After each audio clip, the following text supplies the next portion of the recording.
Mr. Hawk. What's up? What's happened? Somebody is a little drunk. It's Mr. Parker. He's fallen from the penthouse. I've heard. He's dead? I'll say. Better call the police. Come on, let's pick him up and carry him inside. No, don't touch him until police get here. That's our party. You're not going to land. Calling car 14.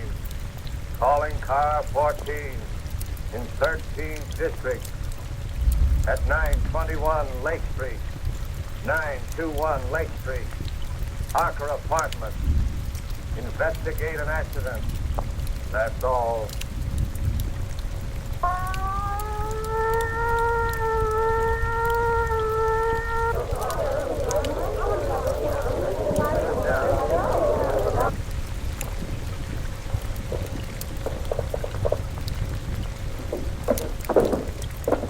What are you doing, Wilford? Reconstructing the accident? I'm afraid I fell. Yes, I'm afraid you did.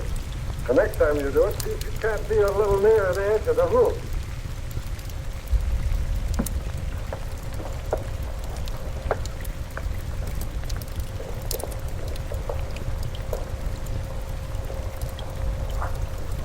If he jumped from here, it would land him just about where he fell. Well, why do you say jump? Because I'm an inspector and I can say anything I want to.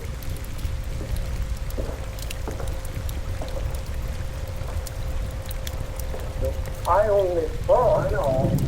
I warned you against thinking. You think I'm so dumb I haven't considered the possibilities of a murder.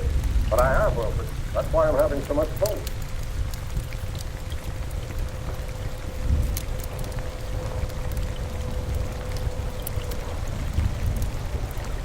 Who's the young lady?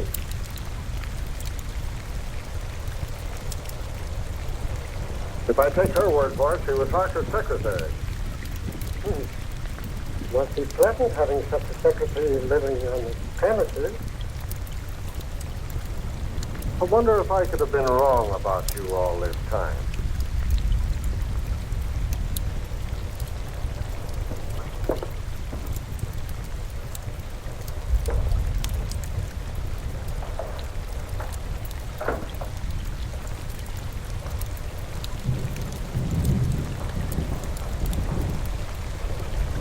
Do you know any reason why Mr. Harker would commit suicide, Miss Terry?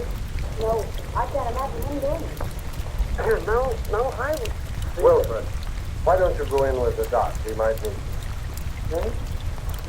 Oh, yes. Yes, sir.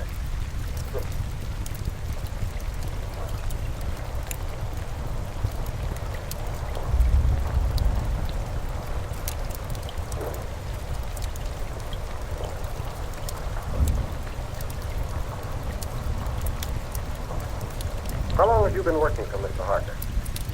Only 3 weeks. Not long enough to know much about his affairs, eh? No. Did he always have his secretaries live on the premises? I believe so. Anyone else live in? Any servants or housekeepers? You mean chaperone? There's only one maid, Augusta. She's a little bit dumb, but very respectable, I assure you. Would you like to meet her? Just a minute.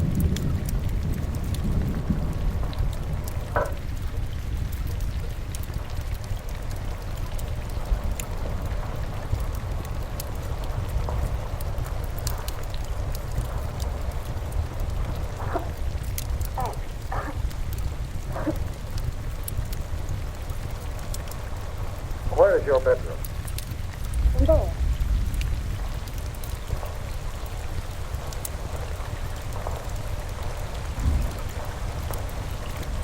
What time did you go to bed? About 9:30. I went to my room early and napped to read. I heard Mr. Harker go out about 9 o'clock, but I didn't hear him come in. Do you sleep soundly? I suppose so. And you heard nothing? No disturbance until the shriek? Not a sound. All right. Let's see the maid. This way.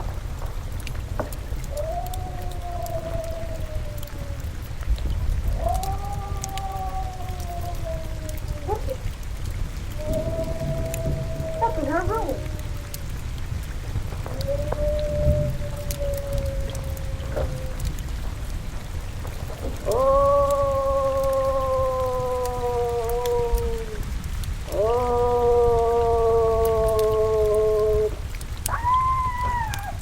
Augusta, are you all right? No, I am not. There's a man in my room. Where? Him. Oh, he's a police inspector. Mr. Harker's had an accident. No. Was anybody hurt? He's dead. He fell from the rooftop. Mr. Harker? Oh, the poor man.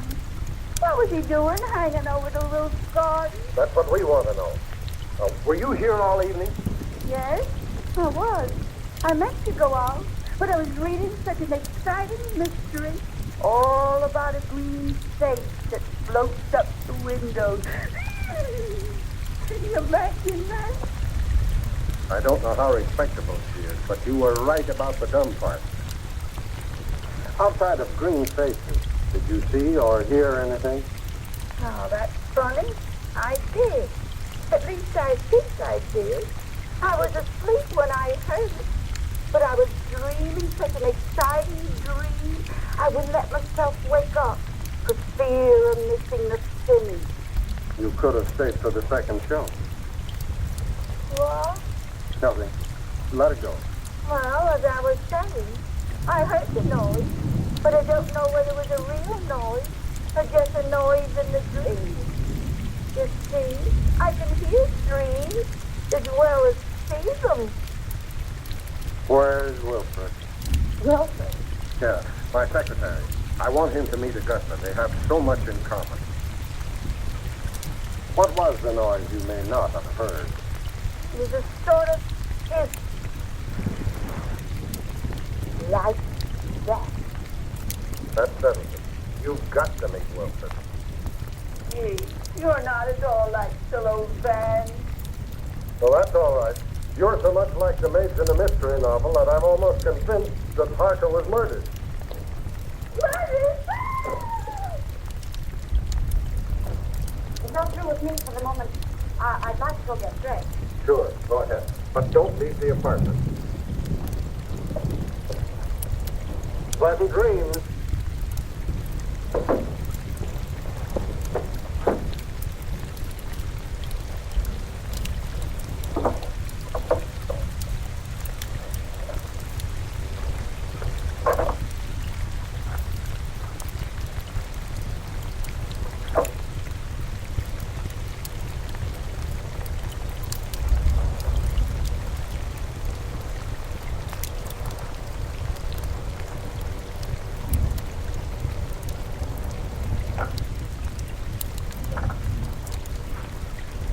Hello. Inspector Russell speaking.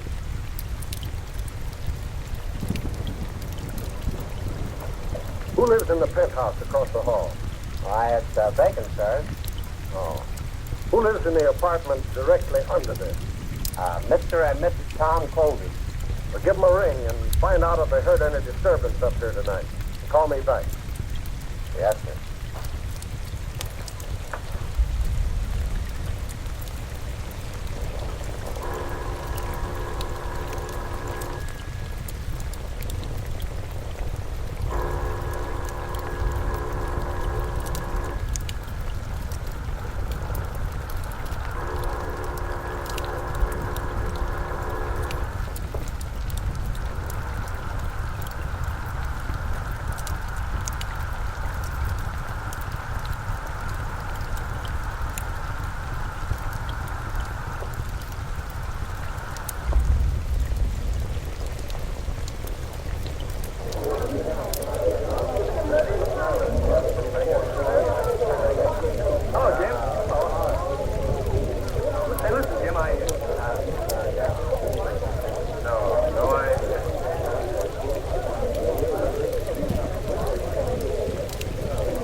Oh, Eddie? Hello, Ted.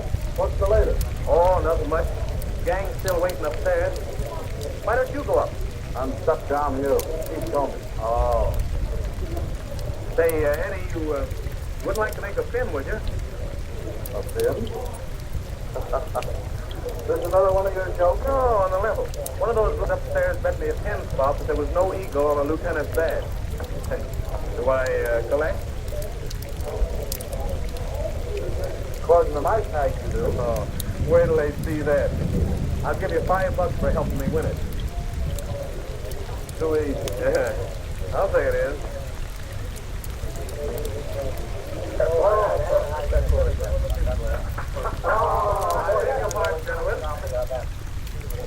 Wait a minute. Who do you think you are? You must be a new man. Old enough to know a wise guy like you. Sorry, Lieutenant. Go right in. Don't make that mistake again, my good man. No, sir.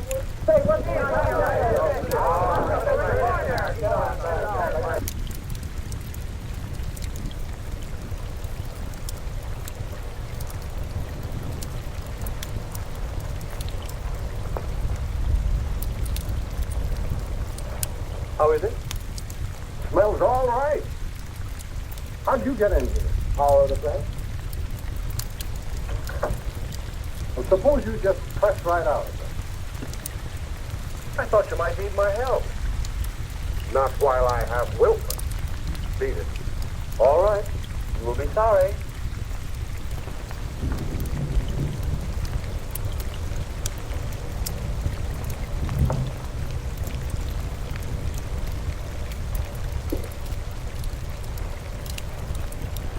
Well, no marks of violence.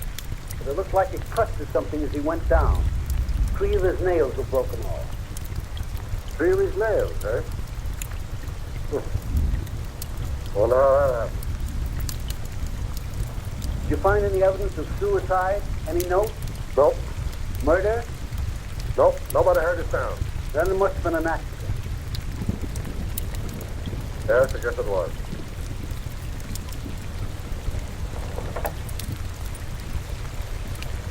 Until 5800.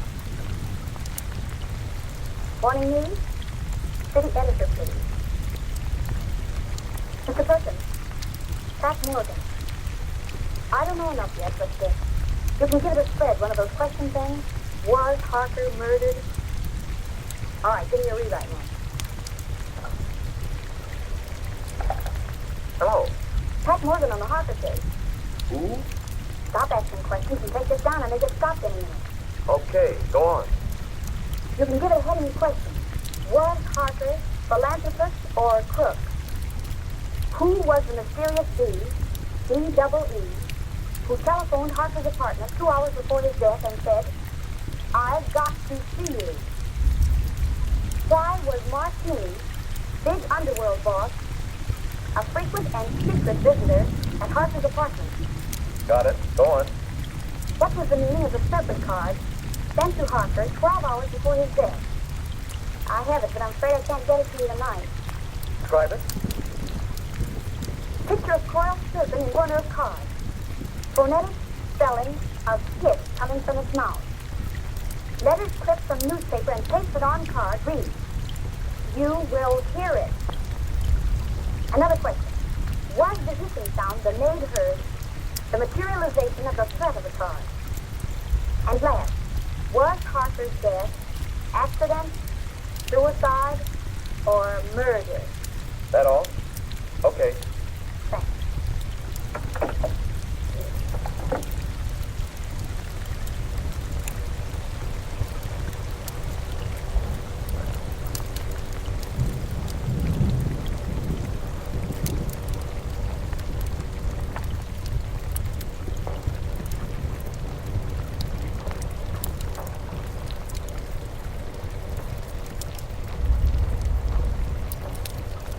I thought I told you to get out of here. I'm going.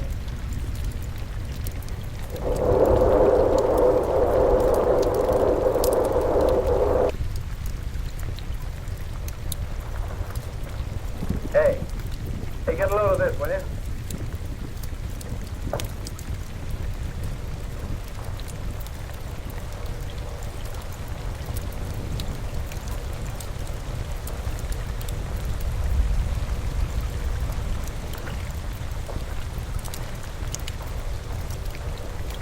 Why didn't you send in the dope on that Harker desk?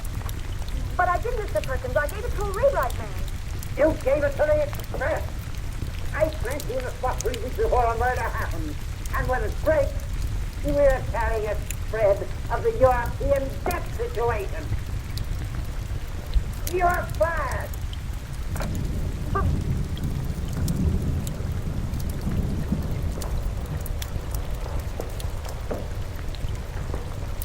Hello. Close out that border.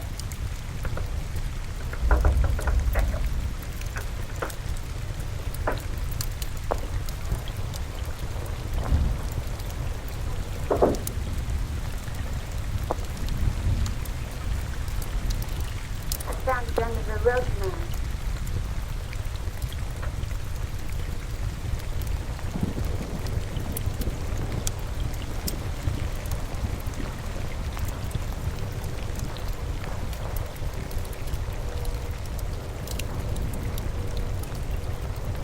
Oh, so that's what it was. Oh, what a dirty trick. I'll slice his throat. What a low double-crosser. I'll get even with him if it takes my life for himself. And he knew it cost me my job. I'll get even with him. And how I'll get even, I'll kill him, I'll kill him. Is it somebody you don't like, man?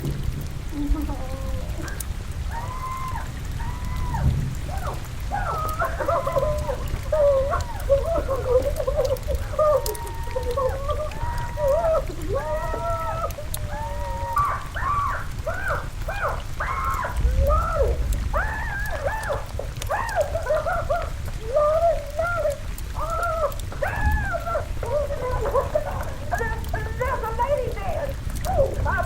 Miss Puppet, the one blacker than I am.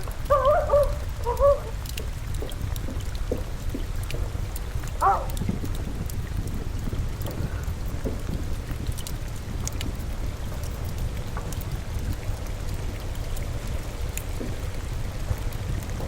I'll see you at your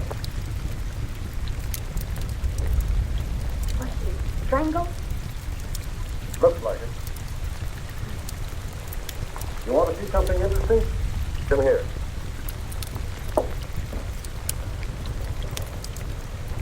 Does that suggest anything to you?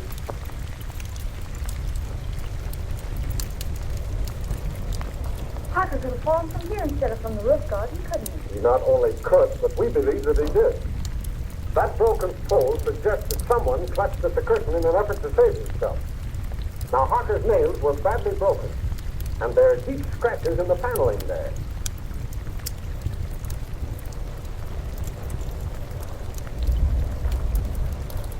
And now we'll talk about you. You don't mind, do you? Of course not. What do you want to know? Do you know a reporter by the name of Ted Rand? Yeah, I can see that you don't. Well, he got a lot of first-hand information in his paper this morning, and I can't figure out where he got it, unless it was from you.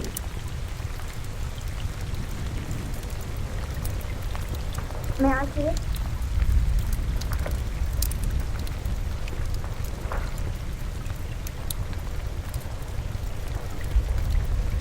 Well, did he get it from you? All right. Now let's have a little talk. And then I'll decide whether or not I'm going to lock you up for withholding information from the police.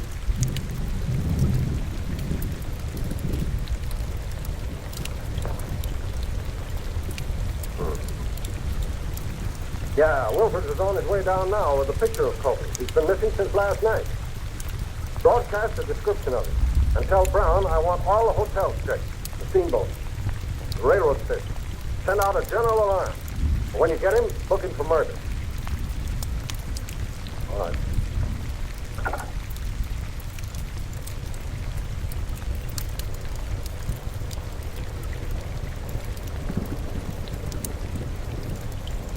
All right, what's your name?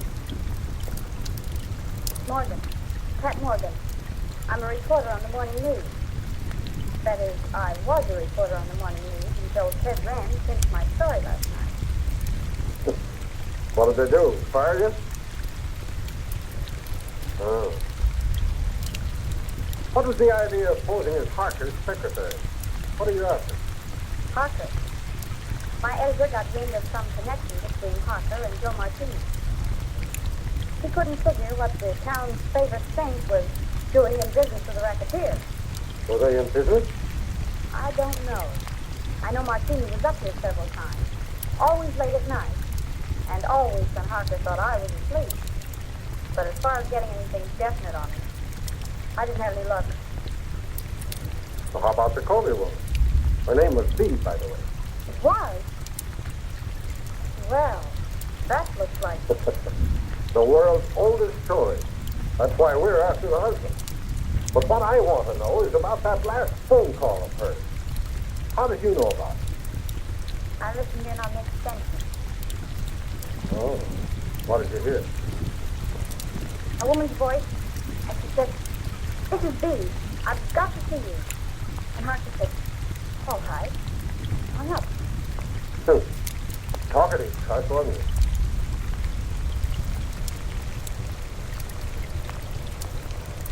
Has Martini got an apartment, Judy? 804.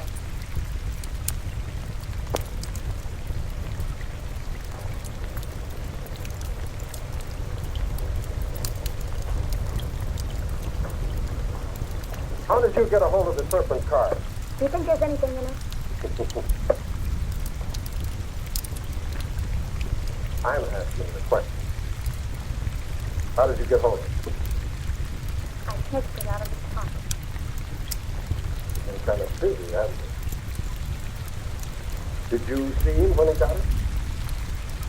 How did he act? Dead? Puzzled. He tossed it in a wastebasket and fished it out. Studied it for a few minutes and put it in his pocket. Where is the card now? I'll get it.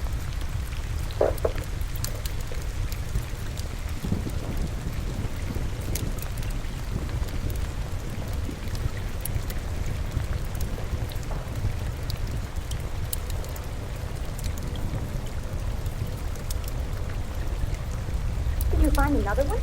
Yeah. Where? In Mrs. Colby's apartment? In the wastebasket. What does it mean? Oh, it's either a threat or some fake advertisement. I'm checking now to see if anyone else in the house got one. Well, is there anything else you want to tell me? No, but maybe if I stayed on for a few more days and went through his papers, I might run across something. And as his secretary, I should help settle his affairs. Don't you think it's a good idea? I think it's a good penthouse. You know, I ought to lock you up. If we'd had this information last night about the Colby woman and her husband, we'd have Colby now. But what's the use of expecting a reporter to tell a cop anything? But I'm not a reporter anymore, and I might run across something. Don't you think it's a good idea? I think you're trying to flirt with me. If I didn't have 4 kids and a wife that could lick her weight in wildcats, I might like it better. Go on. Stay there. Now, don't get the idea that you're smarter than the police. And don't hold back anything that you find. Hello? I think we have Colby for you. What do you mean, think? Won't he admit it? He isn't admitting anything. He's down at the morgue on the slab. What? I'll be right down. What is it? Where are you going? Have you found Colby? Oh, let me go with you. But I'm not a reporter anymore, and you can tell me everything in perfect confidence. All right, all right.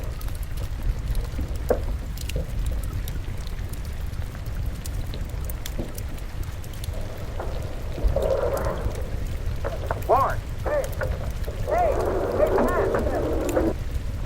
Hey, follow that car, will you? Hurry up!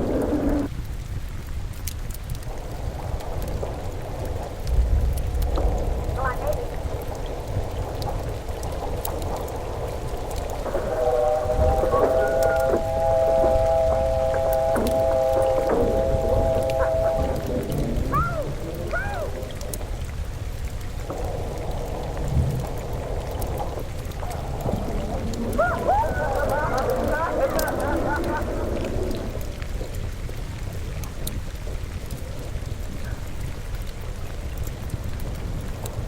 Well,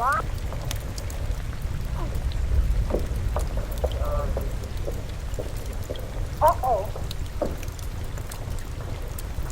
What you all got me down here for? I ain't going in that place. Oh, yes, you are. Oh, yes, I ain't. Can't get me in that place. I done seen one dead body today, and that's enough. It's too much. Yes, sir. We only want you to look at my hand. Dave, Yeah. nothing doing. Who is the man? Toby. Mr. Colby, Dave? Why, I didn't like that man alive. So what makes you think I'm going to like him, Dave? Why didn't you like him alive? He didn't talk enough. And it's a sure thing he ain't doing no talking now. All he did is sit around and look at the wall, staring. That's what. And it ain't good when a man don't talk. Well, it won't be good for you if you don't get out of that car now. It ain't gonna be good for me if I does, so I'm staying. You want me to lock you up? Where? In the city jail. They's alive in jail, ain't they? All right, sir. Lock me up with the living.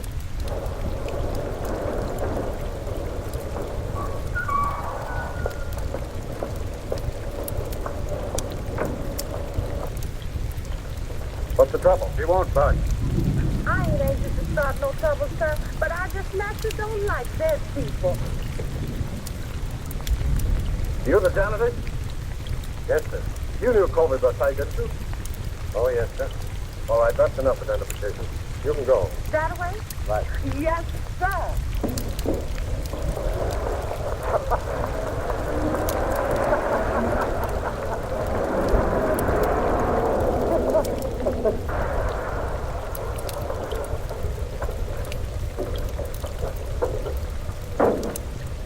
Here you go. Okay.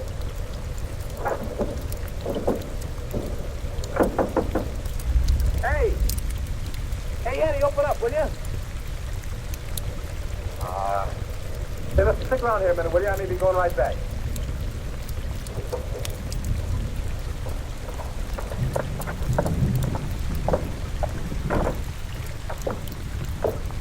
Hello, Eddie. Hello. How's the boy? Hi, Miss Sam. What contains you? I had some business to attend to. What you mean is you're wasting an hour hanging around the police station. You picked me up, I told you were headed to the morgue.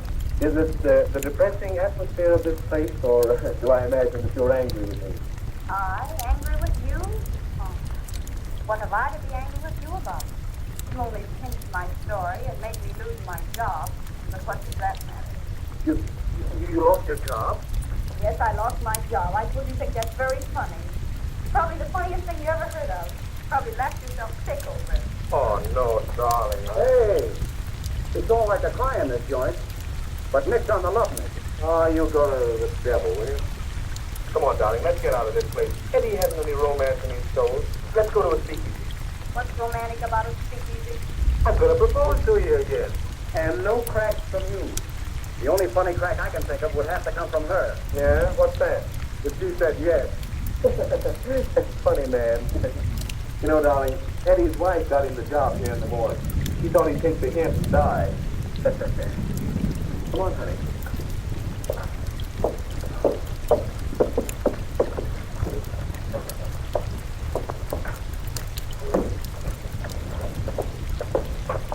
Well, do we go straight to the marriage bureau, or do I have to do some more talking? You have to do plenty of talking.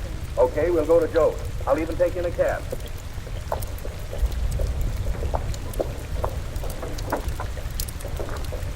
$375 West 58.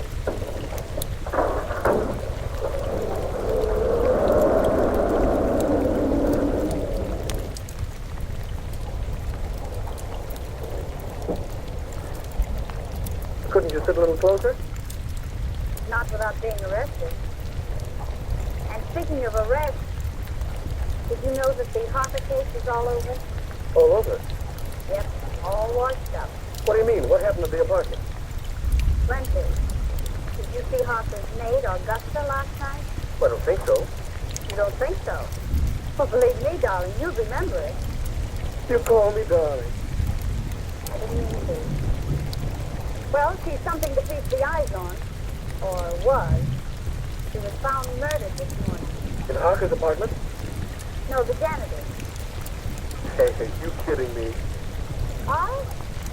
Listen, I'm the one who shouldn't trust you, not you me. I'm sorry, darling. Go on. Well, they found a marriage license in the apartment. Who? The janitor. It seems she was married to the janitor, but worked for Harper. Oh, one of those. Hey, look here, you work for Harker, too. Only on a double cross.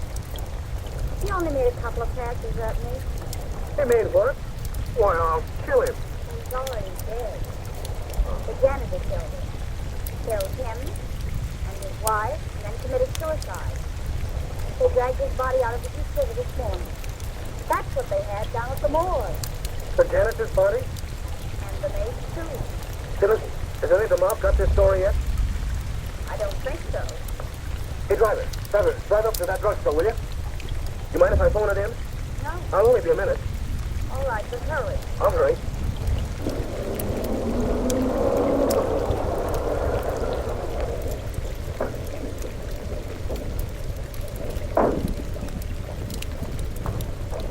Driver, drive on. You don't want to wait? I don't want to wait.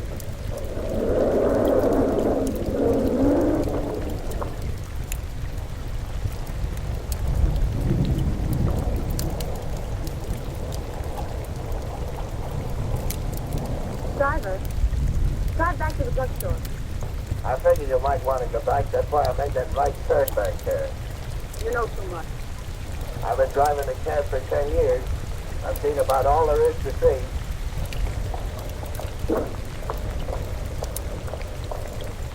Here you are, miss, and there's your man. Man, don't be vulgar.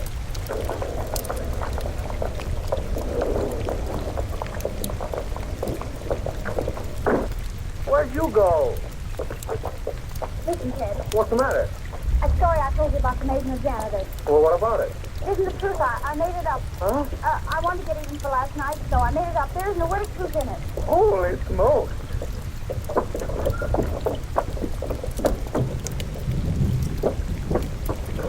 Haven't you got a nickel? No. I know you find so much. Mine? I phoned that story into your paper. My paper? Yeah, I want to make up for last night. Haven't you got a nickel? No. I told your editor what happened last night, and I held this scoop up. If he'd give you your job back. He said yes, so I gave him the story. Haven't you got a nickel?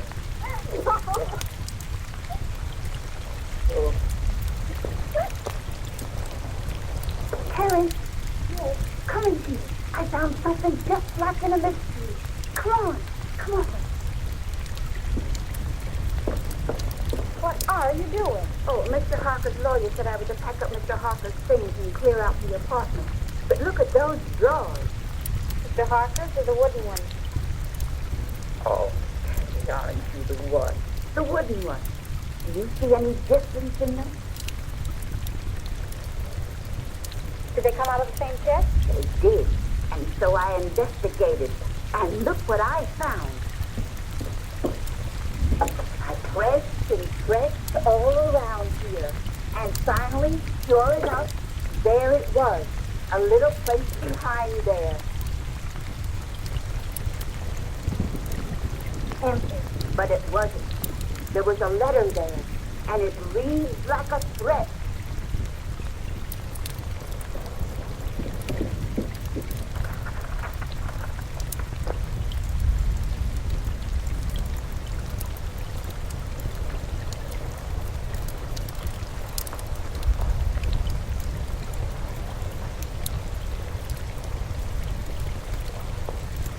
And he signs himself the juice.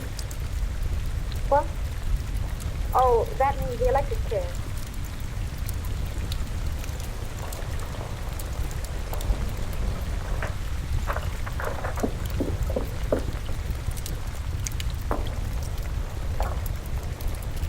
Central 5800. Morning news. Give me the files, please.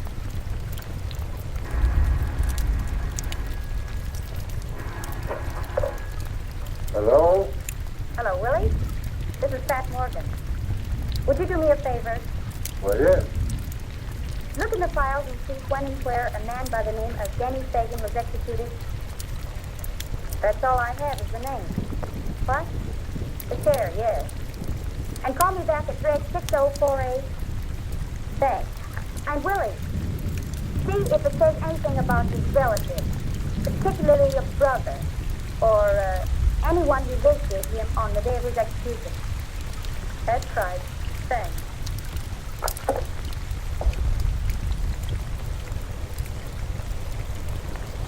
Augusta, will you make yourself scarce? Scarce? Scared. In other words, Graham. What are you going to do, man? If I wanted you to know, do you think I'd ask you to leave the room? Oh, I never thought of that.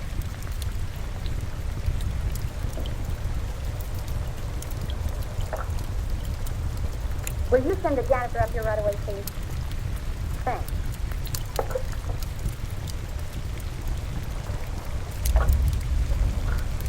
Mr. Martini's apartment, please.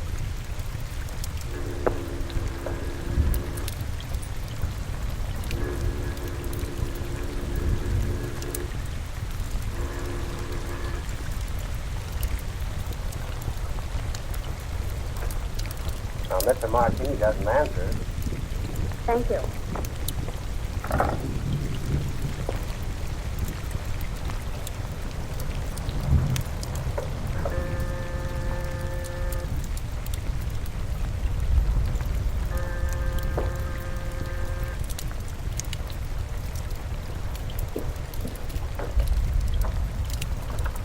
Janitor, miss. Yes, come in. What's your name? Peterson. Well, look. Do you have a pass key to all the apartments? Yes, ma'am. For $10, would you let me in an apartment for 5 minutes while you stand guard outside? What apartment? Joe Martini. Oh, I couldn't think of it, miss. Not the $20. Not even if it helps solve the mystery of Mr. Harker's death? Mr. Harker's dead. Why, that's solved. I identified Mr. Toby's body myself. The police said he did it. Maybe. But I don't think so. Come on, nobody will find it out. I just phoned Martini's apartment and there was no answer. Now all you've got to do is stand guard out in the hall. And if Martini comes out of the elevator, you whistle. Or better still, you can hammer on something. Oh, I don't like it, miss. I'd be sure to lose my job. If I get caught, I'll swear I got in with a skeleton. Come on. Well, all right, if you'll keep me out of it. But I don't like it.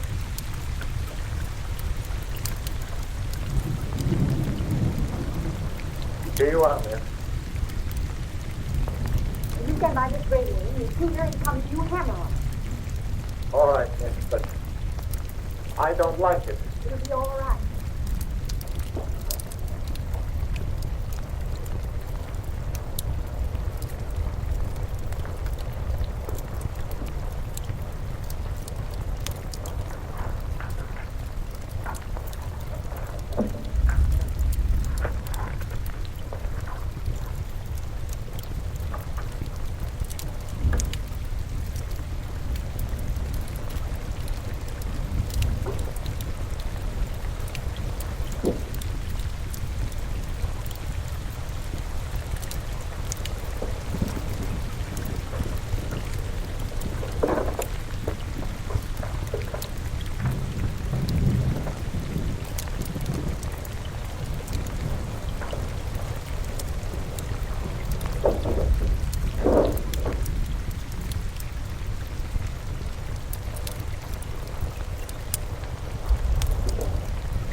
Good afternoon, Mr. Martini. Hello.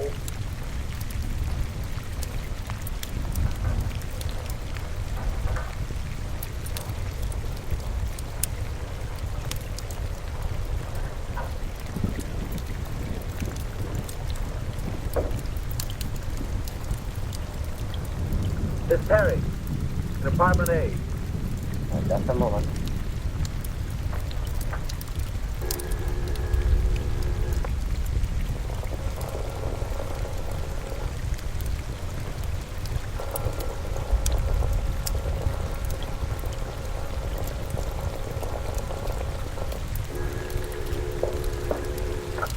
Hello. Oh, so it's you. Well, I've called every speakeasy in town. Where are you? I'm at home. What's on your beautiful little mind? Little mine. Plenty. Listen, I just found something. Did you ever hear of a man by the name of Denny Fagan? What was that? Did you drop something? No. Don't say any more. I'll be right up.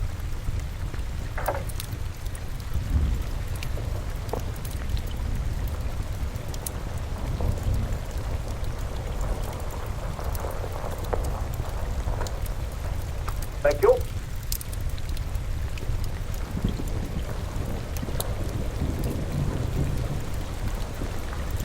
Blue steel revolver. Blackjack. Pink toothbrush. What in the world? I'm spending the night. Here? Certainly.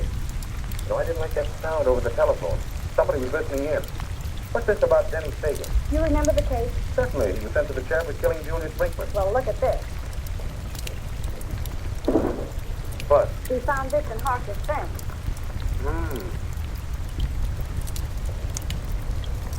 Anything else? Plenty. Guess whose mob he was in? Yeah, I couldn't imagine. Now, Mr. Josephus Martini. Yes, Mr. Josephus Martinez. I just got the dope on it from the office. There may be something in it, and then again, no. Listen, if Colby killed his wife, and then Harker, and the case is closed, who's interested enough in this apartment to listen in over the phone? Surely Colby wasn't listening in from the morgue. Let's hope not.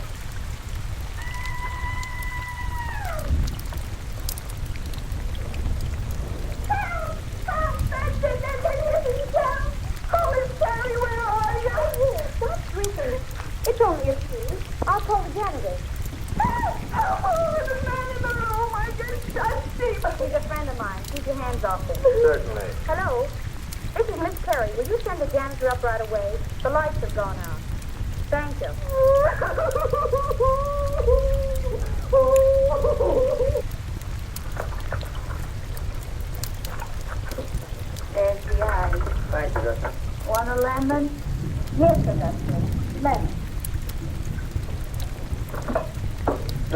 think of it, this Fagan kid was supposed to be mixed up in my...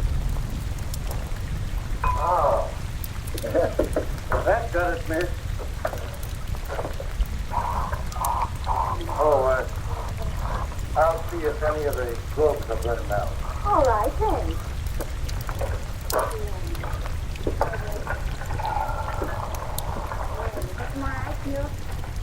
Still looking for the lemon.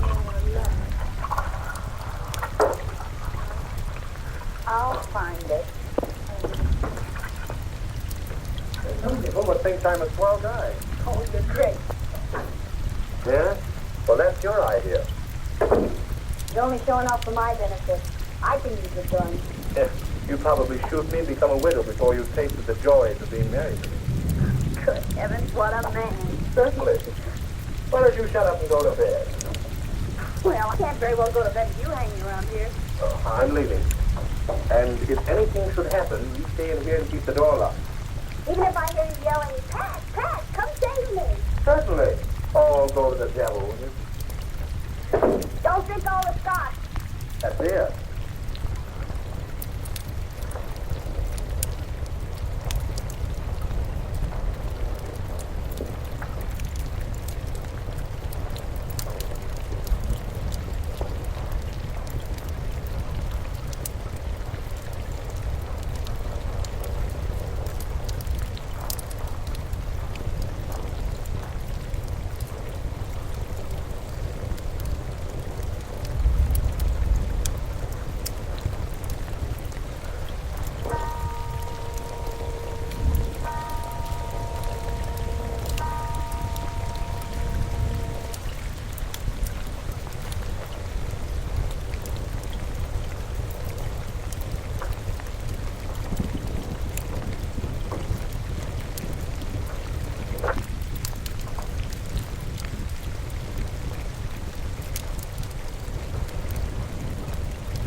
Come on, pick them up and keep them up.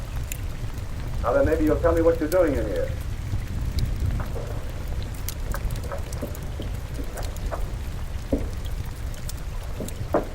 Martini. Yeah, old dry martini himself.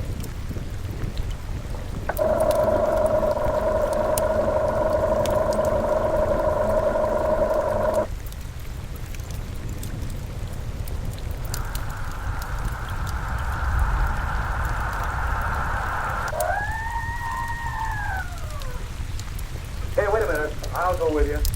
You stay here. Don't be silly.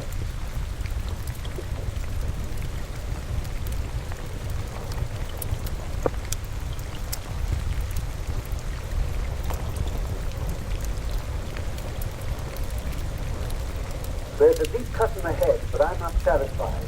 I want an autopsy. All right. All right, Martini, talk. Now you talk. What was one of your men doing in my place? Finding enough evidence to send you up for life? Yeah, did he have a search warrant? I wouldn't be a bit surprised. Weston was probably trying to serve it on you when you killed him. You'll have to come stronger than that. I wasn't even in the apartment when he died. How do you know when he died? I heard him yell. They heard him yell, too. I was with them when it happened. So you can't pin this on me. Maybe not. But I can pin about 6 gang killings on you, and that ought to be enough. Take him down and lock him up. Who? Me?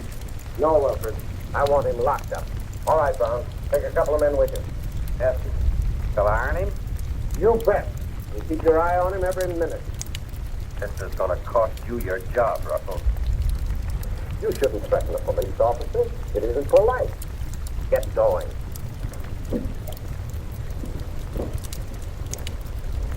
Go up to the penthouse. I want to have a little talk with you. You stay here until I come back.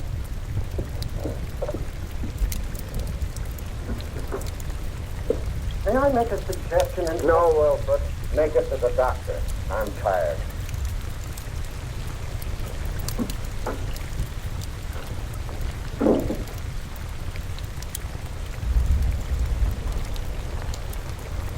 I wouldn't stay here another night for all the tea in China. You're smarter than somebody else I know.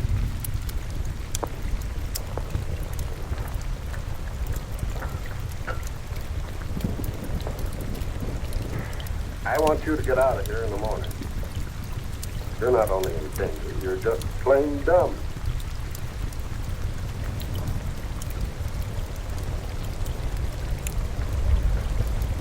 When you found this letter, why didn't you bring me? I was going to. You were going to. But first, you thought you'd be smart. You had to go messing around in Martini's apartment. He didn't see me. He saw you all right. He thought you got the paper that my man got. He was here tonight to get it back. And in being here, he saved his own life. What makes you think that? Brains and a Valentine. I can't figure out yet how the mistake was made. But my man got what was intended for Martini. We found him in his apartment. And I was right. Colby didn't kill them. Maybe.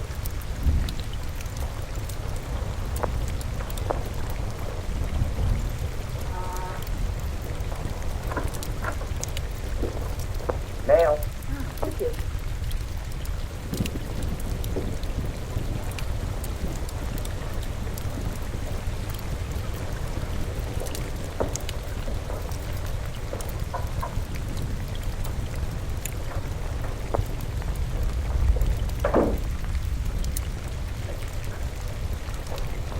Good heavens, Augusta. You look like you're going to a funeral. I am, ma'am. Mr. Harper's. Oh, And they're burying Mr. and Mrs. Covey today, too. And if I hurry, maybe I can catch some votes. well, have fun.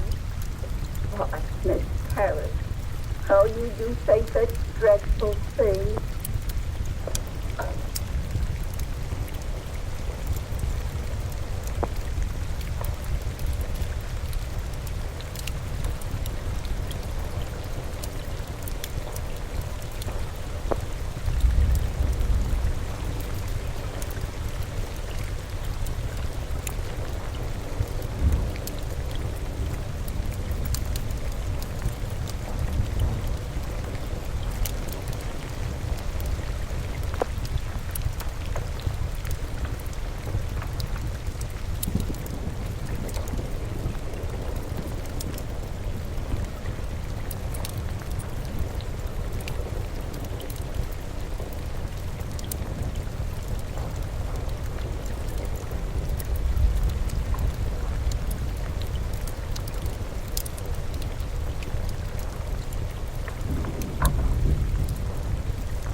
Who is it?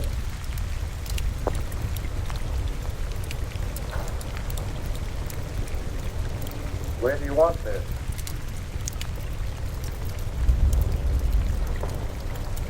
What's the matter, miss? Did I startle you? Oh, I'm sorry. But you told me to bring up the trunk. Oh, I know. I forgot about them. You can put them anywhere, it doesn't matter.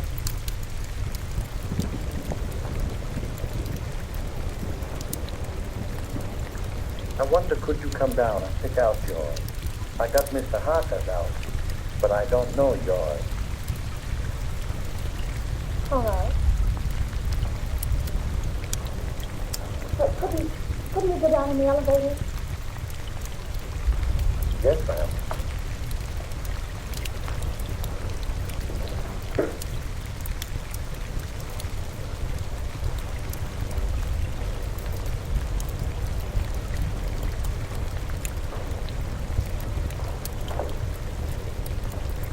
You didn't get my trunk up here any too quick to fit me. I just got a warning that I was going to be killed. You, miss? Oh, who would want to kill you? I wish I knew.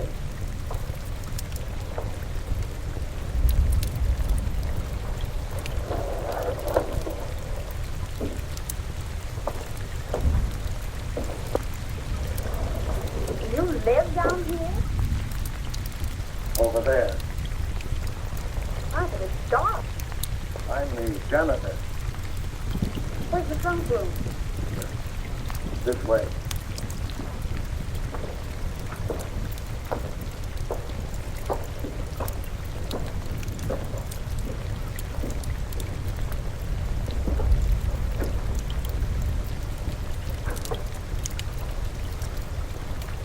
Aren't there any lights in here? I'll go in and turn them on.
Why don't you answer your bell?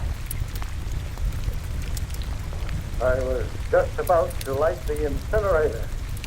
Well, that can wait. These gentlemen want you to go with them now. We want to examine some of the apartments. Yes, sir.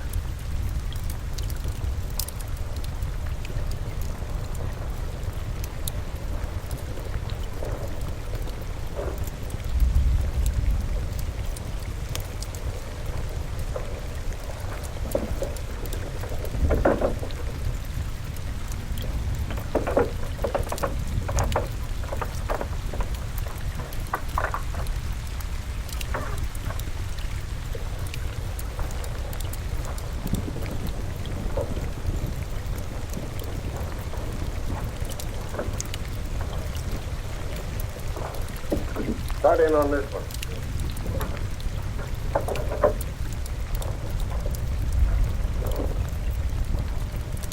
If you don't need me any longer, I'd like to get back to my work. All right, but leave us your pass.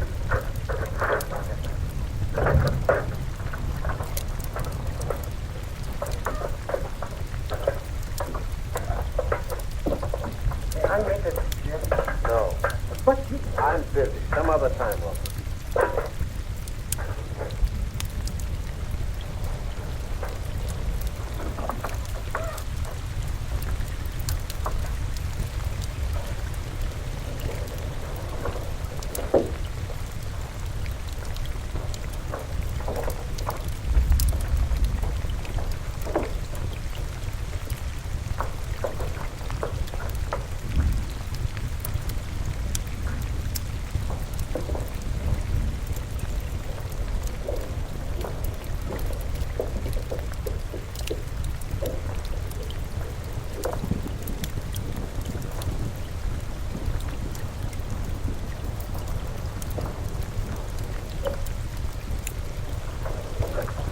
What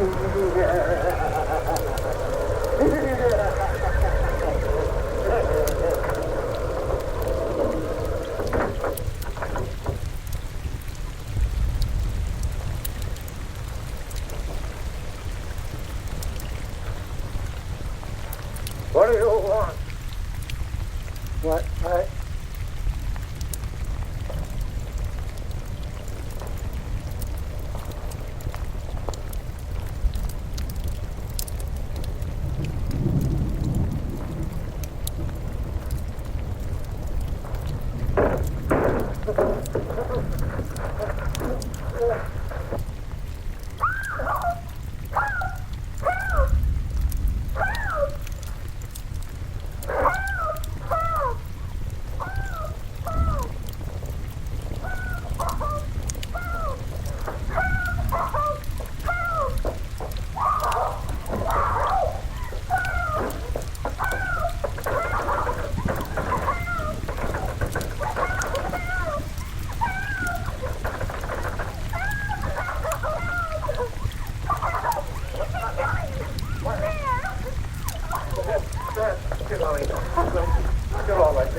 He tries to get away.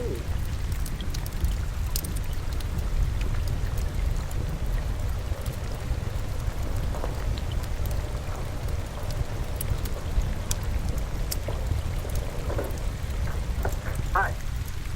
Oh, Doctor, how is Miss Morgan? Well, she'll be all right. Just keep her quiet a couple of days. Try and keep her quiet.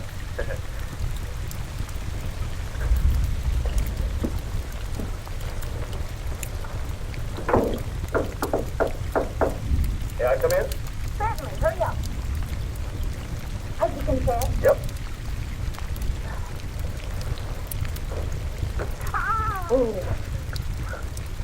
When did What's you it on 97910? Well, tell me about it. Did he kill them all? Yeah, with the exception of Colby. No. With gas. They just held an autopsy on all the bodies.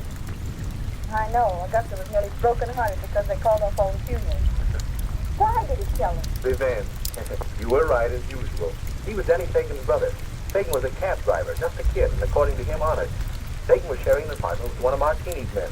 They used Fagan's cab to take Brinkman on his last ride. They even planted the gun on the kid, and he was the only one of the mob that didn't have an airtight alibi. Oh, gee, you look cute in that dandy. Please, get on to the murder. Well, that's all. Denny Fagan was sent to the chair. That's all. Isn't that enough? He's just a young kid, too. So you're not going to feel bad about it, are you? I would if his brother hadn't tried to stuff me in a furnace. When did Harker come in? Harker engineered the Brinkman killing. Brinkman was in Harker's way, so he ordered him stuffed out. Martini's mob found it convenient to let Fagan take the rest.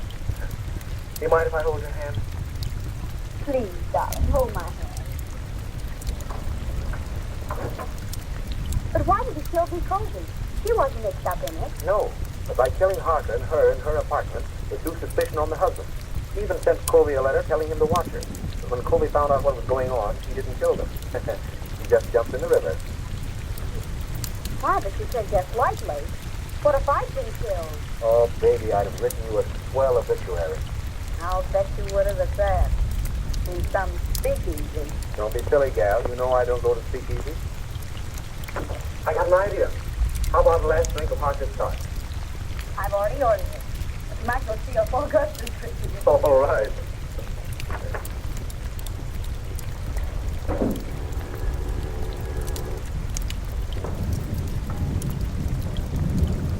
Is this Miss Patricia Morgan? This is she. This is Perkins. Not here, Mr. Perkins. Cut that. You want to come back? What do you mean, how much? How much more? We'll discuss that when I see you. No, you won't, because you aren't going to see her. What? Who is this? Miss Morgan's future husband. Who said so? I do. The woman's place is in the home. Hey, listen. What home? I have an apartment. I'll bet the rent isn't paid. Now, don't be mercenary. Will you listen to me? I'll bet you haven't the price of a marriage license. I want to talk to you. Yes, sir. Will you lend me $3? Why, of course, Mr. Wright. I'll get it right away. Certainly I've got $3. Sure. See here, Morgan. Haven't you any gratitude in your system? Do you realize what I've done for you for the last 3 years? I've kept you on the payroll of this paper. I've given you more opportunities than any odd sister in the business. Now let's get together on this thing, Morgan. Very any use of us acting like this. You know we've always been able to iron out these little things. Morgan? I say, Morgan, why don't you answer me?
Margot, only me.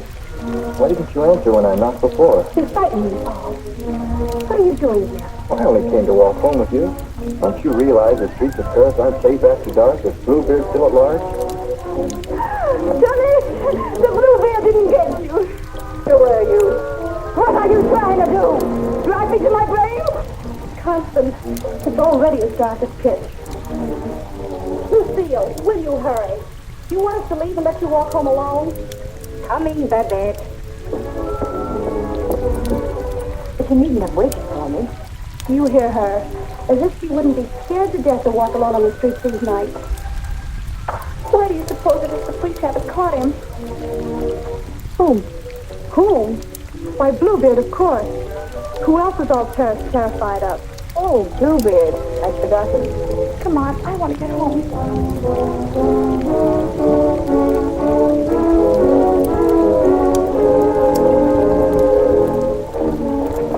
Now let's stay close together for safety.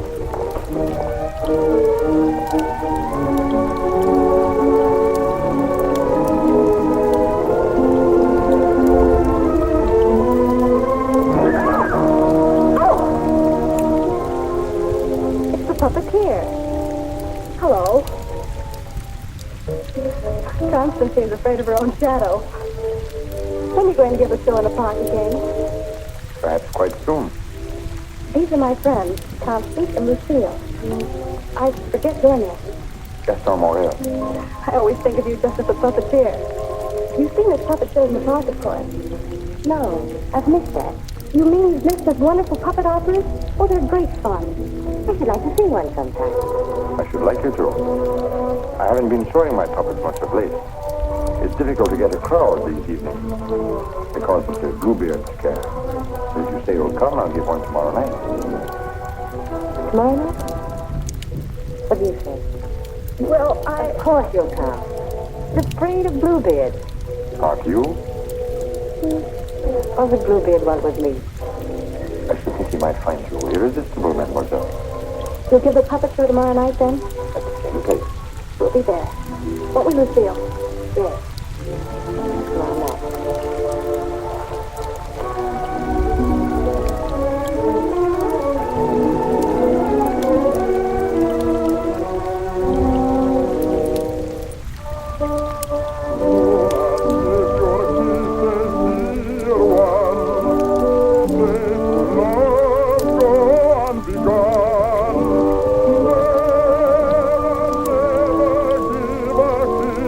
Without a wedding ring, without a wedding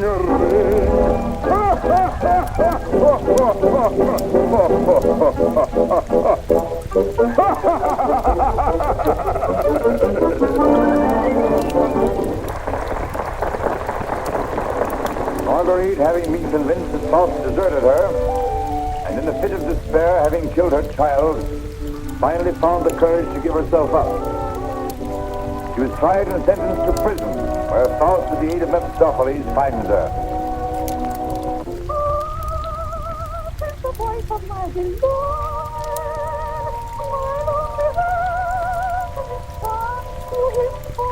Margarita.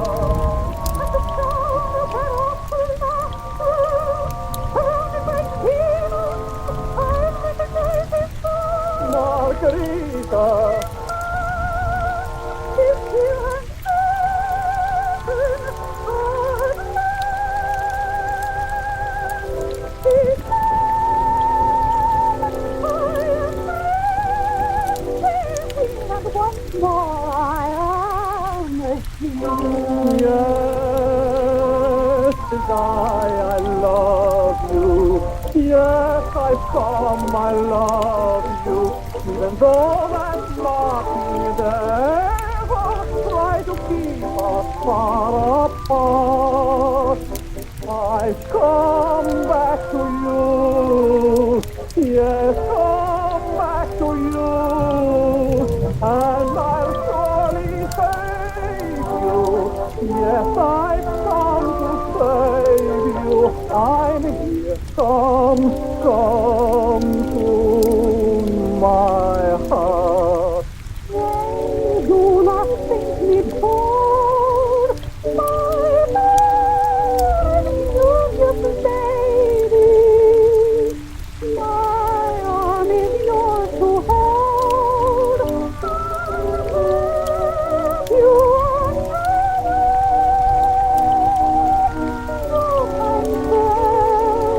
I am not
let's all demonstrate the puppets to whoever comes back. I'm going to take up the collection tonight.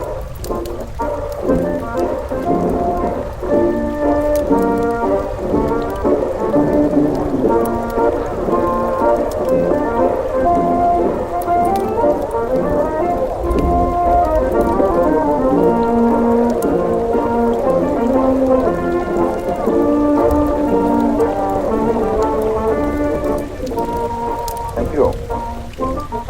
You like the show? Very much. Thank you. I created the puppets myself. Did you make the costumes? Well, I designed them. Why? Lucille's a modiste, so it's natural she's interested in clothes. Modiste? Do you think you can make some new costumes for me? Oh, well, Come backstage. Let me show you the costume.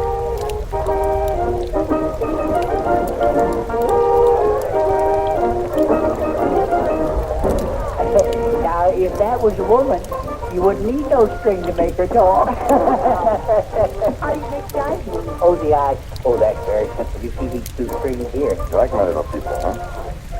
Very much. They seem quite real to me. They're all likenesses of people I've known. Mephistopheles, too? Yes, the evil one, too. One other thing is he's also my business manager. And Marguerite. She a friend of yours? She was. What? Yes, unfortunately, she met a tragic ending. Must have been very beautiful. They say you'll show me how the puppets work. Let's get out of here and these people leave. They'll be asking endless questions.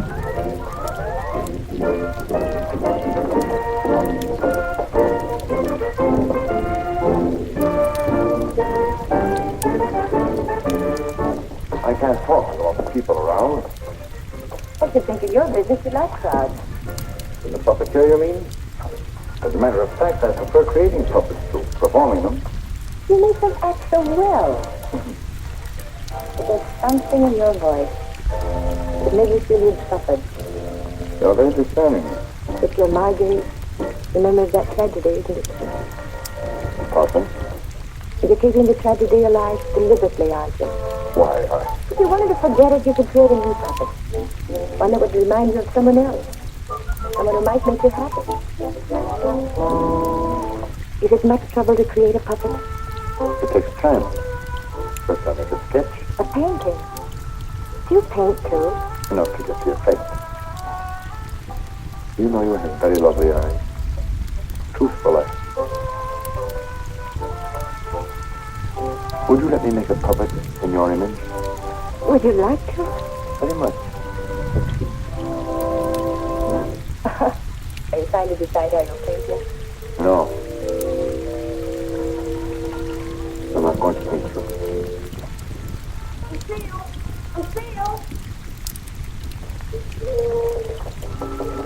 You better go with him. You better stay close to him. But you're Marguerite's costume. Don't you want me to make it for you? As you please.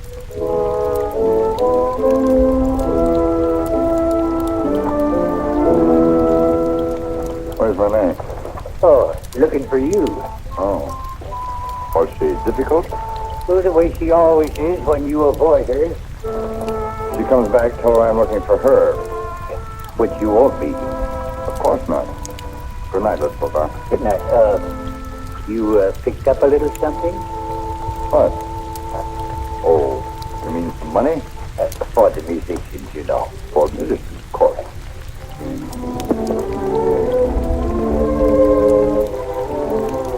Oh, my word of honor.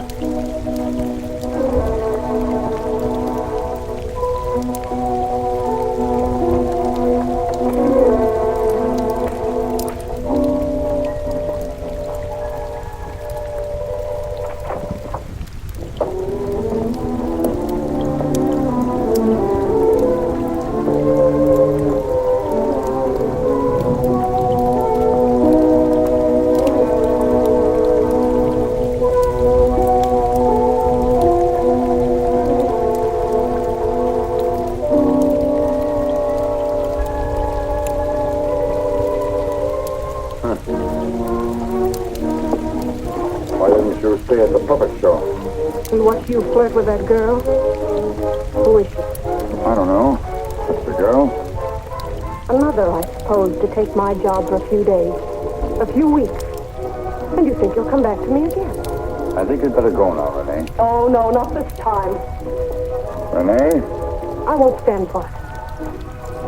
I warn you. You'll regret it. Regret it. Gaston, I've regretted it from the start. From the first day I met you. I didn't ask you to fall in love with me. No. Then why did you keep telling me you needed me? But I was necessary for your success. What was I to think? What did you think, Renee? Gaston, these girls. I've known they didn't mean anything to you, really. Because you always came back to me. Gaston, what's happened to them? You think?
Monsieur Morel, you started what again? This is Renee, all right. Renee? Renee Clermont. She's been singing for me in my puppet show for almost a year now. Oh, I see. Sorry, these are all routine questions. Morel, how did you know the girl was missing? She was to rehearse with me this morning. When she didn't show up, I went to her room. When there was no answer, I got the concierge to let me in. Her bed had not been slept in. I called again a little while ago. She's not turned up. The concierge it was told me the police found another girl in the Seine this morning. Another victim of Bluebeard. So I got worried. Have you any idea who had a motive to kill her? I can't think of anyone. She was always so kind. When did you see her last? At the puppet show. She left before I did.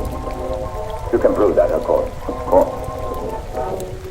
You didn't notice if she left with anyone? No, I didn't. It's always quite crowded backstage after the performance. People come back to see how we pull the string. Renee tripped away before I knew she was gone. You didn't by chance notice anyone in the crowd that struck you as unusual? I'm sorry I can't give you any information that might help you. We are grateful for your identification, and we will call on you if there's any further way you can help us. Good evening. Thank you. Good evening.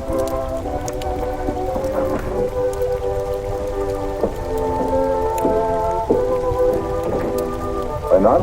Yes? Send for Francine Jiang. Rush her back from Paris at once. But Inspector, at once.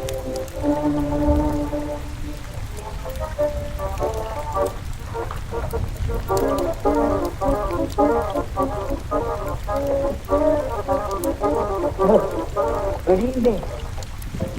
You have come to tell me when we will give Faust again? Now, how can we give Faust again until we find a new Marguerite? Oh, Mademoiselle Renee is not with us anymore. What a pity. She had a good voice. You have somebody else in mind for Marguerite? No. I'm thinking of giving a new puppet show. So? Yeah, something on the order of a ballet with a lot of new costumes. What is her name? Lucilla Can. Where do I find this one? Madame Blanche, Maurice shop. When do you want her to sit for you?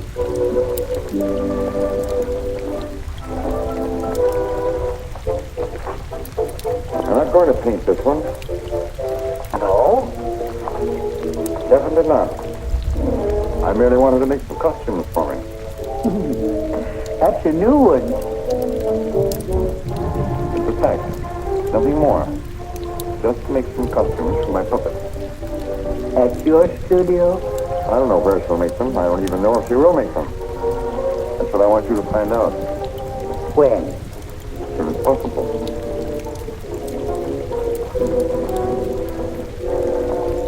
Oh, and let's two girls, friends of hers. I can trust you to exclude them. My word of honor.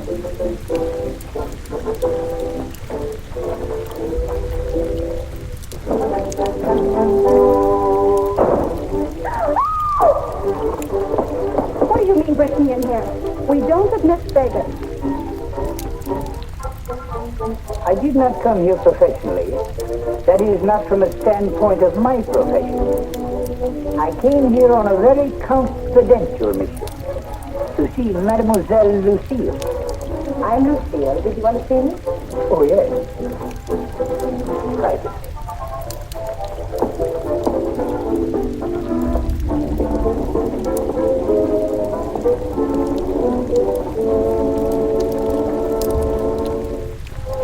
A certain gentleman has requested me to ask if you would do him a great favor. Oh, Gaston Morel, the puppeteer. Oh, the puppeteer. He wanted to know if he would make some costumes for his new puppet. Yes, I'd be delighted to. When? Where is he? At his studio. Why, I'll go right along with you. Yes, he has so many ideas. One never knows what he will turn up with next. I always hope one day he will make a stumper after me.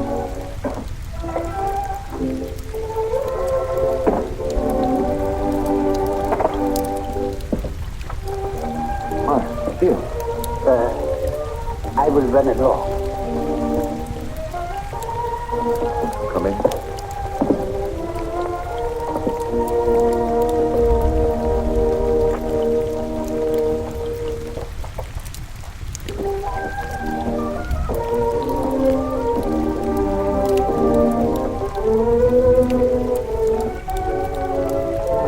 So this is where you work. It is. Puppet. Did you make them? Yeah. You don't seem very glad to see me. I'm delighted. These are the costumes. Do you think you can make them? They're quite good. Did you create them? Carefully. They're period. Oh, why so many? I'm thinking of devoting more time to my puppet. Up to now, they've been merely a toy. Sideline. You're painting? Yes.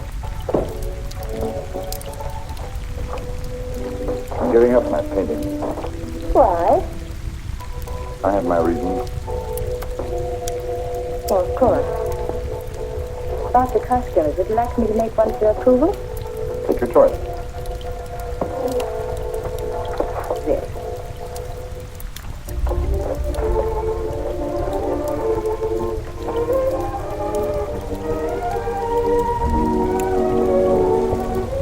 Going to be seen a woman's cares lacking here.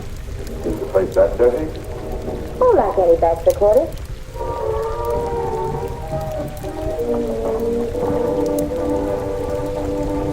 Give me that. It's torn. I meant to throw it away. It's just lovely material. Was my favorite. It needs only a stitch or two. Throw it away. Oh, they're crying too. A few seconds will put it right. Why'd you decide not to paint me? In the park after the show, you better make a puppet after me. You seem really interested.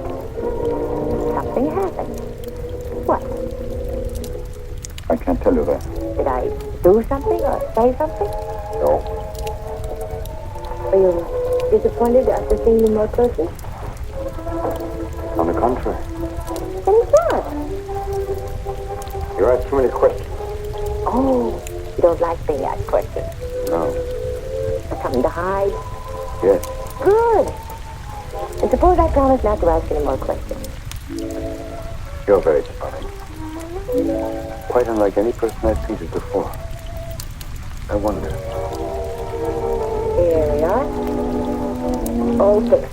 Now you can use it again.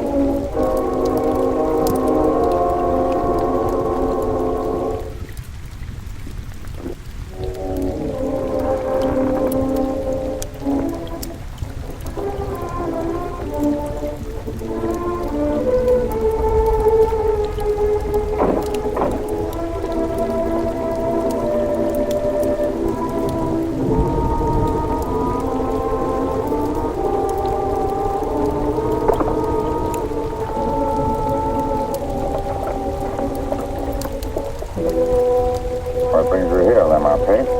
The police have found the body of the last girl. Well? Why must you continue to throw them into the Seine for the police to find? You know why. That's the most frightening obsession of yours, Gaston. It has put you to great expense, smuggling your paintings out of France to be disposed of. You must make enough out of the transaction to be always after me for another canvas. Is that what you're here for now, before you've disposed of the last one? As a matter of fact, I've sold the last one. Already? Yes. The Duke of Carignan was in my shop the other day, looking for something unusual. The Duke of Carignan? Don't tell me you sold it to him. Oh, he didn't give me any fancy price, such as he noted for a mere 5,000 francs. Fool, the Duke of Carignan always exhibits his collection. What if someone should recognize the girl? The people who attend the Duke's exhibits are not likely to know such a peculiar girl. But his exhibits are public. Anybody can get in. You better persuade him not to show that picture. That might arouse his suspicion. Buy it back from him. You said he gave you only 5,000. I don't think he would part with it. The girl in that painting was one of Bluebill's victims.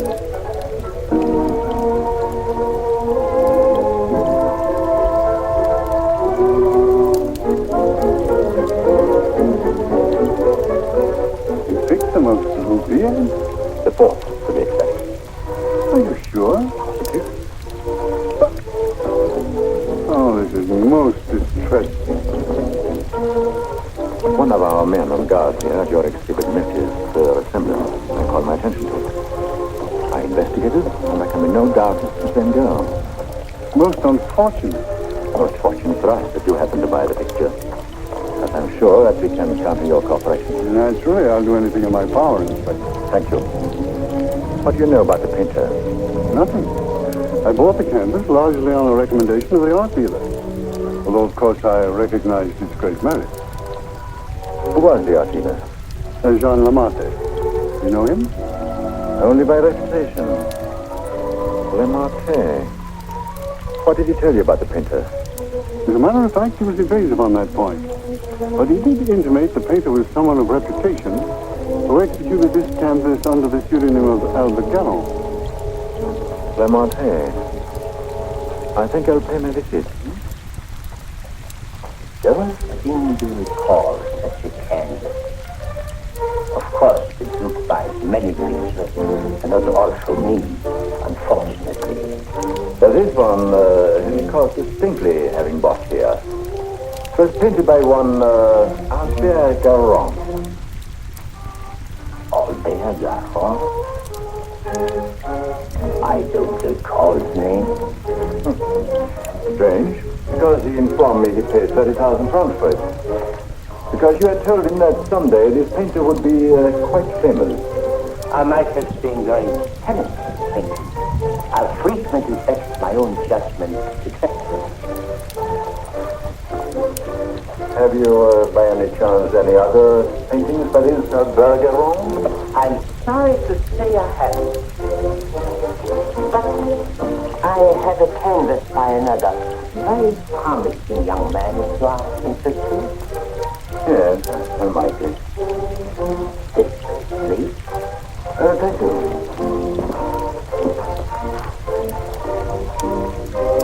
And this one is very easy. Yes. Yes, it's rather good. But not as striking as the Goron. Do you think you could locate this Goron for me? You might have something else I would like. You must have a record of that painting. Come to think of it, I do recall the canvas now. A plain dark girl against a bizarre background. An old man brought it into me one day. Oh, the painter himself? No, some old man I've never seen before. He said he needed money. You happen to know his name? I paid cash. His name is simple. Do you happen to know from whom he got the painting? No, he merely mentioned it had been in the family a long time. But why all this interest in Albert Garon, may I ask? Well, I'm interested in his work. Are you sure you couldn't contact him for me? I wouldn't have the vaguest idea how to locate him. Well, I'm sorry, Monsieur Lamartine. Pray we can't do any business at the moment. If I knew where to reach you, gentlemen. Oh, I might drop in some other time. Thank you. Monsieur?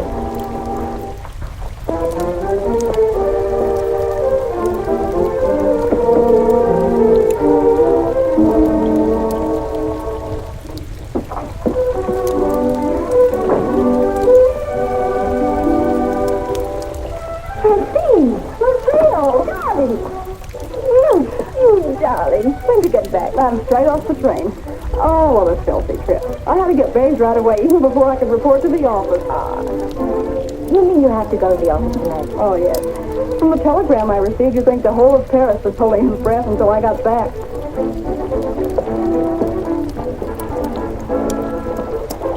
Was he with you? He? Who? You know whom I mean. He never told me his name. Oh, Jacques. No, he was not with me. It was Jacques who sent the telegram.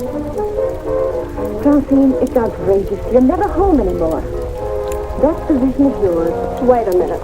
Remember our agreement? I'm not to interfere in your affairs, and you're not to in mine.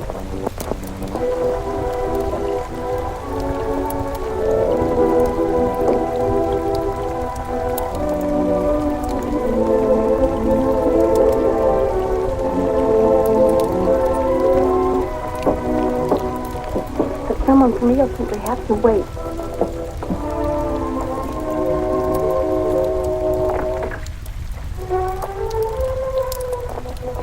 Good evening. I brought one of my little people for her to use as a model. Who is it, Lucille? It's one of my customers. Then why are you making clothes for men? For puppets. The puppeteer. Well, have them come in. I'll stay out of sight. It's my little sister, Francine. I'm sorry she isn't presentable. I'd like you to meet her. Tell him to come in and wait. I won't be long. Won't you come in? What's the matter? Was he afraid to... Good evening. Francine, this is Gaston Morel. How do you do?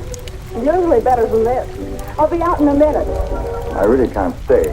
I thought that you had one of the puppets for fittings. They're all pretty much the same size. Oh, then you want me to go right ahead and make the clothes? Certainly. I'd be glad to. Then, if you'll excuse me. I'm very glad to have met you, mademoiselle. Happy to have met you. Good night. Good night.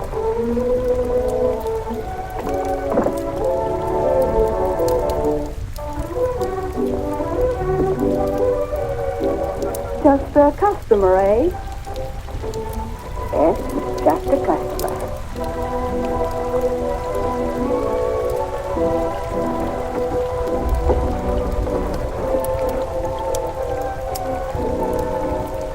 Well, that's the first time I've heard them called puppets. Oh, they just came with the puppet. Oh, sure. To keep it from breaking. Well, he's not bad looking. The one who pulls the strings, I mean. Oh, Francine. I can't tell you how glad I am. Well, of course, we all are to have you back. Thank you, Inspector. Oh, may I present my sister? Your sister? But you never told me you had such a charming sister. I'm no fool. How do you do? I'm very happy to know you. Really, Francine has told me a great deal about you. Gentlemen, that will be all for the present. Well, now you must tell me about your success.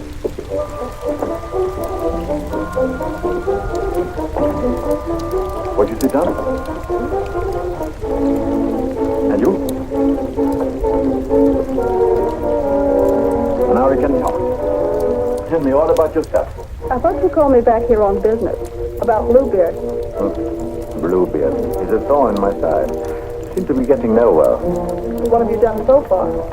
Here's a complete dossier. I want you to read it when you find time. Up to recently, I had him classified as a painter. But we have questioned practically every art authority in Paris. Yes, Professor Wasteland, and even Recamier and down.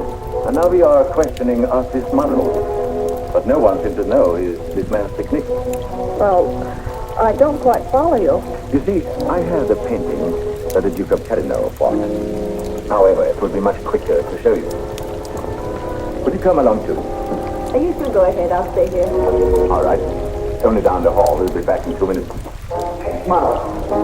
Hélène Moreau. Erin Perrault.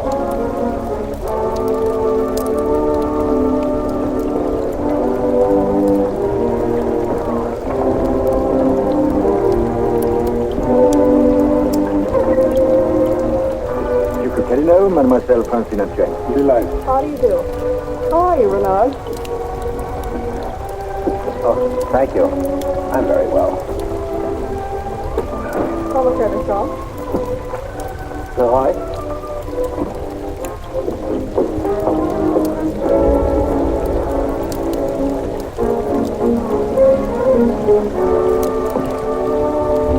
You are not model? At the Beaux-Arts.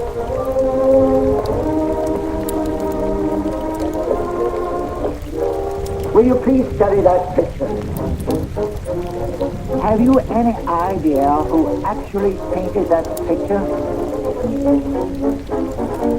No. You will notice the distinctive style. In what would you say that distinction lies? In the background. Exactly. Have you ever known a painter who used that type of background? No. Next girl. Mimi Robert. And so it goes, Francine, with no one seeming to know this painter's work. Perhaps if I were to question Lamartine. No. This is suspicious already. Lamartine is the dealer who sold you the painting. I suspect that he knows the painter, but I have no proof yet. Would you mind questioning a few, Inspector? I've been at it for hours. Certainly, Renard, certainly.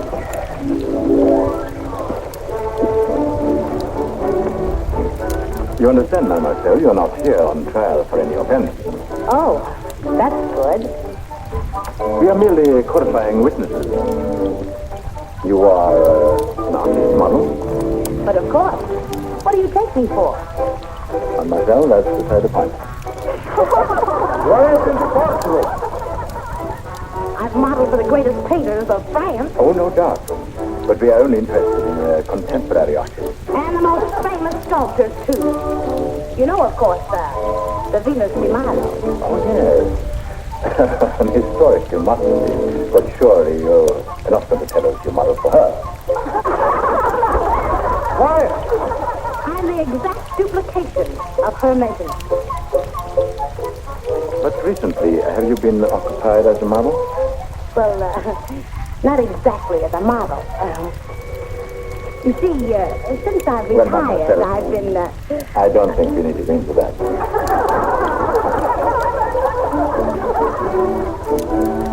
Just one question. Do you know who Albert Garand is? Albert Garand? But of course. Who is it? Bluebeard. Take a look at that picture. Have you any idea who that painter might be? stones for money. The question is, do you know who painted that? No. Next, Margaret.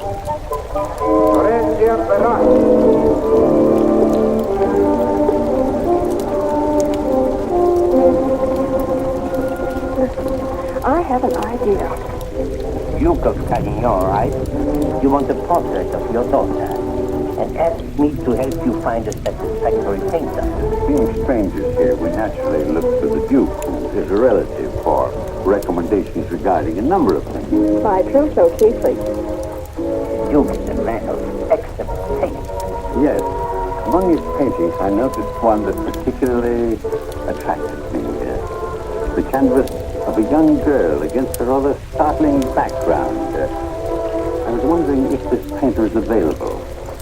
What did you say of that painter? Unfortunately, we had no opportunity of asking him. You see, we only arrived in Paris last evening, just before the Duke left town. Yes, and since we're sailing back to South America before he returns, we had the chance only for a few intimate matters, and I mentioned wanting a portrait. What was this painter's name? I couldn't make it out very well. Karoff or Caron, Garon? possibly. At any rate, whoever he is, his flesh tones are superb. It was that which decided me that this is the painter to capture my daughter's subtle beauty. Please, Father. Unfortunately, Mr. Deschamps, I do not know the painter you have reference to. But surely, monsieur, for a commission, you could look him up. Rather a good commission. I would know where to find him. But for a commission of 75,000 francs, you could advertise. Advertise.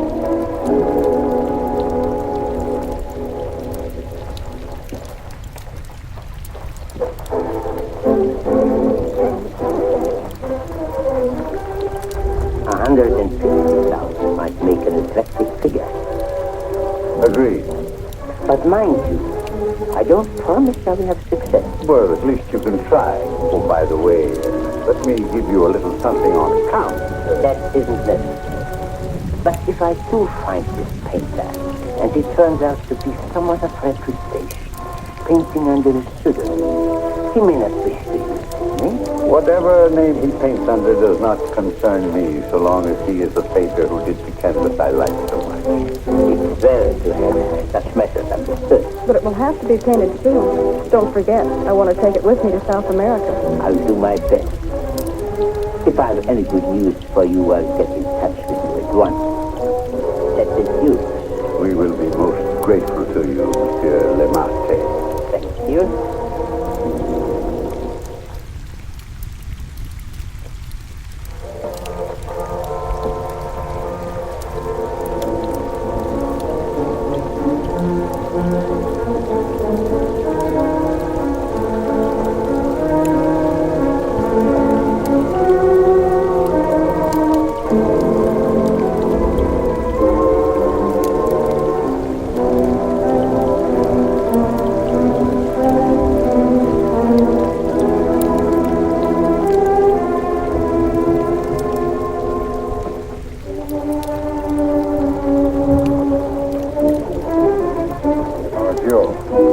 Why don't you come in the front way? Perhaps if you paid me my rent, you could dictate which way I should enter my own property. You've made plenty out of my paintings in the past. I made a small profit in the past. But do you think I'm going to let you go on living here for nothing? I'll pay you.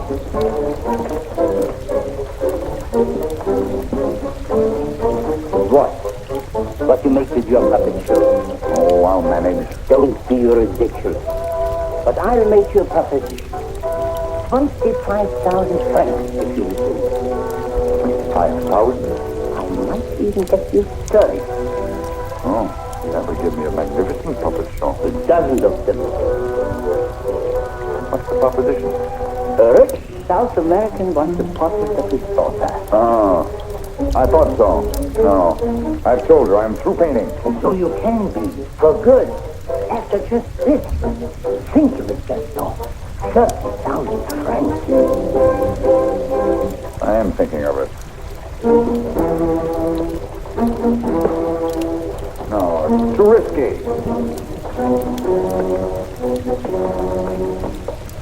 Besides, I've told you, I won't pay any more of your girls. But this is different.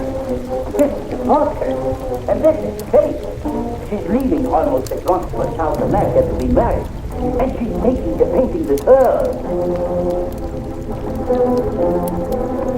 It's a trap. Do you think I would run any further risk? If there's no risk, why shouldn't I paint her at your studio? My studio? Yes. The workroom over your shop. That's all right to paint a portrait in. Why? Yes. So it is. I paint her there or I don't paint her. All right, Gaston. You paint her there. So the shop will be completely surrounded with every possible escape route. But how are we to know that this Garon has actually showed up at the market? We'll give you a signal. The sheriff can stand at the window and light his cigar. You notice that window at the back of the office. Station someone that can watch the window and relay the signal. But don't enter too soon. Give the painter a chance actually to start painting. That's it. We must have something on the canvas as evidence. Perhaps, Francine, you could persuade the painter to demonstrate the background intensity. I'll try, surely. The signal will mean only that the artist has arrived and started painting. Yes. I'll leave the timing to you, Renard, but remember, you are also absolutely responsible.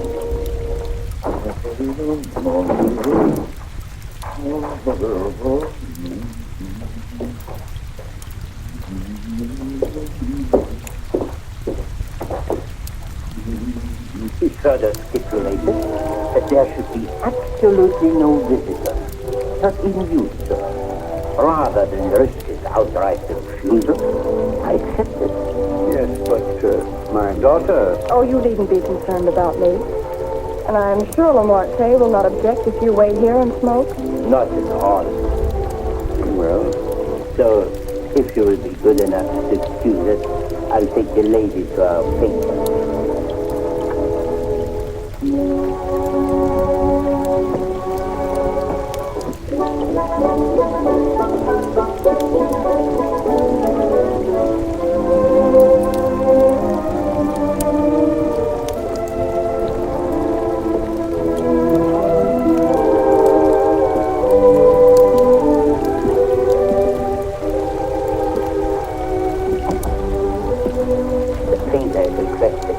Permitted to work undisturbed. He finds it more satisfactory that way. The senorita is here. Are you ready? Quite ready. I hope you will be quite comfortable. If there is anything you want, you have only to call down the speaking tube. Thank you. The artist who sense the need for haste is quite brilliant. Therefore, I won't take up any more time.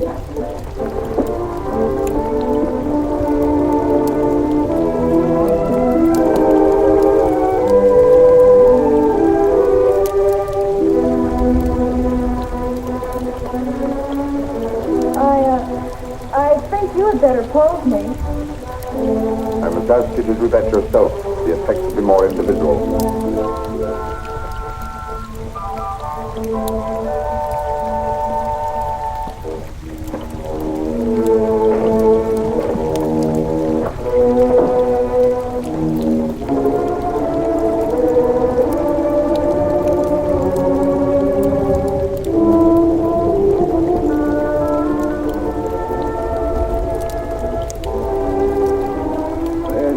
Take you long. Not too long, I hope. Our painter was ready. He started. So if you don't mind, we'll get on with our business arrangements. I have brought the cash as you stipulated. For the full amount? 150,000 francs. Good. I'll write you a receipt.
some interesting curios back here, if you would like to look at them. But I wouldn't like to tempt prying eyes.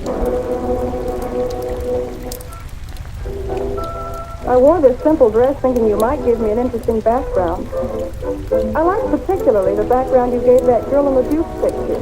Do you think you could do one for me like that? I could.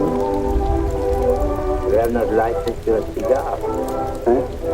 Oh, well, I've been smoking a little too much lately, and besides, I got interested in this statue. Good. Then you won't mind excusing me a moment while I go up and see how our painting is coming on? By all means, go ahead. Don't you think we better? I'll tell you when. But your shoulders, can't you straighten up? Not so square. Well, I've asked you to pose me. I'm quite helpless about such things.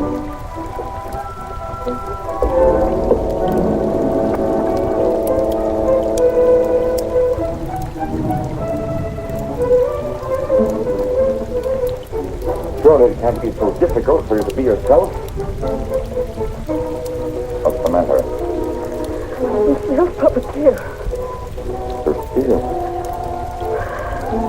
So you're moving. Who said so? Lamarche. And you believe what Lamarche told you?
How many others have you told that I painted the pictures you sold to the Duke? No one. No one. You're not telling me the truth.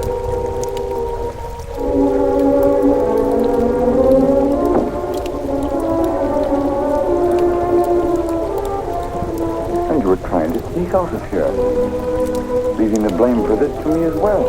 No. No. I want it.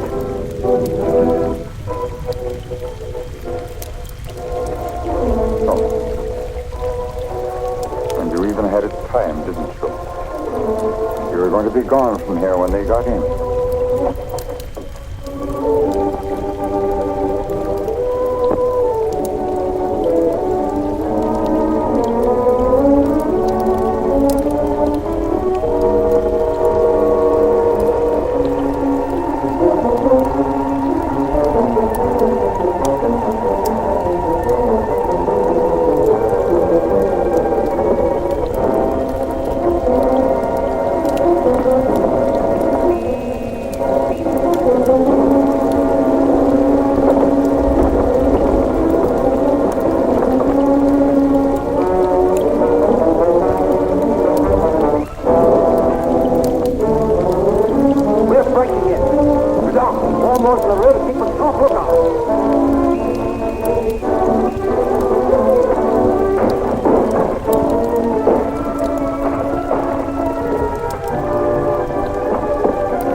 finished.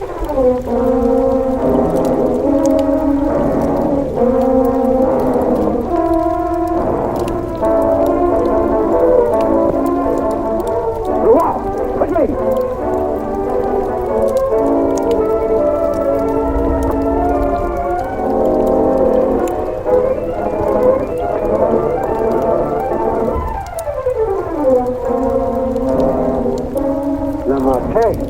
Yes. His death certainly isn't going to help us any. Where's Francine? He took her out there.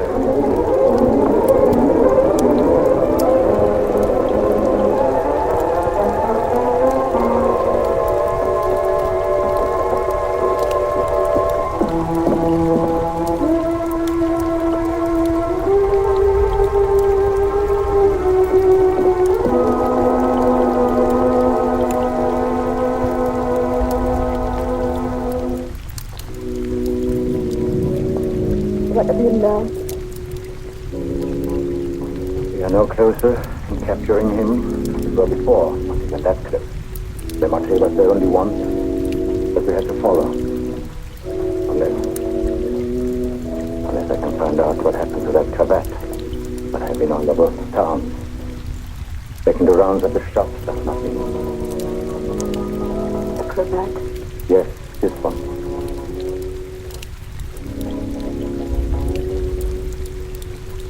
What's the matter?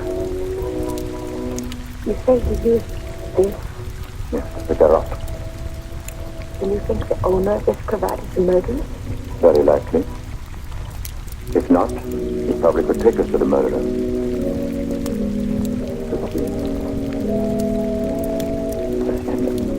I don't know how to say this, but you know how I felt about Francine. She's your sister. If I only could make you believe I will do everything I can. For you too.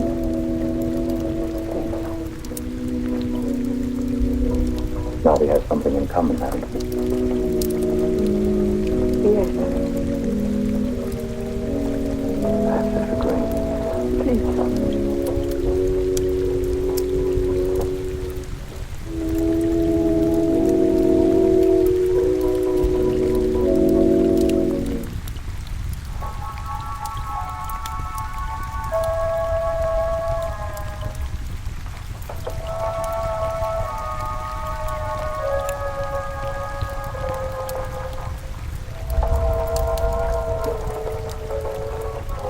My deepest sympathy.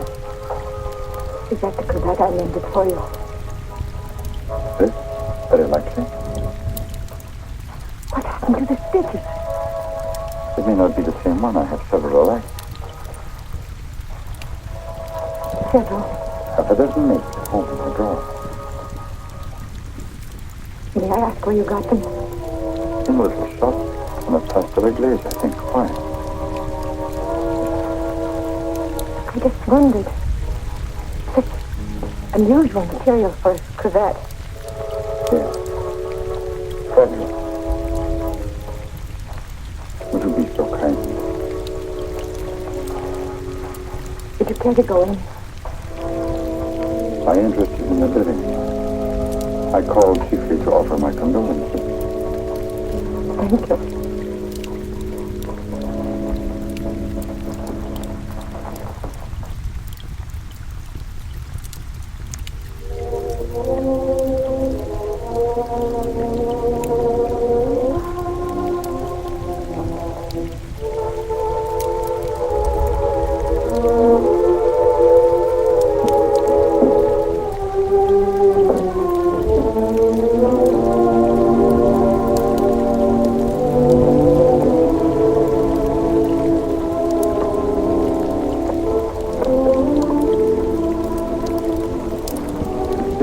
We must see.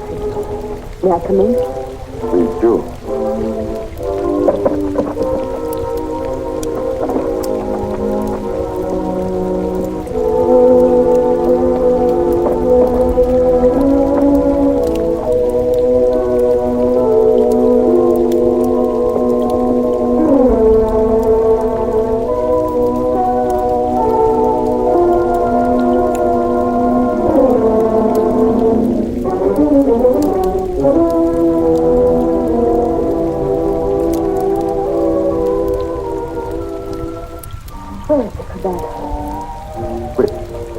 The one I mended for you. Oh, that? What? No, I threw it away. Oh, I wish I could believe you. You've been through a lot, sister. Sit down. Let me bring you some. Some cognac? Nothing. Thank you. Where were you last night? Right here. Working on my puppet. The whole evening? I did go out for a little while. To paint someone. Haven't I told you I don't want to paint anymore? But that merely meant you wouldn't paint me. Why was that? What good would it do to tell you? You don't believe anything I say to you. Why wouldn't you? As a matter of fact, I was becoming fond of it. Fond? Yes. But it was more than fond. I found myself falling in love with it. Really. Why should that prevent you from painting me?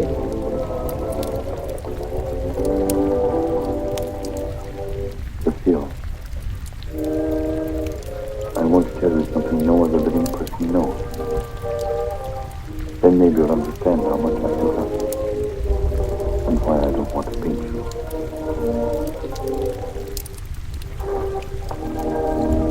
I was a very ambitious youth, Lucille, and extremely sensitive. I almost starved to death as an art student. I didn't mind physical starvation. There was something in me, a burning ambition, striving to paint something really worthwhile, something fine. I worked feverishly at the Beaux-Arts, never seeming to get anywhere. I painted every model who came there, but the canvases all turned out to be one after another, just ordinary. And then, one night, as I was going home to my garret, I came across a girl, Colette. I didn't know what to do. My garret was close by, and I carried her there. Took care of her as best I could. I had little money, barely enough for my feet. She needed nourishment or she would have died. Somehow I managed to get her the things she needed. Then one day, to pass the time, I began to paint her. That was her name. Jeanette LeBeau. There was something in her fever-tormented eyes that was almost spiritual. Something that reminded me of someone I'd seen. But she had a key to me. The Maid of Orleans. I'd seen the tomb of the Maid of Orleans, and it inspired me. Then by chance I sold the painting to Lamarck. Jeanette recovered after that, and then one day, without a word, disappeared. And then one night, Lamarck turned up at my garret with a letter. And informed me that the Academy had awarded my picture, The Maid of Orleans, a prize. It would hang in the Louvre. And I was being recommended to the Legion of Honor. I worked in the Louvre. I was almost insane with joy.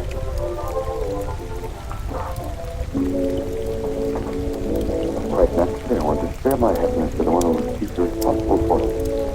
Jeanette. I went looking for her, searching everywhere. At last, I traced her through the doctor I'd called in for her. He gave me her address. I went there. Outside her door, I heard laughter. But what laughter? Then I really saw her. She invited me in.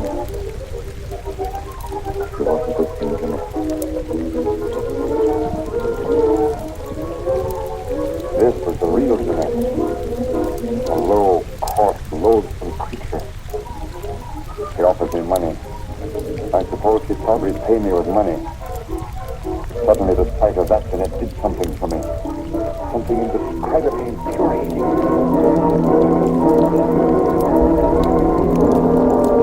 I thought they would stop her defiling the image I created of her. Stop her degrading my work. I thought that would be the end of what she could do to me, but it wasn't. Every time I I painted again, I painted Jeanette. I turned to making puppets because I could make them of wood.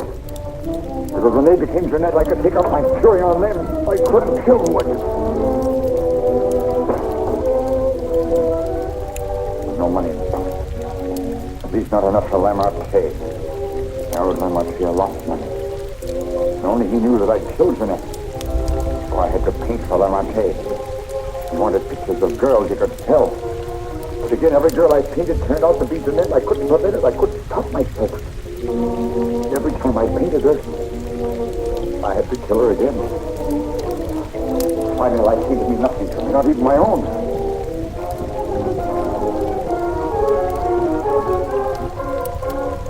Then I saw you.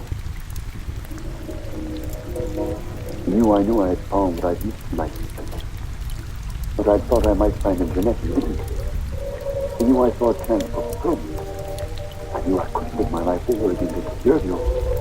I knew I couldn't undo the wrongs I'd done. But I could prevent further ones. That's why I definitely quit thinking once and for all. I decided there must be no more killings for your sake. That's why I couldn't preach. Now do you understand?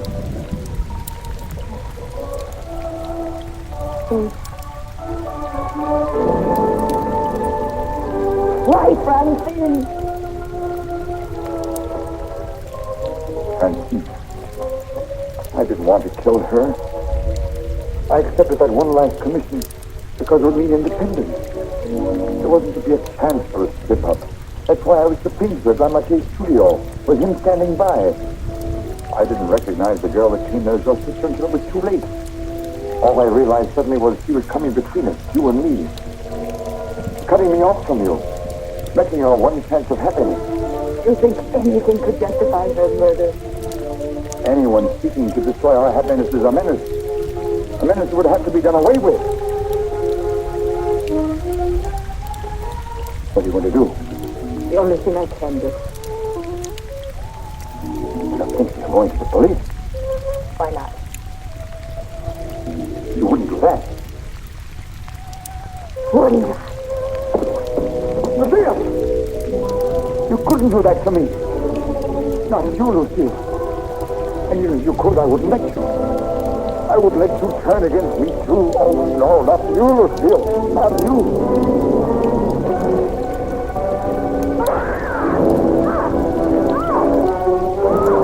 Back in the door. Quickly. All right.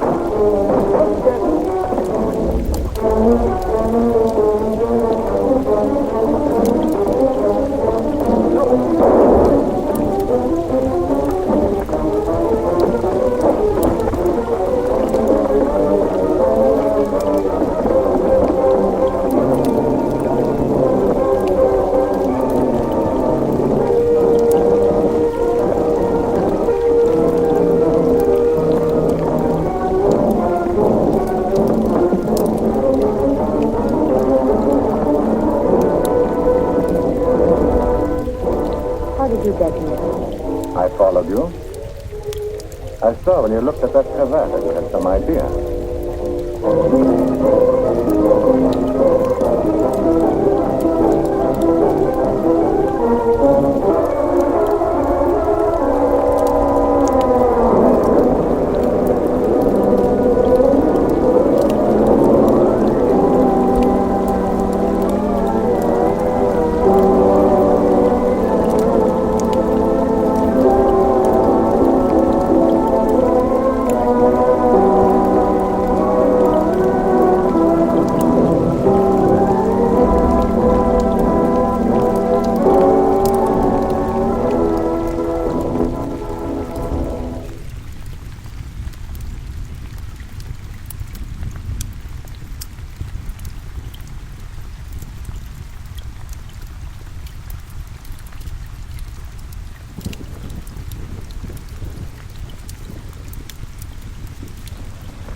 How can you say with absolute certainty what does or does not dwell within the limited ocean of the night? are the dark, enshrouded legions of evil not but figments of the imagination, because you, the puny conceit, say they cannot exist. Whence came the story, told in frightened whispers down through the ages, of witch and warlock, werewolf and vampire, and all the spawn of hell, born on the sable wings of night to the unholy communion of the witch's Sabbath.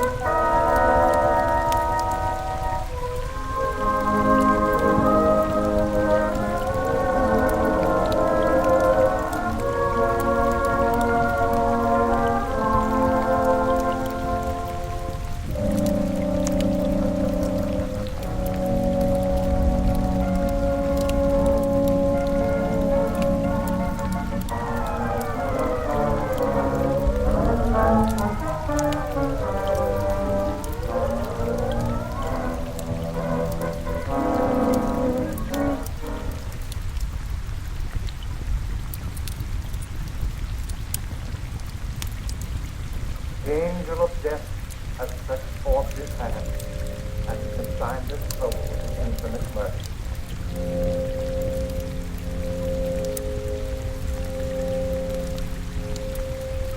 If there are any who care to look upon the face of the departed, before he is carried to his final resting place, you may do so now.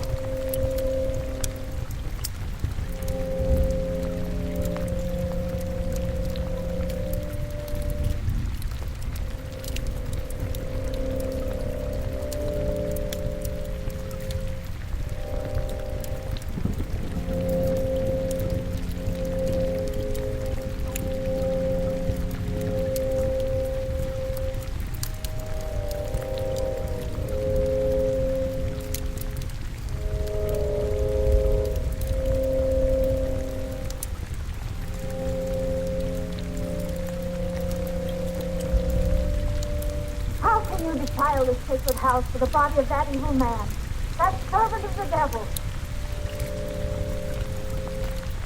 His hands are stained with the blood of the innocent. It is unspeakable sorcery. You can't see any disturbance, do you?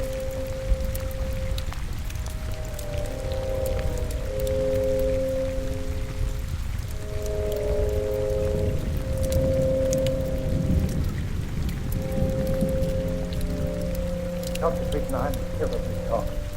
Poor old Kate hasn't been quite right since the shocking murder of her little granddaughter last year. But I never dreamed. I understand. Why don't you keep you on with the surgery?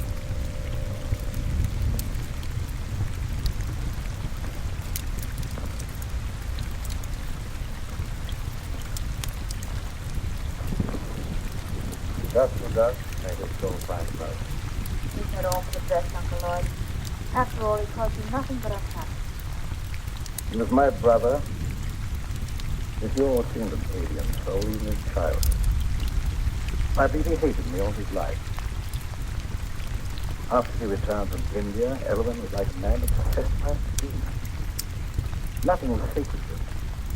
He had nothing but contempt for all that decent men hold dear. His mind became a black and evil thing, probing into the perverted knowledge of ancient sorcery and demonology. But they didn't say. They're all quick to call him insane. Any mentality that deviates from conventional. There have been many things in heaven and earth undreamed of in our philosophy.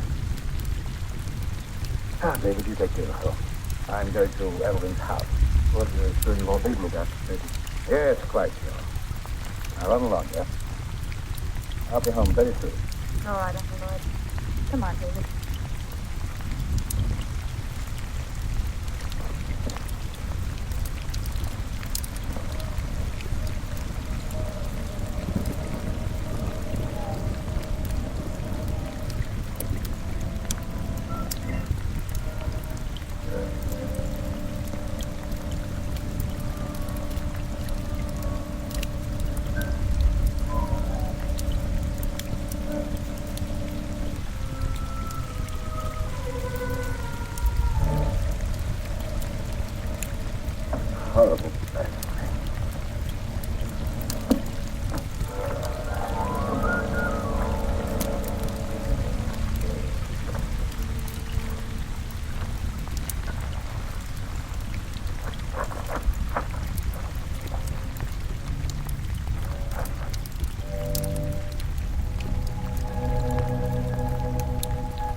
You don't know what you're doing.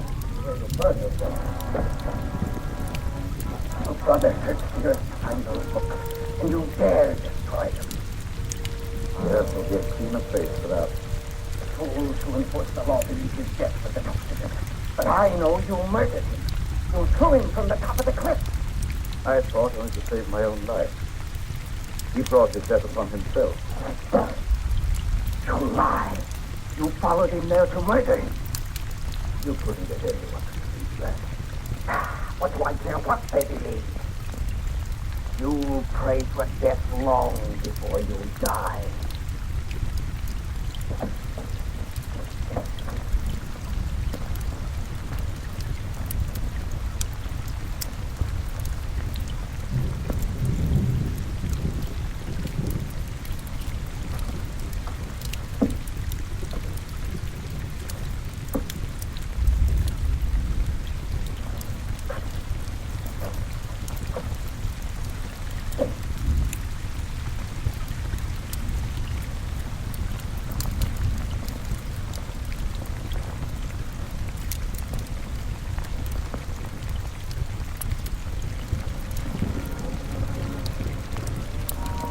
Darling, you've made me very happy. No happier than you've made me. Now, don't you think you'd better tell Uncle Lloyd? After all, he is my guardian. Of course, although I don't think you'll be very much surprised.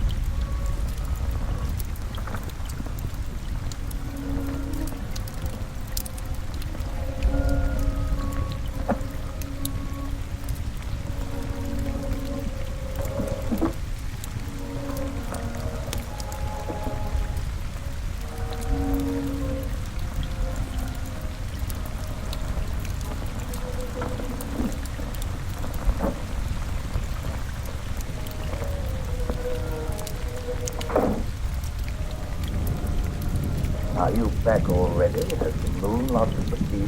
Why, not at all, sir. That is, what I'm trying to say is that You possibly be trying to tell me that you and Gail are in love? that's the exactly that. I hope we have your approval. Yes, David. I know her happiness will be safe in your hands. I'll do my best. I believe you. I can face the future with a lighter heart. Think as if you were in danger. No, not at all. It just makes me feel happy to know that your future's assured, that's all.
Shaitan. That's going to be a big. I live. I must get strong. But Power has been given me to draw everlasting life. Veins of the living. They will give me the blood from their hearts. While I destroy.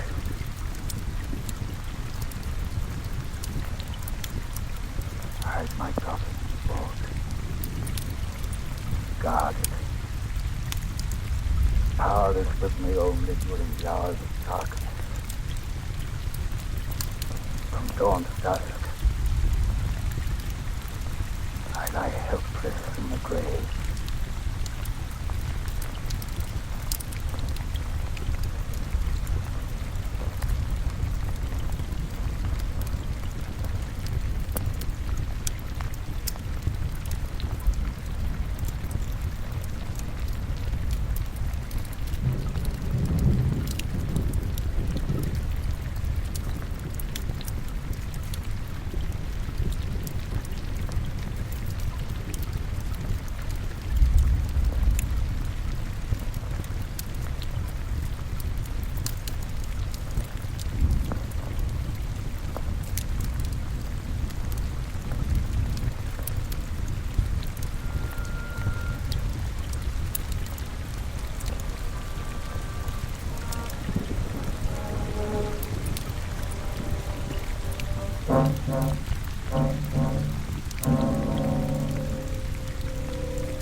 What do you make of it, Dr. Clayton?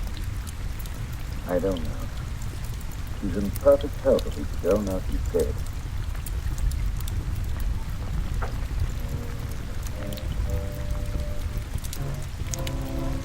You think it was murder? I don't know what to say. It's not a wound on the body except the two tiny puncture marks in the throat. But the appearance of the body would indicate that she's dead to death. I could tell you why she died. You wouldn't believe. Kate, if you go snooping around, I'll have to send you away. Oh, please don't do that. I don't mean any harm. You're a good man, Dr. Clayton. Everyone knows the goodness of your heart.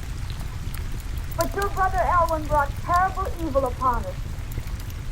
He's dead, Kate. And all evil died with him. But it didn't die. It's growing stronger every day. That's enough. You better leave.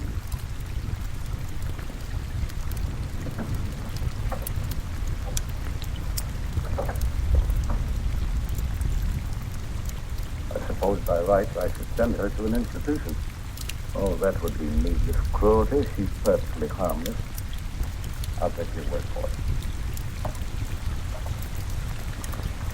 I think I should order an autopsy. This may be murder. I doubt if you'd learn much from an autopsy. The subtlest condition of the body wasn't caused by any known poison.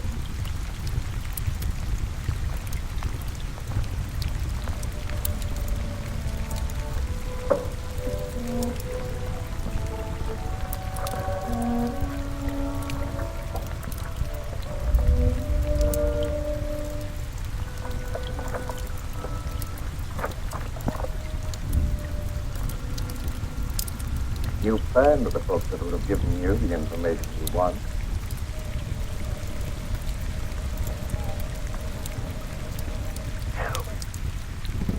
Did I start with you? I'm sorry. You can't stand there. You're dead. No, I'm not dead. I have life far beyond anything you can understand.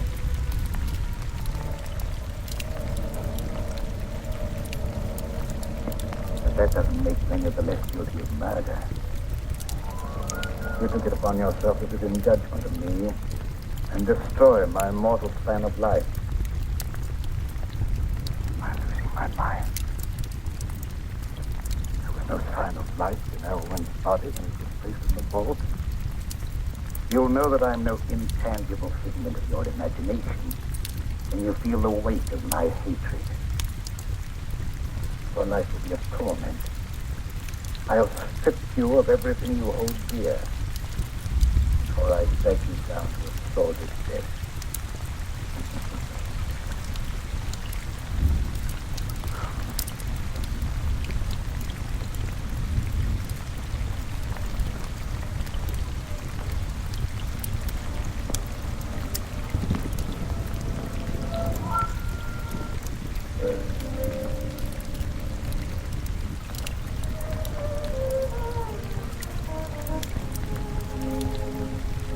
Young love in the moonlight, the theme of so many poetic rhapsodies. Gail was an easy hypnotic subject, and I was made her my excitement. Save her from the initiating into the dark mystery, the eminently respectable Dr. Clayton, since the murder. Yes. Your life, a menace to all who's clean and decent, had no right to exist. That you failed. Power of those I serve, my life is indestructible. Eternally sustained by the life I take from others.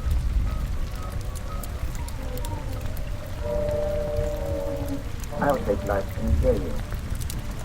Slowly. You will see her life day by day. Tireless sleeper. Man, oh devil, I don't know what you are, but...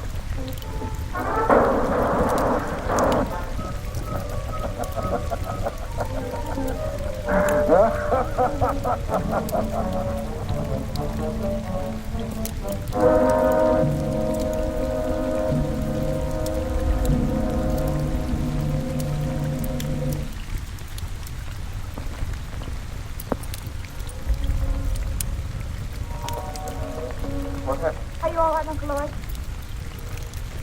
Yes, there's nothing to worry about here. I thought I saw a burglar, that's all. Nearly frightened you to death. I'm sorry I frightened you. It was nothing but a shadow. I'll late. You better go to bed. Good night, Jack. Good night, Uncle Lloyd.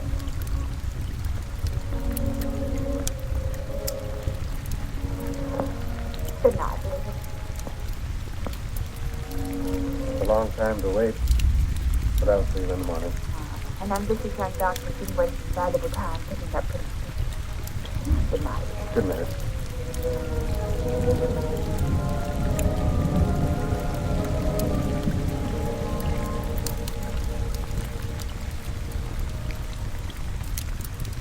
Forgive me, Dr. Clayton, if I seem to be impertinent. But have you told all the truth about that shooting? No. I have reason to doubt my own sanity. Why do you say that? I saw my brother Elwyn here as plainly as I see you and talk. If it was no insane hallucination, it's too terrible to think about it. Oh, don't worry about it. You've been under a great strain lately, and you know what kind of tricks our nerves play on us sometimes. Yes, that's my only hope. If you let me take over most of the burden of your practice for a while, I'm sure you'd be all right in no time. Thank you, David.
Let them see the kindling flame of your life as far as vitality.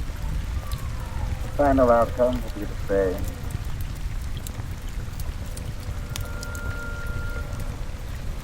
In a short time now, they will call you dead. Then you will awaken and be as I am now.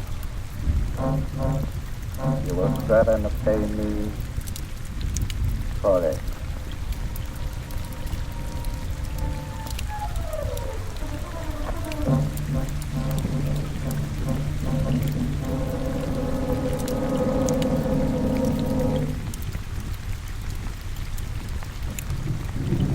Good morning, David.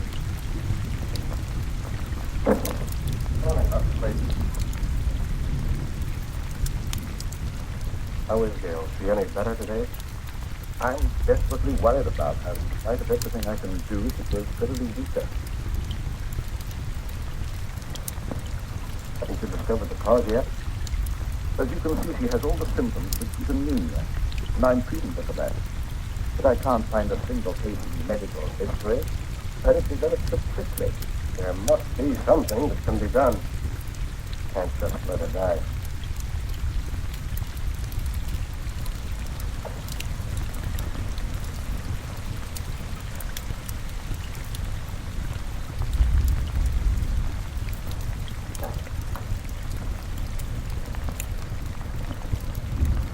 Hello there. Hello, darling. I'm sorry to cause you Uncle Orson. Now, don't you fret about it. We're going to have you up and about in just no time at all. Isn't it lovely out here in the sunshine? But it's so different at night. I have this awful nightmare about dreadful things. Why? What do you dream about? I dream of a horrible bad life becoming me. I try to stop it, but I can't move a muscle. It makes me feel deep down. Everything.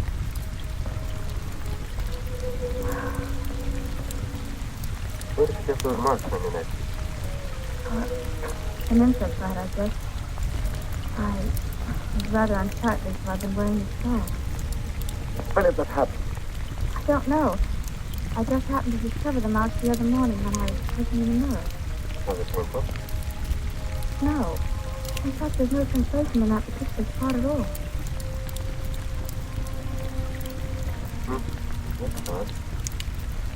Dr. Clayton, don't you think Gail should have a blood transfusion immediately?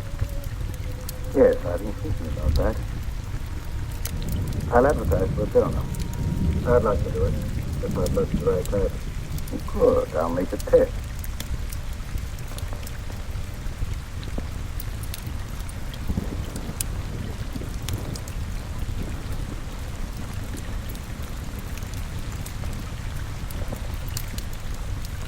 There's more cuddle in her face already.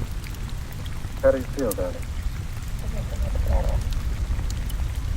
I don't think you have any more to worry about.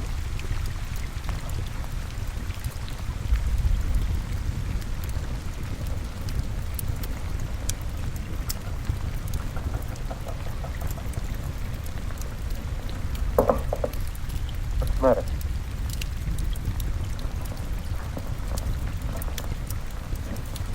I've just crumbs. Now, my dear, the best thing for you is to sleep. Goodbye, dear. You're by far the nicest uncle anyone ever had. Hurry and get well, darling. Remember, you've got a date for a wedding. We'll forget.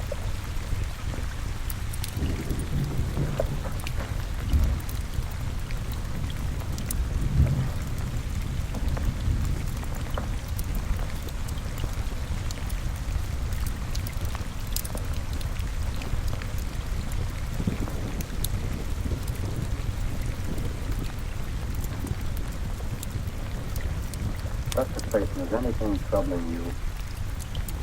Yes. I saw a face outside Gail's window. But that's absurd. Gail's window's on the I know it sounds fantastic. But I'm convinced that Elvin is responsible in some way for some intangible menace threatening us all. And that's impossible. Elvin's dead. I know it's impossible according to all normal laws of nature, but can we be sure there are no supernatural laws beyond our understanding? We've been watching Gale grow steadily weaker and weaker, sinking every day. And medical science would offer no explanation.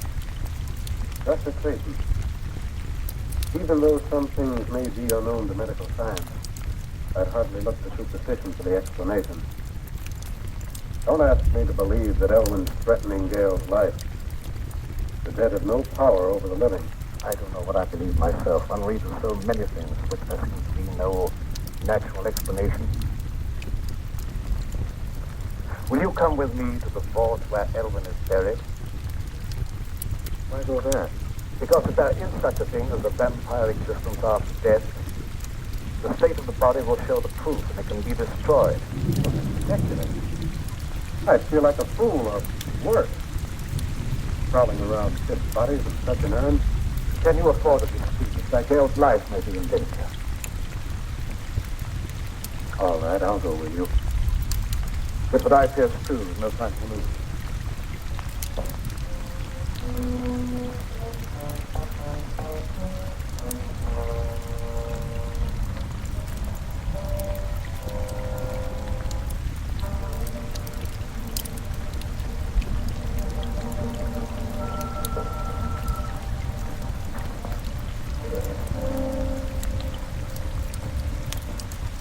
The coffee's been taken away. Perhaps it's been stolen by a medical student. I'm afraid that's not the answer. Elwyn dedicated his entire life to the dark powers of evil. What unholy forces he set in motion. Dr. Clayton, ignorant people believed that sort of thing in medieval times, but not anymore. I know there's a natural cause for every effect, and I don't believe Gale's life is being threatened by any supernatural power from beyond the grave. Perhaps you're right, I don't know. Dr. Clayton, I'd like to marry Gale immediately and take her away. I think change of climate might be beneficial. I don't know whether that would be advisable or not. I'll think it over.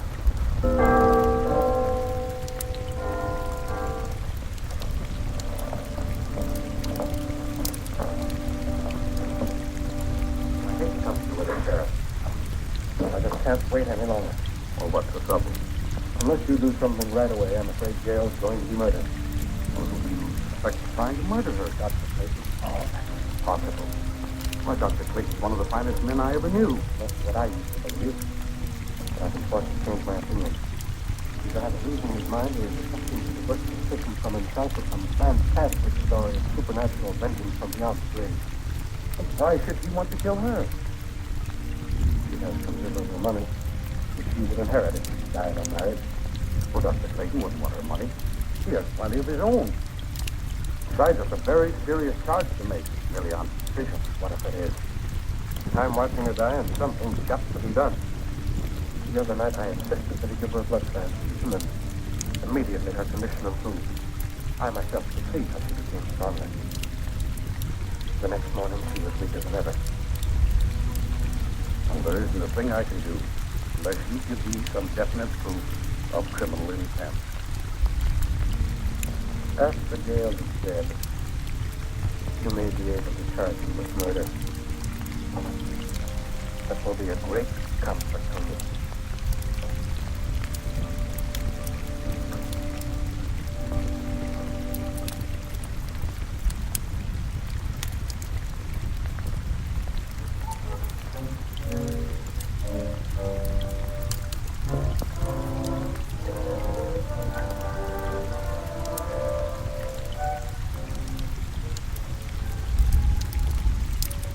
Are you sleeping? No. Just resting. I heard about what was happening to you, and I had to come here. I'm the only one who can save you. You think you're interesting, but Uncle Lloyd's saying everything's possible. I know you don't believe me. You think I'm crazy. Everyone does. But I know more about some things than you find in all the doctor books in this room. You wear that scarf to hide the marks on your throat. I know what made them. I know what steals the life from you at night. And I also know what'll save you. There's no use for me to talk to Dr. Clayton or no one else. They wouldn't believe me. The sheriff said he'd send me away if I made a nuisance of myself. Don't worry about that. I can help you if you let me. Here. Wear this. Wear it around your neck always. Never take it off.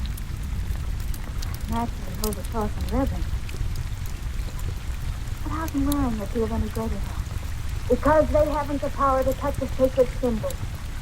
Hey, what do you mean? Vampires. Creatures of the devil who are neither alive nor dead. During the day, they sleep in their graves in death-like sleep. But at night, they have the power to roam the earth. Oh,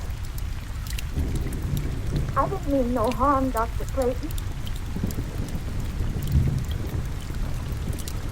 Don't be afraid. I know you didn't mean any harm.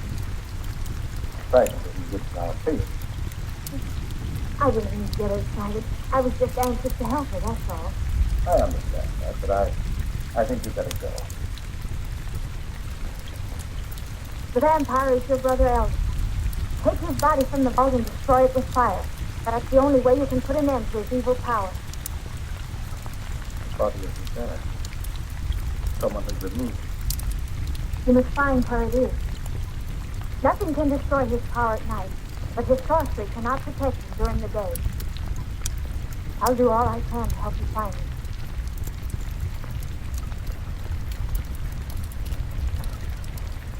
Believe what he said?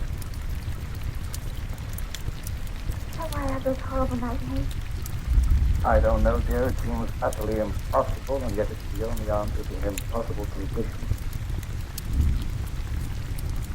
I've been convinced that some malignant powers at work, and I didn't want to frighten you with that, and I couldn't even believe the evidence in my own eyes. Do as she said. Wear this, my dear.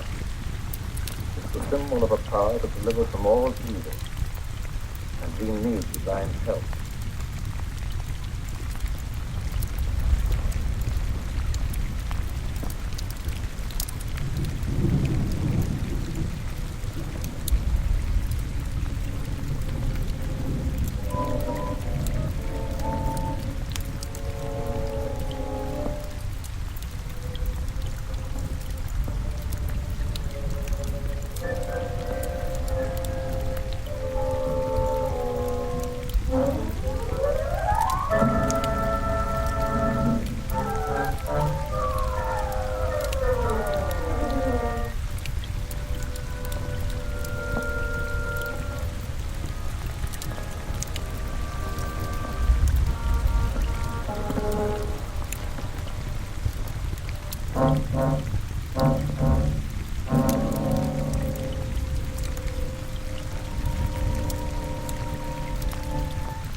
I can't stand this any longer.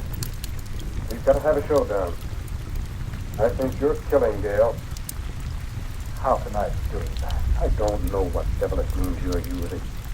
But if he dies, I'll kill you. I've done everything in my power to save you. You expect me to believe that? Anyone with the slightest medical knowledge can see that she's not suffering from any normal disease. Her vitality is being systematically destroyed. That's true.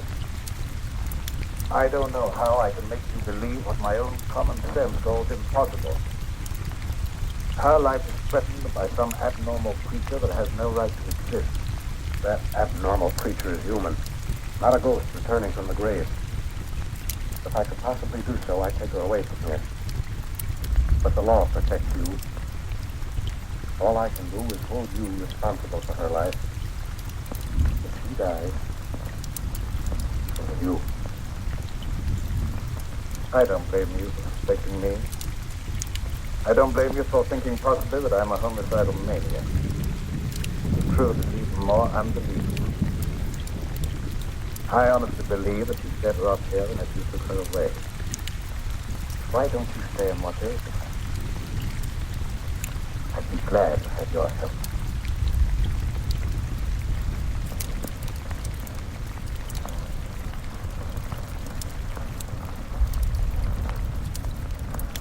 I'm sorry if I've done you an injustice. But I've been so worried about Gail, I've nearly lost my mind. I understand, and I sympathize with you with all my heart. Let's go up and see how she is.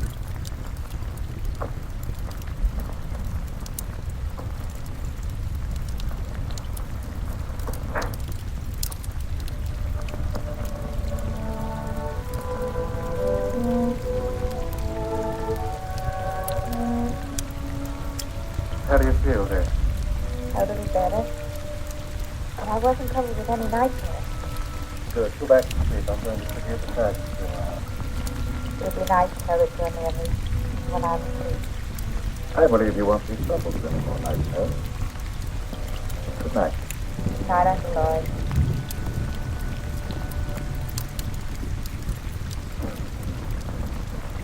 When they're all asleep, break into the house and get the chain from around her neck, Zola.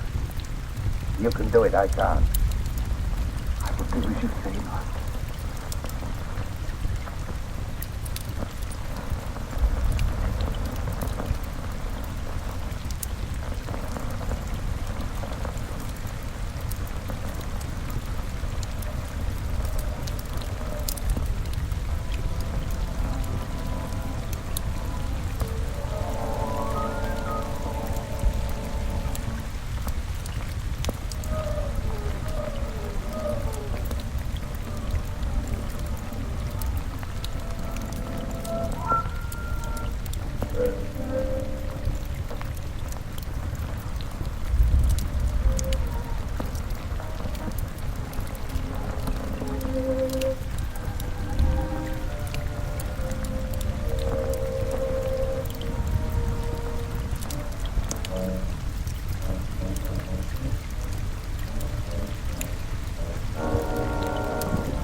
What do you want with me? I didn't do anything. Quiet, I'll break your neck. What do you know about this?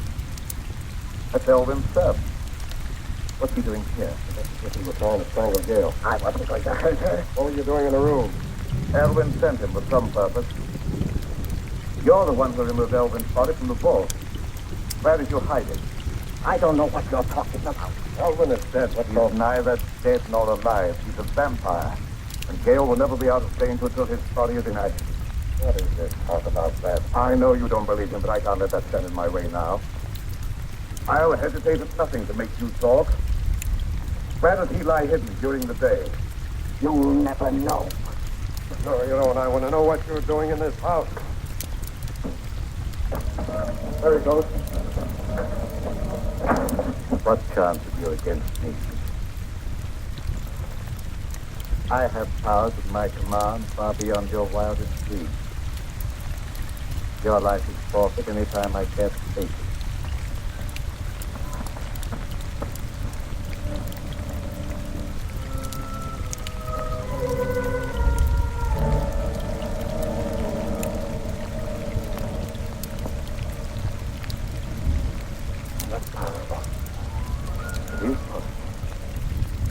Now you know what we're up against. What can we do against a creature like that? Despite what he said, he can be destroyed. In the meantime, you guard Gale. Don't leave her alone for a minute. Yes.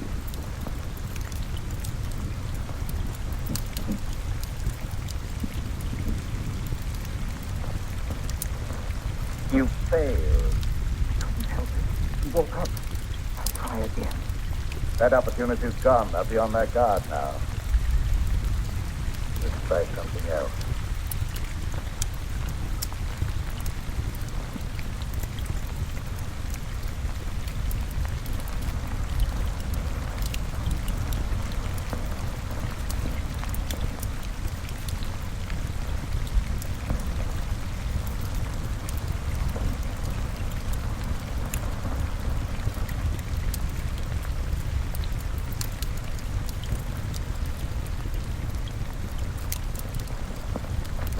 Good evening, Sheriff. Good evening, Doctor. Young Bentley made some wild thoughts before church this morning. Yes, he was half out of his mind with worry. He came here to accuse me of trying to murder Kitty.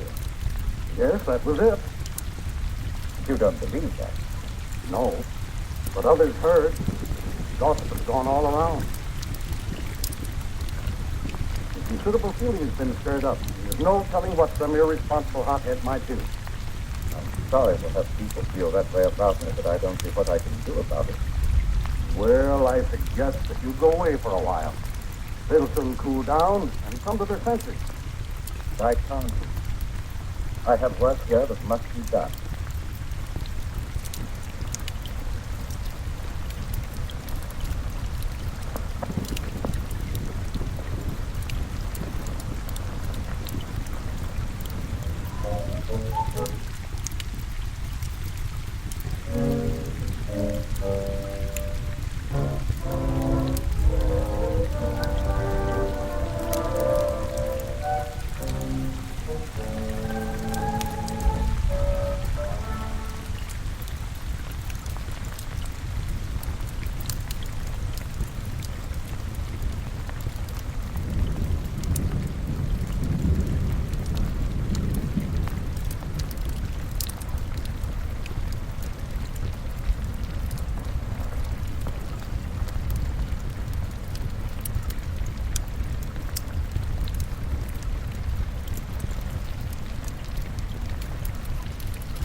So this is where you lie hidden during the day. Color in your face proving you're a vampire. Not what the honest spirit who rescued. Dr. Clayton will believe me when he sees you. His fire will destroy your evil powers.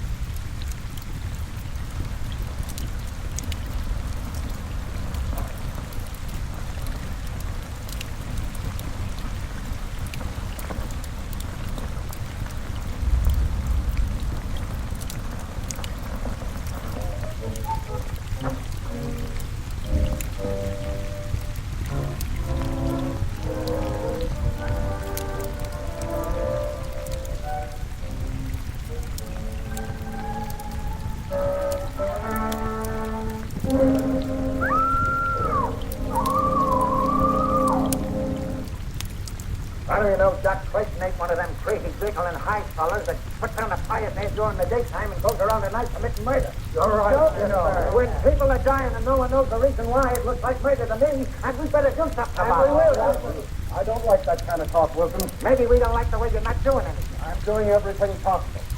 There's not the slightest proof of murder against anyone. And I'll throw you in jail for inciting mob violence if you don't keep quiet. Hey, here! Hey! Oh, Casey's been murdered. Murdered? Where did this happen? In that old abandoned cemetery. I heard her scream, but by the time I got there, she's dead. Her neck was broken. Did you see anyone? No, and I didn't hang around looking for anyone. I ain't lost no crazy murderers. Old Kate never harmed or stolen a life. I guess it's proof enough that there's a crazy killer roaming around here. Too bad I find that him is my business. I'll not stand for any mob taking matters in their own hands. That's final. Take me to where the body is. Yes. You better do something pretty quick.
Old Kate found you when I had to kill her. I knew they'd take the cemetery. I brought you here. You will be well rewarded for your faithful service. Make a secret trip for me here while I can remain undisturbed.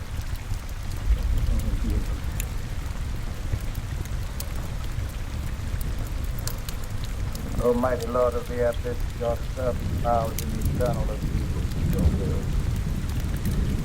Time has come when I must destroy all those who stand in our way.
Finding this place that takes her life is no good.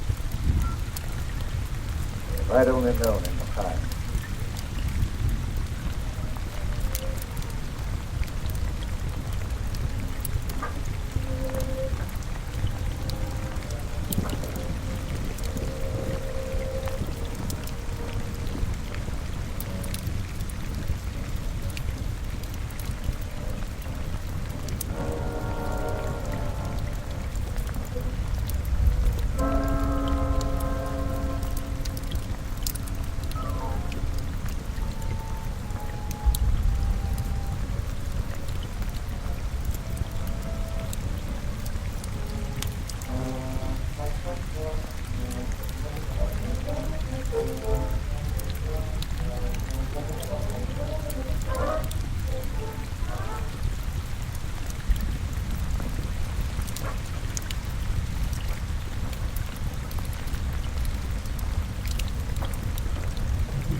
truth.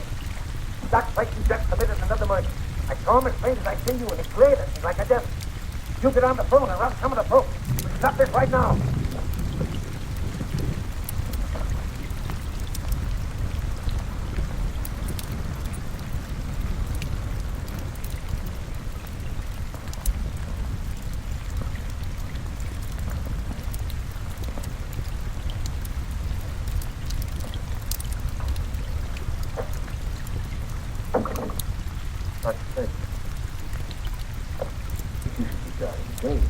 Well, she's all right. I looked in every few minutes. Did you find the hiding place?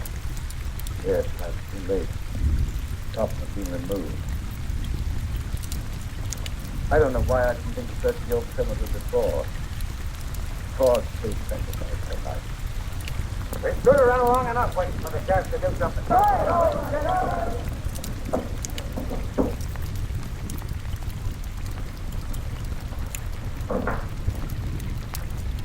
Gail's all right. Sleeping right at 8. What's our next move? I don't know. Let's find that coffin. I don't know where to start.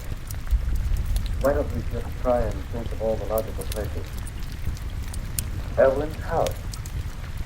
Might have been taken there.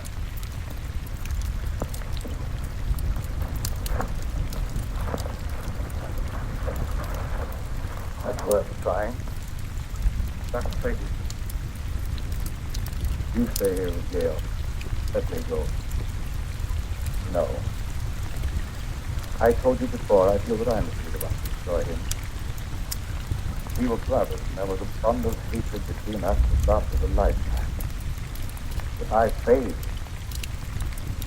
then you must be the one taking up the fight. And Gail's fate is the fate of mankind.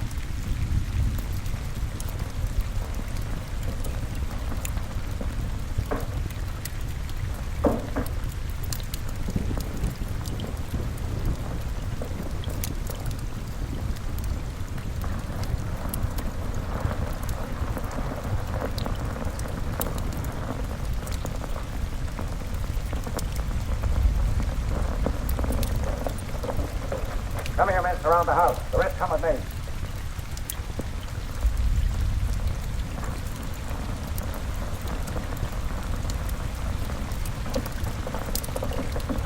Where's Doc Clayton? He's not here. Where is he? What do you want with him? We're going to stop him from committing any more crazy murders. Dr. Clayton is innocent. Why, you said yourself he was trying to murder Gail. I was wrong. Please believe me. Terribly wrong. No, you weren't. You were right. I saw the proof tonight with my own eyes, and I caught him red-handed. That couldn't have been Dr. Clayton. It was his brother Elwin. Have you gone crazy? Elwin Clayton is dead. Everyone knows that. You don't understand. I don't understand why you're trying to protect him. All right, men, go ahead and search the house. Come on, you. Wilson, you stupid fool. Go ahead with the search, man.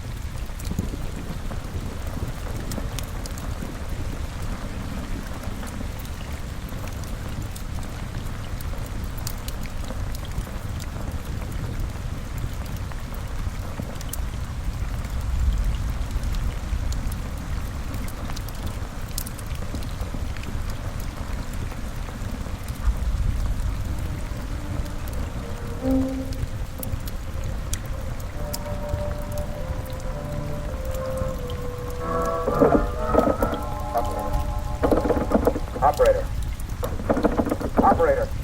Now you go. Believe me, you're making a terrible mistake. I'm telling you the truth when I say that Elwin's responsible for those murders. I'm beginning to believe that you're just as crazy and dangerous as Doc Clayton.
Wait here.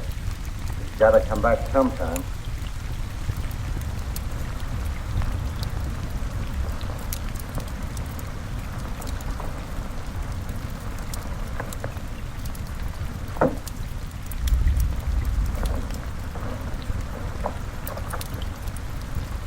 Would you look at this?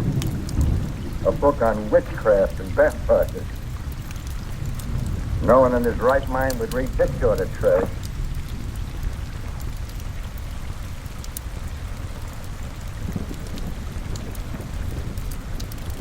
It'll soon be daylight.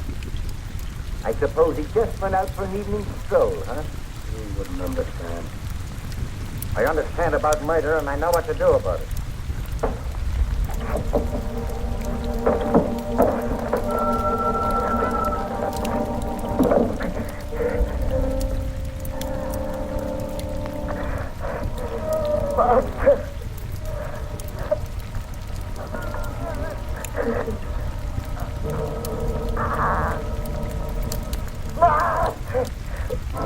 You don't wait for death. You come to me.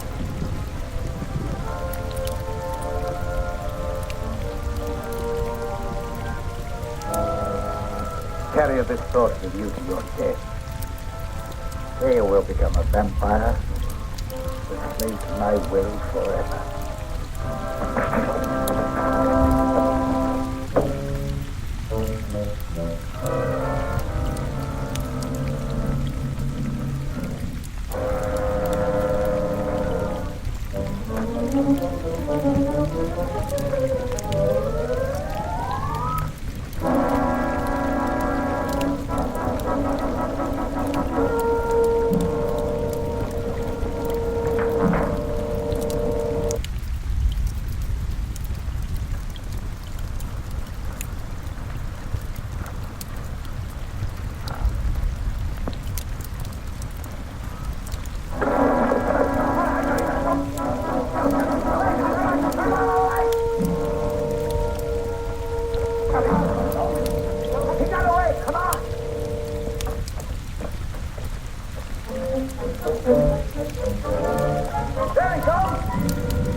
You're weakening, aren't you?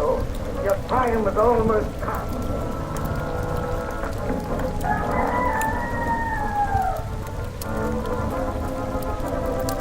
Dawn, you'll be as helpless as one truly did.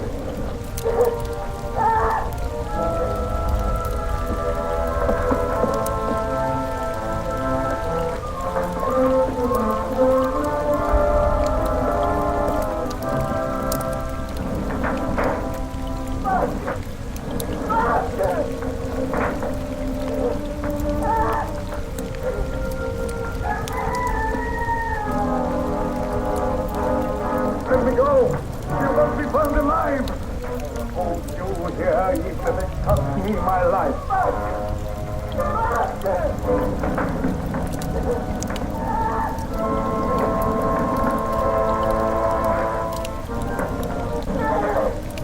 What? Good heavens! There's two of them!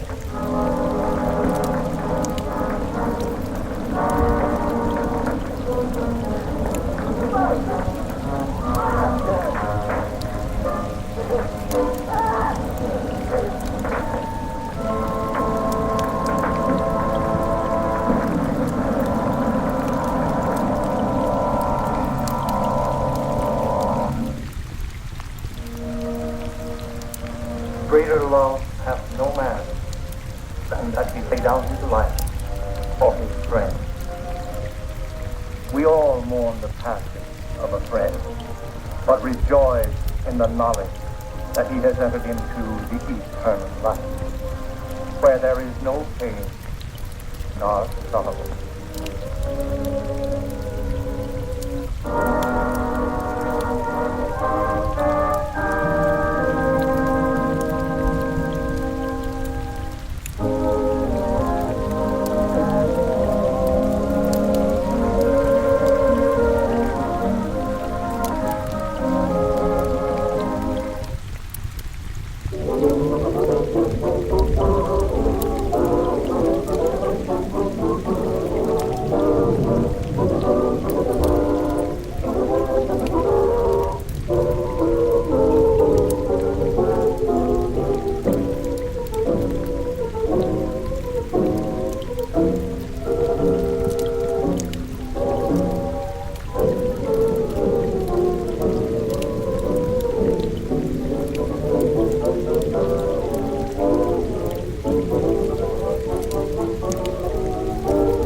I say, Reynolds, what's this I hear about the Army being interested in this project you're lobbying for? Well, it's not for publication, but they're planning to build an ammunition dump near the dam. I thought they were spending all that money just to help out a handful of farmers. And when I mentioned to the committee it's more than 50,000 troops are stationed within a mile of the peephole, they immediately increased the appropriation by $500,000. 50,000 troops. 50,000 troops. But don't forget, Mr. Hammond, all of our shipyards are not located on the coast. I don't think I understand. Well, now, believe it or not, we have 4 shipways on the lake. We're turning out an average of a ship a month. That explains a lot of things. With your influence in Washington, why don't you get a bill passed to increase the old age pension for glamour girls? Well, now listen here, Billy. We're not following this precarious occupation for love. What our friend was trying to say is we want to organize, start a revolving fund. And you'll be able to speak the language that he understands. Right?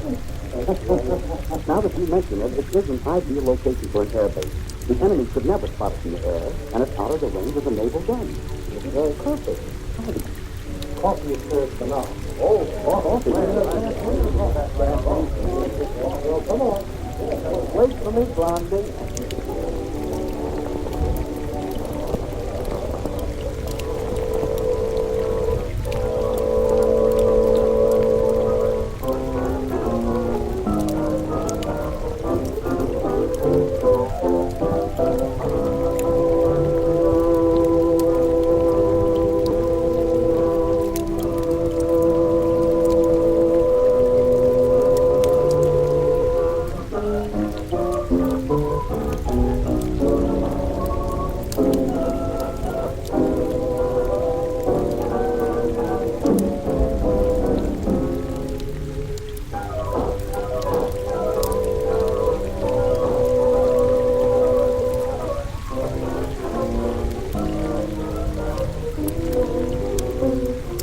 Well, gentlemen, if you ask me, I would say this has been a most successful day.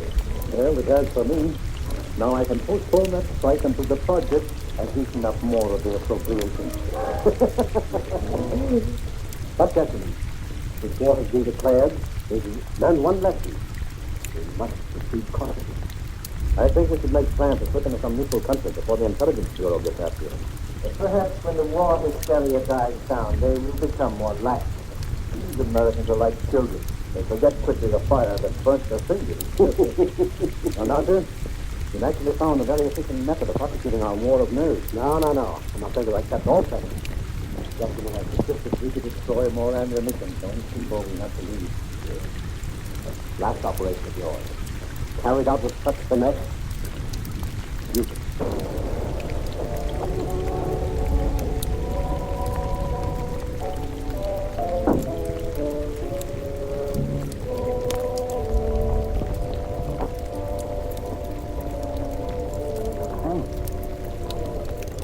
Want me with you, sir? No, thank you. I may be detained here for some time. Oh, are you going back to Cleveland tonight, Kenny? No, I'm staying over for a couple of days. Fine. Stop into my office tomorrow morning. A gentleman patient to see you, sir. Patient? She says she's only at my office during the day. Ask him to go outside. I explained you tell him to our patient at your home. What's his name? Mr. Cologne, or rather, Monsieur. Never heard of him. Seems very urgent, sir. Insists it's a matter of life and death. Why don't you see him and get it over with? Oh, very well. Be back in a moment. Oh, Dr. Lee? Don't forget your bedside news. Oh, no.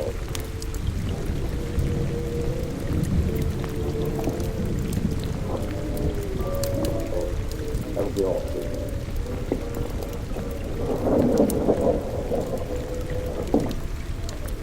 Dr. Sanders. That's right. I'm not in the habit of receiving patients in my home, especially at night. I have come a long way. And you are a good doctor? I'm a very sick man. Sit down, please.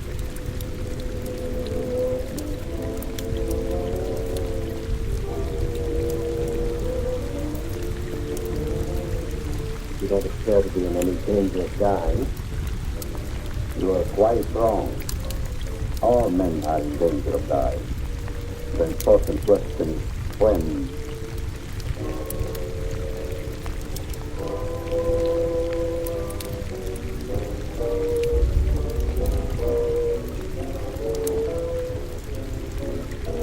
Who are? Just why did you come here? Wallace, how are things with you in Detroit? Fine. In the face of the strike, it may tie up my whole plant. 10,000 men. That's too bad. Yes, because I'll have to close one of my factories, waiting for parts. Trouble is, you boys should hire me as a lawyer. Things could really wreck your business. Listen to him.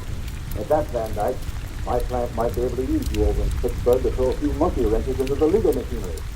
You must be mistaken. I don't know what you're talking about. That's strange. I was sure you would remember me. Voice seems familiar, but I'm positive I've never seen your face before. That you have a past life. You did see me before.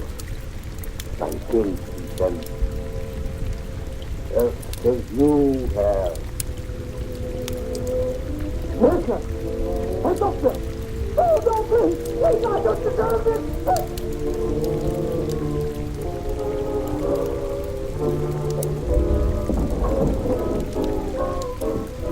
Someone screamed. Sounded like a banshee. Just a momentary upset. Nothing serious. Sorry, see. Are you sure everything's all right? Yes, quite. Gentlemen, please accept my apology. I shall be detained longer than I anticipated. In that case, I think we can go. Good night. Good night. Good night.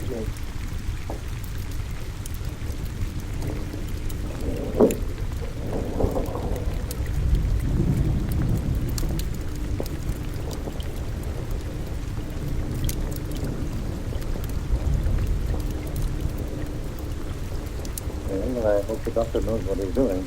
So do I. This patient looks crazy to me. Weird sort of fellow, it does. Like a European. I've seen him before. Well, let's go. All very strange.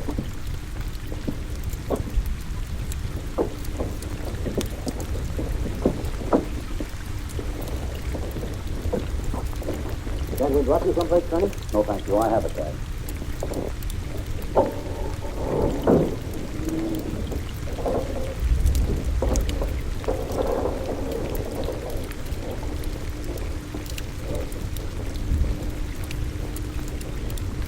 And be sure that the servant understands the instructions I have given you.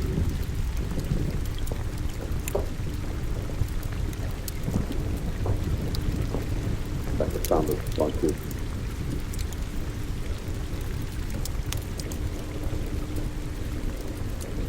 You may prepare the Jacksons for Mr. Colonel. He'll be with us for some time. Pretty well, sir.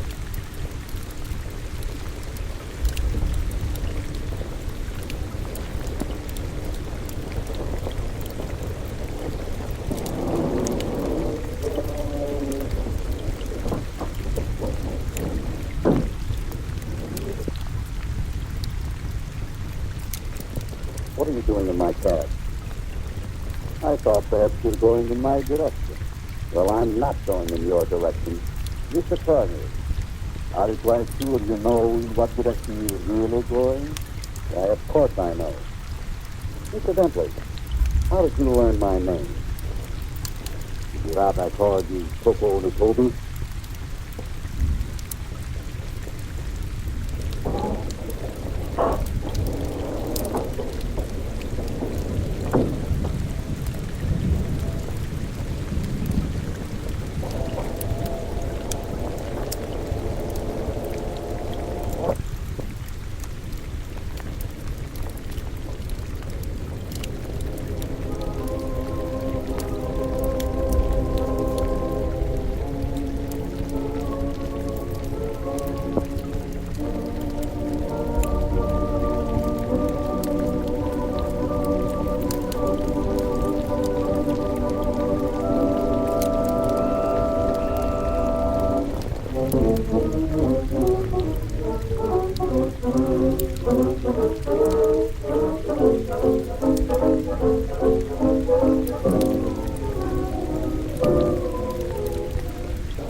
Well, the taxi driver identified the body. Said that he picked him up in front of Dr. Saunders' place. And all we have to do is grab this Dr. Saunders and ask him what he knows. Sure, and put him on his guard, and then where are we? No. This is one time that we've got to watch ourselves. What do you want me to do? Suppose you drop in on the dock and see what you can find out without letting them know that we suspect the place. We have a report that a niece lives there. You might work through her. Don't tell me. Let me guess. 50, flat-footed, and fat. With buck teeth and probably wears glass. Now, look, Phil. This is your first case, and you don't want you to coming up, see? You don't expect you to marry the girl. Just see what you can find out, huh? Okay, see if I can dream, can I? Good kid.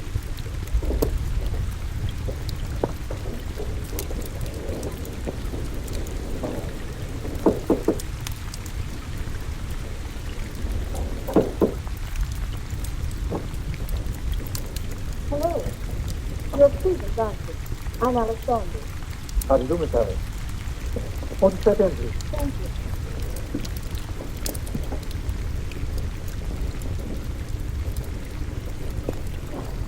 It's good to be back.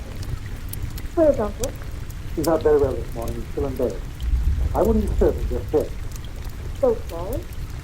Is it anything serious? Well, I don't know, miss. He took a little side out to the dinner party. Oh, dear. Everything looks just the same. Anything new? Only myself, I'm afraid, miss.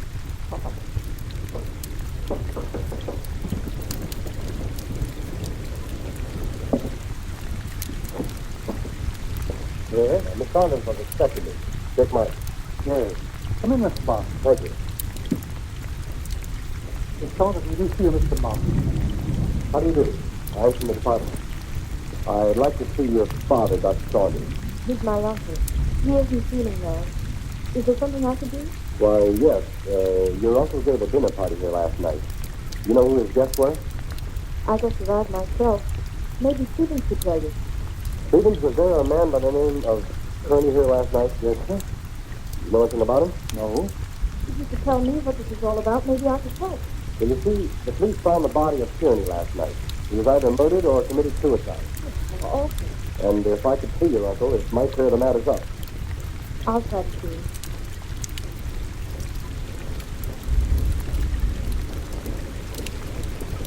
Stevens, where's the dining room? In there, sir.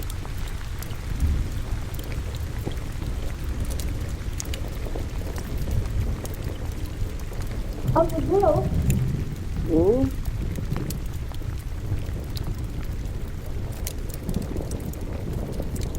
Uncle Bill? It's Alice. I just got in. Oh, what is it there? Uncle Bill, let me in. I'm back. Oh, Alice, yes, forgive me. But I was dozing. Stephen said you didn't feel well. No, nothing serious. Nerves, that's all. I've decided to remain in my room for a long rest. I'm so glad you're back there. Can't I come in for a moment? I have so much to tell you. It's been so many years since I've seen you. Oh, I'm sorry. Isn't there something I can do for you?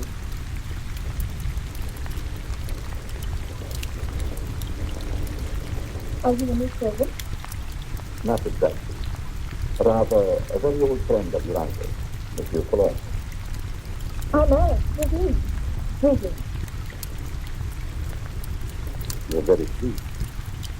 And a beautiful young woman. You'll excuse me.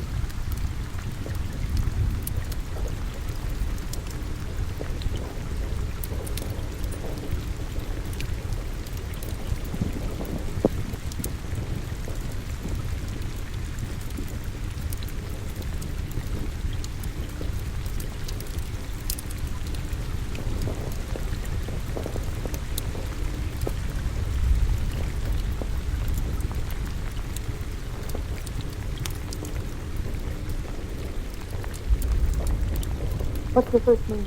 Richard, but you can call me Dick. Oh, Dick. This is Monsieur Cologne. He's an old friend of Uncle Bill's. Dick Martin. How do you do? A pleasure. Were you here at the dinner party last night? No, I came later. You know a Mr. Turney? Turney? I'm afraid not. Is there something wrong? It's a slight case of murder. It's there. Can I help in any way? Nope. Excuse me.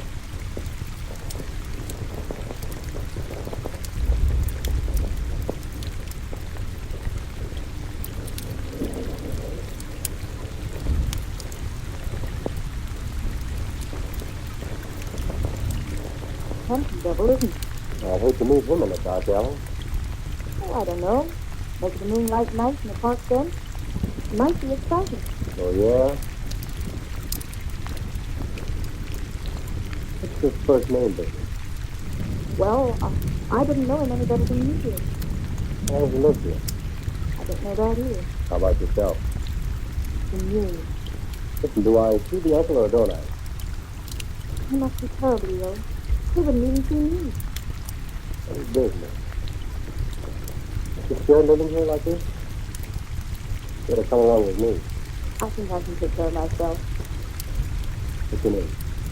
Oh, Kitty, all right? See you later.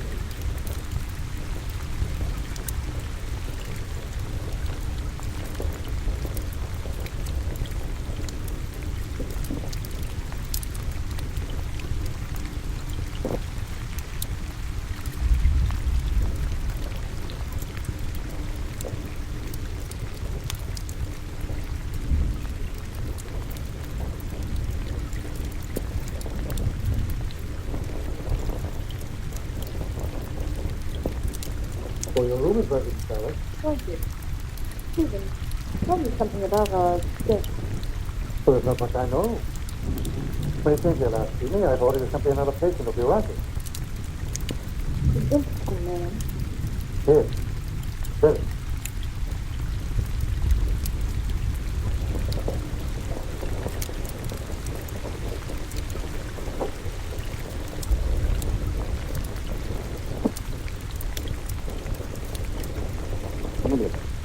He's not very well this morning, sir. He's still in bed. You'll see me in front of him tomorrow. Yes, sir. Will you please wait?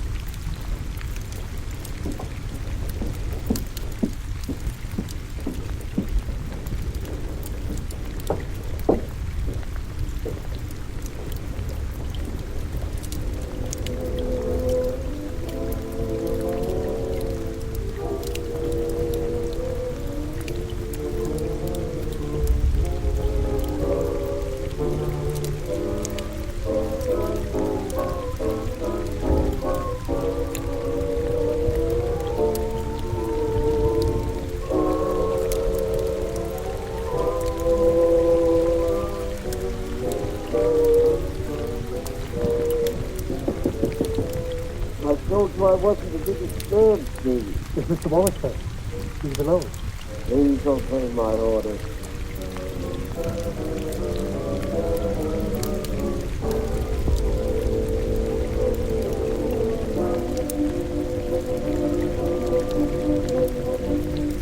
Well? It's impossible, sir. Dr. Sanders can't see you.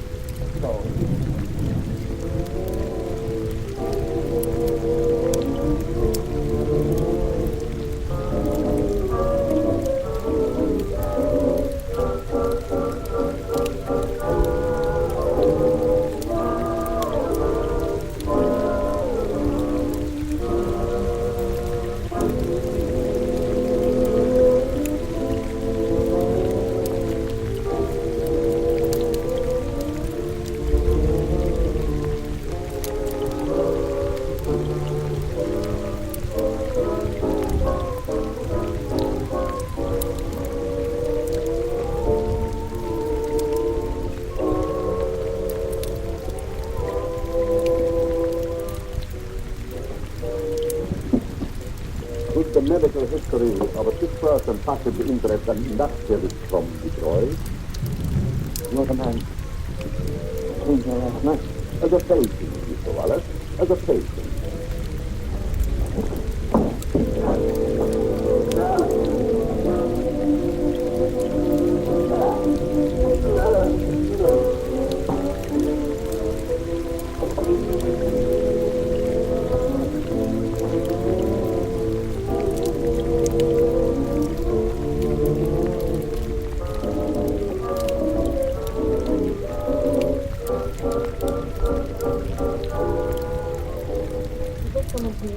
Mr. Wallace, you just left. I heard a funny noise. Is this room below mine? Yes. Then it seems to be here.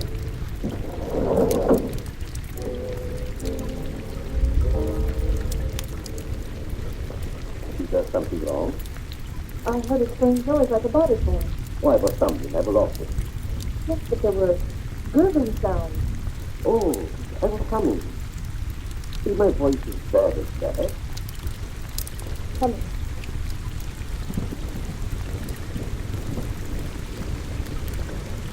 Have you known my answer very long? I'm past the deeply decapitated. I think I first met him abroad. Some kind of international meeting, I believe. Are you going to have the pleasure of your company very long? It depends on circumstances. You sound like a man of destiny. One must not flirt with one's destiny. With the world and the conditions we live today, aren't we all certain with destiny? I suppose I finished my book. There. Oh, no, please, I didn't mean to disturb you. Excuse me.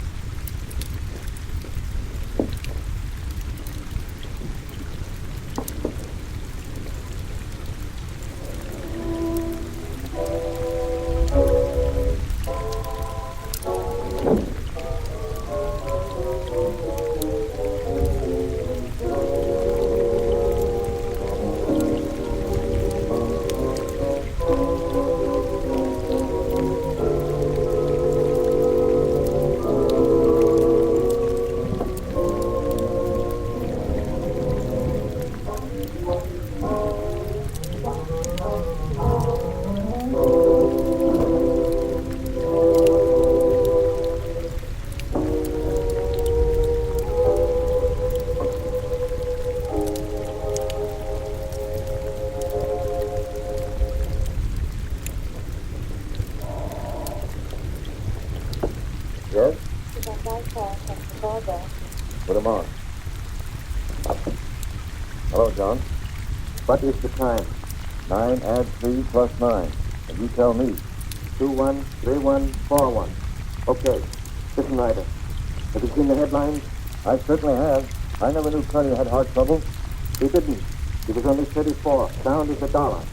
That Japanese digest. What about that? One of us ought to go immediately back to Washington. I tried to get Dr. Saunders on the phone, but he's sick, according to the butler. Wallace is still registered at this hotel, but he's out. Maybe we can catch him before he returns to Detroit. Both of us should go back. I'll grab the first train out of Pittsburgh here and meet him in front of Wallace's hotel. Good. See you then.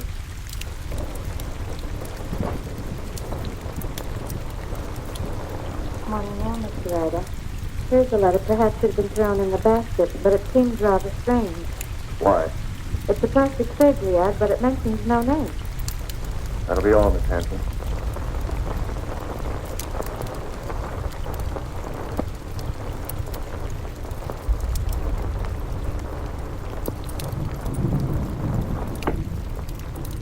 Ryder? Get me Amos Hanlon in New York, the Exchange Bank.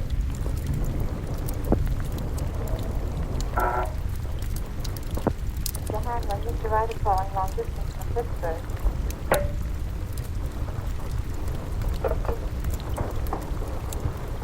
Hanlon speaking.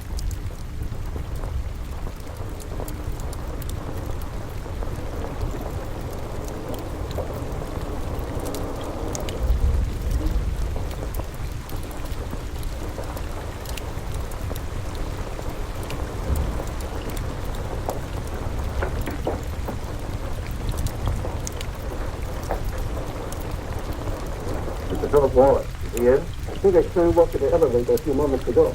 You may tell us from his room, Mr. Philip. Thank you.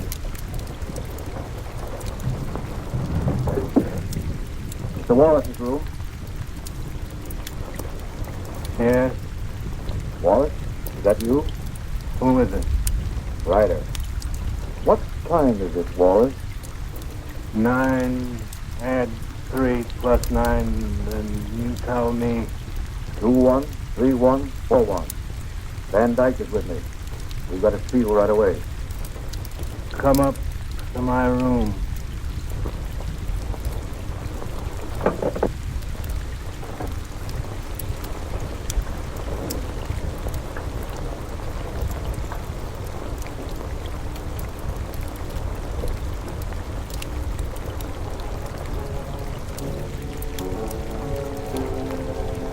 No. No.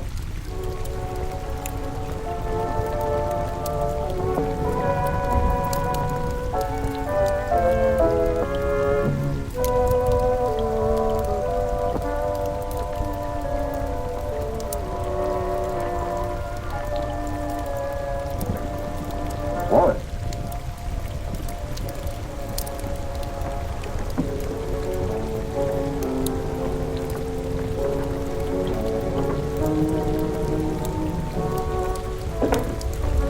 Wallace.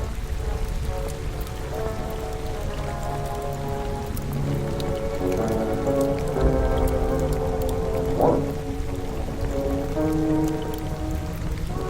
What could he be? Very obviously he isn't here. I'm going to try again to get Saunders. I want Dr. Saunders. National 6516. I want to talk to Dr. Saunders. I'm very sorry, but Dr. Saunders is still confined to his room. Don't bother. I just want to make sure he was there.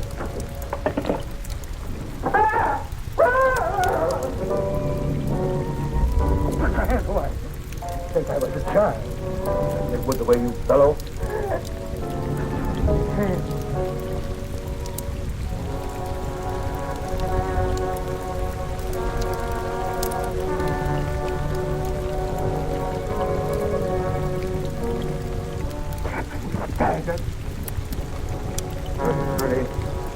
Now, Wallace.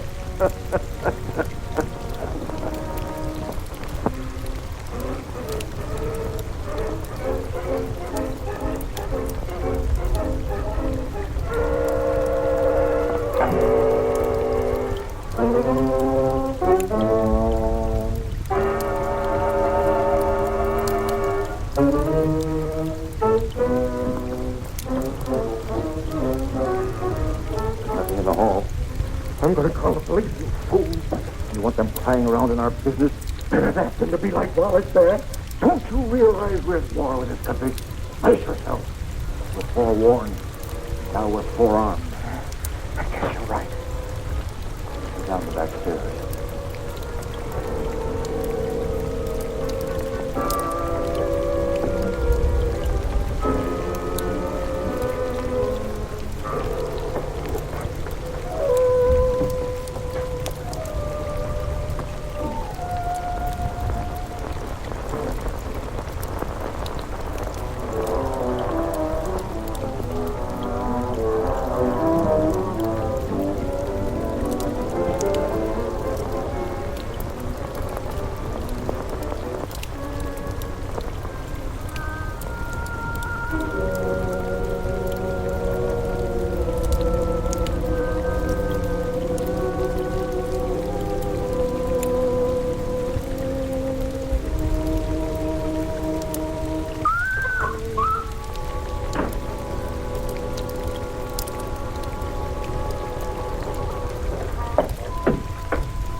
someone in my room.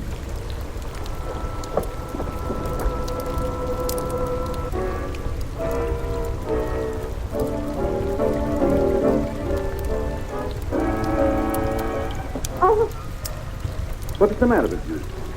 there was a horrible something in my room. Are you quite sure it wasn't a nightmare? Oh, it most certainly wasn't. There was no one in your room, eh? I couldn't find a trace. Shall I look outside? Yes, please do. No one. You see? You think my eyes are playing tricks on me? When a young woman's nerves commence to give way, it is time she sought refuge in a strong man's arms.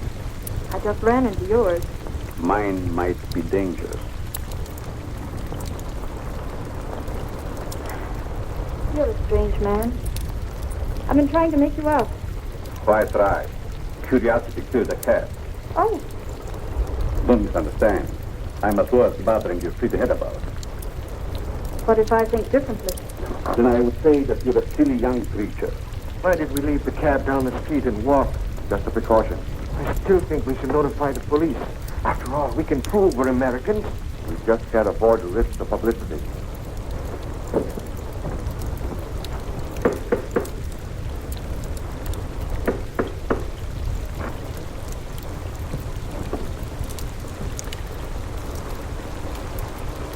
I want to see the doctor immediately. I'm very sorry, sir. Bill, I'll go to his room. Perhaps I'd better speak to him first.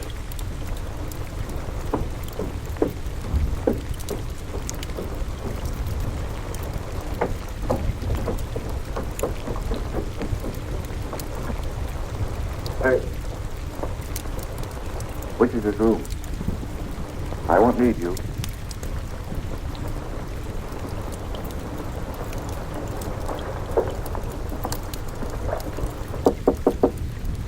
Saunders, Ryder, let me in. I've got to talk to you.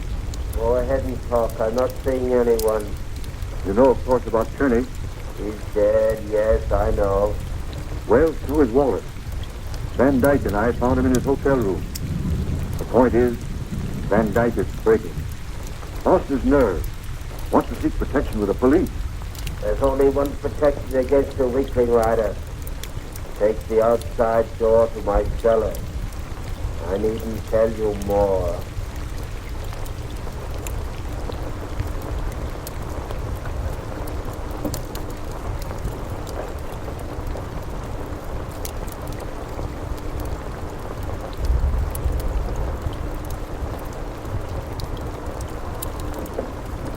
Saunders is going to meet us in the cellar. Wants to talk to us.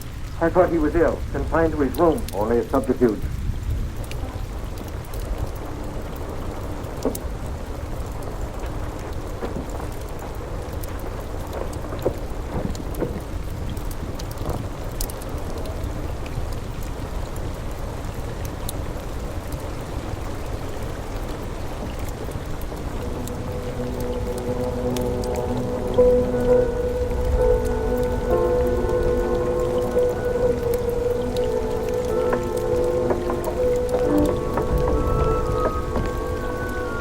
Close the door.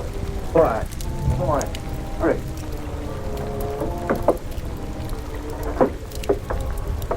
You seem to know your way around, Ryder. I was down here once before.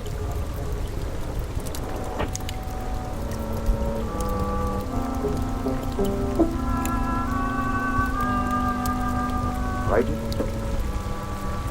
I have a strange feeling this is a trap. Where are the lights? Right now. Why isn't Saunders here? The important thing, you're here. You turned weakling, Van Dyke. We can't afford to take any chances with you.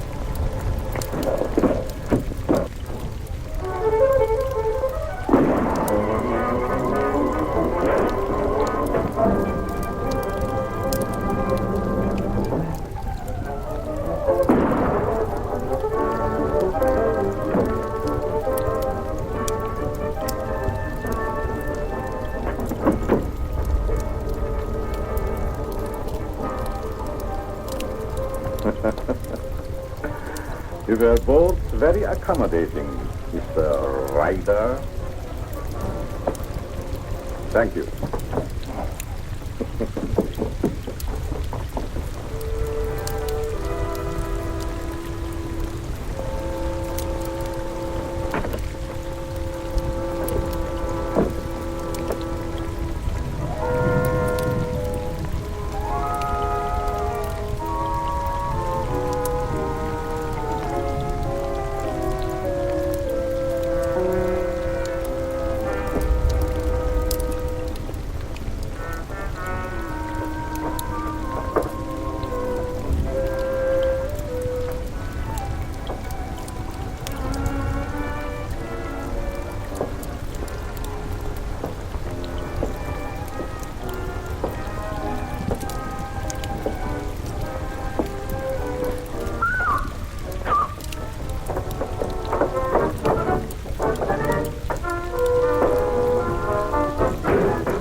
I don't know what it's all about, but I like it.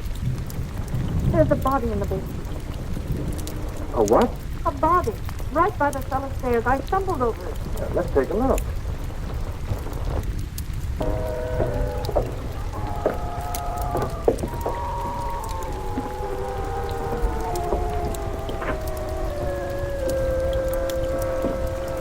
There's blood right here. Isn't there now?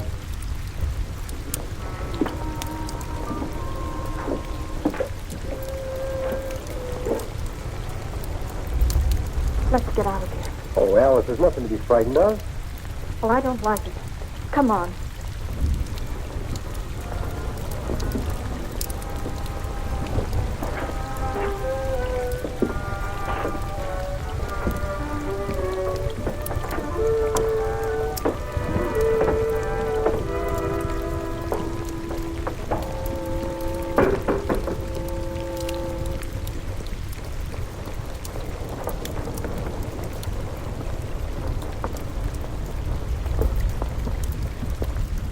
I can't understand it. I know I stumbled over something. Maybe I'm going daffy. Well, here's something else that's darn queer. This man Wallace was another guest of yours. That makes two of them. Oh, this is terrible. Stevens, where have you been? The dining room, sir. You haven't been in the cellar, have you? No. Seen this? Oh, that's incredible. And we're both back in it, too. Alice, I'm going upstairs and talk to your uncle if I have to break that door in. It might be better if I spoke to Dr. Saunders. I might have more influence. Monsieur Cologne, I stumbled over a body in the cellar. You still there? No, it disappeared. Perhaps it is your nerves again. There's nothing wrong with Miss Saunders' nerves. Of course not. Come on, Alice. A body in the cellar?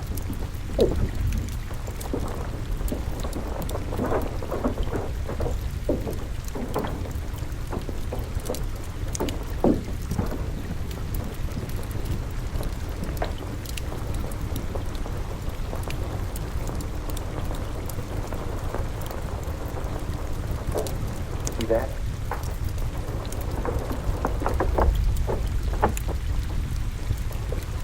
Uncle Bill!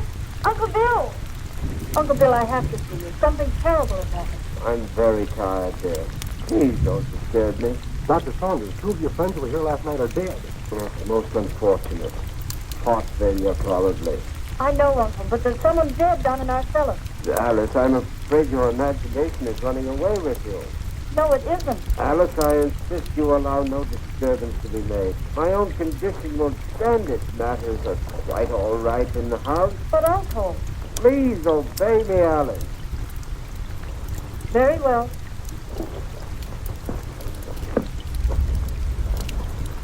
That door always been locked since you've been here? Yes.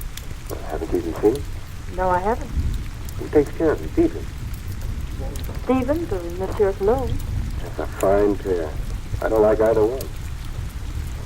I'm going to take you out of here. It's too dangerous. I'm not frightened. I'll be all right. If something happens, you take and call me here. All right. Good night. Good night.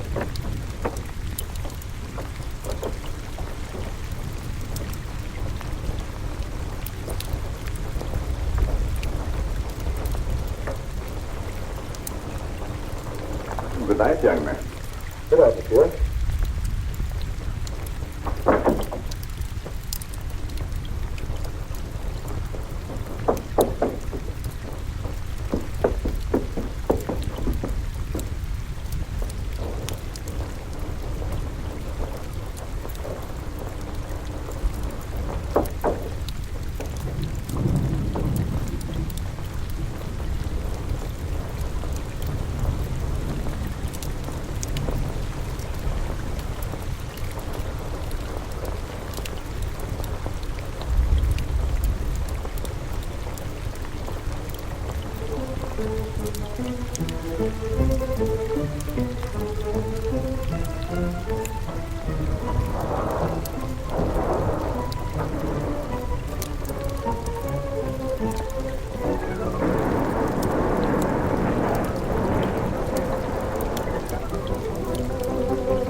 Two more. And it was right here I found the body of Mr. Kearney. At just about this time. Oh, I'll tell you this time, it's murder. Jap daggers. Judging by their clothes, they were no tramps either. Well, get busy, officer. Get on the phone. Right.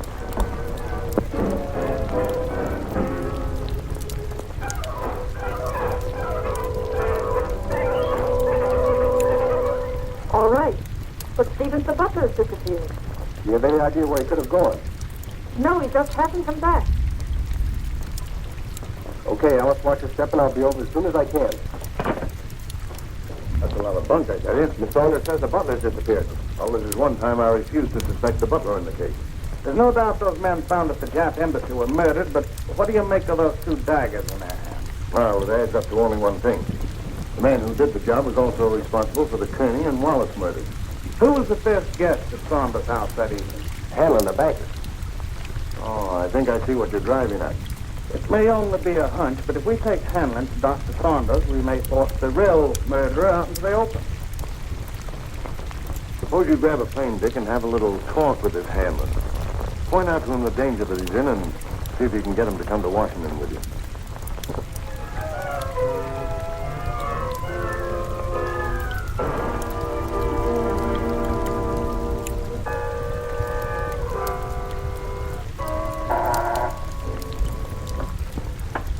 Yes? Mr. Hanlon, I sent a delivery letter for you. And since the envelope has a black border, I thought you would want it immediately. Bring it in.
Alice, will you marry me? What for? So I can beat you up. It's the only way I can get you out of here. Say, has the butler shown up yet? No, he's probably frightened and quit his job. Alice, you were right. There was a body in the cellar last night. You know that? I'm positive of it. Only there were two bodies. They were found on the steps of the Japanese embassy with a dagger clutched in each hand. And they weren't killed there. Their bodies were dumped there. Why should you think he came from here? There were two more of your uncle's dinner guests who were here that night. Mr. Martin, I found this note in the dining room from the butler. It's Stevens. He's gone to see his sick friend. Brand new alibi, eh? You recognize the handwriting? No. Yes, I recognize it. Well, you would. You doubt me? I'm not accusing anyone, Cologne. All I know is that 4 men are dead under mysterious circumstances after leaving this house. Possible coincidence, but most unfortunate. Yes. There's only one guest left alive. Hanlon. Let us hope that Mr. Hanlon escapes the fate of the others. Yeah. Get your hat, Alice. As long as Monsieur Cologne is here, I feel perfectly safe. So long. Nice fellow. I hope you'll be happy. Goodbye. You're leaving? Yes, I must. Most unfortunate, but your uncle will understand. Will we see you again? Who knows in this crazy world?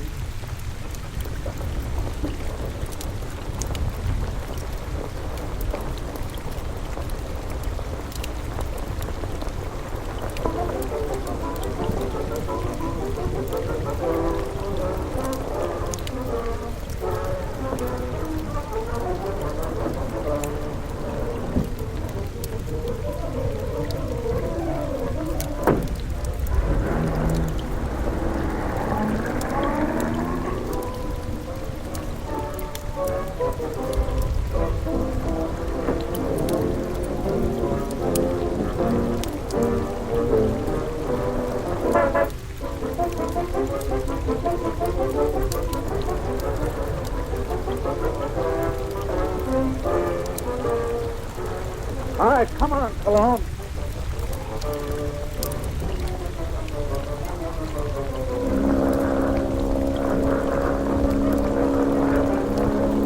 Well, that, gentlemen, is my considered decision. This institution will not lend its support to any company, even in this emergency, which permits itself to be forced into bankruptcy because of the demands of its employees. What is it? There's a gentleman here to see you. No, I'm too busy. I think you should see this man immediately, Mr. Hanlon. Very well. There, gentlemen, you see what a slave even a banker can be to his secretary. We'll continue this talk after lunch.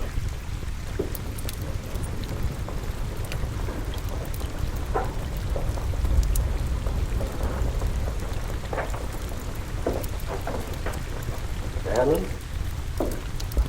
Yes? I'm Vic Martin. Sit down, Mr. Martin.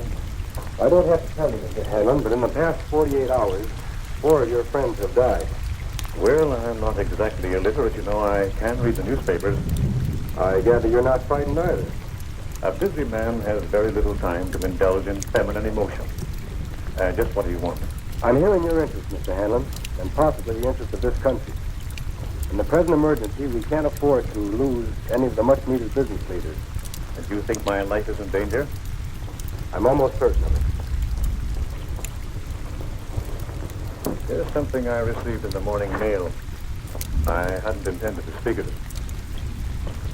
Do you have any idea who the murderer or murderers might be? I do not. If I had, I would inform the police. Of course. As a good American, Mr. Hanlon, possibly you will be willing to cooperate with our department in trapping the criminals. Just what have you in your mind? Well, we're reasonably certain that these killings have occurred in or near Dr. Saunders' home in Washington. I see. And you want me to act as a decoy or bait. Is that it? Of course, there will be danger. Well, I'm not afraid of danger. I'd like very much to meet this murderer.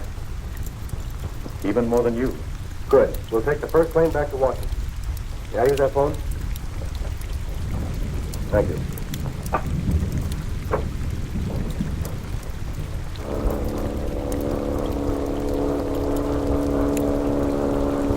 Chief, you cover the inside of the house. Be sure you keep your eye on Hanlon. Okay. I'll take the outside.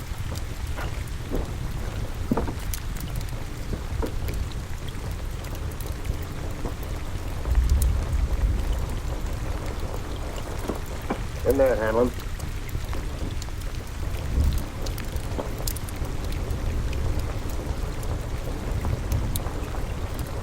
All right, let's have a look at upstairs.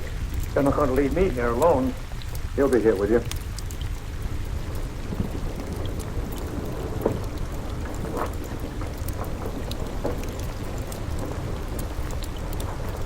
This is Cologne's room. You mean it was? This is Saunders. All right, Saunders, come on out and we're coming in.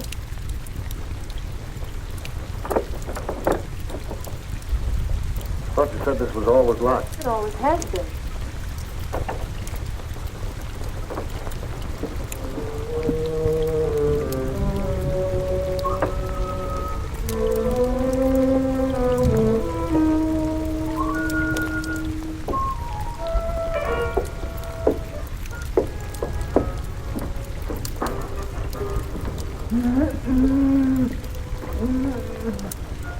I thought so. So did they mess you up too, eh, old timer? Any other rooms? No. Servants' quarters, anything like that? One small one downstairs. Yes. Listen, Chief. Oh, don't talk to me. You've messed up everything as it is. Take it easy, Stephen. Over there on the couch.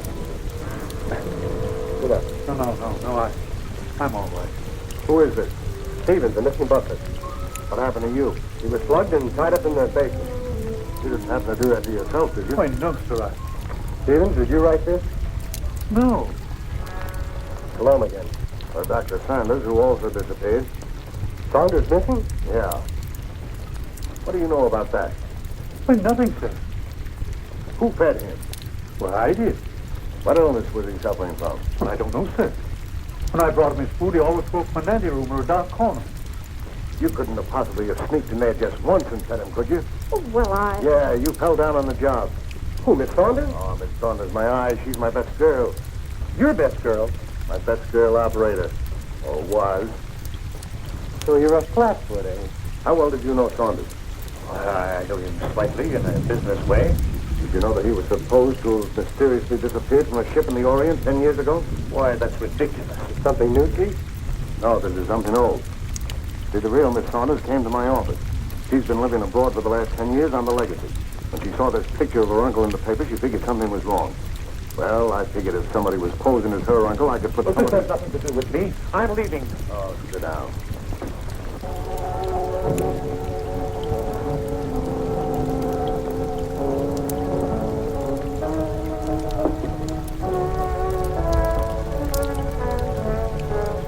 We'll find out who you are by 12 o'clock. Better get him a drink. I'll get it.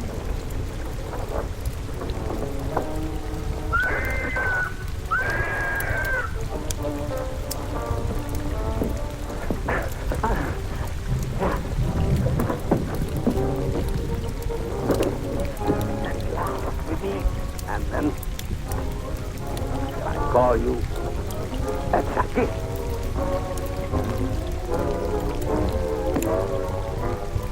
That's what was in my room. Who are you? I'm Dr. Saunders. Take him in there. All right, Doc, take it easy. Cologne! Cologne! Look out for Cologne!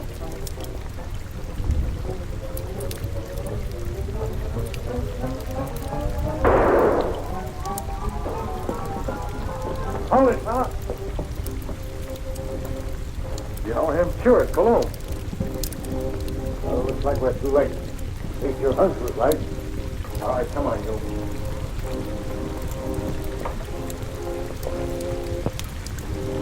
Is this your man, Doc? Yes, yes. He's a man. Dr. Nestor. Alias Mr. Cologne. Mad. Mad. Mad. Who would be mad? It all started some time ago in my homeland.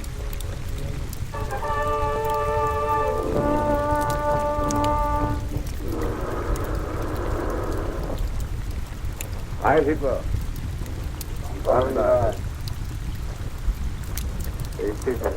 Thank you. It was considerate of your Fuhrer to permit you to come here to serve us. Your fame as plastic surgeons is well known in lands of rising sun. This is my first request of wholesale surgery. Are these my subjects? Yes. All trusted members of the Order of Black Dragons, ready to serve Empire until death.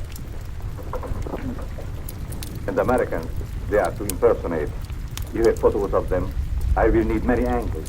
Better than that. We have perfect replicas. Death mask. Oh, good. I shall be ready to operate as soon as the surgery is prepared. This is Dr. Nakuti. He will assist you. This way, Herr Doctor. Thank you.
Remove your robe.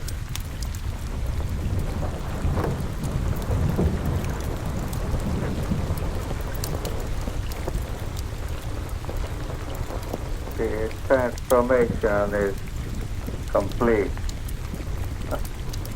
Our faith in your ability was well founded, Honorable Doctor. We owe you and your cure our undying gratitude for what you have done for us. Anything I can do to hasten the establishment of our new order and to destroy the archaic democracies, the honor and the privilege. You accompany these men, and they will see that you are fittingly rewarded.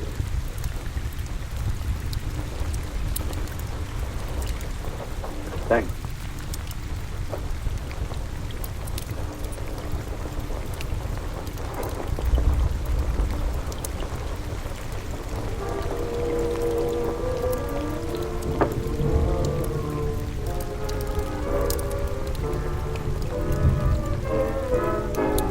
Wait here, Doctor. What's the meaning of this? I'm a member of the party. The Führer will hear of them. That's just what we're going to prevent. The little trick we learned from you Nazis. Leave no evidence behind. Let no sentimentality stand in your way. Since you're the only one who knows our real identity, this is merely a precaution to make sure that no one else finds them out. All right. Sorry we have to ask you to share these quarters with someone else.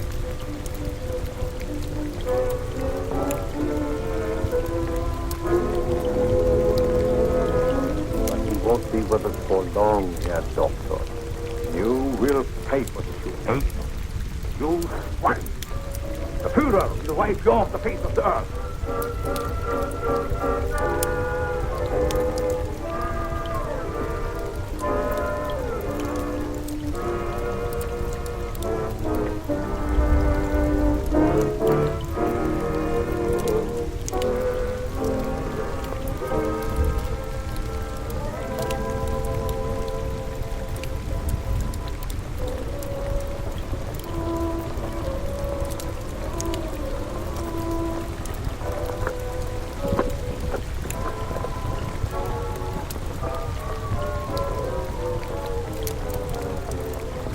So you get out of here, huh? He evidently made good his escape to America and set out to kill us one by one. Oh, I was necessary to the completion of his plan. Instead, he inoculated me with an insidious serum, which quickly transformed me into this horrid monster you see before you.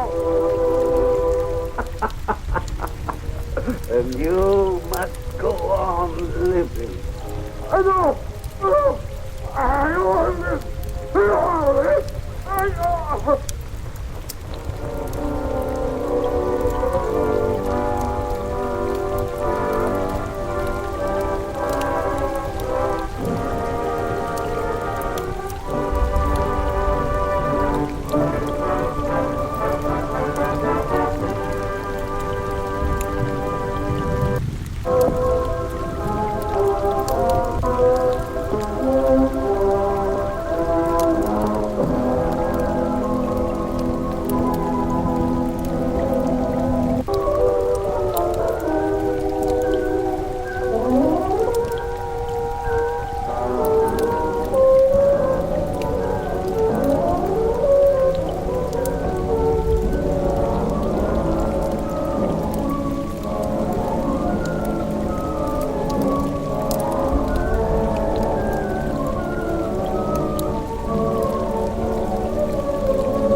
Tony, watch it, will you? You want to get back to port nice and dry. Yeah, you trying to drown us or something? Don't worry. Just don't worry. Get you all home safe and sound. I can never get some stuff with one hand. Uh-oh, Johnny, I think he's at it again.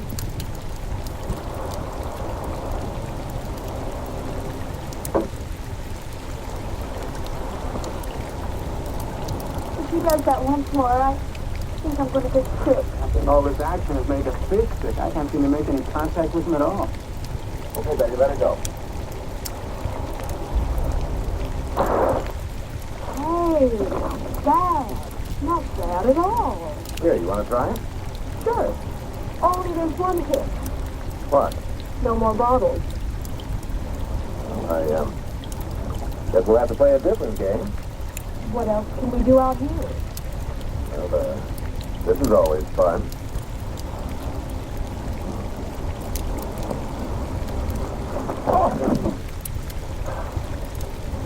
Of all the girls in the world, I had to get mixed up with the daughter of a judo expert. Oh, Daddy told me not to bet like to wrestle. Oh, that's not exactly what I had in mind.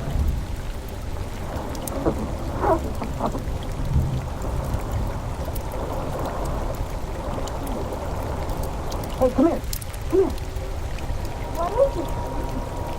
Look at that. There's an island way over there that I don't remember seeing before. Well, this is the brightest day we've had in our vacation. Must have been hidden in the mist out there before. Oh, a mysterious island. Let's go, Short. What for? Well, maybe we can find some hidden pirate treasure. Maybe it would be fun. What do you think, Johnny? Oh, why not? Both talking us enough, we might as well see everything we can. Hey, Tony, put in here. You want to go ashore?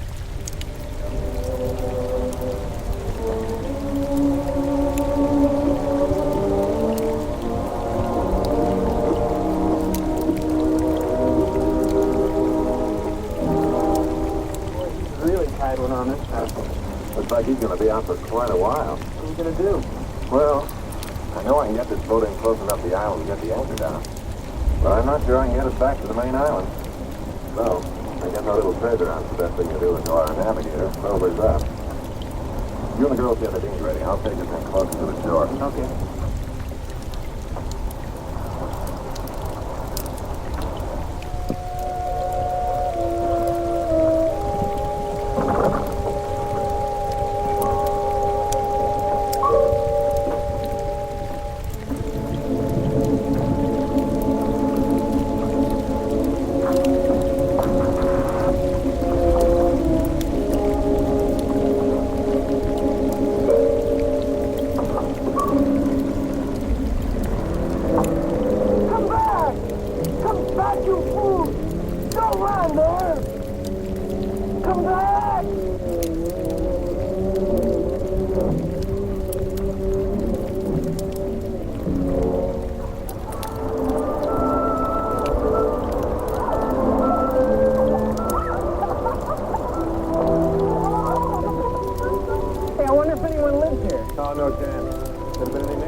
they'd have spotted the boat before now. Been down here trying to sell us hand-painted cooking. What do we do now? Well, my intuition tells me that Captain Kidd buried his loot over there. Hey, let's race up there. Last one doesn't get any of his jewels, huh?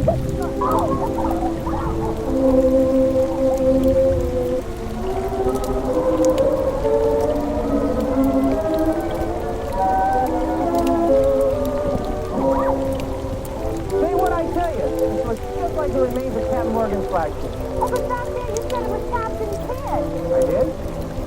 Well, I guess one pirate's gold isn't as good as another's. I think I found something. Hey, I think I found something. Oh, what is it? Armor? Carter's armor? Well, let's just say it's something the tide washed in. I think you're just a little too young to know about it. Hey, gang, come here.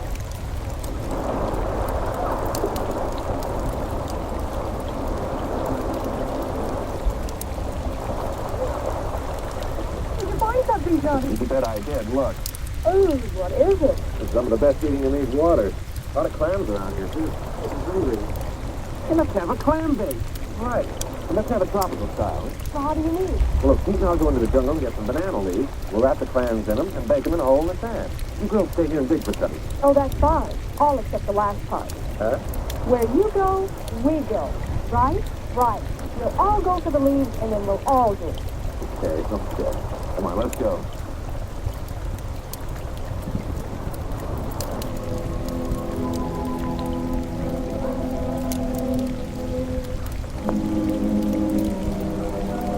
Jungle without banana trees.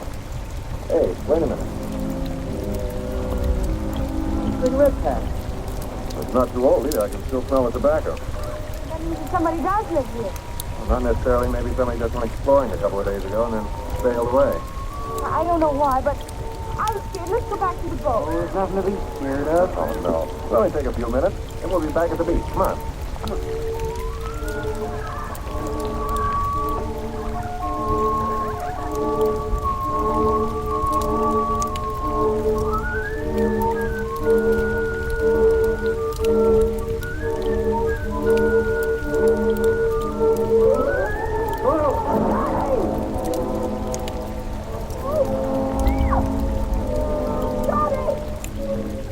Get him out of there. He must hurry. All right, I'll get some vines we can use them to pull him out. How did you get the crab?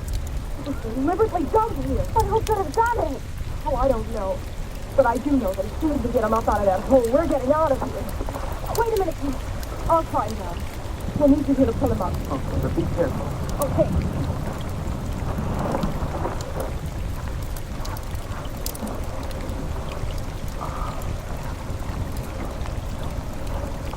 Okay, stop pulling.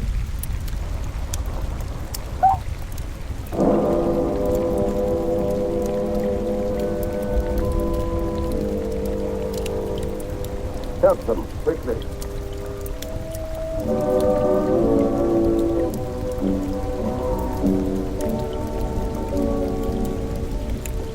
I came here shortly after the war. I want to live in a world of my own. A world completely free from any kind of outside pressure. Yeah, but what do you do here? Yeah, how do you get any kicks in a place like this? Kicks? Oh, I've found diversion. I've developed a kind of passion for hunting. So that's it. Why the trap? No. You're quite wrong. You see, this island was once the stronghold of some renegades from the mainland. There may be one or two of them still lurking in the jungle. But that must have been their handiwork. But all these different animals, they can't be native to this island. They weren't. But you must know what money can accomplish. It's quite simple to import any kind of beast from anywhere in the world. As other men collect fame and riches, I collect trophies. Get out of my way.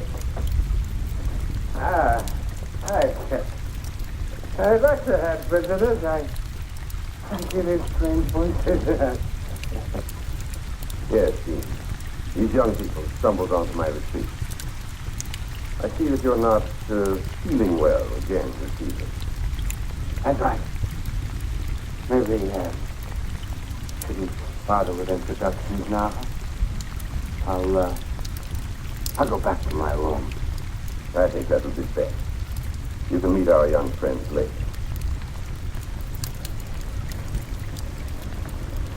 That's right. Meet our young friends later. Later. It's really too bad. Dean was once a very brilliant man, but I keep him here with me because I feel sorry for him. And he's an excellent chess player. I know you'll all enjoy his company when he's sober and you get a chance to know him.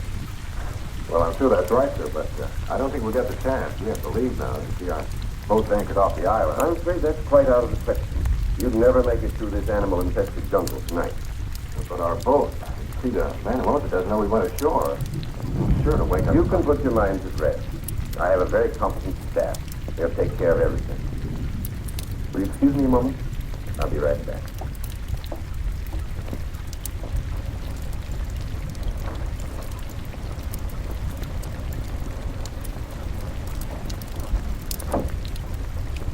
Johnny? Johnny, what are we going to do? This place gives me the creeps. I don't know. I'd kind of like to see what gives. Sure. What do you think's going to happen when Tony wakes up and finds us gone? He'll head straight back to port. Maybe remember to report us missing. Well, that would have stuck here for days. Don't worry about that. Tony won't be going anywhere without us. What do you mean? I mean, I made sure that before we left the boat by taking the rotor. He won't be able to start the engine without it. Oh, you're wonderful. Well, that takes care of the boat. Oh, he's coming down.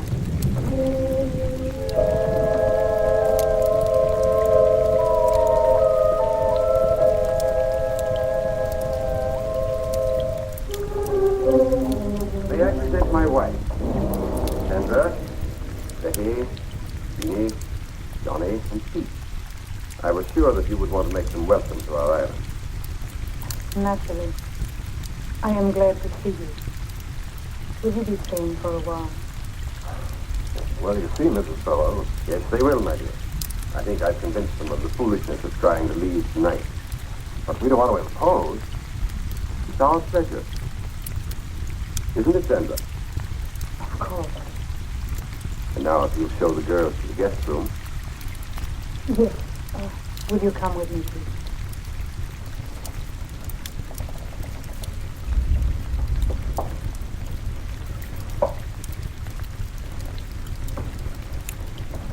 I've made arrangements for you to spend a comfortable night. We can discuss your leaving in the morning. Sandor prepared a room for you. He will take you to it. I don't think we Good ought. night. Don't worry. Everything will be taken care of.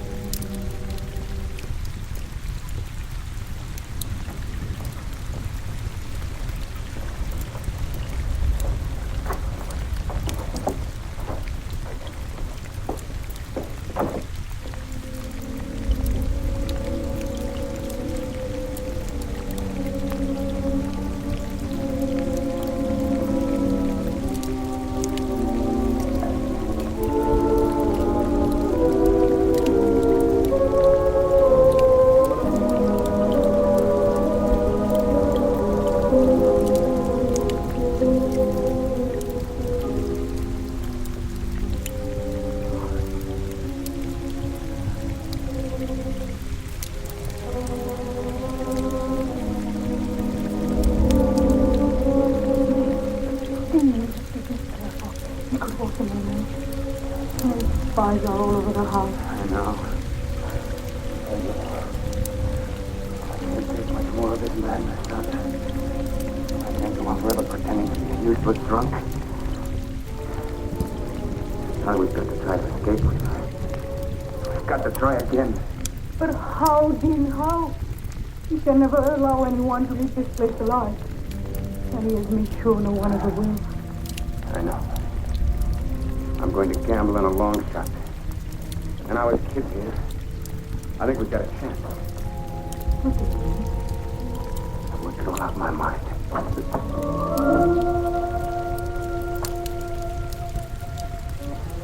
Ah, Sandra. Entertaining out here?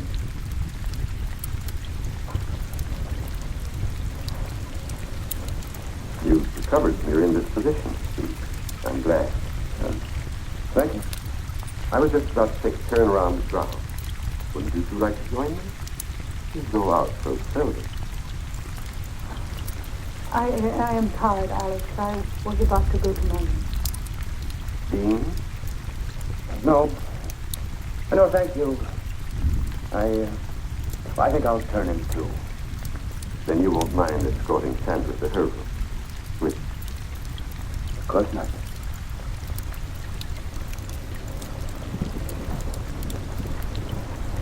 good night. Dean, I worked out a very satisfactory design for living here. I think you realize that. I hope you also realize that the presence of those 4 young people here changes nothing as far as we're concerned. I've taken care of everything.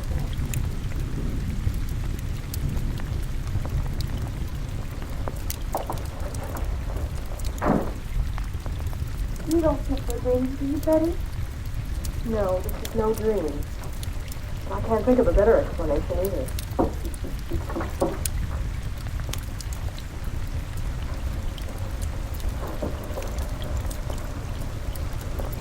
Come in.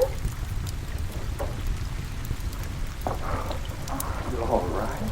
So far, we are. I just can't understand what's happening to us. Neither can I. That big guy that took us to our room up the hall wasn't very friendly. I've got a feeling this isn't as friendly a place as that Mr. Below tries to make out. I still can't figure out how it got here on the island in the first place. Well, I figured that this house was first built by one of those, crackpot millionaires about 100 years ago. And when Below found out about it, he sort of moved in. You know, that could be it. He said he had a lot of money. But why? I still don't know what's going on here. Well, it's a cinch nobody's going to tell us. So we'll just have to find out for ourselves. Yeah, but how? Let's split up and have a look around. Oh, I don't know. I'm kind of scared. There's nothing to be scared about. I mean, I'll be with you. That's right. Betty, you'll be with me. Now, listen. Don't get into anything you can't handle. If you find out anything, head straight back here and we'll do the same. Okay?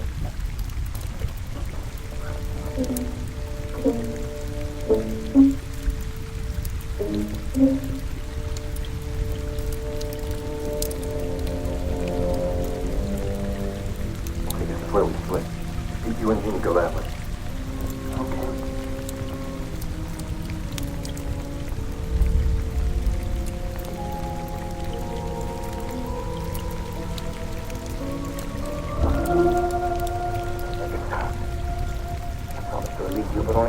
Try out. All right. Go back to your room. We'll go with you. We've got to talk to you. What's this all about? Please go back to your room. Please. There is death all around us. Okay, Betty, come on. Hurry.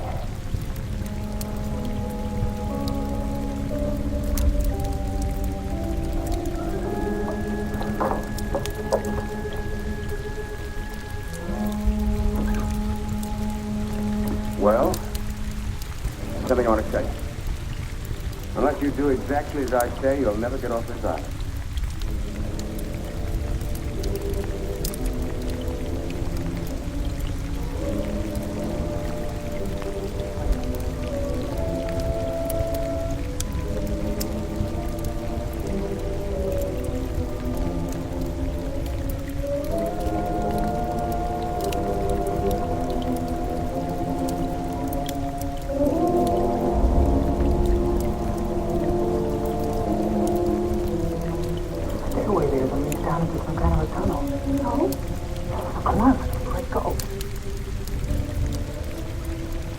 Please, listen to him.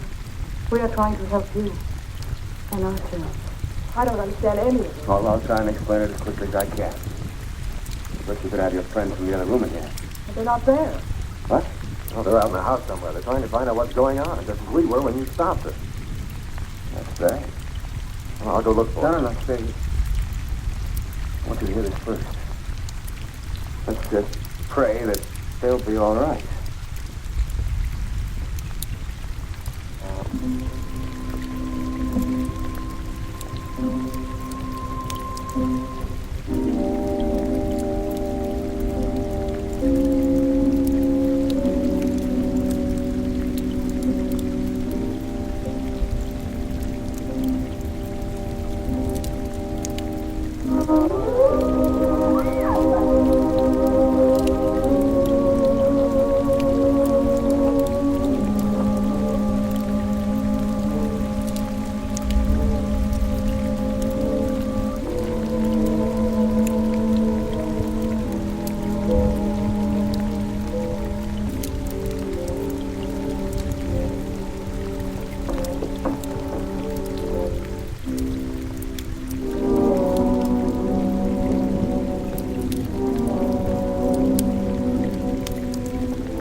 can't believe it. It's just too awful.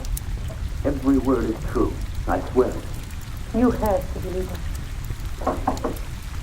Not a word about this. Somebody, give me a hand. Go on. Over there. Please. You'll never believe what we saw. I don't believe it myself. You just heard about it. I guess it's true, then. They told you about an unbelievable nightmare. It's true, all right. And that settles it. We've got to try and get out of here tonight. Night. Sandra and I have been saying that to each other every night for the last year. I sure have tried. Never had the opportunity. Fellow has always kept us pretty well covered. What can we do? Well, I have a plan, but I think it'll give us all a good chance. Now, Sandra, you and Betty stay here and watch after June. It's all right. Johnny, I want you and Peter to meet me in the trophy room in a little while. Oh, it's all right. Yes, no matter how. Only be careful what you say. But what about Bello? You don't have to worry about him for a couple of hours. He's out in the jungle again. After another trophy.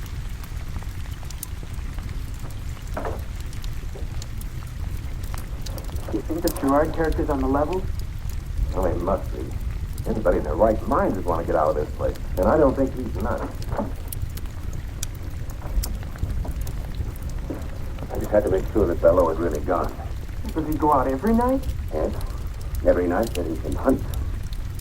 What? I mean, who? Who? Out there in that jungle, there are already several men that he's driven insane. And now there's also probably the owner of your boat. Tony? Well, he must still be out in the boat. The engines won't work. No. I'm sure that by now Bello's men have taken that boat to the other side of the island. To the hidden cove. Hidden Cove? Well, where's that? That's where your only chance to escape lies. How do you mean? There are several boats moored offshore. Someone will have to swim out to one of them and try to make it to the mainland to get help. Well, I'm not much of a swimmer, but I'll try. No. I'll do that myself. And Sandra will come with me. Son? That's right. She's an excellent swimmer. And even if we don't make it, drowning would be better than what Bello had in mind for both of us. Well, where do we fit into all this? I'm going to tell you. You're going to have to cover for us. If the guards find us gone, divert their attention until we get to the boat. And after that, I'm afraid you have to look out for yourselves until I can come back with help. Johnny? All right, now it doesn't sound very promising, but believe me, it's the only chance you've got. Well, I guess we'll have to take it then. Good. Now listen to me. The first thing we do is go over to the North Shore.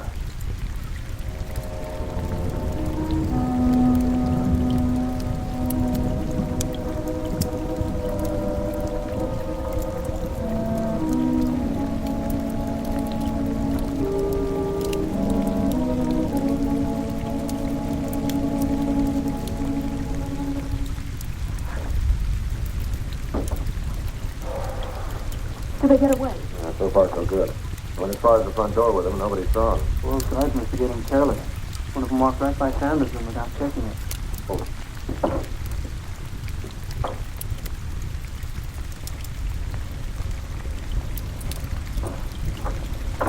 You think he knows? I don't know. If he and Saunders had time to get into the jungle. Let's hope they make it to the cove. You think we can stop? Now, wait a minute. Just want to make sure of the direction. That guard won't be back right away. Yes, that's it. I may never get a chance to see this again. I love you with all my heart. Darling, we won't fail. We can't fail.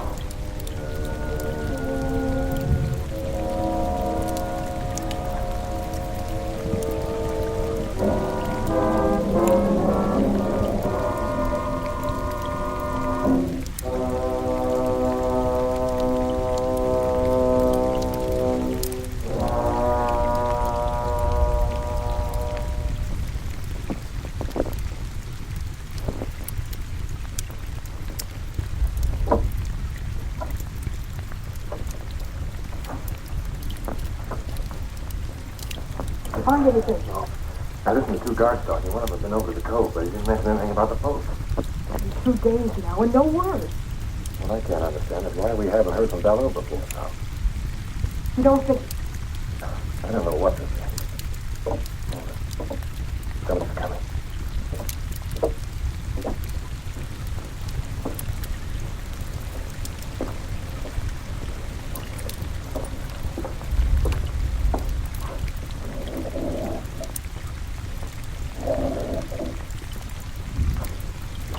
What's going on in there, Johnny? You going to try and find out? You don't mean. I think the answer to all our questions lie behind that wall.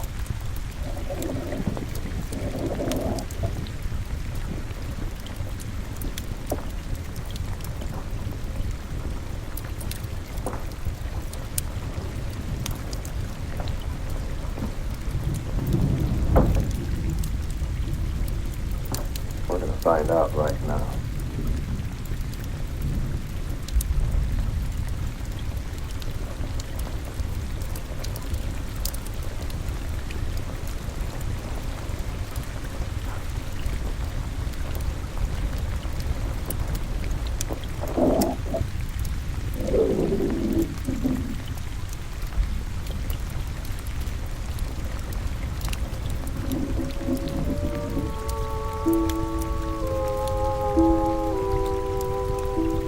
Good evening. This is a pleasant surprise. I wasn't expecting you, but I'm glad to see you. Come in, won't you?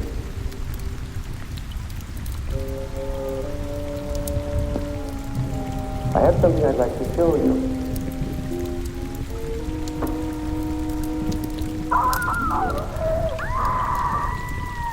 Welcome to my private trophy room.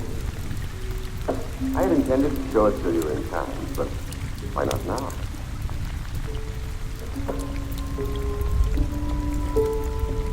That's Jacoby.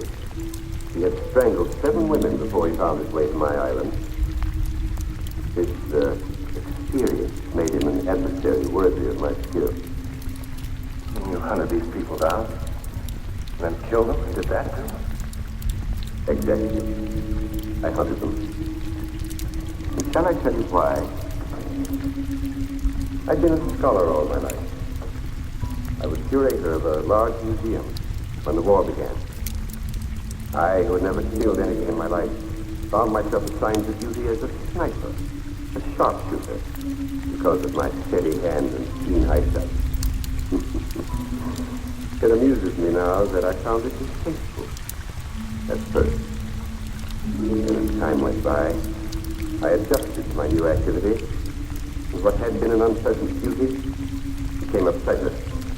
Then it developed into a passion, and then into a lust for blood, a lust that has grown with the years, and one that I spend my entire life trying to satisfy. Don't be afraid. I've merely preserved my trophies as they were at the moment of my triumph.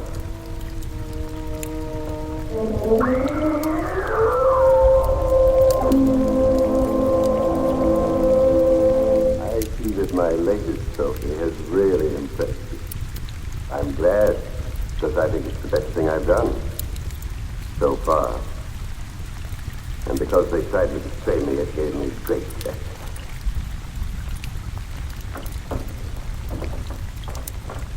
I must leave you now. Since you had no difficulty finding your way here, I'm sure that when Miss Scott has regained her composure, you'll be able to see her to her room. Oh, yes. There's one thing more I'd like to have you see before you go.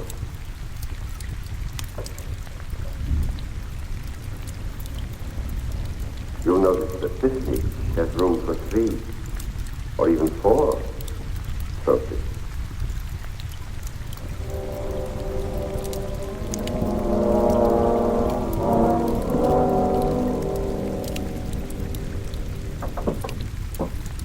There you have it. I think it'll be wonderful sport. Don't you? Listen, Mr. Belleau, fun. But if you think we're going to be the clay pigeons in your shooting gallery, you're just a little far out. Take it easy, Johnny. He must be kidding. I mean, I mean, there must be an explanation for all of this, isn't there? Well, isn't there? I think I've made myself quite clear. You can't mean that you're going to run and keep like you do those others? As if they're animals? Animals? No, not like animals. I'm going to hunt them as men. Men of brains and cunning. Just as I stalked and hunted men when I was in the army. On islands not very different from this one. Tony! Yes. Tony. I think it's only fair that he should be here at this time because he's going to take part in the game, too. No, please, don't send me out there with them. Tony, you've outlived your usefulness to me. I paid you well to provide me with subjects in the past. I warned you not to use your boat for other purposes. But since you've been so foolish as to allow these young people to find their way here without my knowledge, I think it only right you should share their fate. Do you mean... That's exactly what I mean. Tony was my source of supply for subjects. In the past, they were always convicts escaped from the penal island. Now I find him no longer dependable. You really think you can get away with this madness? Madness? What I've planned is this present evening's diversion. See, I know he was only kidding when I asked us to toy. Well, I couldn't kill anyone.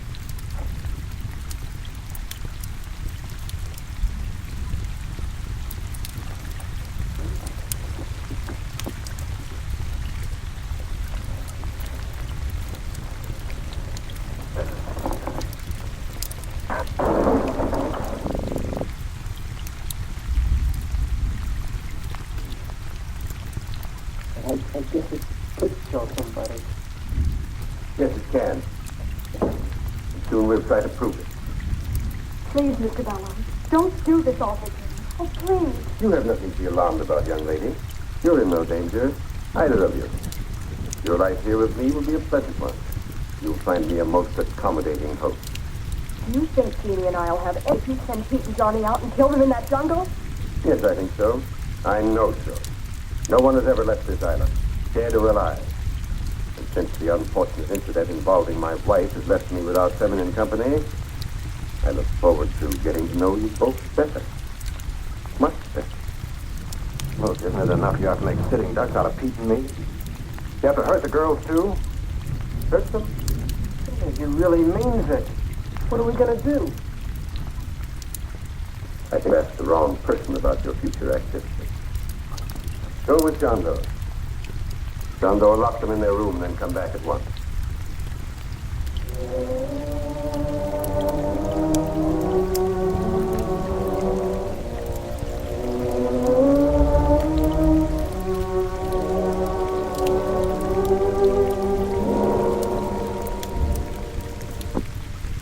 Very touching. Let's return to your question. I will tell you exactly what to do up to a certain point. The rest, then, will be up to you. Are you listening to this, Tony? It applies to you, too. Moonlight strikes tonight, so you will make your way to the starting point of the chase. It's in the center of the jungle. Eyeball will give you exact directions. The natives used to call it the Tree of Death. I will give you plenty of time to plan your flight before I follow with the crossbow. And just 3 of these. Just 3 shots. That's all I allow myself. Very sporting, don't you think? You haven't answered me. Don't you think it's very sporting of me to allow myself just 1 chance at each of you? Oh, sure. Real sporting. President Marcus of Queensbury. In a jungle that you know like the palm of your hand. With that thing that could knock an elephant over, you're going to hunt us down. Of course, we have nothing to defend ourselves with. Not so fast, not so fast. You haven't allowed me to finish the entire plan of the evening's entertainment. Tony, here, catch. Oh, Tony, it isn't loaded. He had us alone in here with an unloaded gun. It's time to start. The odds are not completely one-sided. Your youth and numbers against my skill and experience. You'll find the ammunition in the branches of the Tree of Death.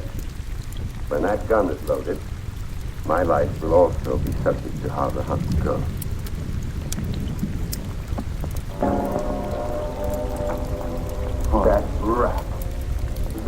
Lousy spin rat. So, he left only one shell. The way his twisted mind works. What do you mean? See? He allowed himself 3 shots, one for each. We get 1 shot at him. Well, there's nothing we can do about it. Now, give me the gun and let's get moving. Oh, no, you don't, Buster. You just hand over that bullet. Don't be a fool, Tony. I'm a better shot than you are. Yeah? You ever shot a man? No. Well, I have. I ain't taking any chances on no amateur.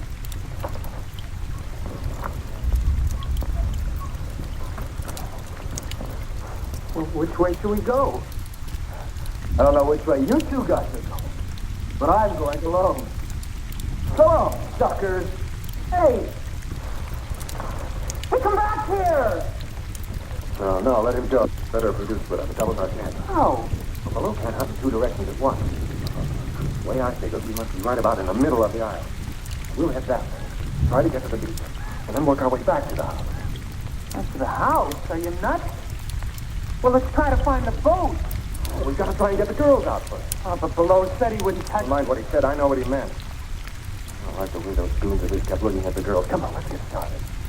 I just don't see how you figured. Never mind. We've got to do what we can.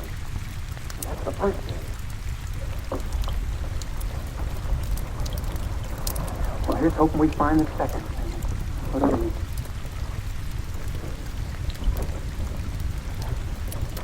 The guard's still out there, and wide awake. Oh, Betty, what are we going to do? Even if we do get out of this room, where are we going to go? I don't know. Maybe we could find the boys and try to get to the boat. You don't even know where it is. Oh, it's just no use.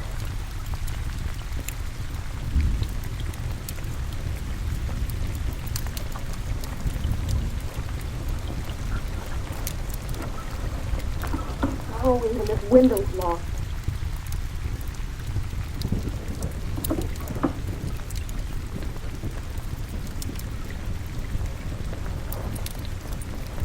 Come here, Jimmy. Listen to me. I've got an idea. Don't ask any questions. Just do exactly as I say. All right. What do you want me to do? Here. Oh.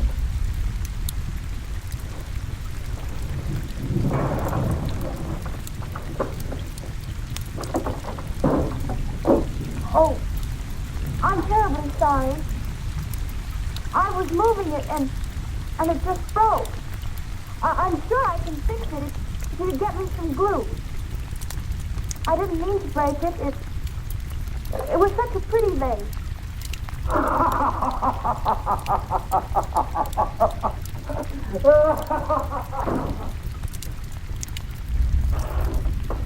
Jeannie, come on, hurry.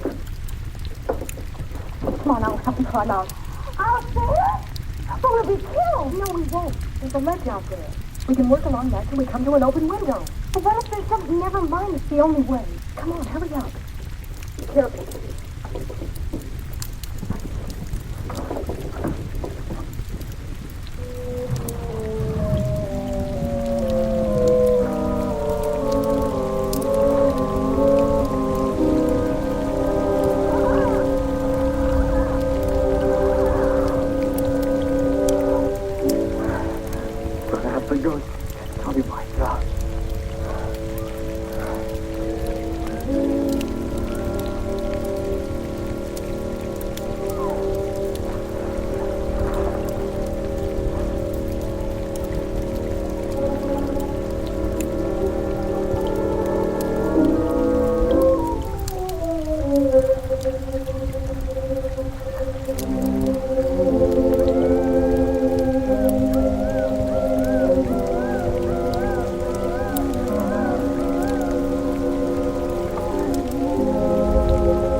So, Tony, we come to the end of the trail.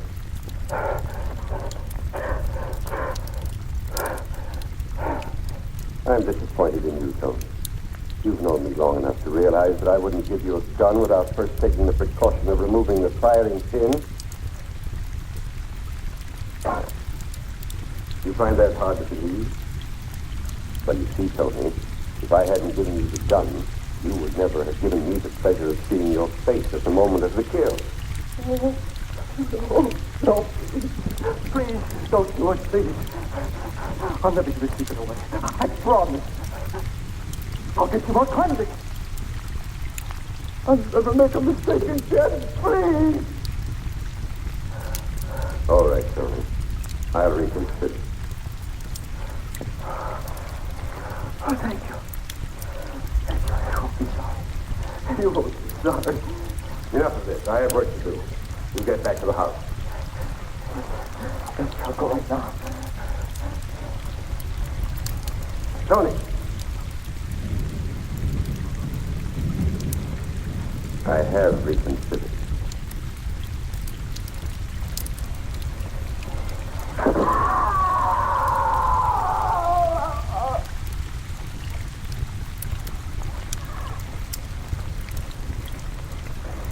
I'm sure I heard a scream. I can't tell. I think it might just have been a jungle bird. No, I'm sure it was Tony. I mean, we're next. Oh, come on, Johnny, let's try and find that boat. It's our only chance. We're not going to do anything until we get the girls free. Now, come on. I think this is the way to the beach.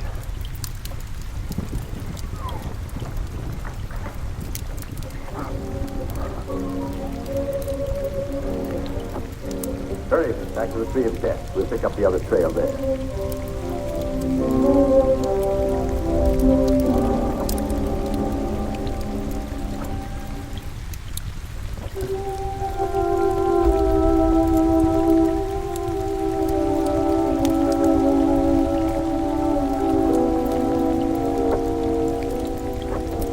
We made it this far.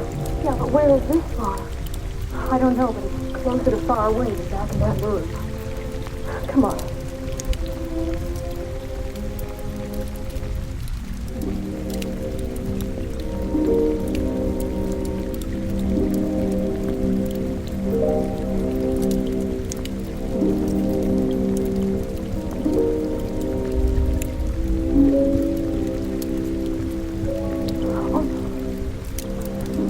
Door to that terrible workroom I told you about.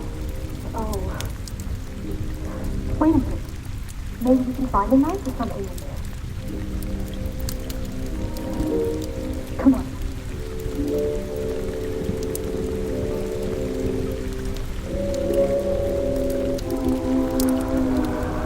Over here.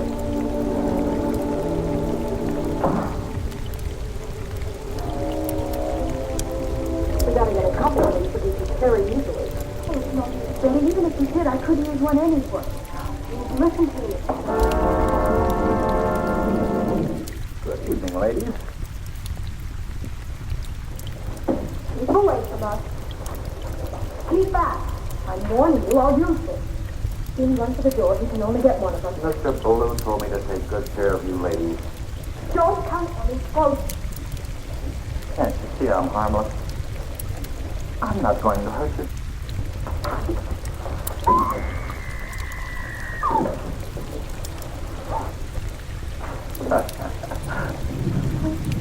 Can't you see? Can't you see?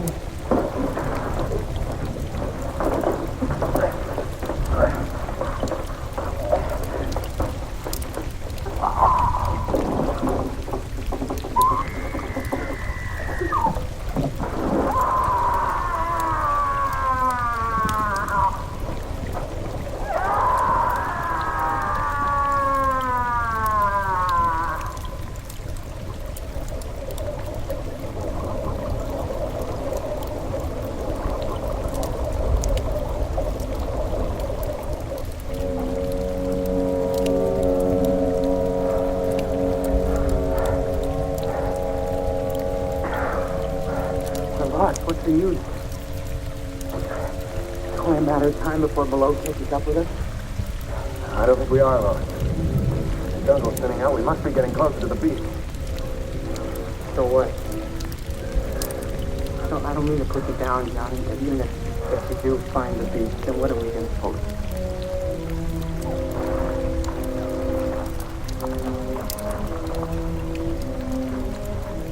Well, come on, we gotta make time. This way.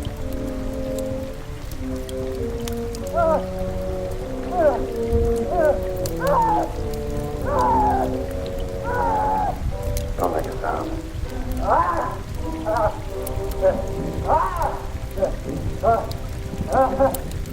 You haven't seen it yet. Back off.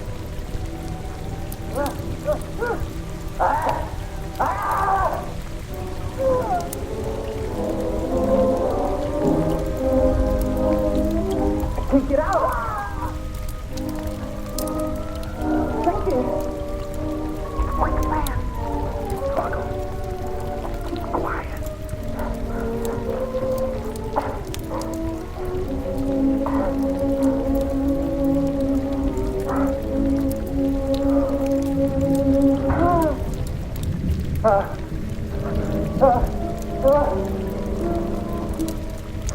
Nothing scared him. We gotta get out of here, too.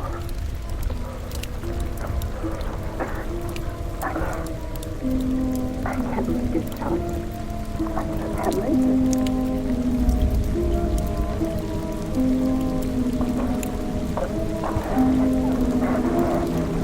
Come on, me. Get along.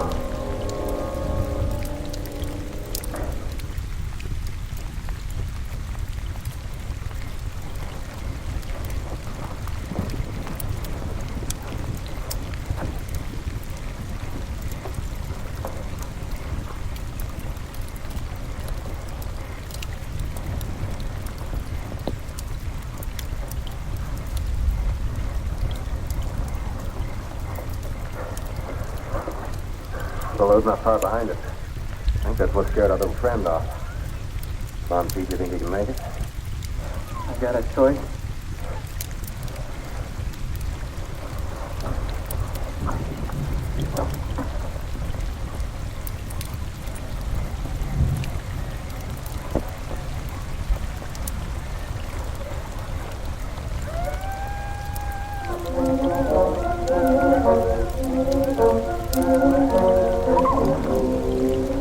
Are you hurt? It's my dignity. Now what? Oh, we're out of that awful house. Now we'll have to try to find the boy. I just hope Below doesn't find him first.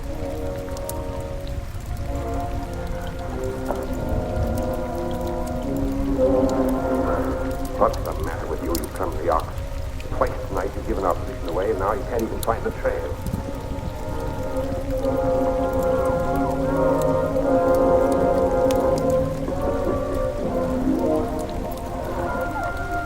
I'm grateful that your own stupidity will save me the trouble of getting rid of you.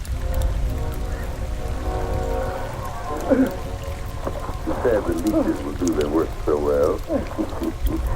You might have made an interesting specimen for my museum.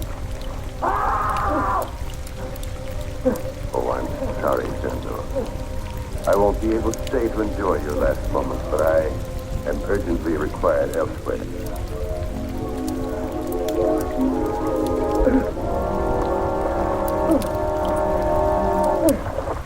Okay, I guess so. We better keep moving then. We'll never find the boy just sitting here. May I say it just once more, please? What? I'm scared. Well, if it makes you feel any better, so am I. But we've got to go on.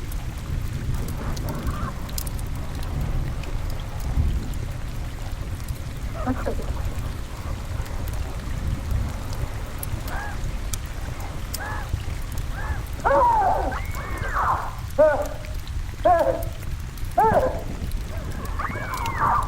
Benny, Gene, come on.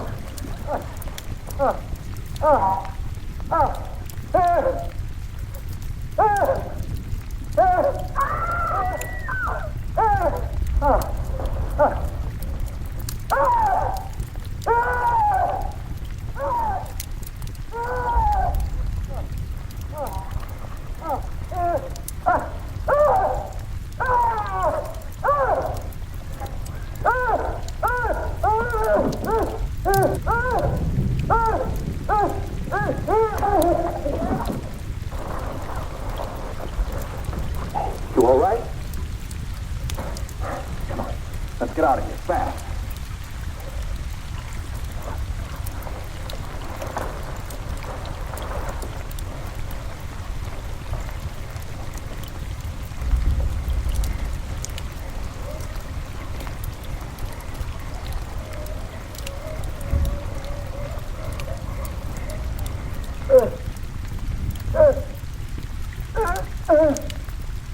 So it's you. I had thought to permit you to enjoy the hospitality of my island while I took care of more pressing business. But since...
Bello doesn't get us the same well.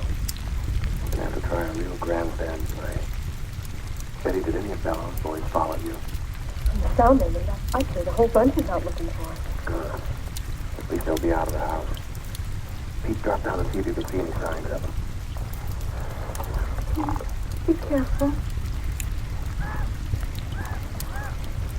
Put me out of it.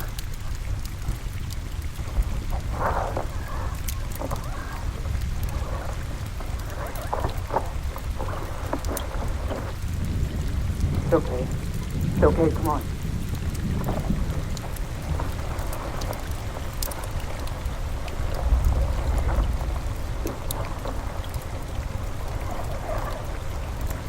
We haven't got a chance without a gun.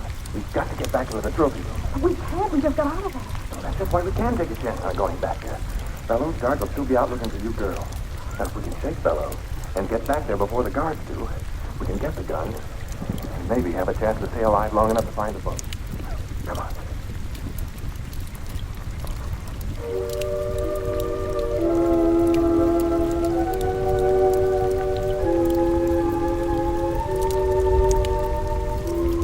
One guy that's not out combing the bushes for us. Should we jump him, Johnny? No, I don't think so. I think our best chance is to try and sneak past him.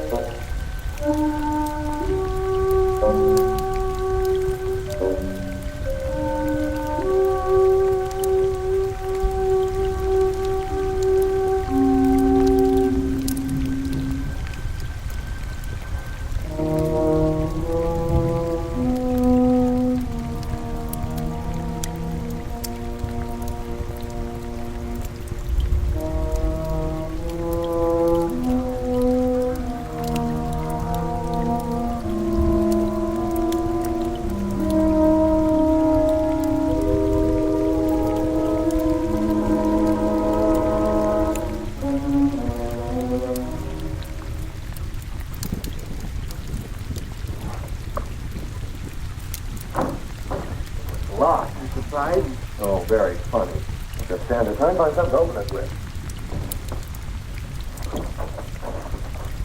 Well, after we get it, what are we going to do? I'm going to try and get out of here and find the boat. Oh, thank goodness. I don't want to stay here any longer than we have to. Yeah, that ought to do the trick.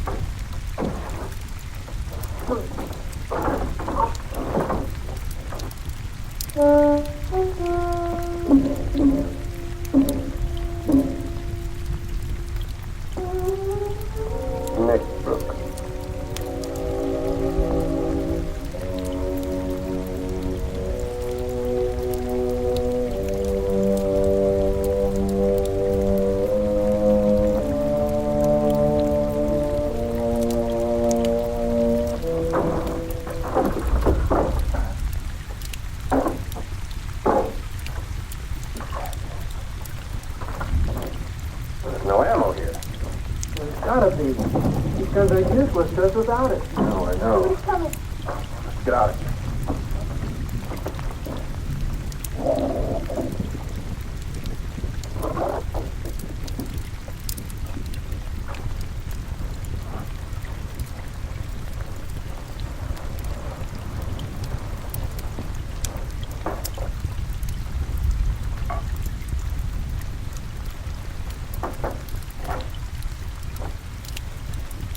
someone should want a further look at my little souvenirs.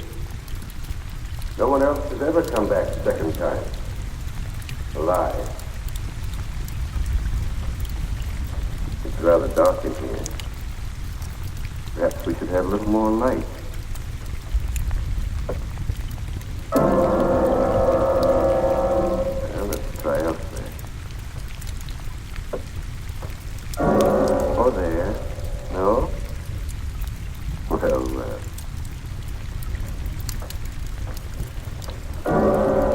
oh, there either. Well, there's plenty of time. Strange about these old walls. The smallest sound is amplified. If one sits quite still, one can hear the slightest murmur. Sometimes even the slightest breath. There's a certain closeness about this place. I've never corrected it. It helps preserve my trophy. But at times it does make breathing difficult.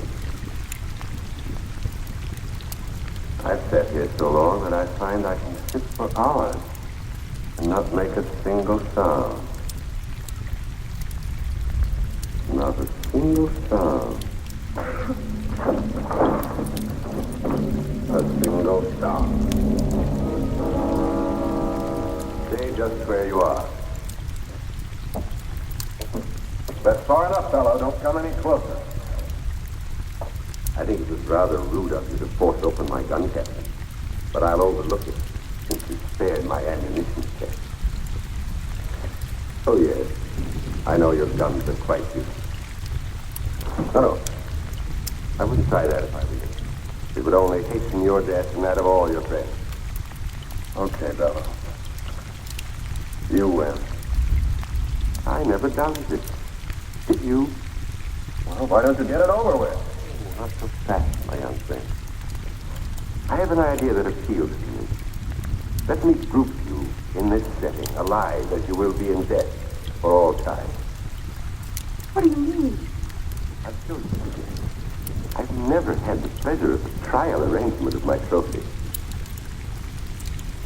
You, Pete, over there. Move. And you, my dear, I think you look most effective with your arms around Johnny's neck. Oh, wait a minute. You promised to let the girls live.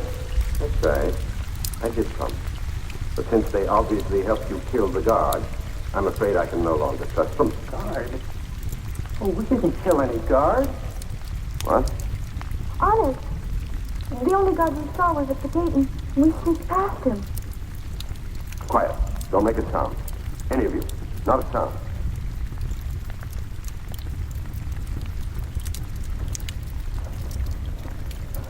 You, over to my chair, and throw the last switch. Move quickly, quickly.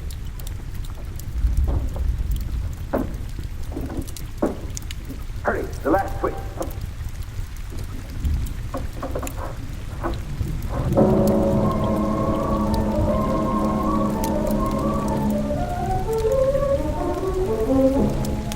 Stand off. Stop. I warn you.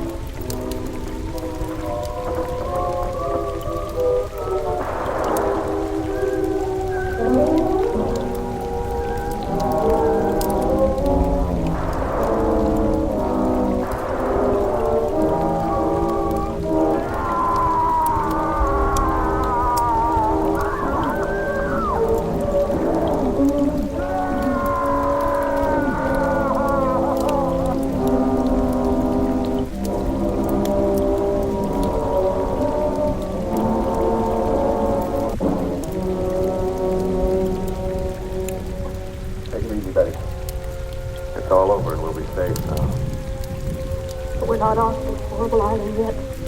Those others. Well, don't worry about them. Now that Below's dead, I don't think they'll give us any trouble. I guess Below never thought he'd be the pie we exhibit in his own museum.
in the Wentworth Castle. Lead on and fire. Fire it, Seymour. You're terrible.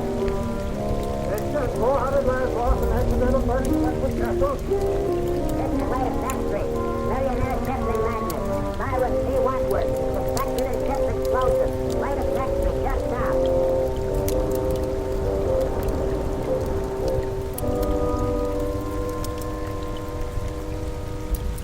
All my life I'll see those poor people struggling in the water, drowning. But it wasn't your fault. But it was my ship. My company's investigation absolves you completely of all blame. Now, Dennis, you'll be good enough to sign this paper, and we can have it witnessed. Yes, sir? I want you to witness my signature. This is Victor Martin, our attorney. Martin, meet Mr. Baldwin of the Mercantile Marine Insurance Company. How do you do, Baldwin?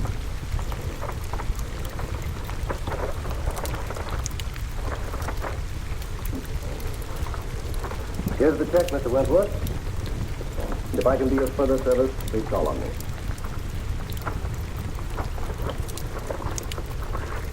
Thank you. Good day, gentlemen. Anything else, sir? You made the changes in the will? Oh, yes. I have it with me. Clause 9 is the important one. Everything goes to your daughter, Cynthia.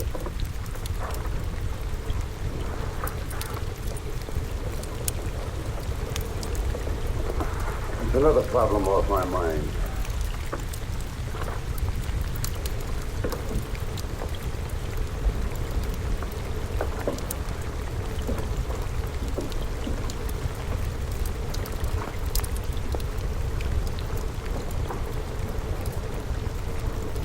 I hope you'll pardon my mentioning this, Mr. Wentworth, but you've been acting very curiously lately. Well, now this will. Well, what? Kind of man make it will? Of course, but if you're thinking of destroying yourself, Forget about it. Why should I want to commit suicide? well, your ship burning and all, I suppose it's been preying on your mind. But I'm not fool enough to kill myself over it. Well, I'm glad to hear that. I suppose you'll be going off to your mountain lodge? Not yet. Why not? You mean that matter of $1.5 million in bonds? Yes, that's on my conscience, too. I advise you against accepting that shipment. I know it. It's the only shady thing I ever did in my life. Then you'd better go before the Maritime Commission tomorrow and clear the whole thing up. Vicky, you crazy? No, it's the only thing to do. But they'll immediately accuse me of sabotaging my own ship. You'll have to take that chance. I advised you against it when you first asked me about it. And now I advise you to go before the commission. Don't conceal a thing. I'll do it. I'm sorry I didn't listen to you in the first place. It'll come out all right. I'll see you in the morning. We'll go before the commission together. Oh, good day, Mr. Fleming. How do you do, Mr. Martin? How's Dick? Fine, thank you. And yourself? Never better. Should I see Mr. Wentworth? Well, I'll see. Mr. Wentworth, Mr. Fleming Sr. here. Yes, sir. You go in, please. Thank you.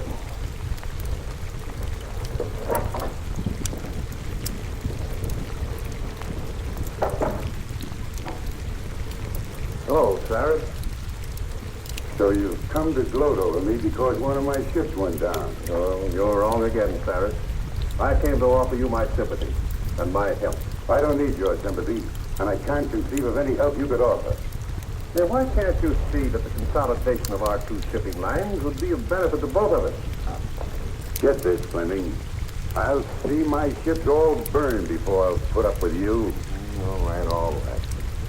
What about our kids? And if you think that you can worm your way into my business through a family marriage, you've got another guest coming. Yes, but my boy has no part. You've never done anything in your life, Fleming, without an ulterior motive. All I ask you to do is to keep your office of consolidation away from here, and to keep your boy away from my girl. Hello, Mr. Fleming. Oh, Mr. C. Can I see Mr. W? Well, I think so. Your father's in there. Yes? Yes. Cyrus, you're a hard-headed, stubborn old fool.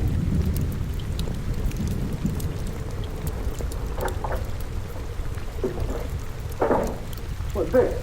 Hello, Dad. What are you doing here? Oh, I came to offer old Cyrus my condolences. Just imagine how he made out. And if you're calling on him about what I think you are, I hope you get a better reception. Don't worry about me, Dad. I can shout, too. It's about Cynthia, isn't it? That's right. She's waiting at the top for me. Regardless of the outcome in there, we're going to get married, even if we have to run away to do it. Well, at least you have my blessing, son. Thanks, Dad. I'm sorry, but he won't see you. He won't, eh?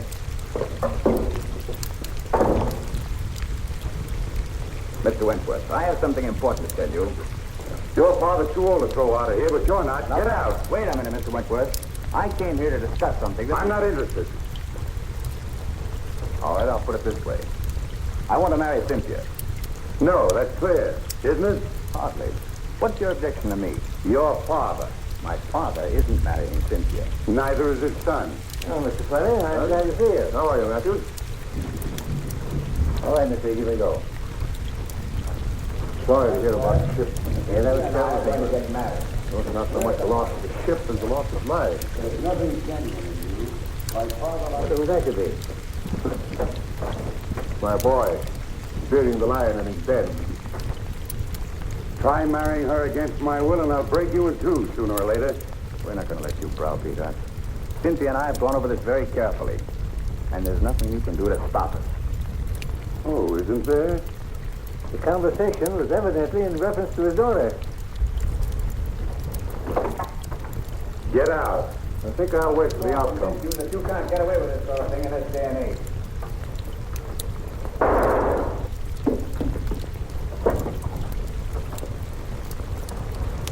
Silence.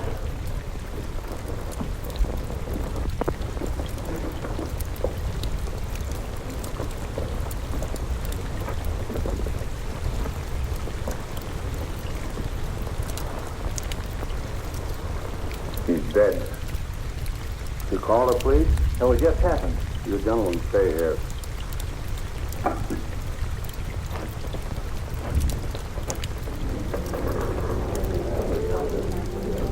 Hi, Cynthia.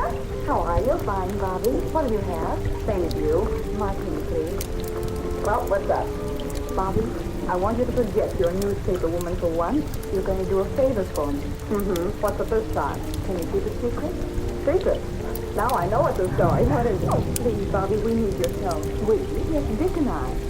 I get it. So you're going to be married. Oh, I'll give you a swell break in the paper. Oh, but I don't want you to print anything about it, at least until it's all over. That's why I called you. You're going along with us. You mean you want me to stand up with you? Well, always a bridesmaid. When do we start? As soon as I hear from Dick, he's up with Father now, telling him about it. Even if we can't get Father's consent, we're going to do it anyway. An elopement! Oh, boy, what a spread that'll be. But my paper gets the story exclusive. It's a deal. Wentworth, telephone call for you. Keep your fingers crossed. What's the damage? Let's see, that will be $4. What'd you do? Buy the place? No, that's the price. $1 a cocktail. Oh, I better take the pearl. Keep the change. Thank you. Bobby. Oh, Cynthia, look white. What's the matter? It's about Father. Something's happened. Calling Mr. Wagner. Calling Mr. Wagner.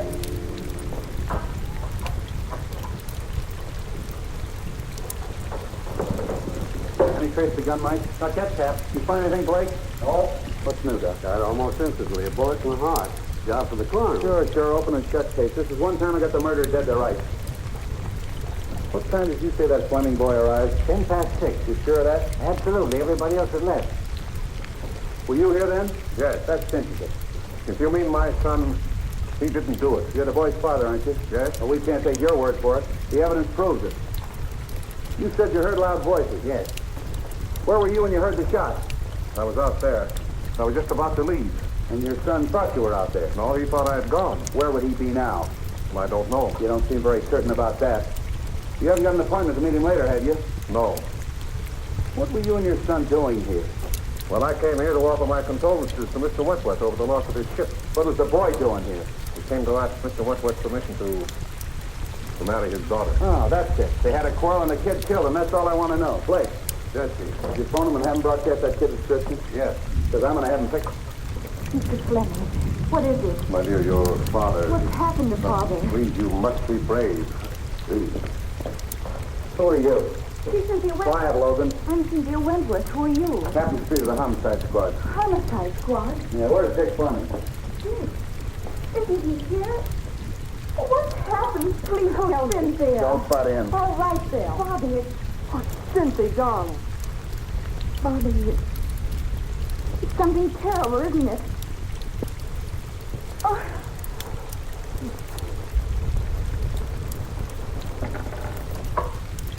Calling all cars, calling all cars. General broadcast to all stations. Be on the watch for Richard Fleming, about 22, 5'8", light complexion, brown hair, wearing light sport clothes, was last seen in the vicinity of the Wentworth building. He's wanted for murder. Don't take any chances. He may be armed and dangerous. That is all.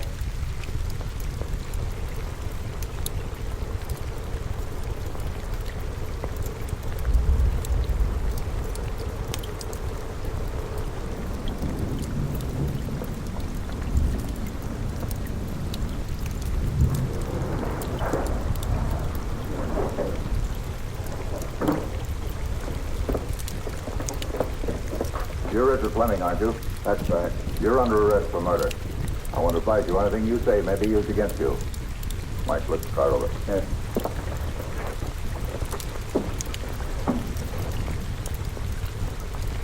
But you must.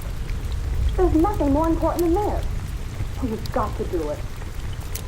Yes. All right, I'll get it. Bye. Listen, Cynthia. Oh, Mr. Matthew. I was wondering if I could have the passenger list on the boat for my paper. Of course. Thank you.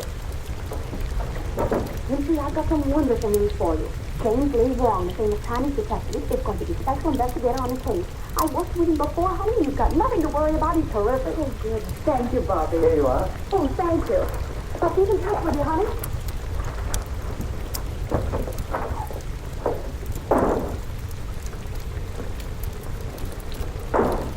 Hi, Casey. Captain Street in? Now, wait a minute, Mr. Logan. You're not going to get past me this time. Captain Street gave strict orders, no one's going in. Okay. Wouldn't think of going in without your permission. What's up? They picked up the Fleming labs for the murder of old man Wentworth. The captain's got him in there now. Oh, boy, this is worth waiting for. How many times do I have to tell you I didn't do it? Everybody knows that you and your father were enemies of Wentworth. That you had a quarrel with Wentworth because he wouldn't let you marry his daughter. Is that right? Suppose it is. That still doesn't mean I killed him. No, but you were the last one with him when he was killed. We can establish that. Yeah, and why didn't you take the elevator down? Elevator? Well, it was only on the second floor. It was after hours. I didn't think anything of walking down. You won't hold water. Why didn't you leave for the outer office? Mr. Wentworth showed me to the hall. You know your father was waiting? No. Why don't you come clean, kid, and I'll do all I can to help you. I don't want your help. I'm innocent, I tell you. So you're innocent. I'm with you there. How are you going to prove you're innocent? I don't know. What'd you do with a gun? Gun? I didn't have a gun. What about this permit issued to you 6 months ago? Oh, we had a series of robberies in our neighborhood. Now, I was granted a permit. I forgot about that. It's been in my study desk at home. I never used it. Then the gun should still be there. That's correct. What would you think if I told you I had a man checking that the gun is gone? Gone? Look, your own father admits that you were having a violent quarrel with Wentworth at the time of the shooting. Now, if you didn't kill him, you know who did. I don't know anything about it. Did you shoot him in self-defense? No. Kill him in a fit of insanity? I didn't shoot him, I tell you. Look, son, don't you see we've established the motive? We've established the fact that you were with Wentworth at the time he was killed. You haven't got a leg to stand on. Now, why don't you make a complete confession? I didn't do it. Lock him up, boys.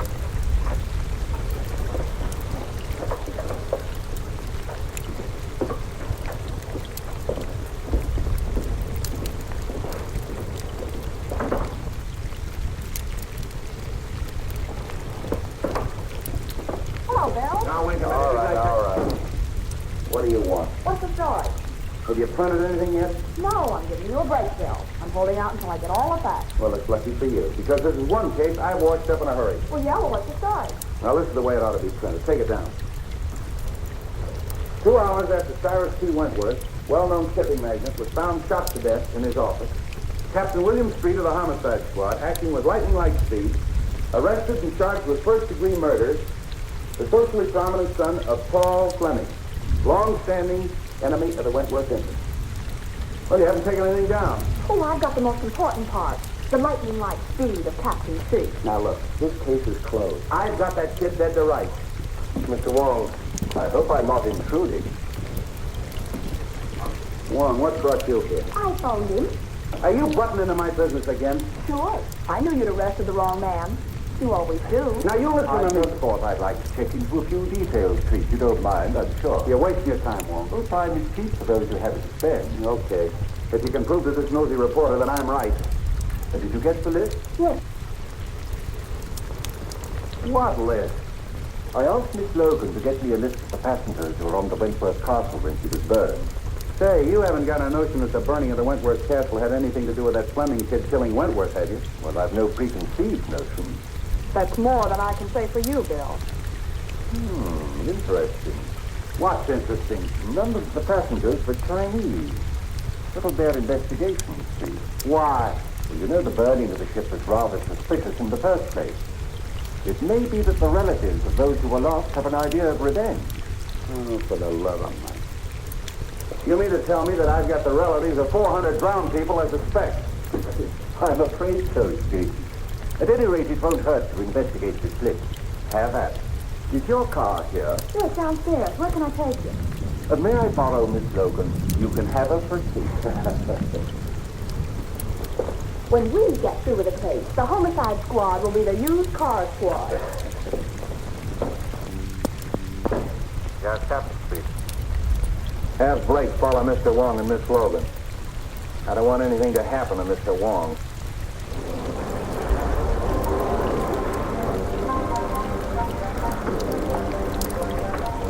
Is this the place?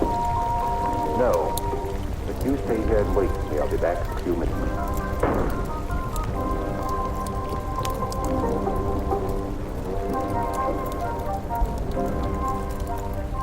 Miss Logan.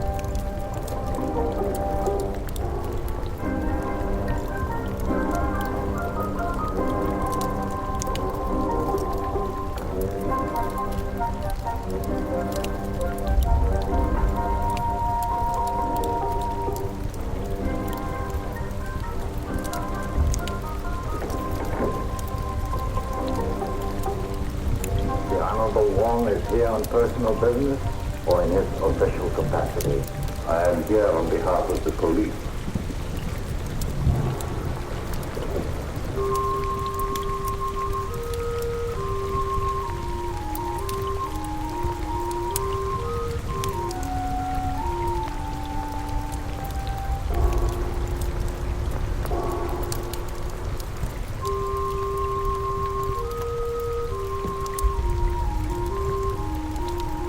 You heard of the burning of the Wentworth Castle. An unfortunate disaster. Do you recognize the names of any of our countrymen on this list?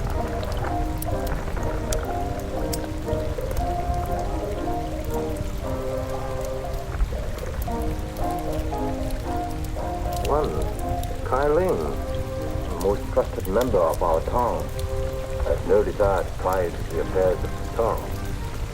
I would like to know the reason of his journey. He was on a secret mission for the town. And what was the nature of his mission?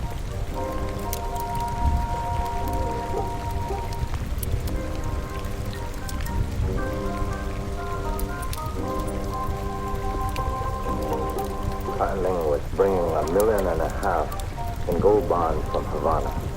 Why? Conditions in our country are such that we have to bring the town funds to this country for safekeeping.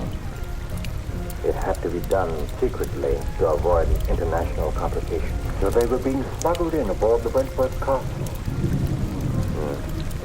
But Kai Ling is amongst the survivors. So of course you have the bonds. No, Kai Ling has disappeared. You know, of course, that the owner of the Wentworth Castle is dead. No member of this town is guilty of such a deed.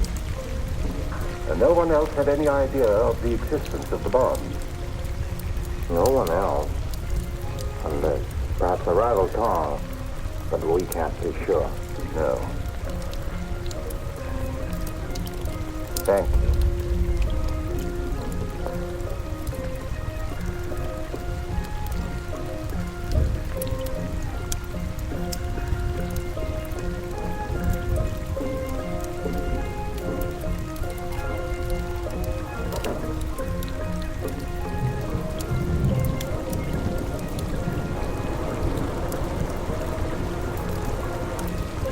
Oh, gee, I'm glad you're back.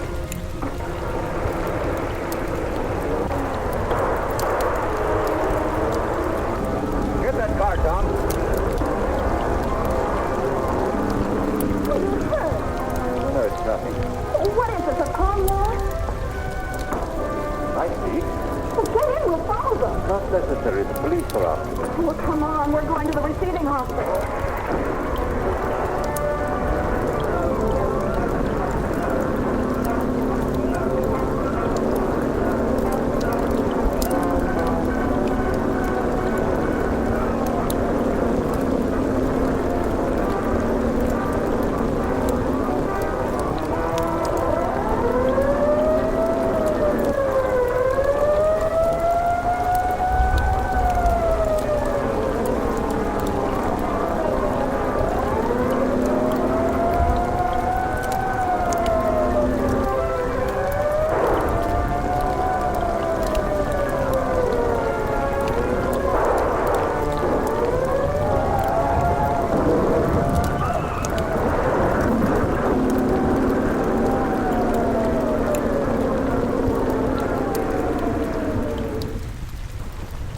Give me the bottle, please. And this one. Yes.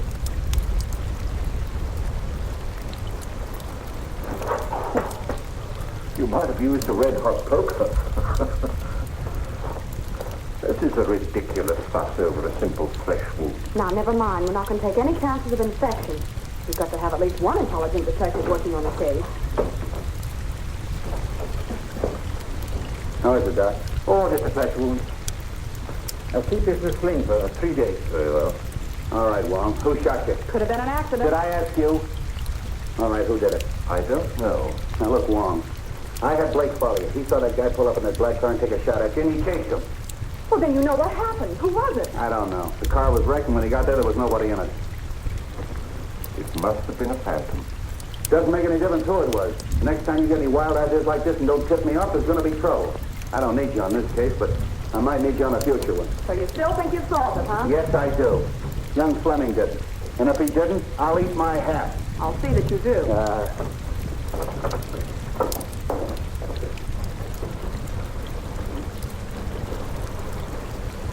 Thank you, Doctor. Thank you. Come again. I hope so.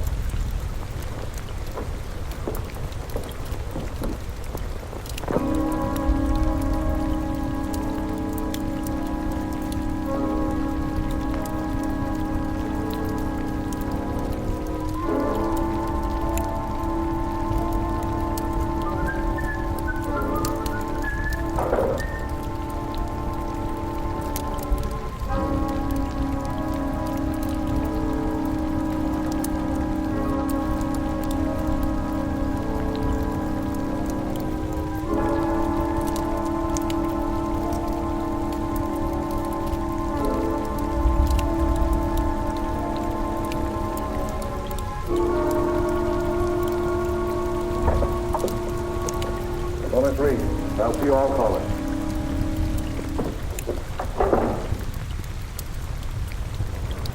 Well, Matthews, Mr. Fleming, very happy to know that you've taken over the business. Well, thanks. Too bad we couldn't have merged before Cyrus died. Yes, isn't it a pity? We're going to expect you to carry on as usual, Matthews. Thanks. It's an honor to be associated with you. By the way, I'd like to have a digest of the last 6 months' business. Yes, sir. I'll tend to it right away.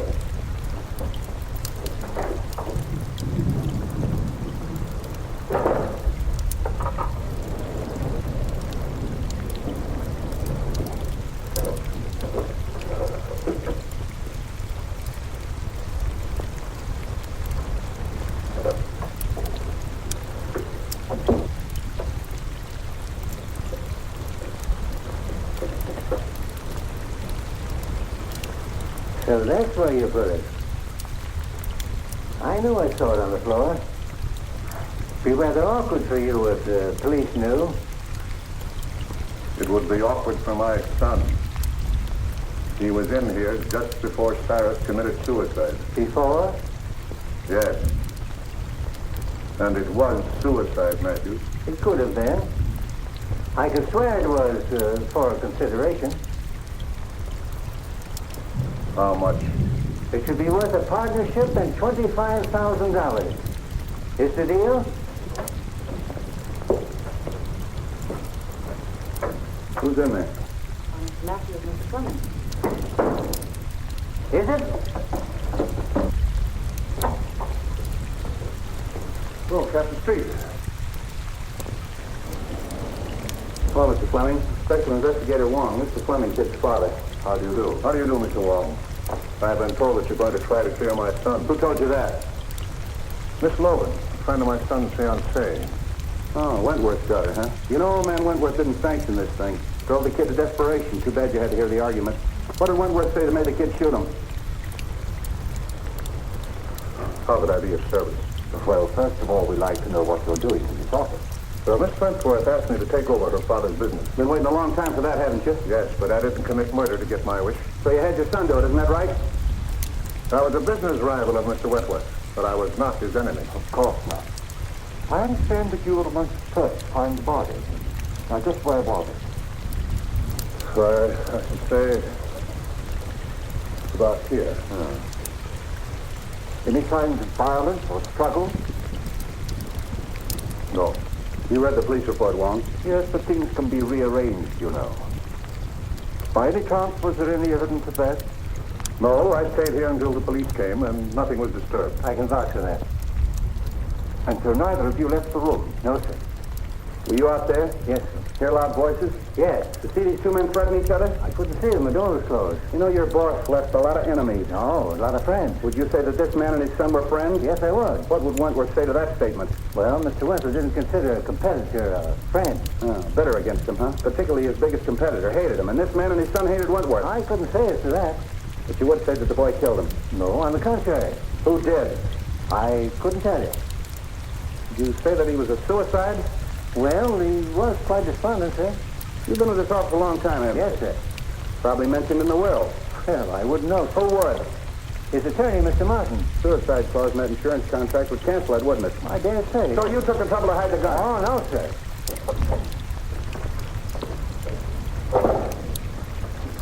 Here's the list, Mr. Wong. What list? What do you care? You caught the killer, didn't you?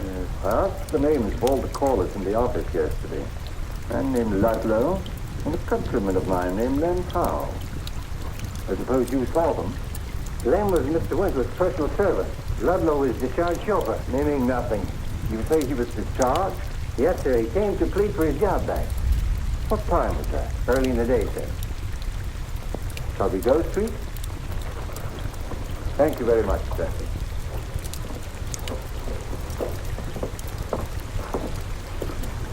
Hey, Wong, they're trying to clear that kid. I'll make you eat your hat yet.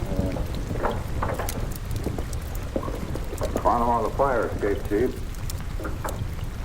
Yeah, who are you? Chief of police? Why, he's the Wentworth chauffeur. What were you doing on the fire escape? Parking my car. Hard to get along with, huh? No, I just don't get chummy with strangers. So? Ever seen one of those? Seen a lot of them, haven't you? Don't like cops at all. You better start talking or I'll lock you up. What for? Prowling. And why were you discharged? Why, I was a bad, bad boy. I got drunk. And when was that? A month ago? Are you looking for trouble? No. I'm just trying to find some clue to help the Fleming boy. What's your interest in him? I'm Miss Cynthia's chauffeur now. Aced yourself right back in again. All right, you can go, but don't leave town. Caleb. Tough customer, that one. Oh, I never did like him. I wish Cynthia hadn't hired him. I'm going to make her fire. No, why don't you mind your own business? You're always butting into things that don't concern you. You sure can stand a lot of rough talk. The talk is big enough. Can I drop you any place you want? Well, I know where you can drop me. Yeah, so do I on your head.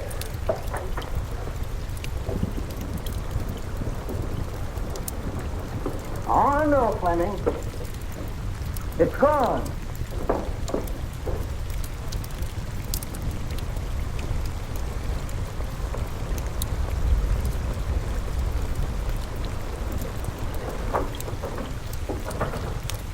I'm very glad to meet you, Mr. Warren. Won't you sit down? Thank you.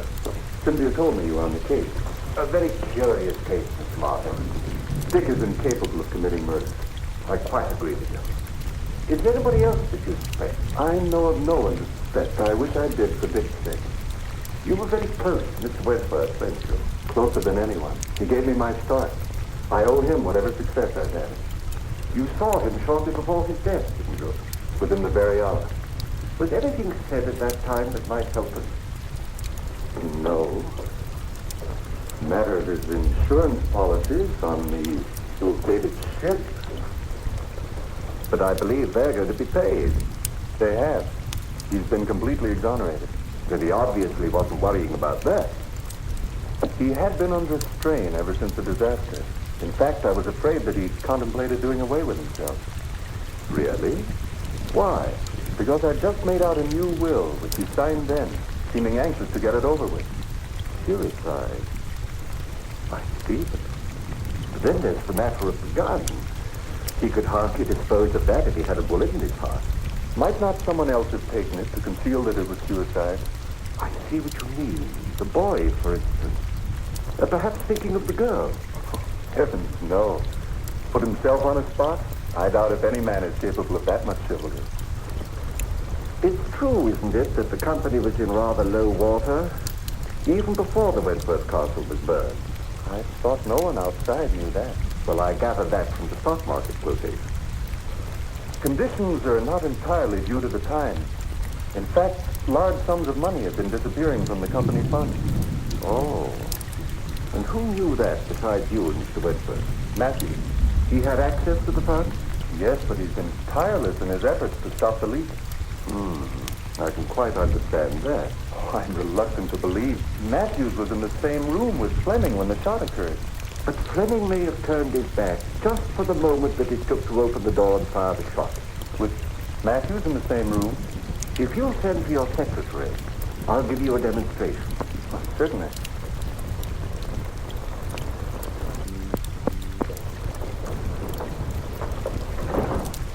Yes, sir. Miss Wilson, this is Mr. Wong. How do you do? How do you do? If you'll sit down, please. If you don't mind, I'm going to try a little experiment with these two coins. Now, it's not going to hurt you. Now, just close your eyes, and I'll snap these two coins. In front of your head, behind your head, and over your head. And you tell me where the sound comes from. All right. Are your eyes closed? In back of my head. In front. Still in front. Thank you very much. Well, was I right? Not one? Was there something wrong with me? Well, hardly.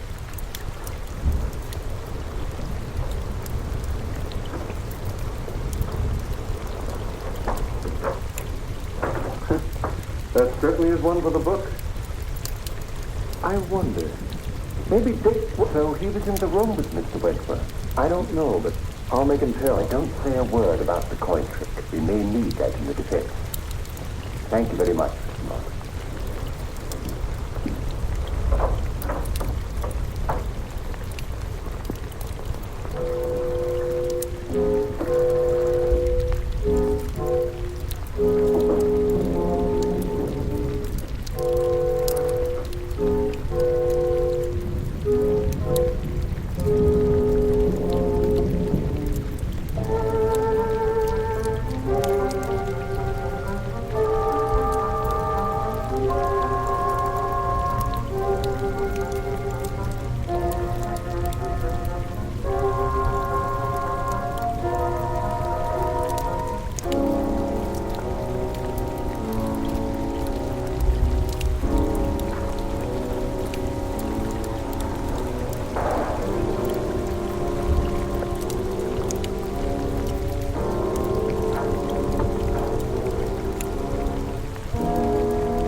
God, it's you, Mr. Wong.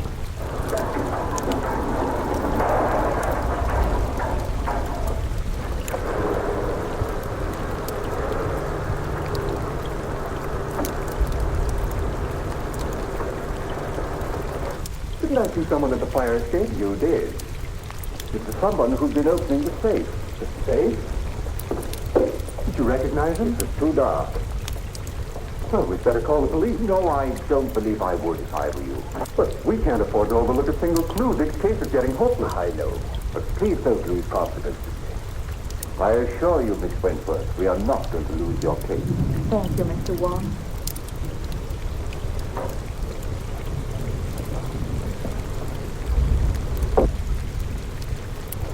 Funny he didn't make an effort to stop him. Look here, Cynthia. I don't like this prowling around at night. I might have put a bullet through it. Oh, I'm sorry. After all I've done for you, you might at least show a little gratitude. Oh, you're not pulling any wool over my eyes, Bill Street. You're up to one of your tricks, and I'm going to find out what it is if I have to camp here all night. No, why don't you leave me alone? I told you 1,000 times I'm not holding out any news stories on you. Well, then where's Wong? How do I know? I'm not his mother. Pete, you got Ludlow? Yeah. You want him? Yes, I'd like to talk to him. Blake, bring Ludlow in.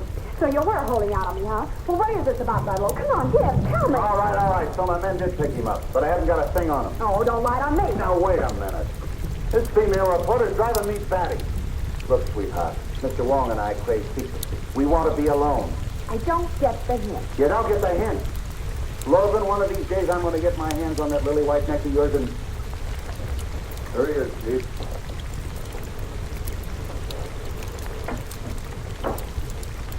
Till we meet again, Mr. Ludlow. The pleasure's all yours. Nice of your boys to park their car right underneath my fire escape. Do you room and board on that fire escape? Oh, now, Miss Logan, why be your usual sweet, nasty self? Anytime you want a character reference, just come to me. Oh, sure. You see, we're both the same type. You write lies, and I tell them. Bill Street, are you going to stand for that? Sure. Well, sit down, Ludlow. Thanks, Commissioner, I will. You know, you save us a great deal of trouble if you just answer one question. I'll answer anything you ask, but don't expect the truth. Well, I'm quite sure you could tell the truth just once, if you really tried. You'd be a fool to believe anything I told you. You know who killed Wentworth. What was on that piece of paper that you burned up? Now, who'd ever think that someday I'd be telling the truth? What name did you read on that piece of paper? I don't know nothing about nothing. You know, I can have you sent up for safe breaking. It was open when I got there. I'm afraid you forget that I was there. Oh, then you opened it. Oh, why, Mr. Wong. I'm quite serious about sending you up. And so am I. Now get this. I didn't kill the old man, and I didn't see it done. And I ain't making any wild guesses as to who did it. If I find out, I'll give you the tip. The sooner you quit tailing me and interfering with me, the sooner you're going to get that tip, and that's the truth. Ha ha. Lock him up. No, Street. I think I'd let him go. You don't believe that crook, do you? Yes, I do. All right, get out of here. Thanks for the interview. Hope I didn't help you any.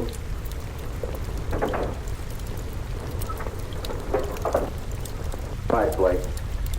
I know what he's up to, Street, but I think we can anticipate it. Man, have you got something up your sleeve? Well, there's an answer to every riddle, you know, and I think perhaps this is it. What is that? Ashes. Oh, look, we're trying to solve a murder and you're carrying ashes around. Is that going to tell us who killed Wentworth? No, but it may be a clue. The reason of the killing, and once we know that, we are very close to knowing the identity of the killer. You'll need some infrared film, Street. You better use a photographic glass. Right. Well, what's infrared film for? Photograph the ashes, and I hope to bring out the writing on them. Oh, but how? Look, dummy. Infrared film is sensitive to wavelengths of light beyond the human eye.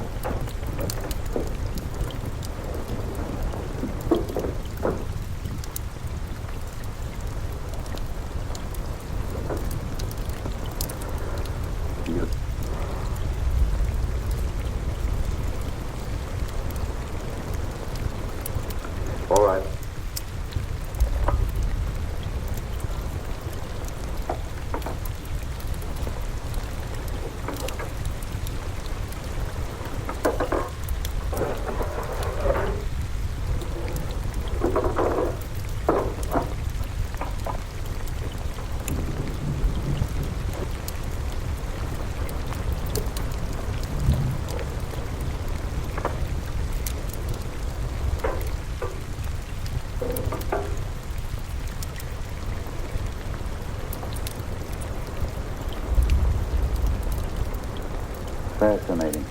Who, me? Now the other negative. You look good, too, in the dark.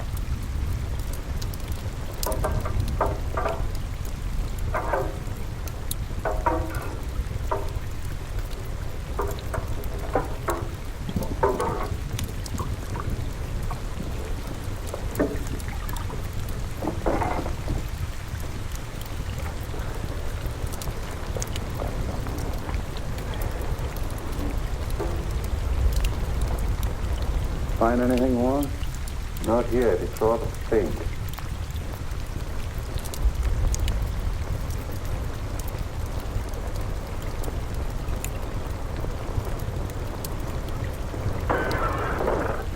There goes the clue. Well, I found one name. Kai Ling. He was one of the passengers. Yeah, we heard that before. Kai Ling.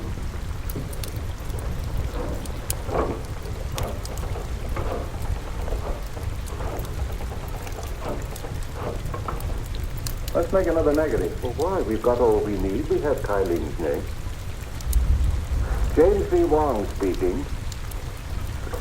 Have you a record of Kai Ling? I'd like his address, please. 19 Queen Street on the waterfront. Thank you. You want him? Yes. I'll pick him up myself. And don't phone your editor. I'll tip you off when.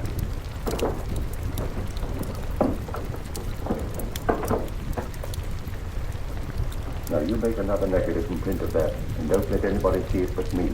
All right, Mr. Wong.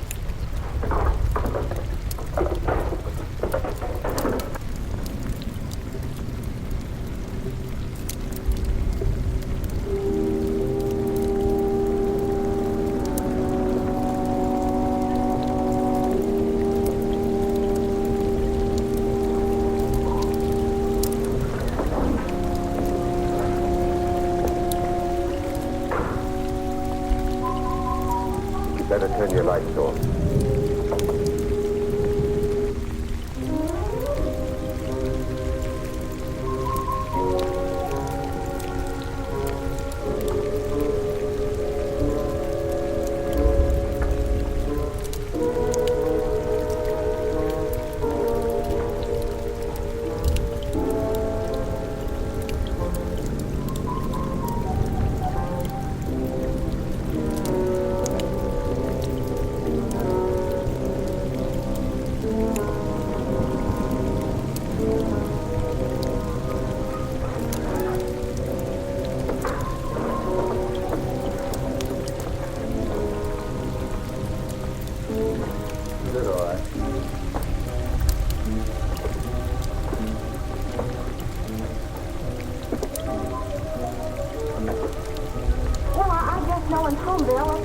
Why don't you see if some windows are open? Who, me? Yeah. I thought you newspaper gals were brave. Yeah, and I thought a man as big as you could break in a front door.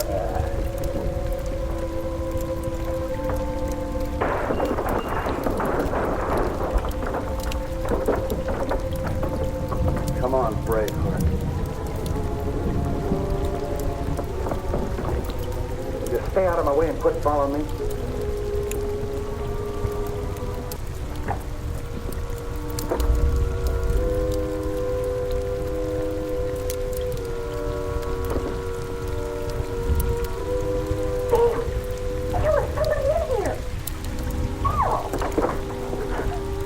Yeah, it's me.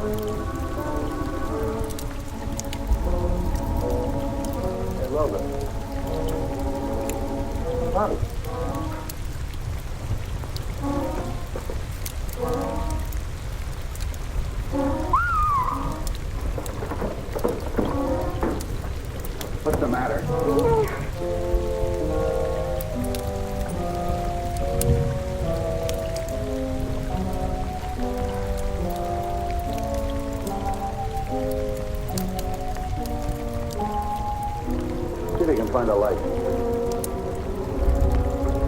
This guy's cold. Doesn't work. Light that candle.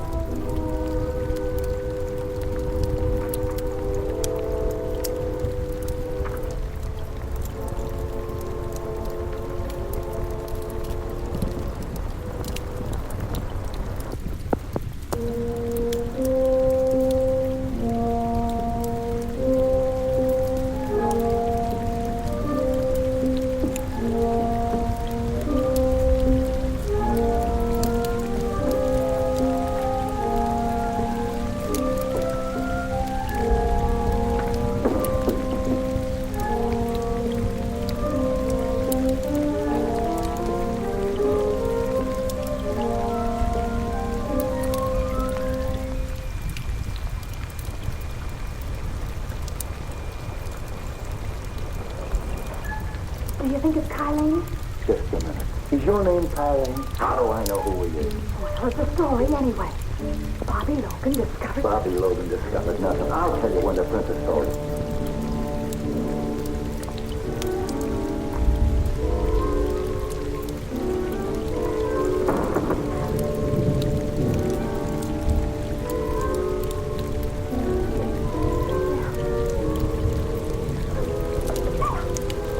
Will you stay away from me?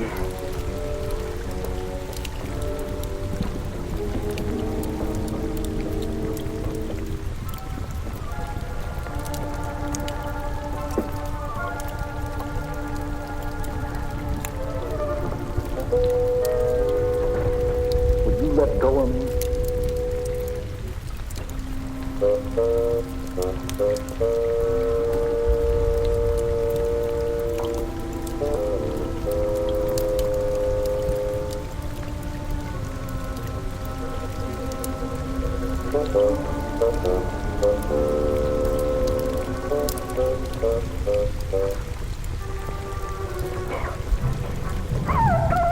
Hey, where you are?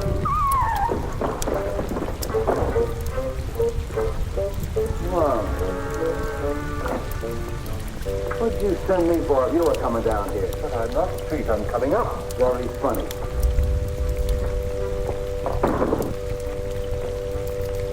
Afraid I gave Miss Logan rather a shock. Thanks. You're sure this is the right address that they gave us over the telephone? Yes. Kylene was a passenger on the Westward Castle. He lives here on the waterfront. I think he's in the smuggling business. You mean he was in the smuggling business? Come on.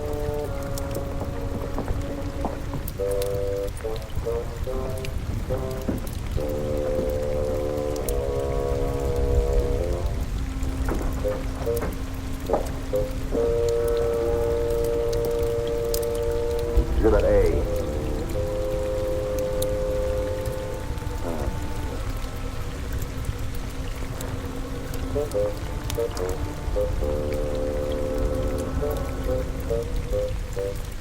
It's very old dynasty. Who's this guy?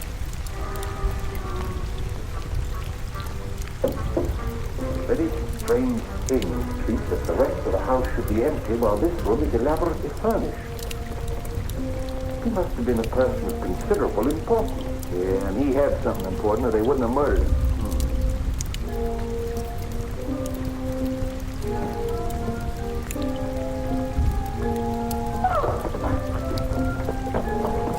Help me turn his head so that we can see his face. He's dead for some days. You know, this is the right address that they gave us. This must be Kylene. Bill Street, what do you mean leaving me downstairs unconscious? That's nothing new. Oh, that's Slim Howe, the missing Wentworth servant. How do you know? Oh, I've seen him lots of times. He killed Wentworth and then committed suicide. Sure, stabbed himself in the back. You're still unconscious. Street. Do you suppose that Kylene and Lem Howe are one and the same person?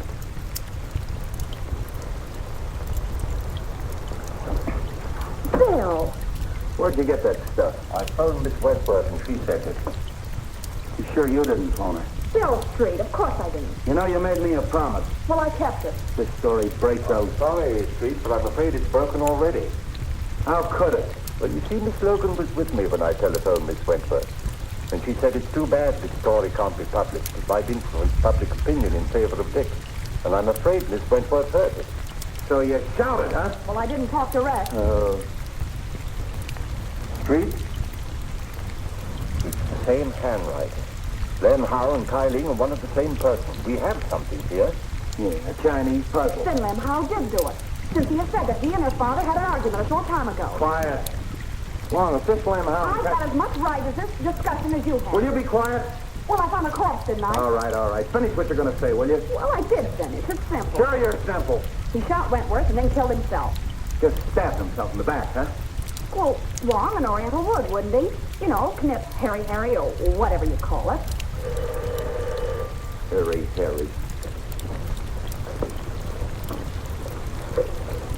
Hello, Street speaking. What? Yeah. Okay. Suicide, huh? Come here, Wong. This is a pip. I had an autopsy performed.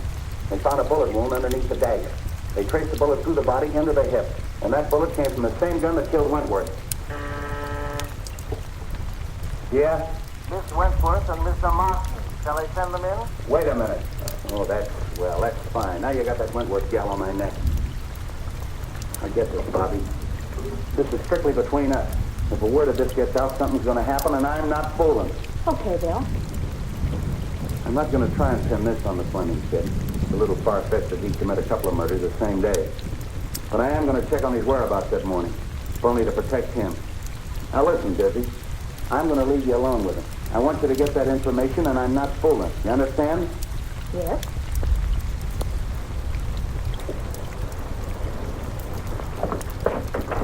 Stacy, have Fleming brought up. Come in. Oh, my. Bobby, Cynthia, how are you? Have you found anything? A great deal. Well, that is good news. Whatever it is, don't delay. Anything to postpone the hearing. I've done my best, but I'm stymied by a mountain of circumstantial evidence. I can realize that. I'm afraid your servant, Lem Howe, is dead, Miss Wentworth. Lem? Dead? It may have a bearing on the case. He was found in an old house in the Chinese Quarter. He'd been murdered. Murdered?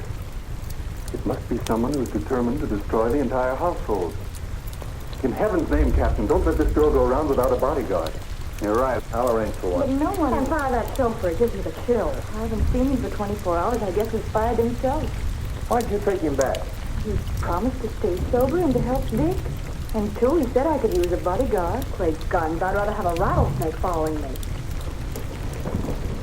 It's Dick. Cynthia.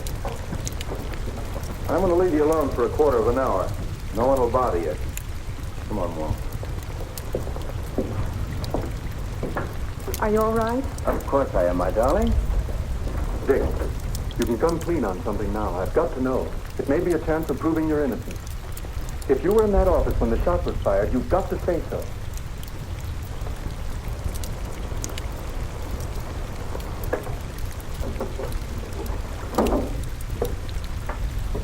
If I was, I would have seen the killer. No, you might only have heard the shot. Well, I certainly would have known where it came from. Not necessarily, as Wong can demonstrate. I know, I've seen him do it. You were there, weren't you? Yes. I was stunned. The outer hall door had been opened by Mr. Wentworth when he asked me to leave. When he fell at my feet, I turned into the hall and ran to intercept whoever had done it. When I returned, unsuccessful, I saw people running into the outer office, and I knew at once I'd be accused. So I beat it for home. If I tell that to the court, the walls and all would fall down on top of me.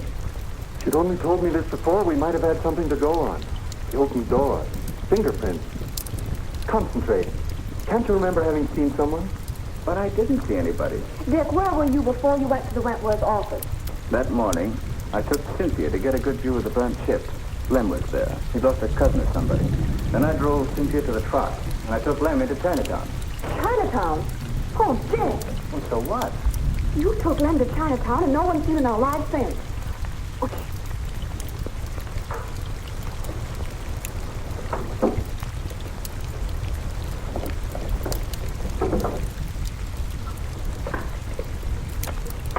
The big lug.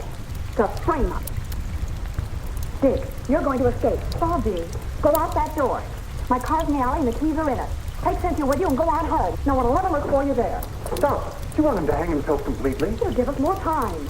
Dick, if you're going through with this mad impulse, wait till I'm out. I'd be disbarred if I were a witness to it. Well, then go on. All right. Go on, Dick. Hurry up. I'll meet you later. Go on. Nice work, baby. Nice work. I got just what I wanted. Just what I wanted. Wonder what happened to that mic. Oh, I guess somebody tripped over it. Where'd they go? Well, they finished and left. That's so? You ought to have your head examined. That's been open all the time. You heard everything? Sure. And we're going to join him for tea later, as soon as he digs up that gun. Why, you big baboon. Oh, I've got the Fleming place covered. Anybody can get in, but nobody can get out. What? Oh, no, you don't. Nothing but a divorce can separate us now. We'd have to get married to get a divorce, and I wouldn't marry... If I were the last man on earth, I know. Sit down.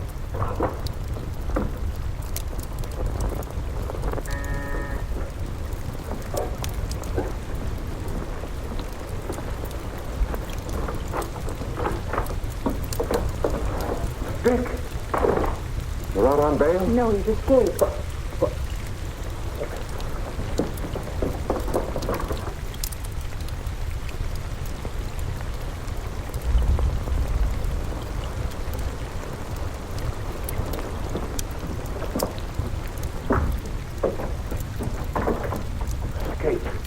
Dick, you've convicted yourself. I'm convicted as it is. The police, Martin, everyone thinks I haven't a chance. Why shouldn't I run away? Well, don't you see? You're confessing your guilt. What's the difference? Everybody thinks I'm guilty. You've got to get me out of here. You've got to get a plane for me. No, go back. I'm not a quitter, but I haven't anything to fight with. I can't fight locked in a stinking jail. Go back, son. You won't help. No. You think I did it too, don't you, Dad? No, don't say that to me. Dick, please. It was Bobby's idea to give Wong more time. You have nothing to fear, son. I can clear you. How? If it looks like a conviction, I'll tell the court who did it and how it was done. You know?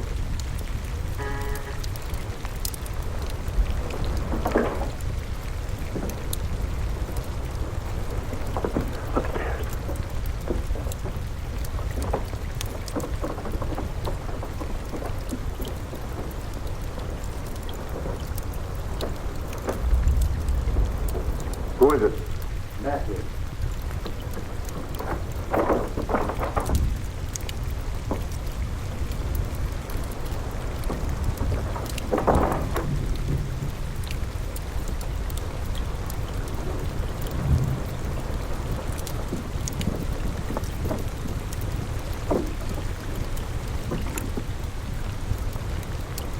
Well? I thought he'd just as well fire away when the trial opened. Have you the balance? No. I phoned you long before the banks closed. No more money for you, Matthews. Are you forgetting that what you did means your son's finished? They'll hang him. I'm not paying you anymore. Shall I call the police? I'll save you the trouble. See, I wouldn't do that if I were you.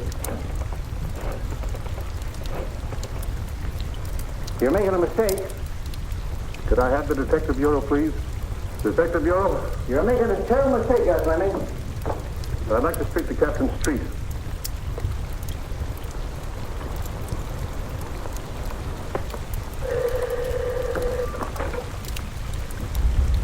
Hello? Captain Street? Mrs. Fleming. Yes, Mr. Fleming. Captain, my son did not kill Sarah Wentworth. If you'll come to my house, I'll tell you who did it.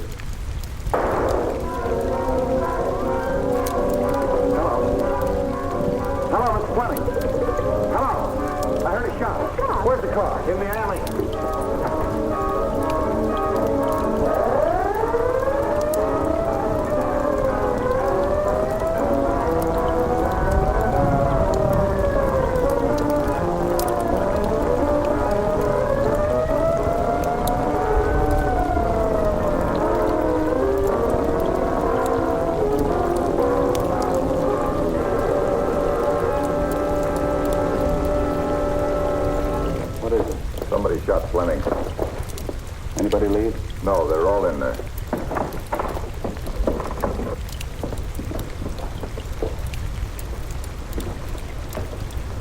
How is he? Bad wound, but it's not fatal.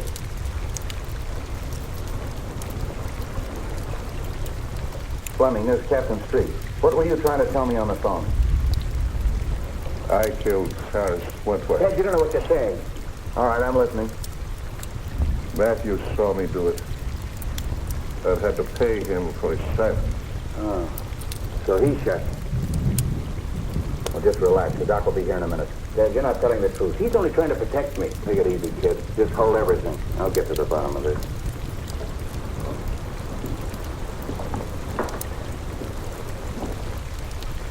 Well, you heard what he said? Yes. You see him kill Wentworth? No. What do you mean, no? Well, he might have, I don't know. But I did see him hide the gun. So you use that to blackmail him, huh? That's all I want to know. Well, that eliminates the Fleming kid. And pins it on the father.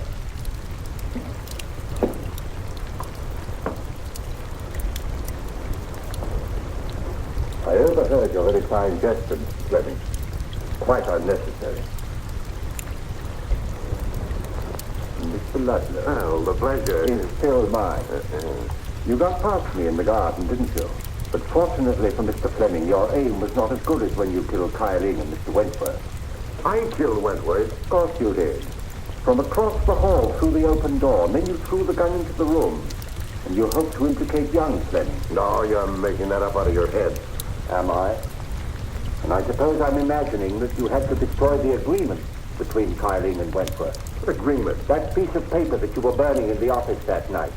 Your name was on it. My name was not. Your name was on it as a witness. It was not. That's right. Wentworth showed me the paper. It was his signature. Why, you double-crossing. There's your man, Street. Take him, Mike. So you were partners. Well, I really am surprised that a professional like you would team up with an amateur like this. Here's the gun, Street. I traced it to him. And here's the reproduction of the burned agreement with Martin's signature on it.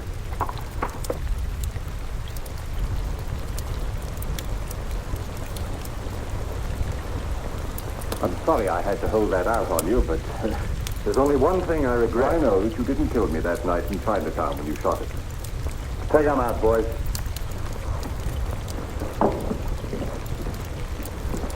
Well, Street, we've done it again.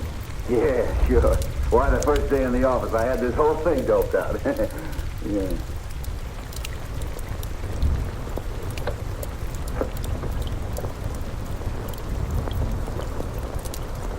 What am I doing?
Calling 6X420. Go ahead, Bert. The fire stopped at the river.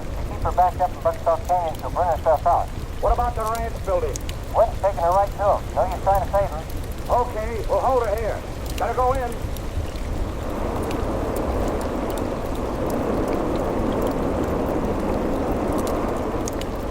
Hey, Chief, we've got to try to get through. You heard what he said. We can't take any more risks, leave a few old ranch buildings.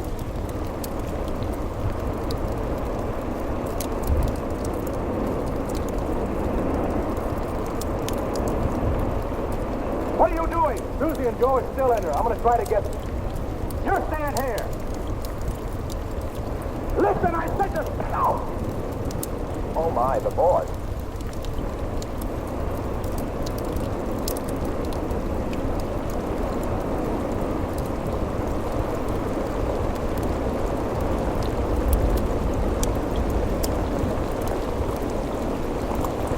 Move that horse over! Higher! To your left!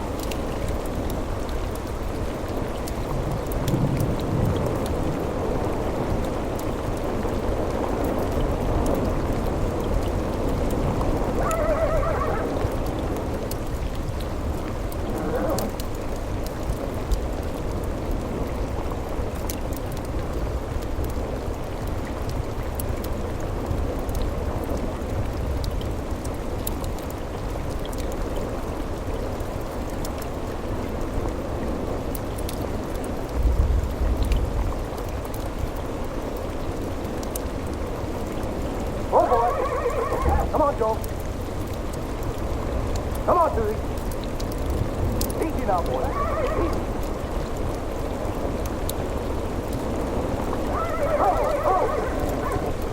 Oh, Susie. Come on, Joe. Come on, boy.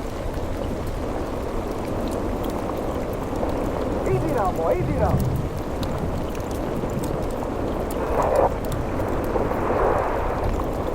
Come on, Susie.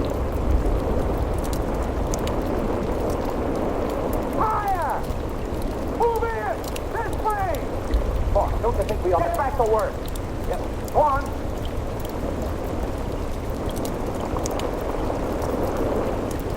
I'm going in to help her. Come on, Susie! Hey, he made it! He made it!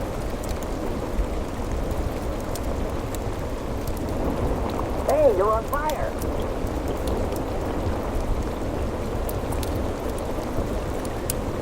Hey, what are you doing? Willie, cut it out.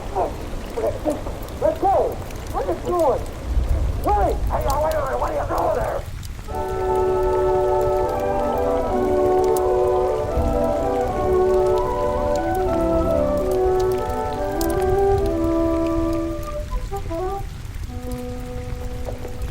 Who's it from, Willie? The little woman? Yep.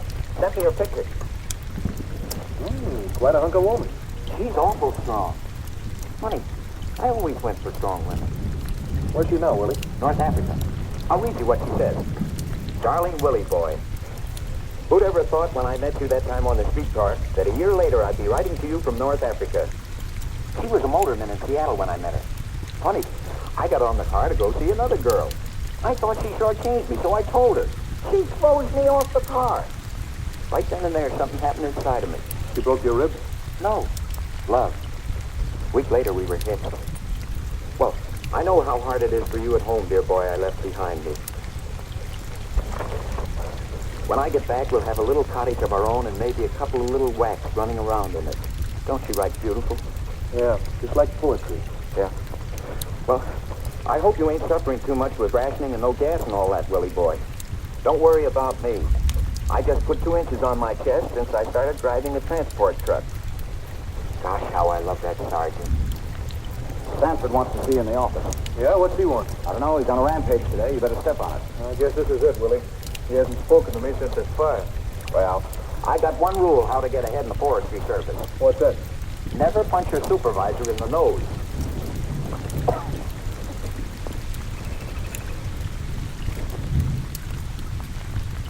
I've been avoiding you since that incident in Bucksaw Canyon, Bradley. Yes, sir. I know how the service feels about unnecessary risks. But I've been taking care of Susie and Joe ever since they were brought here. And I felt that I just had A little late to apologize now, Bradley. Yes, sir.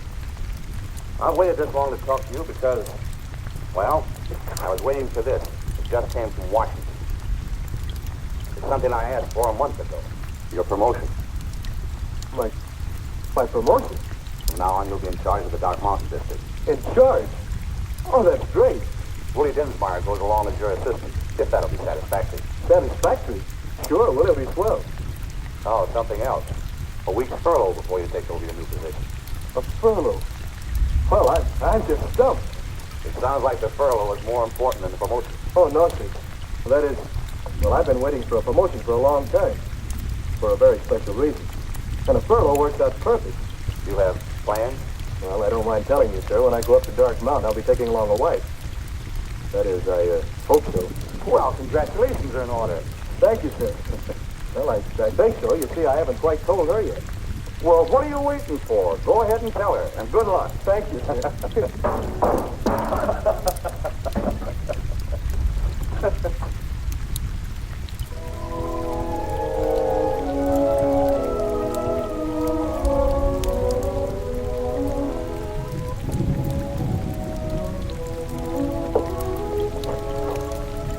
Good evening, lady. Could I interest you in a subscription to Girls' Life magazine?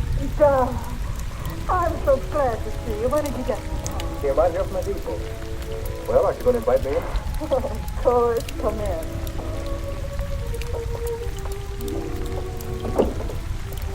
You didn't mention a furlough in your last letter. Did I mention a promotion? Promotion? Yep, supervisor of the Dark Mountain District.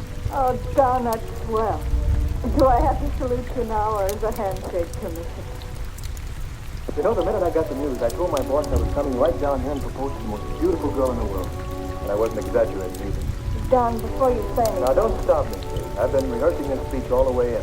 If you stop me now, I'll forget all the words. Don, I didn't know you were that serious about it. Yes, I know, Kate. We've been friends a long time. I've never given out much with romantic talk. But all the time I was up there in the woods, I kept thinking about it. I worked hard and I studied just to get that promotion. I know you did, Don. And you know why I wanted it so badly. Because of you, Kate. Because when I got it, then I could ask you to marry me. We have been awfully good friends. Don, I don't quite know how to say this. You have to understand. Hey, darling, did you see my pearl cufflink? Oh, hello. Steve, I want you to meet Don Bradley. I told you about him. Steve Downey, my husband. Well, the forest ranger. I'm glad to know you. How do you do?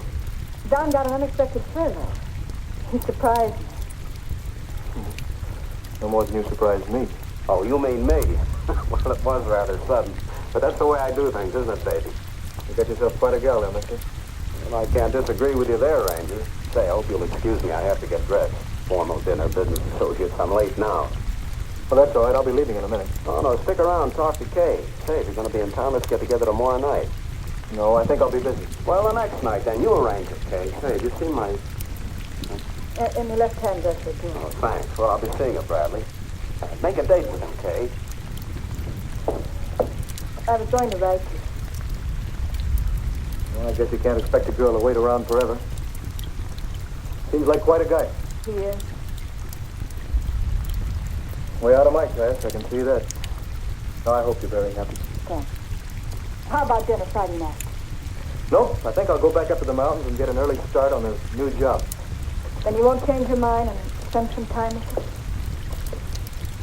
Kate, if anything ever goes wrong... I know, Don. I always could count on you. You bet. Goodbye.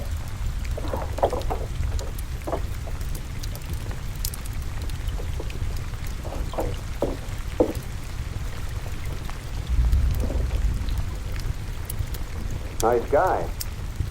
Yes, Steve, he is. I wonder if I could be that nice if he'd stolen my girl.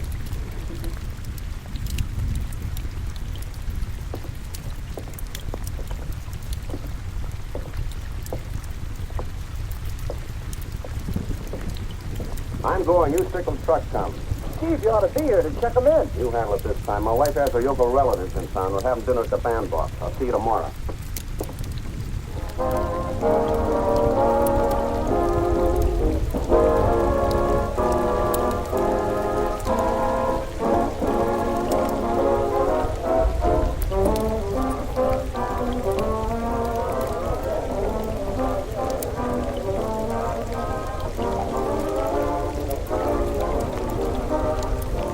Here they come. Oh. And remember, Harvey, no smoking.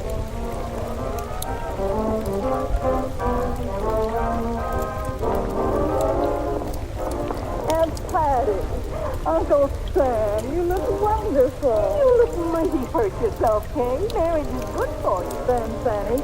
Alicia, Harvey, how are you? I'm fine, thanks. Put on a pound or two, haven't you, Kay? Oh, I don't know. Don't mind me. I'm just the husband. Steve, I'm sorry.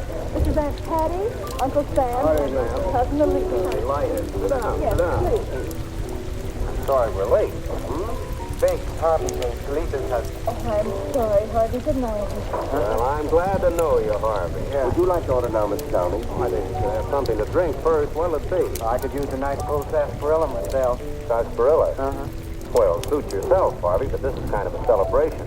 Meeting Kay's folks for the first time calls for champagne. Your best here, Magnus. Very good, sir. I'm looking forward to meeting you. Well, we don't get down to town often.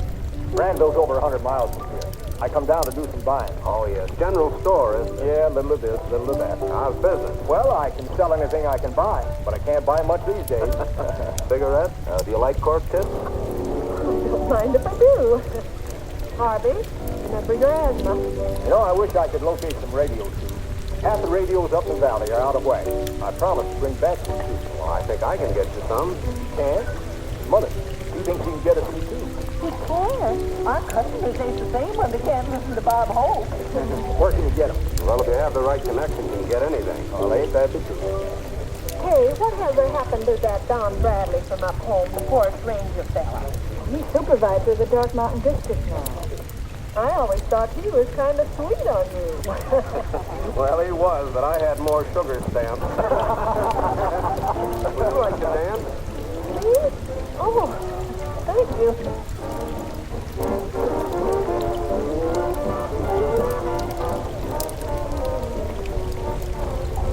Smart fellow you got there, Kay. What business are you in? We'll sell merchandise. And doing mighty well at it, too. I can see that. I think you made a hit with That's Harvey. There's a talkative character. Lisa does the talking for the two of us.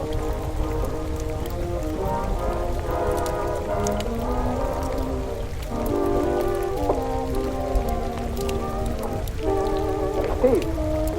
Oh, hello, Whitey. You looking for me? Yeah. Just pulled in. Hi, Jack. Shut up. Here's the Steve. Oh, nothing. Whitey's always shooting off his mouth. Yeah, it's boss. Excuse me, honey. Will you take care of the folks? I think Whitey needs a drink.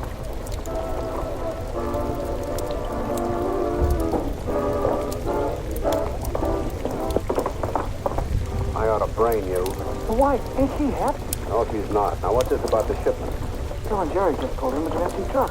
What happened to the furs? I just across the state line. Who pulled it? They're waiting for us at the warehouse. Go on, I'll meet you outside.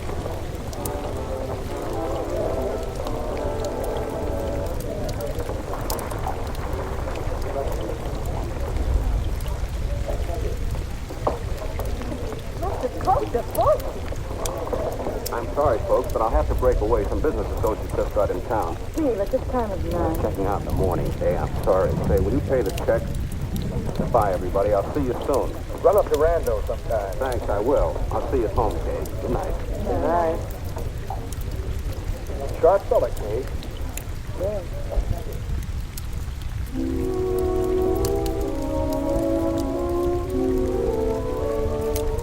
Oh, are you still up? I've been waiting for you, Steve. Why didn't you tell me what your business really is? Well, darling, I told Don't you. lie, Steve. Several things have made me wonder.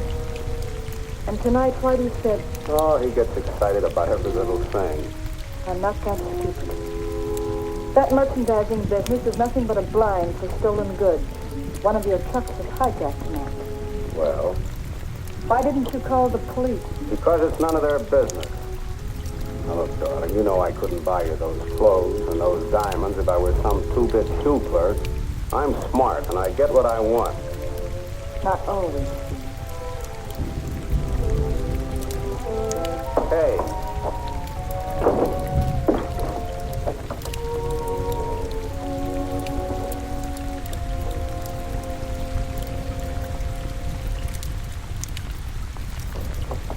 What do you want it? When'll I get the door closed? Morning, boss. How's it, Whitey? Over to the office, hon. Customer waiting to see you. What? We told you never to let anybody in here we didn't know. He's okay, boss. He's got a letter from Dutch Heiser. Oh, Dutch Heiser, huh? All right.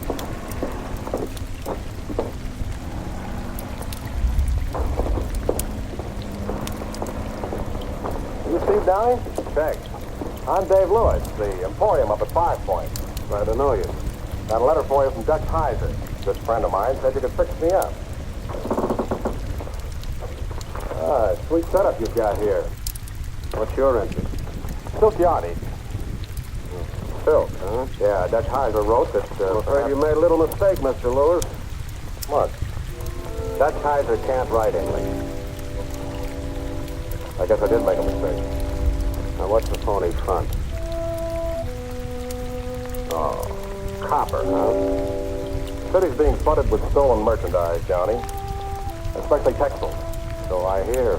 And you have quite a large stock of textiles over there. I bought them. Then you perhaps could explain to the DA where and how much you paid for them. You know, a man like you probably has a nice wife and family. That's right. A city job would pay about $70 or $80 a week. 65. Take a long time to save $1,000. Living costs being what they are. Oh, nice wallet. Alligator skin. My wife gave me one for Christmas.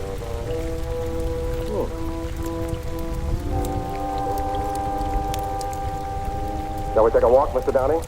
I'm not in the mood for walking. It's only 4 blocks to the courthouse. You know, a man like you could have an accident. Get that case off and back that truck up. Mr. Lewis is going to have an accident on the highway tonight. Hit and run driver.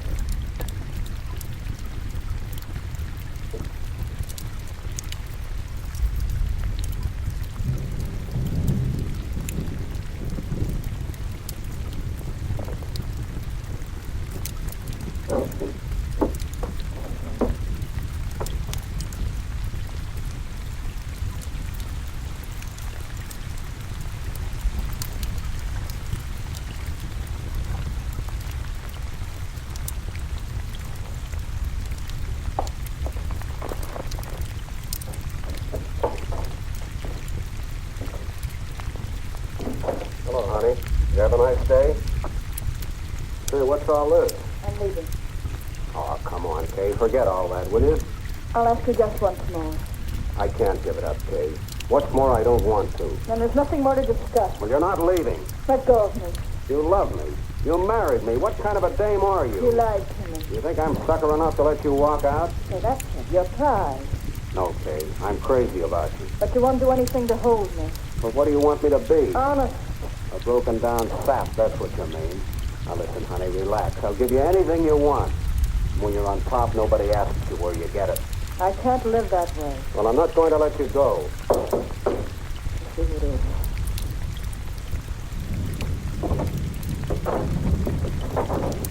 I told you never to come here. Gee, they got Hunk. It's curtains. Stop sputtering. Who got hung? The coppers. We went through a red light. Oh, a crazy trick. It was a tough break. We had the stiff with us. Shut up! It's curtains. They got Hunk. He was sane. Where have they got him? I don't know. I land. The DA's office, I guess. If they make him spill it, it's the work. You may have to make a quick trip. Pack me a bag. I'll be back here in a half an hour. What are you going to do? Never mind what I'm going to do. You start packing.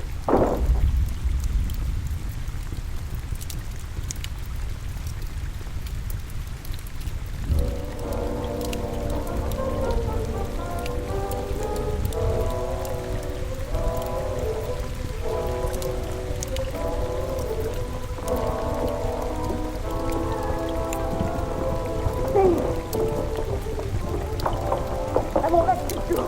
Keep it quiet.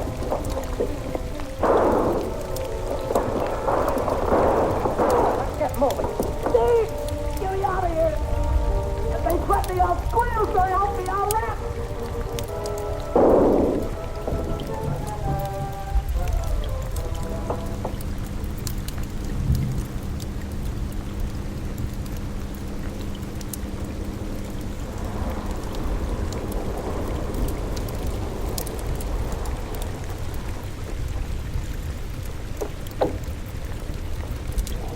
darling. Here's where you and I part company for the time being. You won't get very far. Don't worry, I've got it figured out. Now, you take the car. Find some place you can hide out for a couple of weeks in the Creole Cove, then get in touch with me. Now, remember this. Joseph Johnson, care of General Delivery, New Orleans. I'm not running away. I haven't done anything.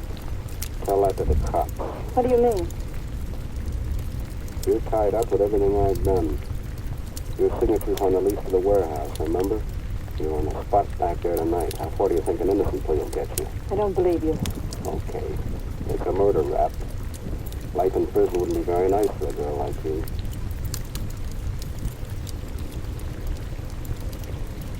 What do you want me to do? What I told you.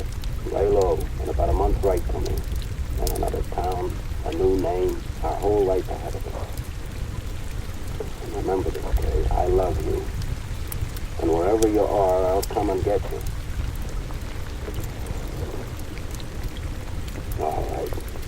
Get going. Don't worry about the license plate. They're phony.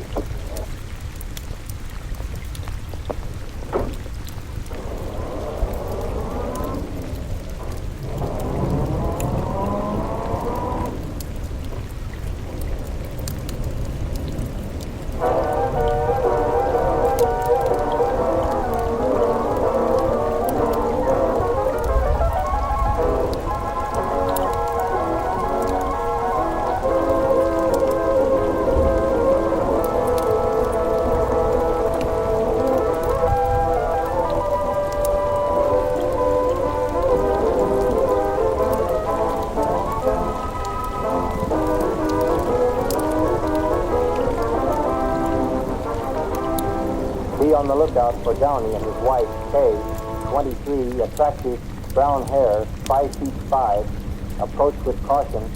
Downey considered dangerous.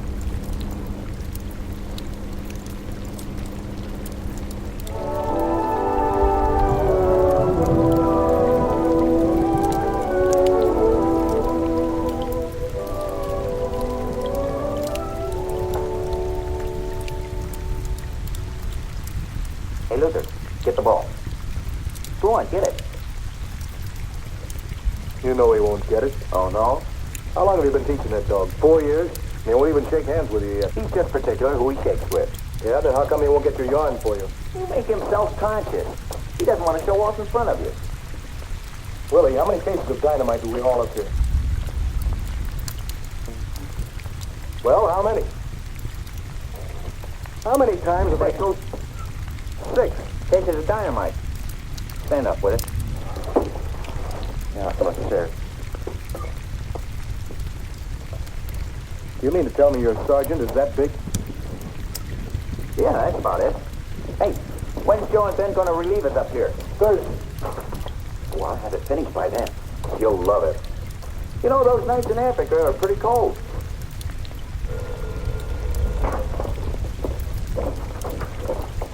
Hello? Huh? Yeah, just a minute. Hey, a chick for, girl for you. What'll I tell her? Bradley speaking. Don. Don, is that you? Who is this? Kay. Yes. Is something wrong? I'm on duty here at the lookout station. Please, can't you get away just for an hour?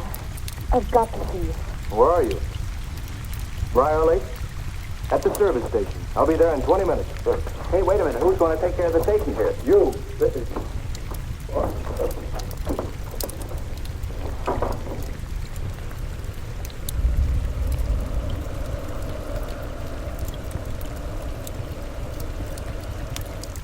Now look it. Hey, watch me. This is what I want you to do. Here, look.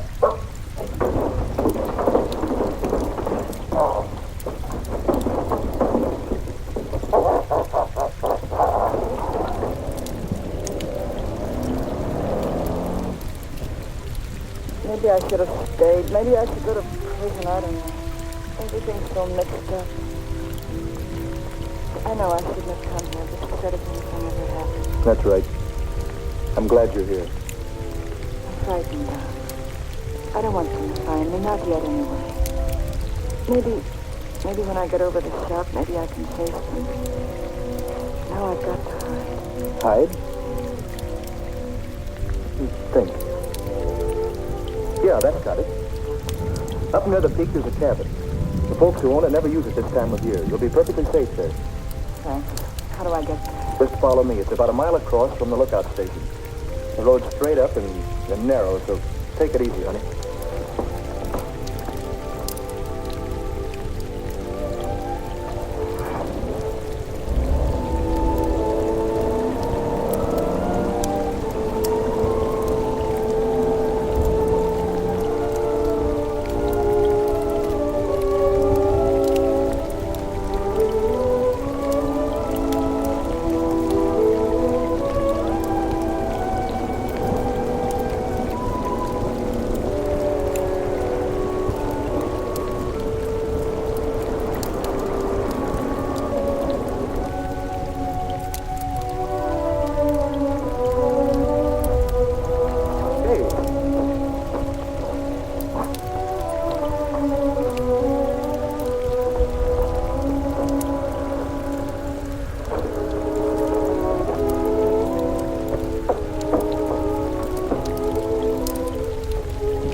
Don't let them find me.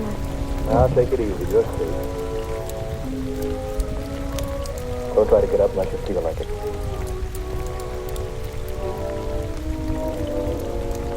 I'll make it. Well, this is all there is. Just this room and the bedroom in there. Fine.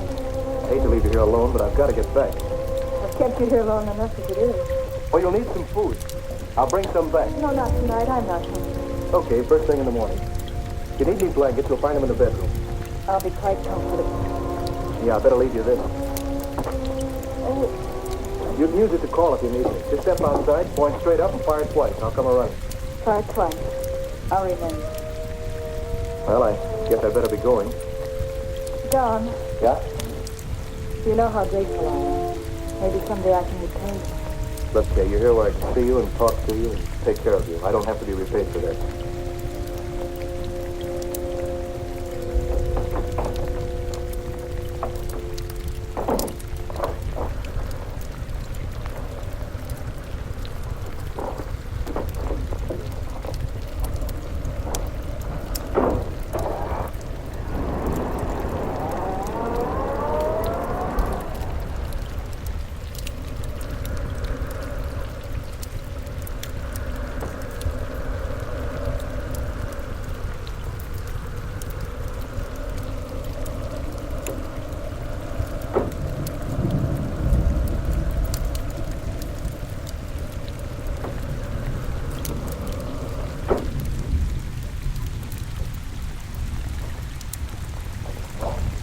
Hi, Don.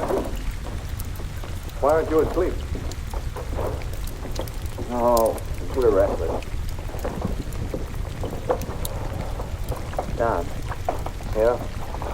that lady that called, Well, was that Kay Downey you told me about? what about it?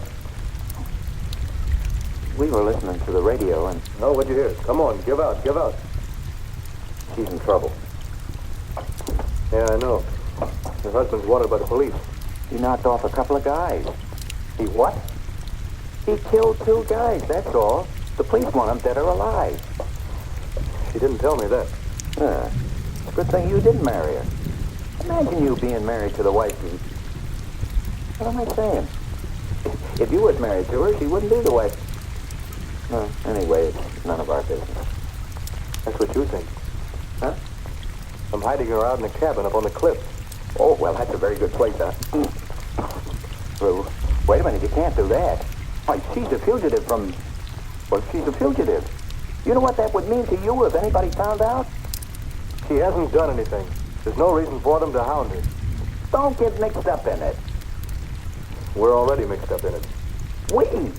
What do you mean, we? I don't even know the dame. Oh, go to sleep. Let me think, will you? I've got to work this thing out.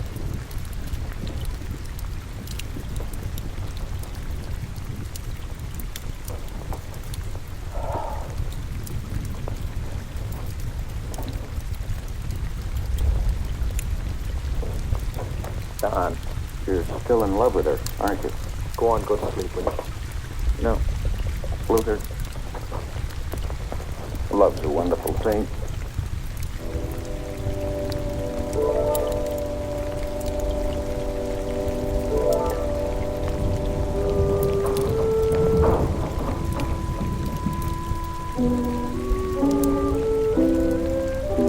Who is it?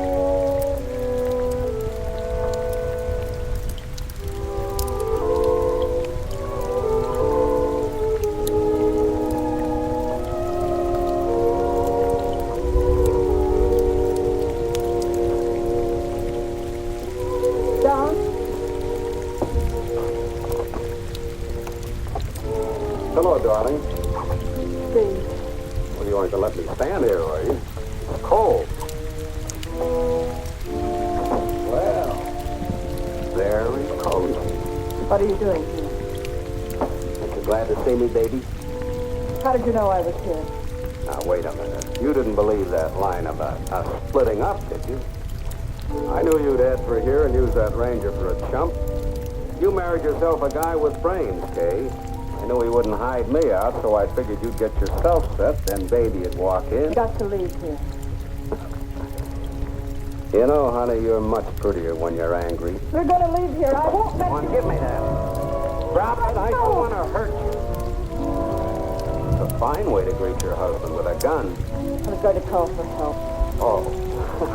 The Ranger. Fire 2 shots, I suppose. It's an old gag. Forget it. You're going to hide me here till the heat's off. Now, come on, be a good girl. Don't. Well, all right. For now, you're upset. You're my wife. And when I'm ready to leave, we leave together. No, Steve. May take you a couple of days, but you'll see it my way. I'm crazy about you, Kay, but get this straight. You give me away to the boyfriend, and I'll kill you both.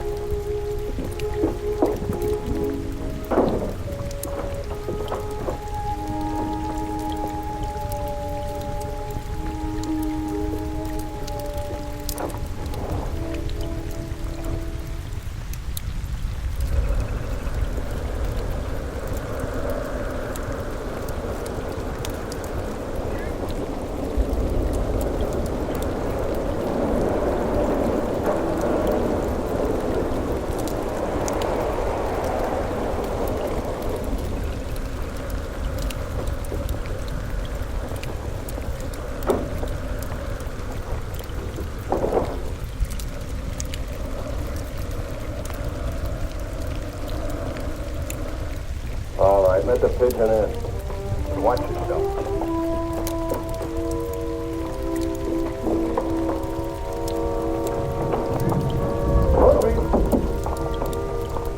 Good morning, lady. Any vitamins today?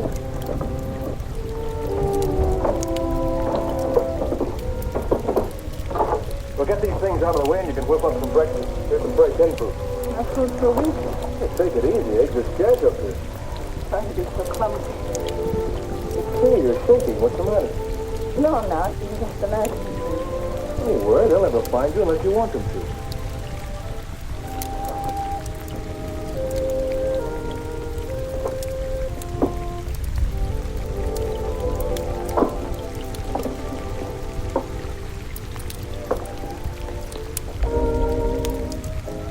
Good reception for a battery set. I hate to be tired of you. Well, we've got another one over at the post. If you get tired of the soap operas, you can tune in on shortwave. Just press this button. Police are still searching for Steve Downey and his wife, who disappeared yesterday amid circumstances which point to their indictment for the fatal shooting of 2 of his... I'm keeping you from your work. Well, don't hurry. I'm just dynamiting stumps out of a fire break. I brought you another blanket. That other one probably stretched the hide off of you. Oh, don't go in there. What? I'll take care. No trouble. I'll just toss it on the bed. Please, I didn't get a chance to straighten up before you came. Afraid I'll be shocked by your housekeeper? I wouldn't want to disillusion you.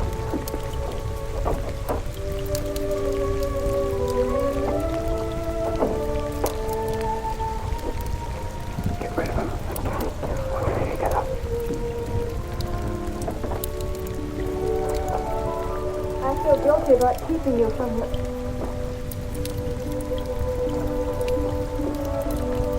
You don't have to fix my breakfast. Our breakfast, you mean? I haven't had anything but a stack of wheat cakes. Don, I can fry eggs. I'm the best egg man, and these your parts. The secret is shaking them so they get plenty of hot butter. See? And Joey says, Don, you know what I'm going to do? And I said, what? Go to Africa to keep her warm? He says, no, I'm going to knit her a sweater. And would you believe it? He's been doing that ever since.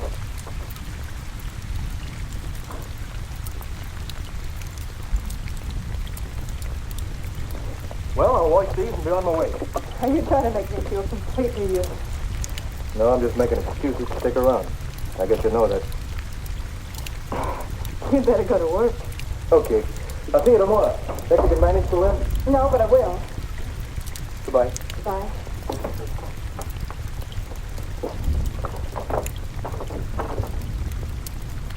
I thought that Gilpin would talk your ear off. I says this to him, and he says that to me. What a dope. Well, he's gone now. Fix me some chow, will you, honey?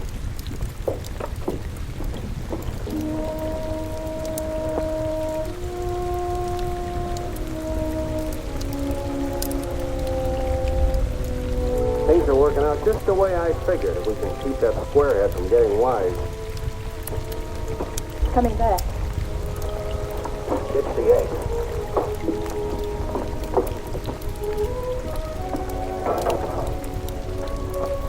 Hey, Did you forget something? I found this outside. What is... A half-smoked cigarette. Well, you want to be more careful where you throw these. Oh, yes. One snipe like that can start the whole mountain blazing. The woods are pretty dry, you know. I'm sorry, Don. I'll try to be more careful.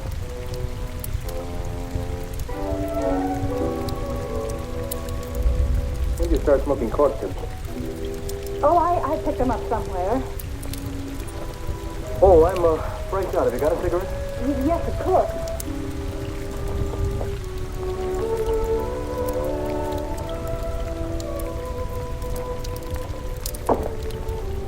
I guess I'm fresh out myself. That's all right. I'll bring some tomorrow. Thanks. See you then.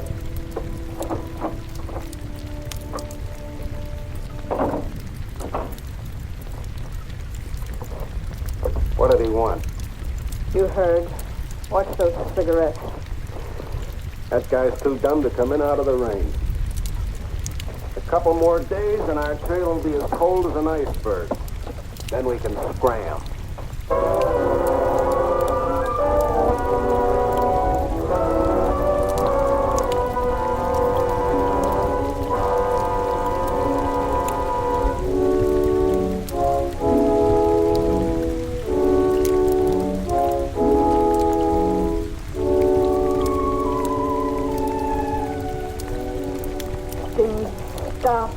Stop that eternal pace. This place is driving me nuts. Cooped up, nothing to do. Like a prison. What? Didn't have to come here. Never mind. I figured it out right. Couple more days, that's all.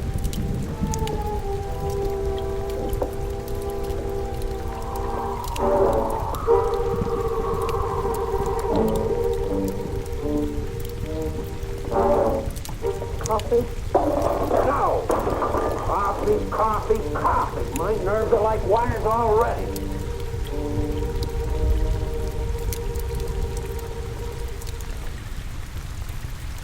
I'm going to miss these little twosums when you're gone.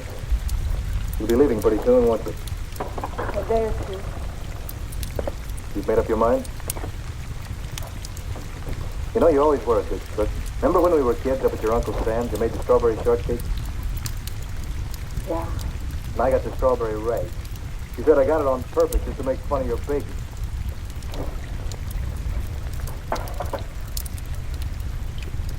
Yeah, I'd better bring in some more groceries. Oh, there'll be plenty. The amount of food you put away, it's phenomenal. It must be the mountain air. Yeah, it must be. You're eating enough for 2 people. Well, I guess I'd better be getting back to the post. You know, Willie's getting jealous of you.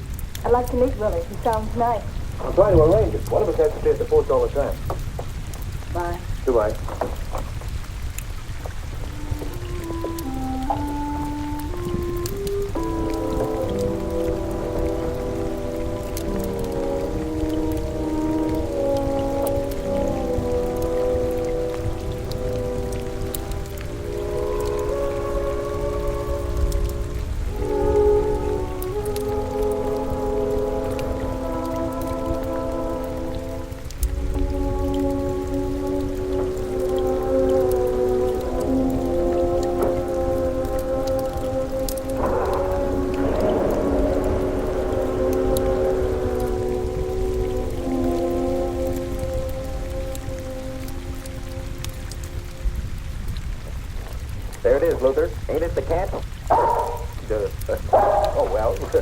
Maybe I shouldn't have said that, huh?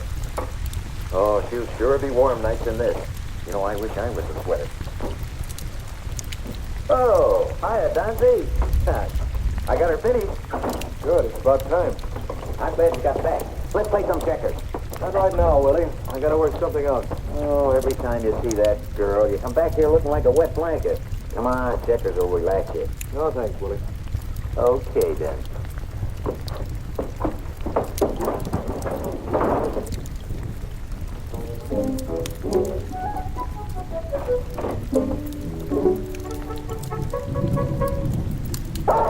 Well, I had my hand on it all the time. It's on your side.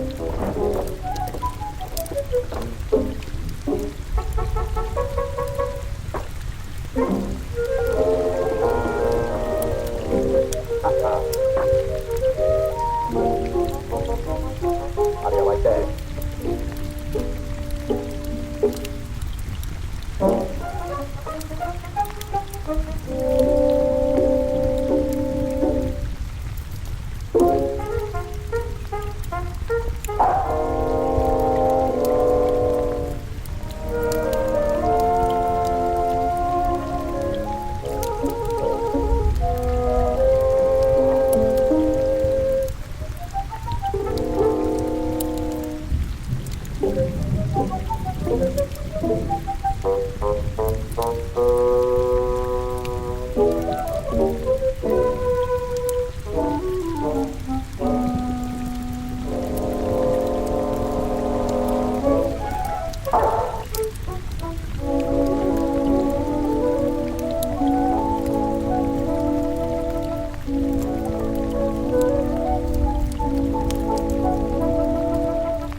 That does it.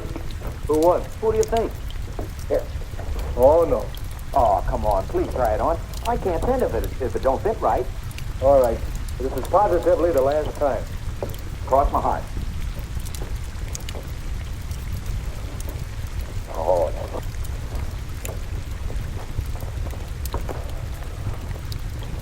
So tight. Yes.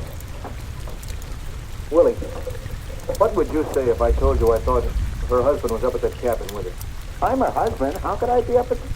It's been bothering me for days. Little things. Oh, you're just jealous. I found a cork-tipped cigarette. She doesn't smoke them. And she's used more food than she could possibly eat herself. Gee, if she's hiding him. Yeah, I wonder. Well, then she's still in love with him and she's been using you for a chump. No, Willie, I don't think she'd do that. Oh, boy, if he's there, I hate to be in your spot. He's a killer. Look, why don't you come right out and ask her? If he's there and she's shielding him, she won't tell me. And if he's not, well, I wouldn't want to put her on the spot. If there was only some way we could get him to come out in the open. Don't get me mixed up in it. Well, it's a cinch your whack will never get into this. Something's wrong. You know, I got all the measurements.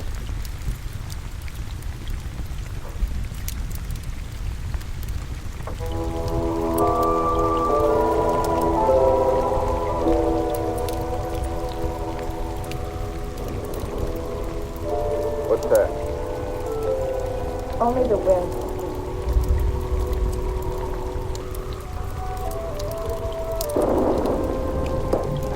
Colonel Blasting, what does he think this is, the 4th of July? His job. Well, why don't he cut it out?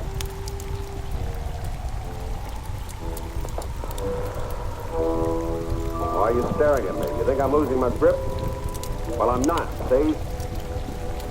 Got more brains in my foot than a dozen coppers. They're never gonna take me. We're getting out of here and safe. Why don't you leave then? I will when the time's right, believe me.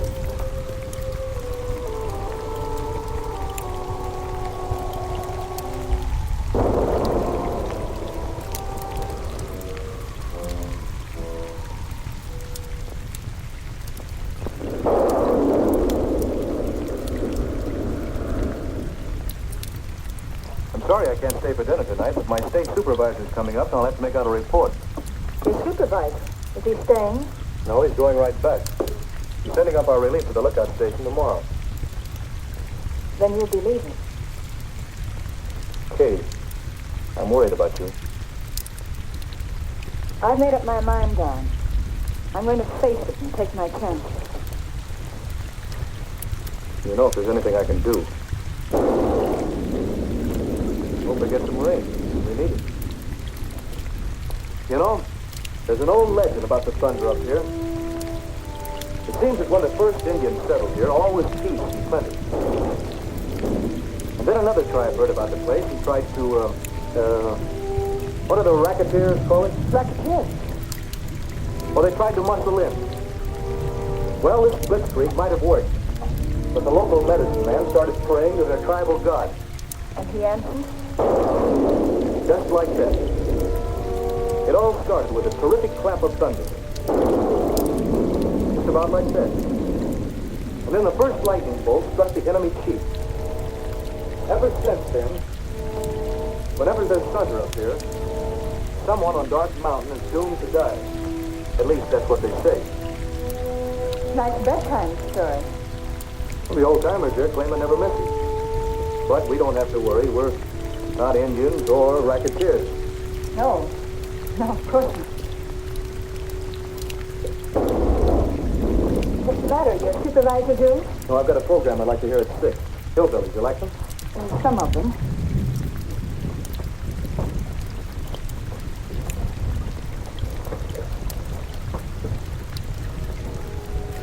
Kate, if I don't see you again, I want you to know that it's swell having you up here, even for a little while.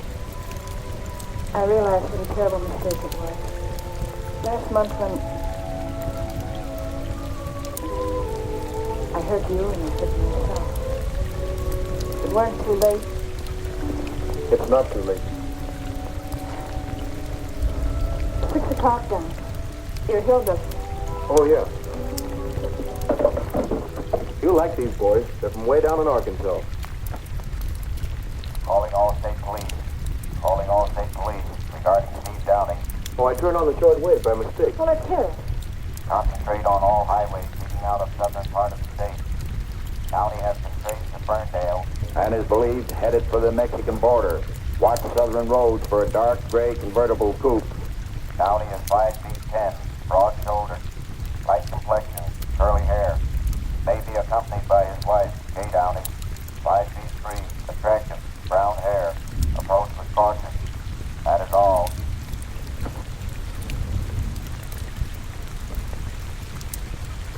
If he gets over the southern border... Don, I've got to tell you. What?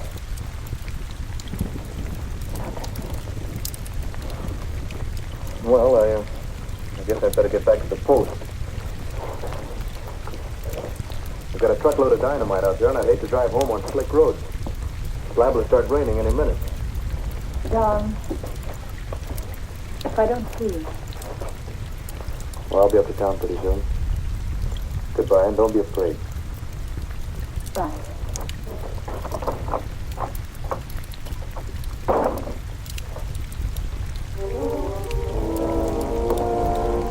What was all that jabbering about thunder and Indians?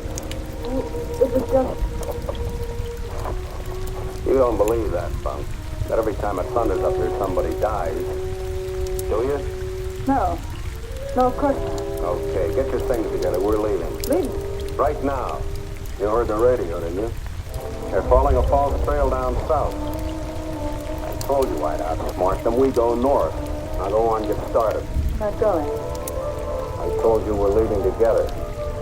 I'm not leaving. You've fallen for them, is that it? You're hurting my arm. You haven't squealed, woman. Have you?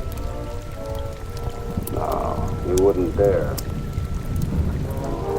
I'll make his thunder story come true. Please.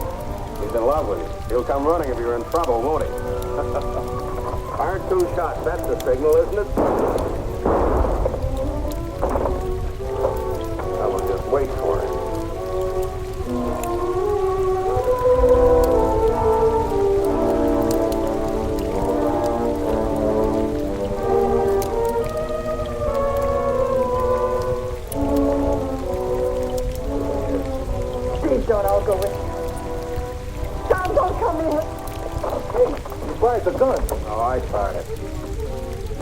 Hello, Downey.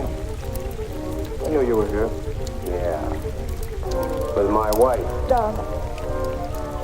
Now I'm going to take care of you, Ranger, then we're leaving. No, you won't. You plug John, I'll plug you, Downey. All right, smart boy, go ahead. And I'll let Kay have it. Take it easy, Willie. So long, Ranger.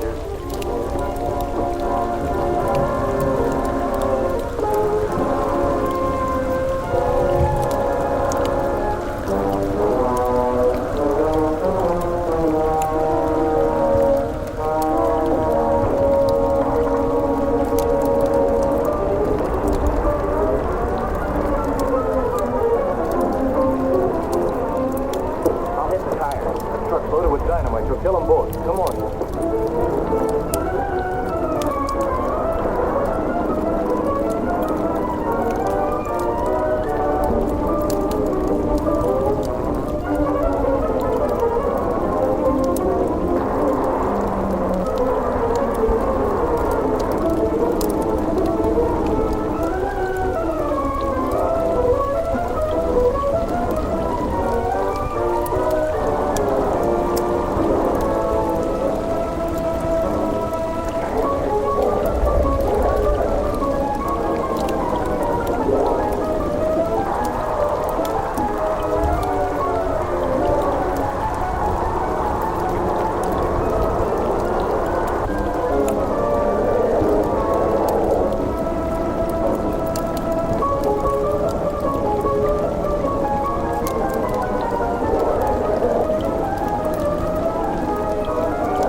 Come in. Your relief arrived? Yep, all set. Are you ready? This is my wardrobe.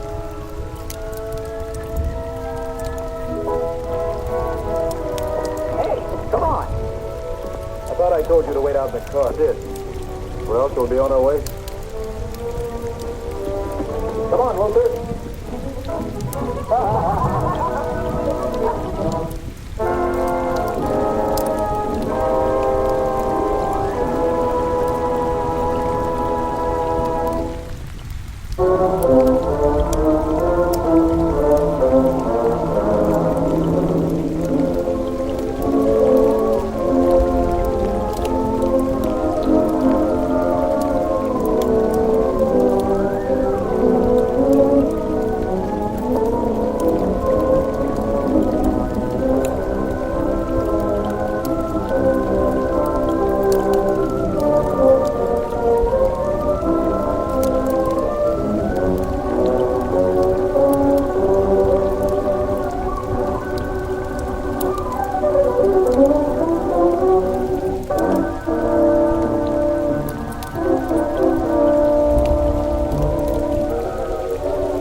kid. I thought you had, Leo.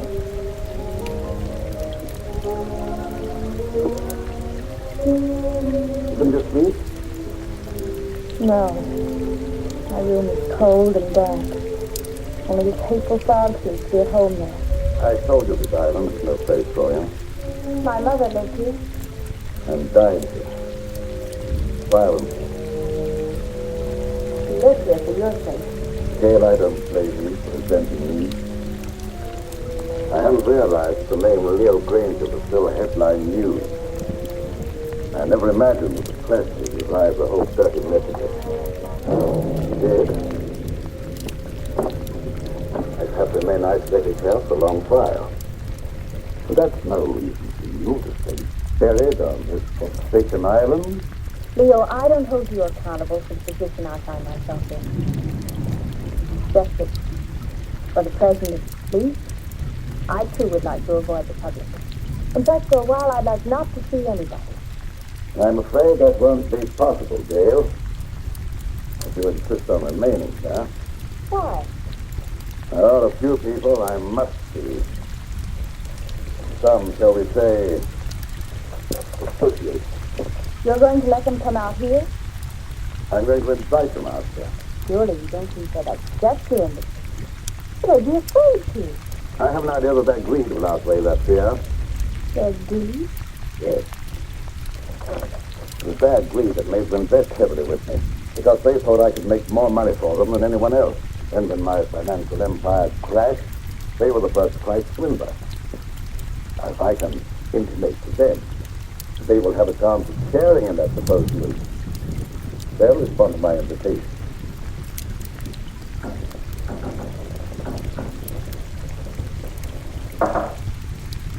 What was that? I was just knocking on my pipe here. No, I meant that noise outside. Sounded like the branch of a tree. Wind must be coming up. I'll go and see.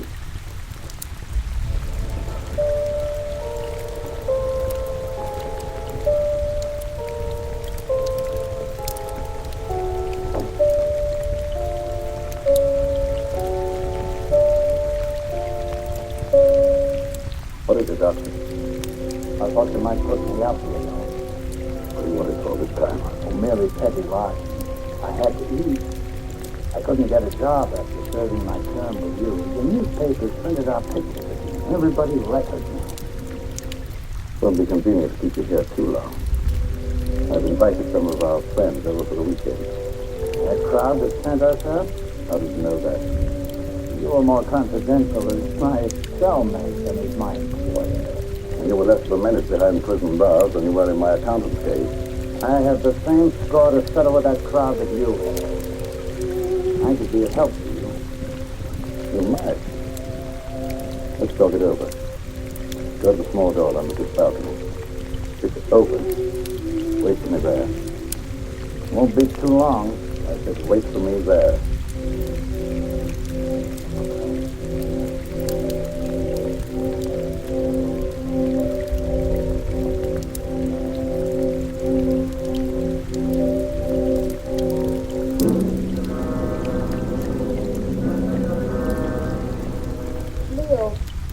I've been thinking. I believe I discovered why you failed in business. You surrounded yourself with the wrong people. I didn't surround myself with them. Sylvia Jordan did. How could you? Blackmail? Practically. As my secretary, she knew a lot about my private affairs, which gave her a certain amount of influence. Then when I married your mother instead of her, Sylvia became vitriolic.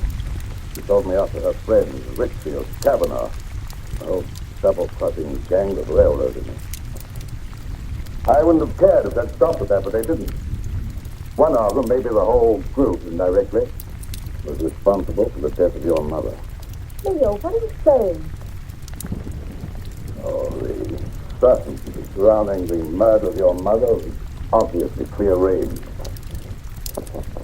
Isn't it logical, Gail, that this group, having put me safely away in prison, should come back here to learn from karma the whereabouts of the fortune I suppose to have sorted away? Failing, they struck her down fatally. And they ransacked the place until they were disturbed by the launch returning with the surf. But if any of them did murder Mother? Isn't they just coming back out here? Now, don't forget they didn't get what they came after.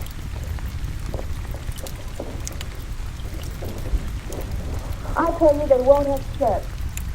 Well, let's wait and see.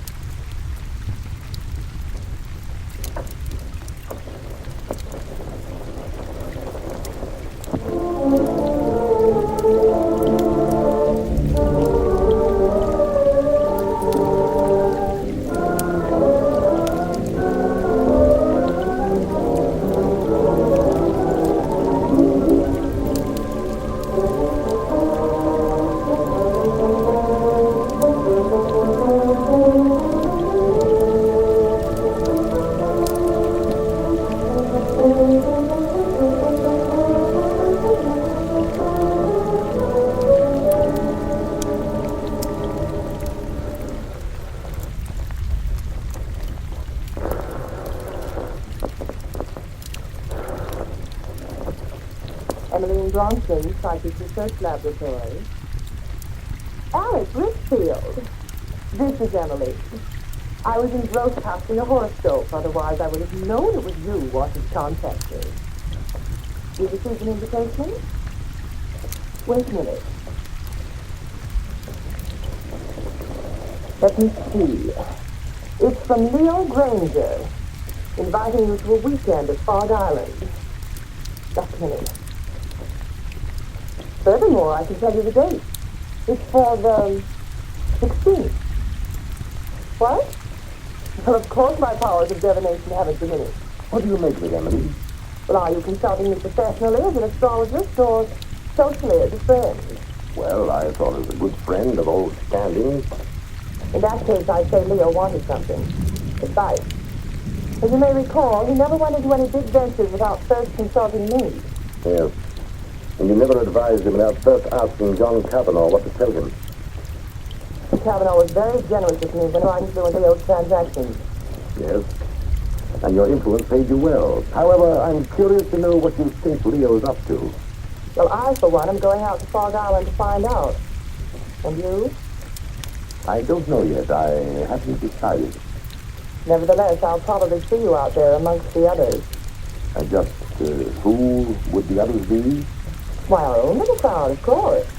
John Kavanaugh, Sylvia Jordan, and... Yes, that's right.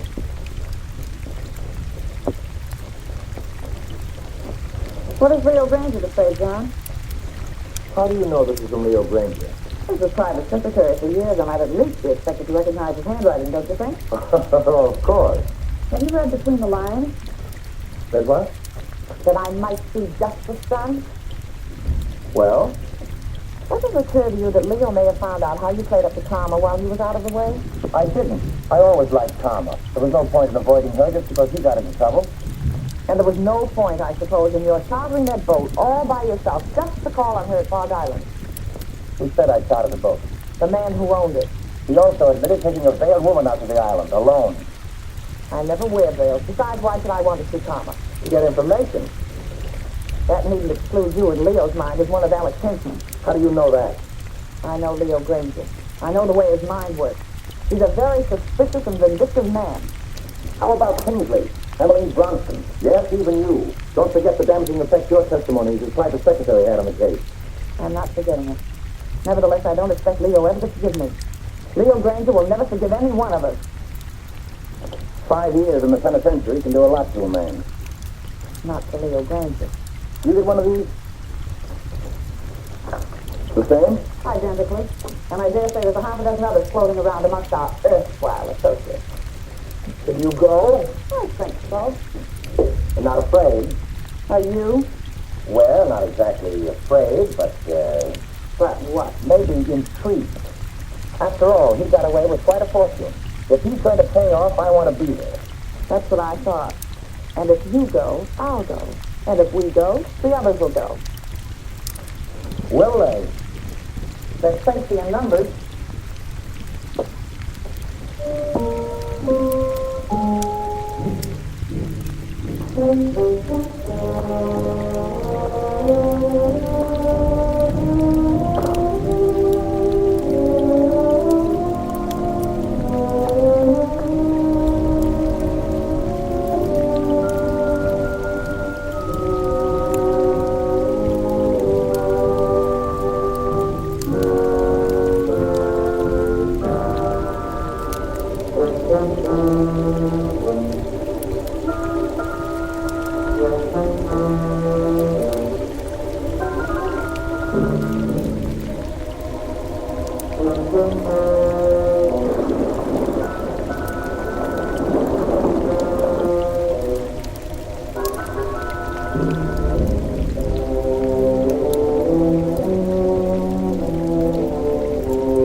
Sounds their voices, I'd say about 4 or 5. I can't tell through this fog.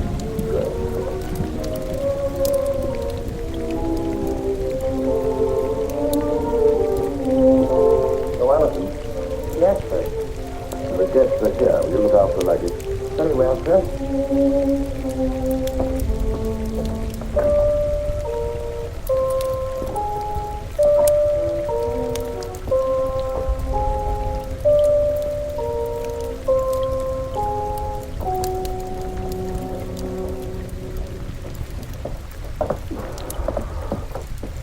Well, how are you, Leo? Quite fit, John, and you? Never better. No, Leo. Now, Sylvia, it's a curious place. Yes, strangely enough, it was built by pirates. But you shouldn't have any difficulty in finding your way around, John. Thank you.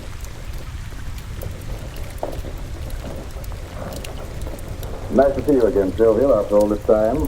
Thanks, Leo. You're looking well. You know, penitentiaries aren't exactly health resorts. I wouldn't recommend them to my friends. There's a fire with them.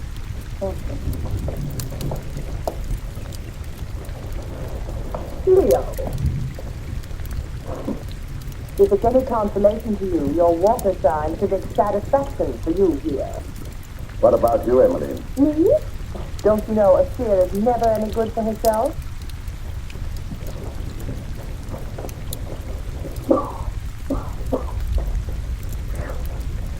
That's a climb. Getting soft, Alex? Oh, not so you do, Leo. Of course, cigars may have cut my wing a bit, but I still smoke them when I want them. Something I was forced to give up, cigars. You got those that I sent you? Yes, I got them. They weren't my fancy. However, my cellmate enjoyed them and survived. Lucky.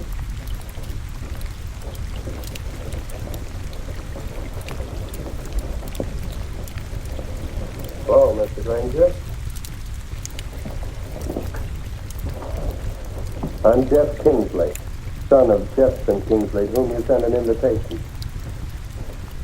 Apparently you didn't know Dad died a month ago. Oh, no, I didn't. I'm sorry. You don't mind, of course, my coming out here to see justice done? Of course not. Come in. Thank you.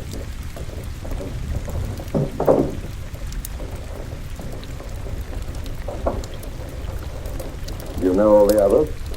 I introduced myself to them on the launch on the way out.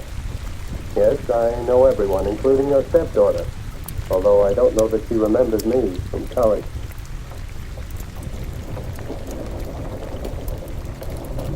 Hello. Hello. It's been a long time. Yes. Surprised? Somewhat. Would you like me to explain? I don't think that's necessary. I'm not very glad to see me, are you? Should I be? Maybe not. Would it throw you out any if I were to tell you I'm glad to see you? Thanks. I'm sure you're all wondering why I invited you here. Let's settle that question right now at the beginning. I invited you out here for, let me say, retribution. Now, retribution is not a word. It can mean so many things.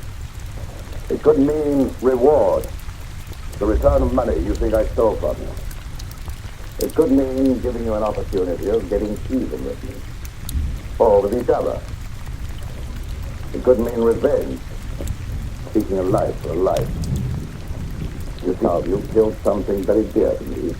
It might have been friendship, it might have been my ideals, it might have been my wife. Perhaps you never knew it, but I happen to love Karma. She was more than just a wife for me. She was my ideal, my friend. Whichever one of you killed her will kill again and just as wantonly. So let me warn you, to the innocent mind you, to be wary of the murderer whenever he or she finds it necessary to strike again. And that, my dear friend, concludes the business of the evening. Now to go to your social as we can. Oh, I omitted to mention we have another house guest, Duck Lake. You all remember Duck Lake? I'm sure. My accountant, who was sent up with me. Duck, our friends are having a little drink. Perhaps we care to join them. Good evening. Yes. Since Leo puts it so delicately, I'd be delighted to have a drink. And the new old acquaintance? Oh, by the way, I'm afraid I have to send the launch back to the mainland for some slight repairs. It'll be back in the morning, probably. In the meantime, I'm quite sure you'll find every convenience on this island, except, of course, the telephone. Dinner will be at 8:30.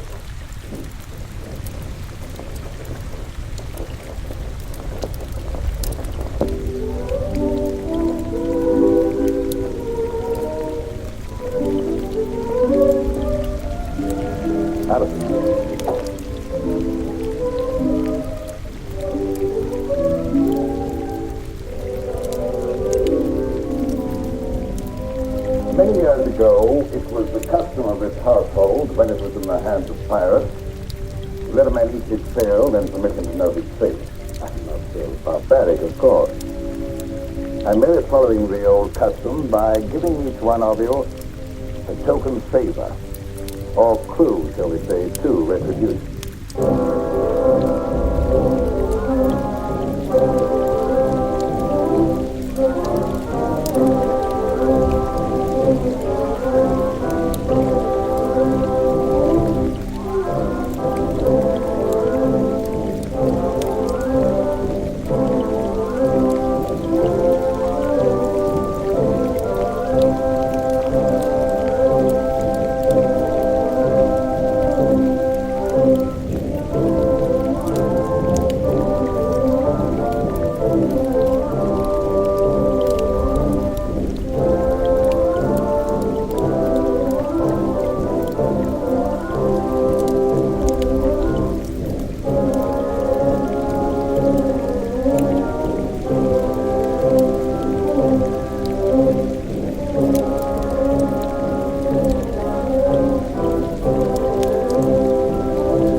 Perhaps it's the key to your happiness, my dear.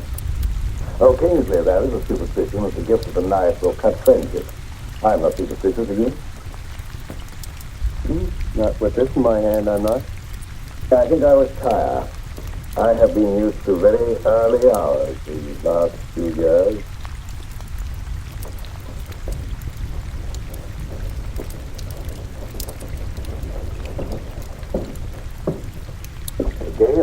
I think our guests will enjoy a little music if you feel so disposed. Anything special you would like? No, anything you like. Preferably something sailing the woodwind. Why, the woodwinds, Leo. I don't know, there was something very plaintive about the music of oboes, flutes, clarinets, and something very enticing. Mind if I join you? And if I did? I'd join you anyway. You tried that before. And next, And this time, I'm your guest, remember? not mine. Leo Granger.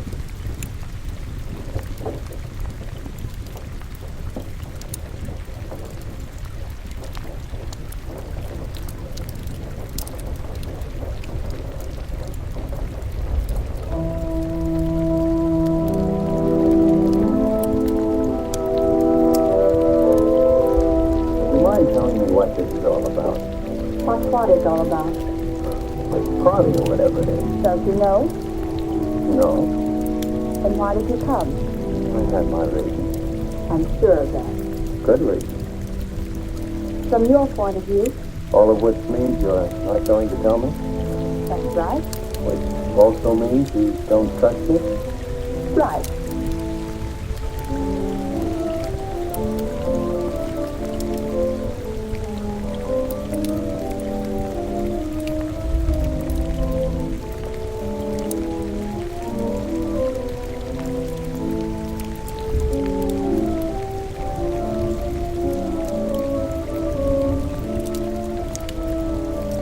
Our favors, Leo, dear.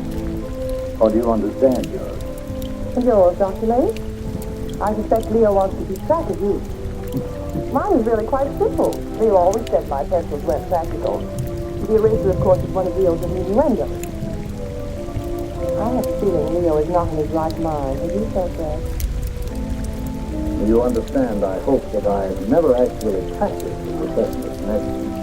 Nevertheless, that doesn't prevent you from hazarding a personal opinion. Not necessarily.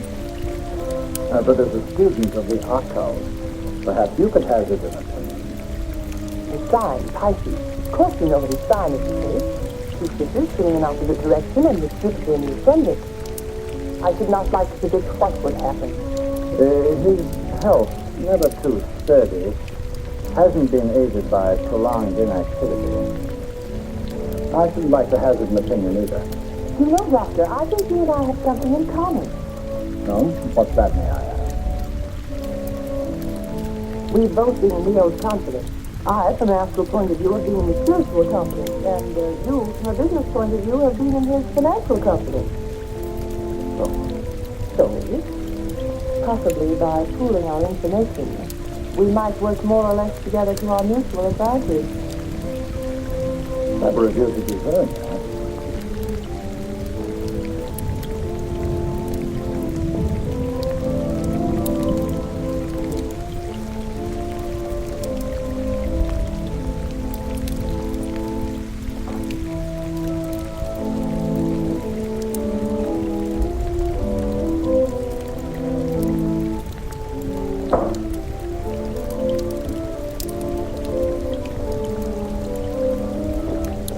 What's the matter? John, you know, any way we can get off this island? There isn't any way. I asked the butler. Why? I'm afraid. Of what? I don't know. But just Leo always gets the death. What's the Leo my sister say? What is it? Multiplication tables, 2 times 2 and so on. It might be one of Leo's subtle warnings.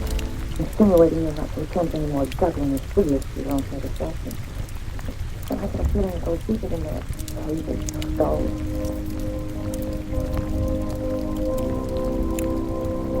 Oh, I didn't see. Stuff it in his pocket too fast. Alice knows something. I wonder what that key is to. One day, oh God. Why don't you find out? I will when I get a chance. Watch out for young Kingsley. I don't trust him. Suppose you watch out for young Kingsley. I will. I didn't know you played so well. Didn't you? You know, there was a time I thought I knew pretty much about you. Did you? Remember the long walks in the rain? Horseback rides? Tennis? The time you beat me 6-3. The funny things you used to like. Craving for bread. Chocolate sundae. Opal. They weren't the Birdsons, were they? Oh, I thought not. They were always bringing you hard luck. Like the time we were going to the symphony together and you had on your new high-heeled red slippers. Your heel got caught in the grating. No, it's a shame I couldn't get those nails to stay. We went down the aisle together. You don't know how much trouble I had getting those tickets right in the third row just to show you off. Oh, I've still healed, by the way, but I don't suppose you have any use for it. I haven't any use for any heel. No, I thought not. But will you ever forget our picnic down by the riverbank? That great field of daisy fun, the weeping willows? Remember how ecstatic you were about the weeping willows? You know, you haven't done what Leo asked you. You mean the woodwind? Yes, have you forgotten? No.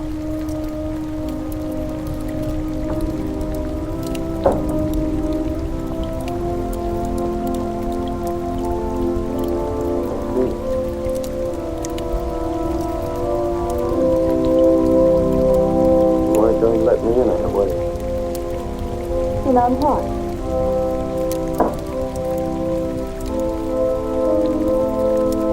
Oh, that. No. Why not? Well, you find out if you think it's important. Gail, is anything important to you? Yes. Solitude.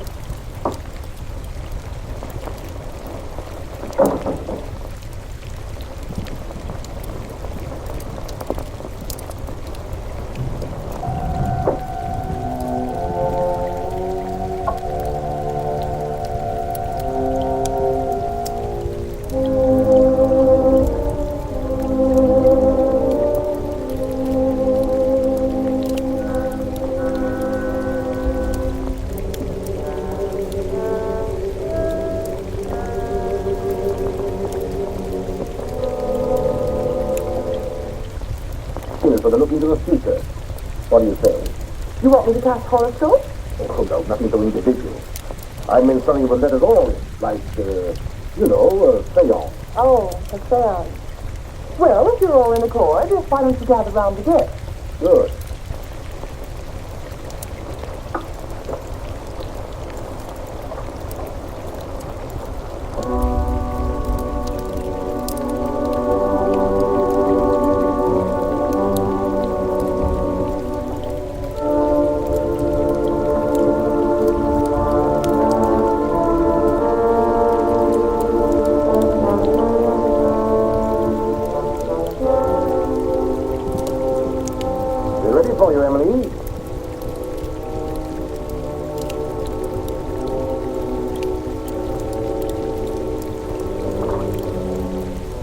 Will want the lights out. This is better, of course. I'll attend to that.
Heavy baby. So heavy it may submerge you. I don't know why it is, but I feel as if water was coming up over me. I feel the sensation of drowning. Stop it, I don't want to hear any more. Very well, then.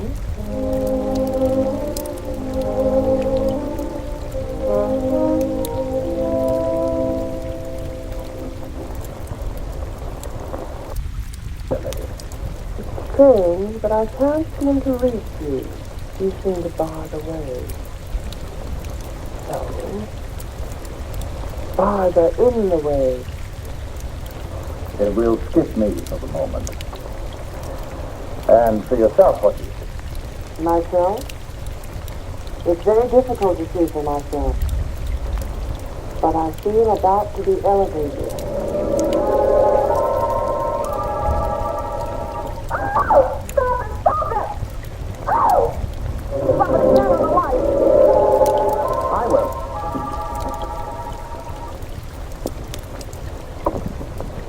Trick there. Mind telling me how you did it? It was no trick.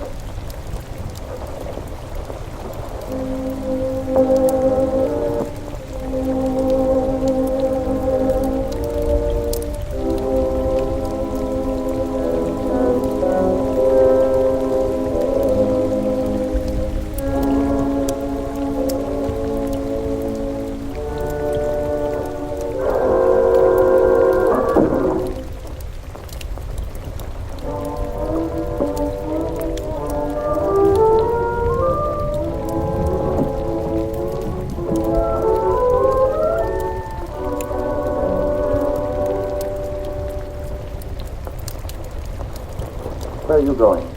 I have an idea. What about? Don't sleep. Oh.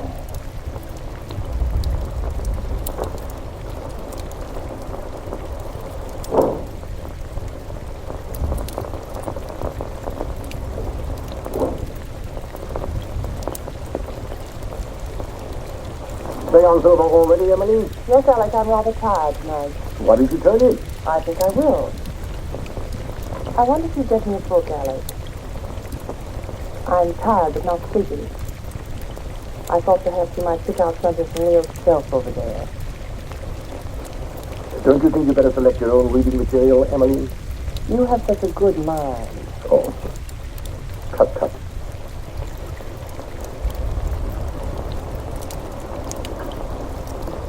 Would you be looking for any book in particular, Alex? Or Emily? Something light, of course. Oh. How about this? What is it? Crime and Punishment. Ideal.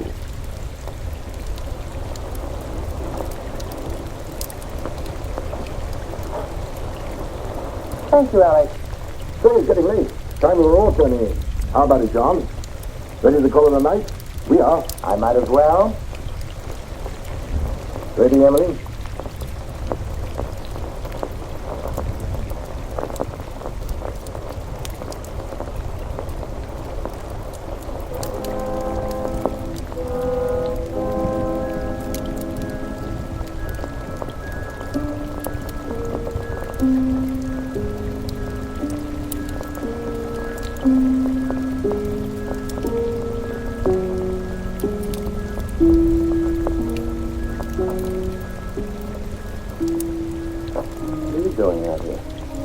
I might ask you the same question.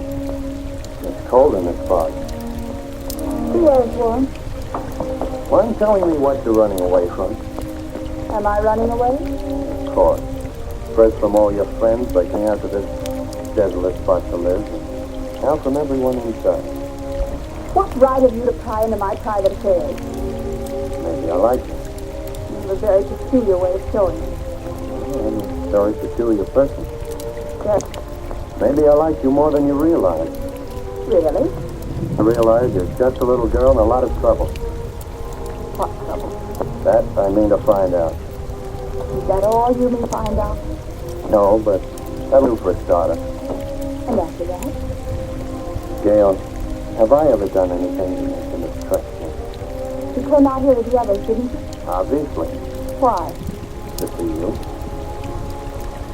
I don't believe you. Yeah. Why don't you break down and see yourself? Why don't you let me help? There's only one way you can help me, and that is to leave me alone. Now look here, young lady. Don't try my patience too far. You might as well know once and for all I have no intention of leaving you alone. Very well, then. I'll leave you alone.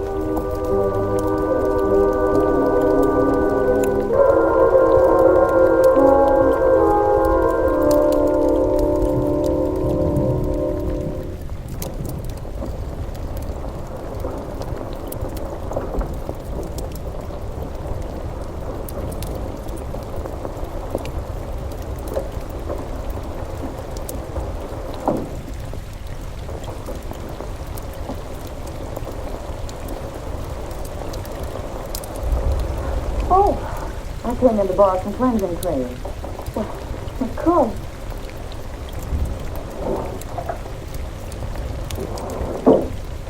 I'm not robbing you, am I? No, I seldom use it. Oh, but you should nightly, my dear. Too much bother. Nothing should be too much bother to protect your skin. In this climate, one doesn't need to take the trouble. But if you don't take the trouble to preserve your skin now while atrophied, you'll regret it. I can't then. Already it shows the signs of neglect. Ma? What an interesting room. The mother didn't decorate it. These things were here when Leo bought the place. Leo bought it. I thought Tama bought it for him. Leo bought it in car.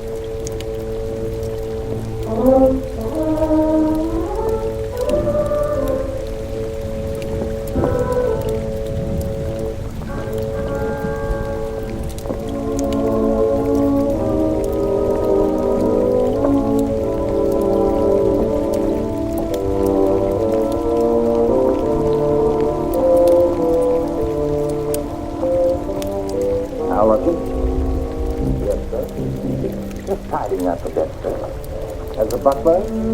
Or as an escaped lifer, Al Jenks? That's a lie. What, that you're an escaped lifer? I acted a bit phony as a butler when Granger wasn't around.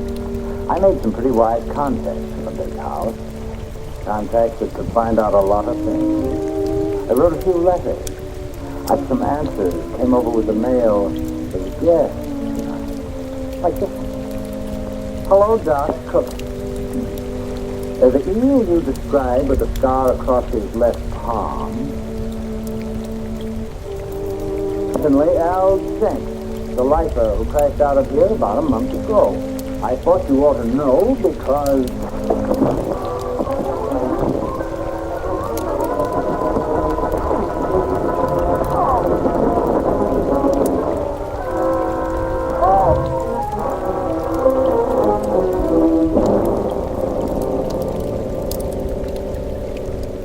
Enjoying yourself, Doc?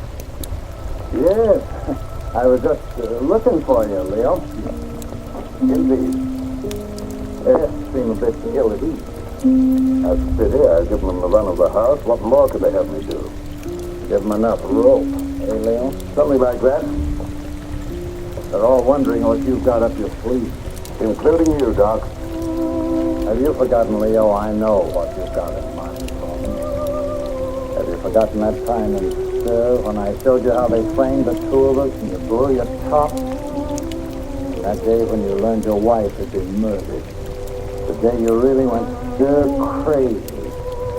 Have you forgotten what you said to me that day? Under the circumstances, no one could hold me accountable for what I said. Couldn't they? And especially if what you said came to pass. What'd I say, Doc? Plenty. And if it took your last dollar. That's just exactly what it did. What, take your last dollar? Oh, that's a good one. That's a fact. However, if you prefer to believe others do that I have a fortune buried here, I contradict you. But you said you were looking for me. What for? I thought you might like to know what the guests are doing. I know pretty well what they're doing. After all, there was nothing I could ever tell Karma that was encouraging. All I saw for her was trouble and worry and her head again. You just saw that? And yes, quite clearly, and in detail. I saw her choking her into insensibility. That's a lie. It is? How do you know? She wasn't choked to death. She was stabbed with a knife. Perhaps you know for certain that she wasn't first strangled into unconsciousness. You're making the whole thing up to give the impression you're clairvoyant. Unless you had something to do with her murder. I had less to do with her murder than you had. Why, you fraud, if you dare to... Come in. Perhaps you ladies don't realize it, but your voice is when you get excited. Thank you for stopping us, Alex. And you're keeping this young lady from her rest. You're very considerate, Mr. Whitfield. I really would like to go to bed. Of course, I merely thought I might. Come along, Alex. It was your idea to leave Gail alone.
My pipe cleaners. I thought I left them here. I didn't know you smoked a pipe. Oh, didn't you? I've always been very interested in pipes. Do you mind if I have a look at yours? Certainly. I must have left it in my room. Starlessly. Have a cigar. Thanks.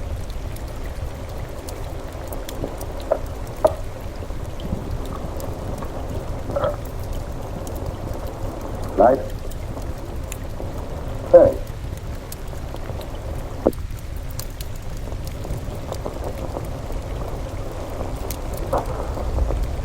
You're not smoking? Not at the moment. Very good cigar. As you should know, Alex, as always part of my comfort, even managed to get a few where you sent me. You're forgetting that having arranged for your defense, we got you off with 5 years instead of 25. 5 years was long enough for you to accomplish your purpose, Alex. 5 years as receiver for Granger Incorporated gave you ample time to liquidate my enterprises for your own advantage. By the time you got through milking your enterprises, there was nothing left to liquidate. So you came over here to the island to see what you could get out of karma. I'd advise you to be careful of your accusations, Leo. You're not fooling anybody now, Alex. There's no jury here, no judge, nor will there be any witness. Does that constitute a threat, Leo? Take it for what it's worth, Alex. I might have let you off had you been content merely with getting me out of the way for a while. But that you put karma out of the way permanently, for that, Alex, keep away, Leo. You can't escape, Alex. Oh, can't I? It was you who murdered karma. I thought so. I suspected you all along, but I wanted proof. I've got that proof now, Alex. Obviously, that was the way you struck her down. Having her in the dark without warning, without giving her the slightest opportunity of defending herself. You very stupidly used the same technique, the same knife, no doubt. You're not as clever as you thought you were. You see now, don't you? That you played right into my hands. You see now, Alec. You convicted yourself, Alec. You sealed your own doom. You signed your own death.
Very interesting, Emily. Very interesting indeed. And a little amusing. What is? The fact that Leo should give you the key without the means of using it. I don't know what you mean. You know what that key opens? No. Or how to get to what it opens? No. I thought not. But I do. So it seems to me it might be wise for us, you and I, to pool our resources, shall I say, and split the proceeds. Equally? Share and share alike. I'll have the key. As you wish. Follow me.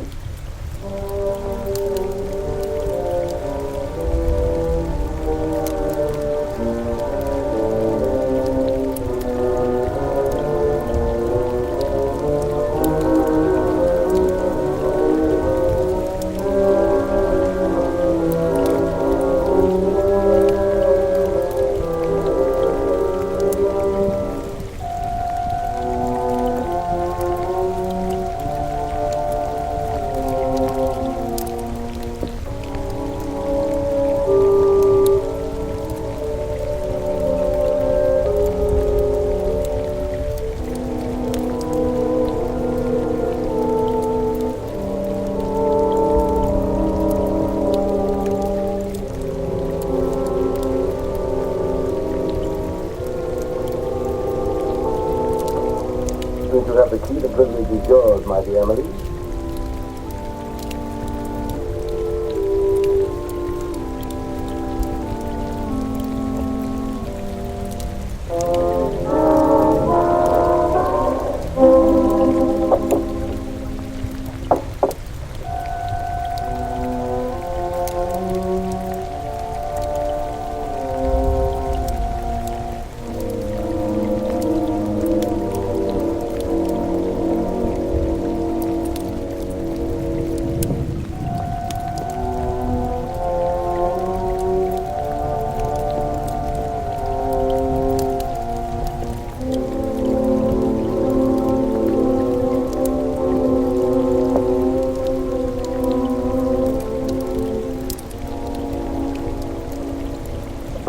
What are you doing here, Kingsley? I was just wondering what you were doing. Oh, I don't think it would do you any good to find out.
How about you, Jeff? How does your head feel?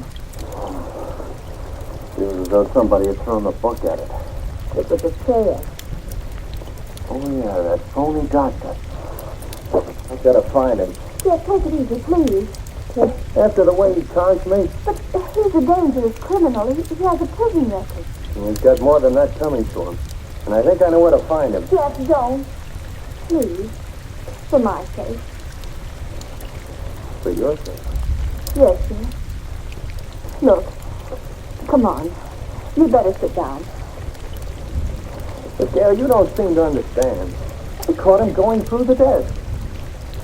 Gail, do you have any idea what he was looking for? Oh, I think I know. Mother told me once.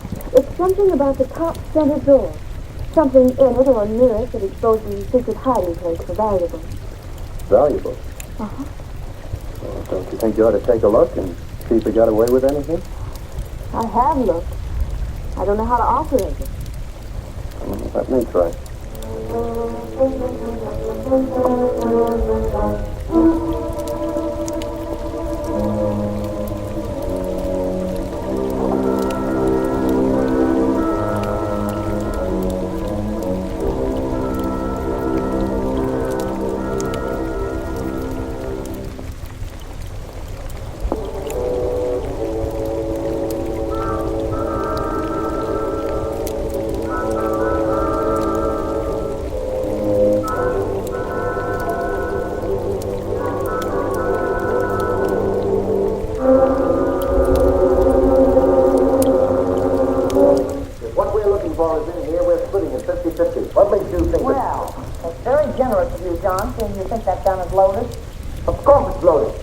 Myself before dinner.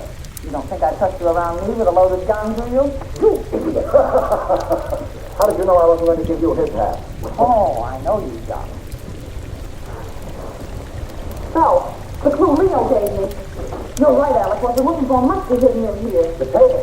The clue that Leo gave me. This flash here. Yeah. John, give me a hand with this paper.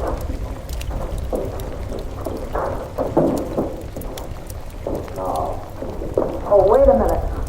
Let's have it understood now. We share it 3 ways.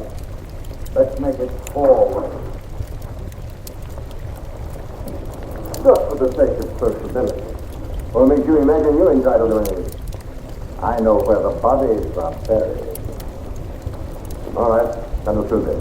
It's just 4 ways. Now give me a hand.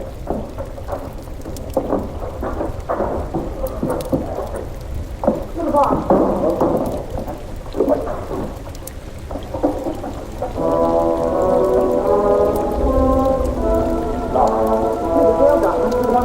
He doesn't have a chance to get it. Give it to me. I like it.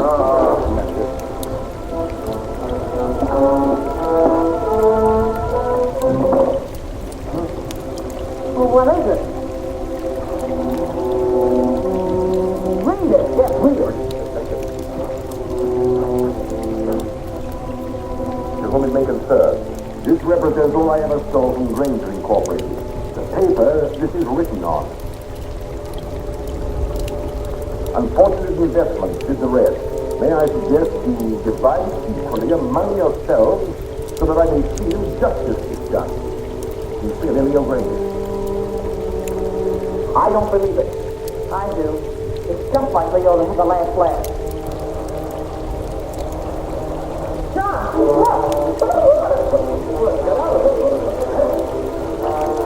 There's no door now. Get that cigar, Alec. Here, let me try.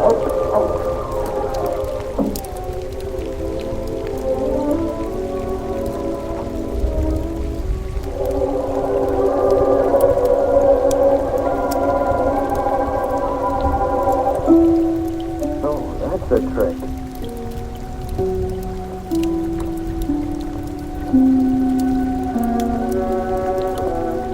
Well, Jeff, look, there. Where? Here, you hang on. Now, hold on.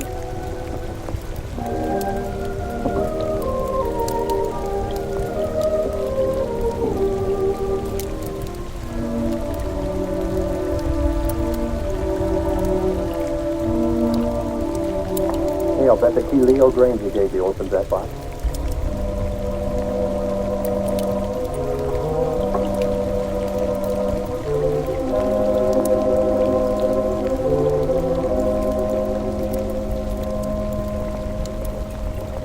Mother's jewelry. Here, wait, listen to this. Dale, darling, it is all that's left of my inheritance. When Leo got into his financial difficulties, I gave him everything else I had to try to save him, but it went with the rest into unfortunate investments. Please don't blame him too much. He tried. But Dale, darling, leave this island as soon as you can. There's no good will ever come to anybody here. God bless you and try to be happy. Your loving mother.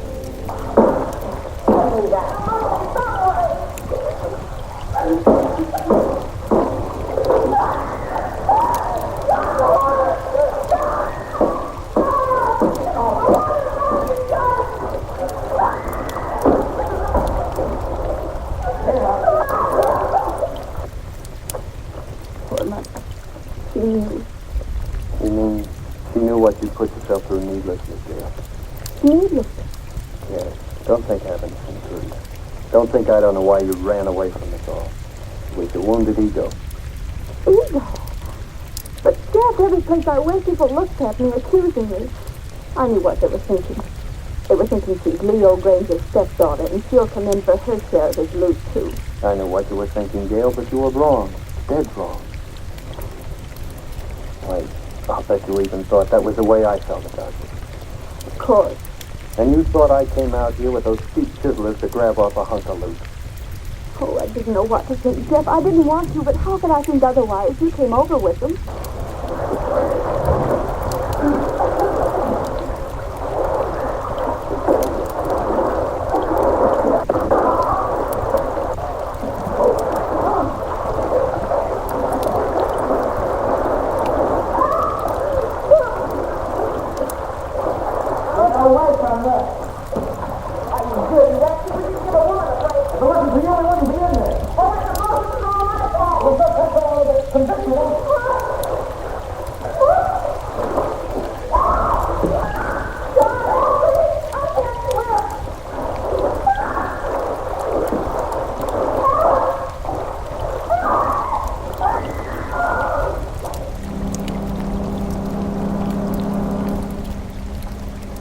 What's that?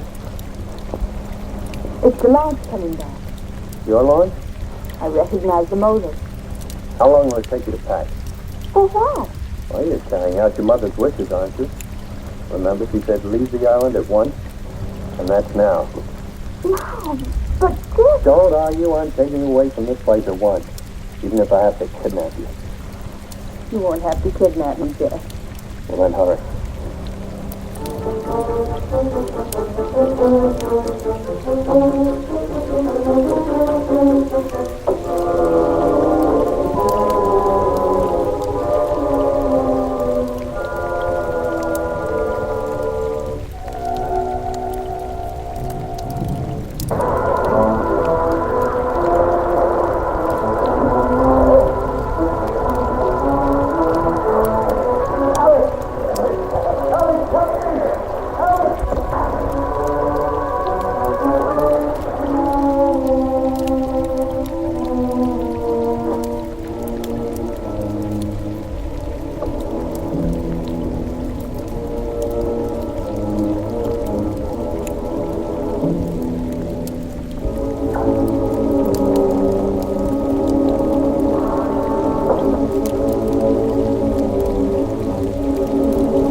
and tell him I'm going. He isn't in his room. I found Leo. He has no objection to the choice. Oh, but don't you think we ought to find out if any of the others want to come with us? I found that out, too. They're not coming with us. Not this trip. I'll send the launch back some later. That's sun on the mainland, Gail. That's what you need, Gail. Sun. More than anything else. Unless it's me. I'll settle for both, dear.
As an author, I write tales of mystery and murder.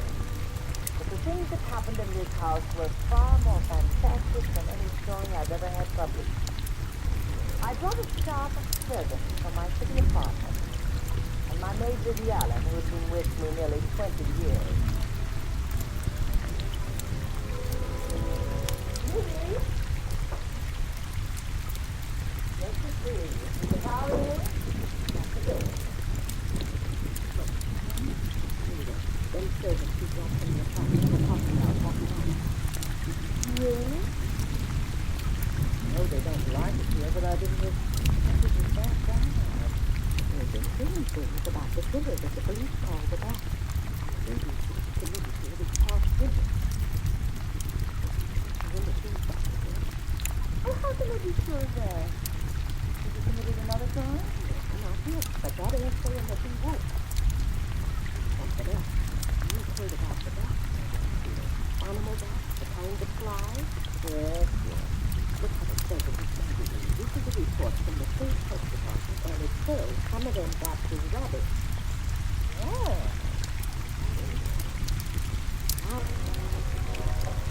God left us in the back corner. I'm afraid we'll have to hurry. Can't hold them now. I'll get you there, Miss Van Gorder.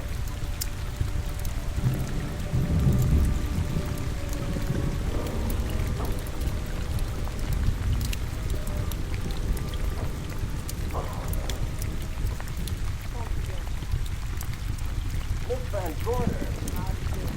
How are you? I'm very well, thank you. Do you remember Lizzie Allen? Of course. Hello, Miss Allen. So you're spending the summer with us? Yes, yes. Now, the Oak. The home of her grandparents, John Fleming. I heard you had. I was surprised. Why? Is there something the matter with it? No. I was surprised because Mr. Fleming said he would never rent it. Oh? Well, I rented it from his nephew, Mark Fleming, who has the real estate office here. He said his uncle would be down there in town somewhere. That's right. Mr. Fleming's in the North Woods now, with his physician, Dr. Wells. Oh, pardon me. Dale? I want to meet my wife. We were married at Christmas time. That must have been nice. Believe me, it was. Oh, here she is. My wife, Miss Van Gorder, Miss Allen. How do you do? How do you do? Cornelia Van Gorder. Oh, well, I've read every murder mystery you've ever written. I just adored that weird one, the private morgue of Dr. S. Even though it gave me the shivers. Only the shivers?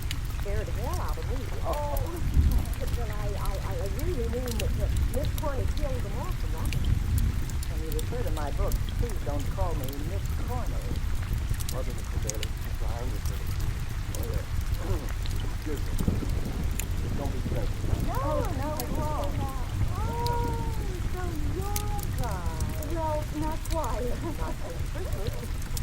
I'm sure I see.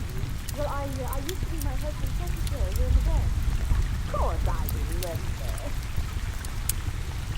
Welcome our most distinguished visitor back to Venus. It's very charming, but, Lieutenant Anderson. Lieutenant, of course. He's a detective in the Virginia Police Department. This is your darling. How do you do? Lieutenant Anderson is one of our favorite citizens. He's on the bank's board of directors. Not bad for a policeman. You must have made a good service. Well, I saved some money if that looks to me. It's closing time. And I've got some business in the State Department vault. Please come and see me, Mrs. Bailey. Oh, I'd love to, Lieutenant. Goodbye. Goodbye. Nice to meet you. My little charming woman. She moved into the old church the other day. That house is a proper setting for a writer, mistress.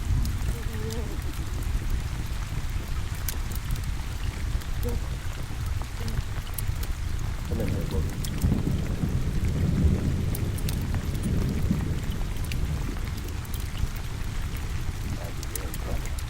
Wendell has surrendered us $360,000 worth of bonds. We were holding as collateral for a loan.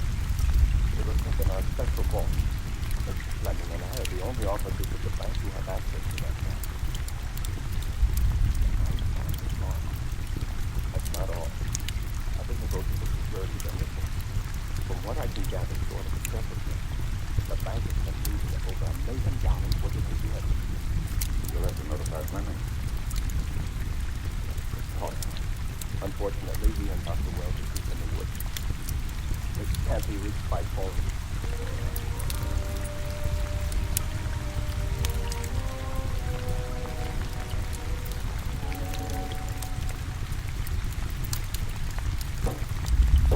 What is it?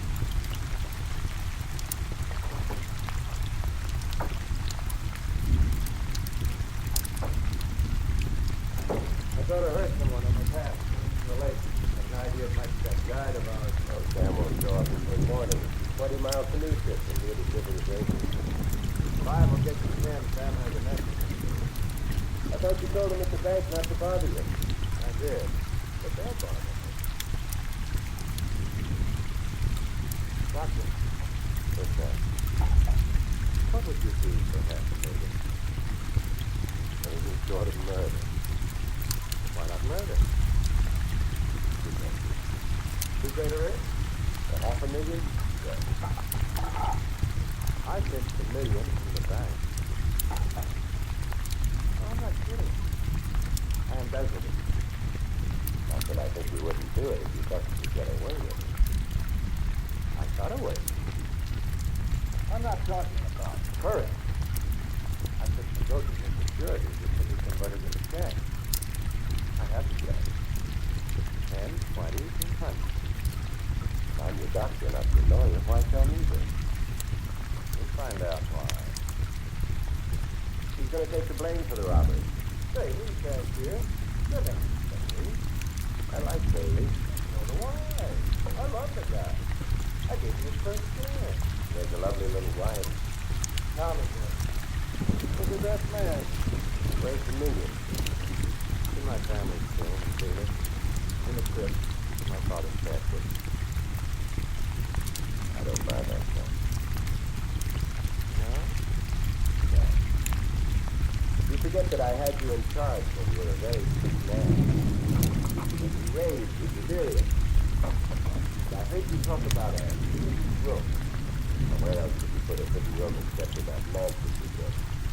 That white elephant you call the oak. Look, everyone knows I have a bad heart. Who would doubt it if you wired the bank directors that my heart failed? I had fallen from a great height here in the woods.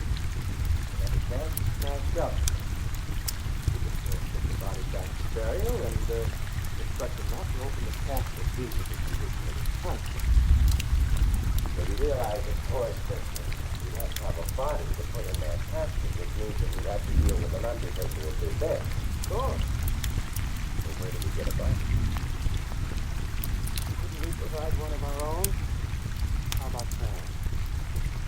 I've got it. Sam, we like such ideas. this in a long time. The local undertaker would know it. Not if they made it look as if he'd been in a serious accident. If Bailey's going to take the blame, why do you have to do this? The jury might have quit it. In that case, I'd be a logical suspect. I could disappear, of course, but it's safer if they think I'm dead.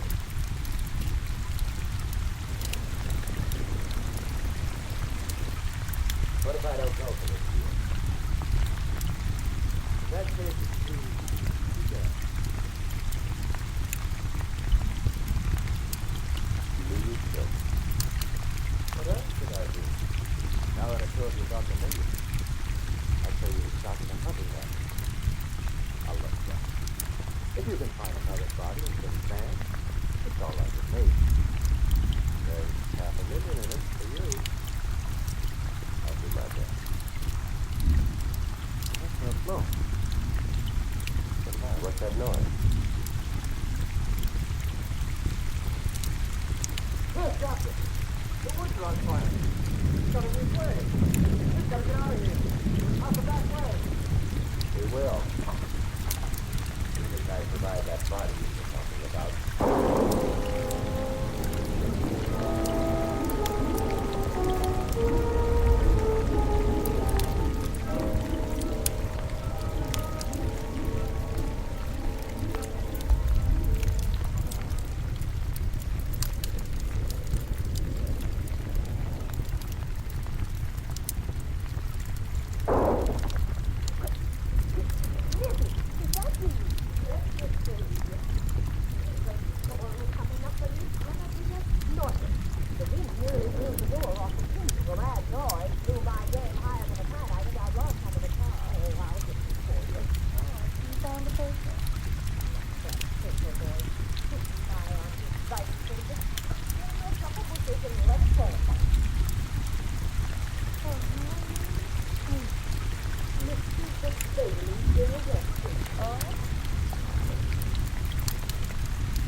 Who's there?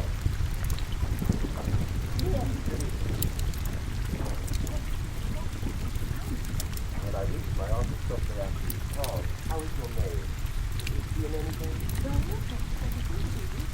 With the doctor, right? I believe it's still in my bedroom. Good, I want to examine it. There you go. Now you feel better? Doctor, have I got the rabies? Maybe better after I examine the back brain of your mic. Doctor, is that a brain? Where is it? I think the little darling is in that closet. Yes, pity you reached this house in St. Order. Why? Well, my dear lady, I don't want to alarm you. Oh, after tonight, nothing will alarm me. I understand it must be terrifying. Many unexplainable things happen here. Something about the place. Your servants must have sensed it when they walked out on it.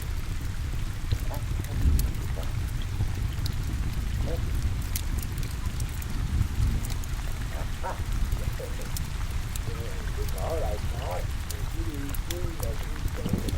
Quiet now. Quiet.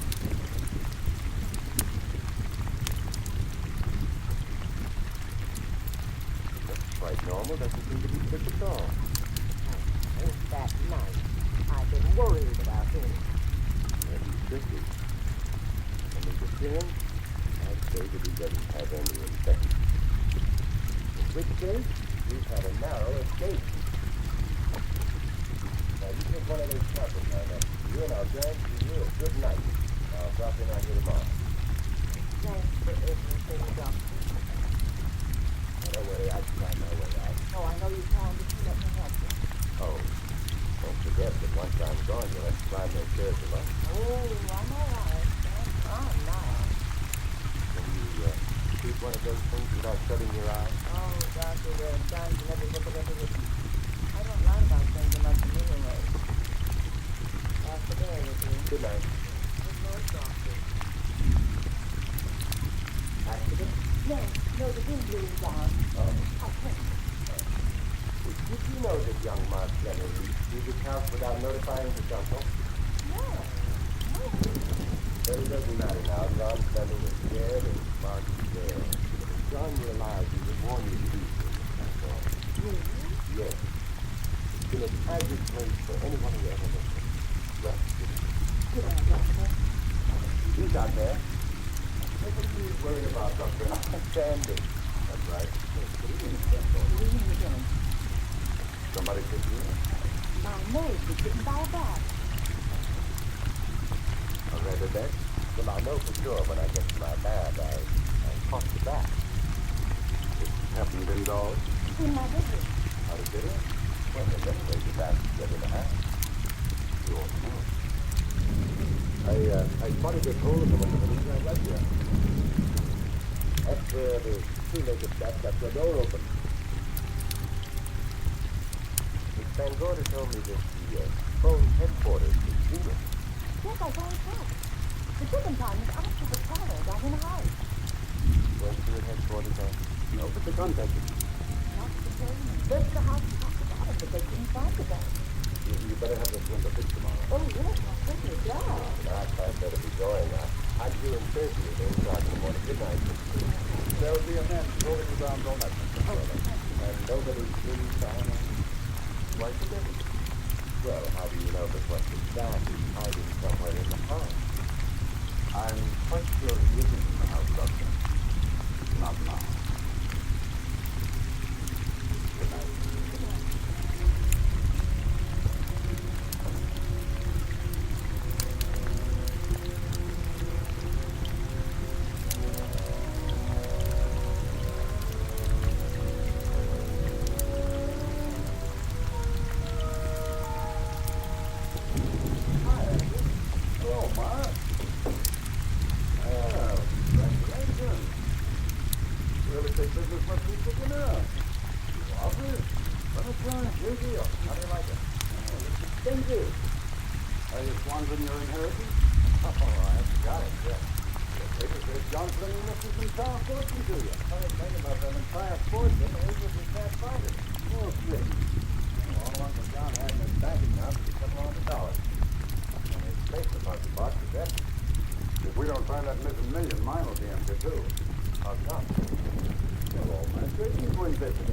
wax off.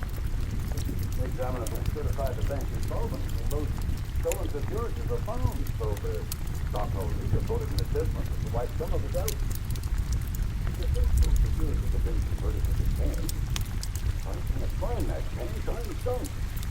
Well, we're going to look for it, Andy. You're a genius. Your uncle wouldn't take $1 million on a hunting trip, would he? You suspect Uncle John? Oh, yeah. He found a big deal of stuff. That'd be like robbing a family store. You think he wouldn't? Well, besides, Dick Bailey's fingerprints are all over the vault. They didn't find any of Uncle John's fingerprints, because he wiped them off. Can the defense prove that? They'll find who. Judy Hollander, Bailey's secretary, is a defense witness. And they believe her testimony will have a powerful effect on the jury. Well, it has a powerful effect on me. John. Here's the book again, Judy. You're accepting copy. You want that copy, do you? Oh, it's the first edition and you signed it. Yes, of course. Thank you so much. May I serve tea now, Miss Van Gordon? Yes, here's your water.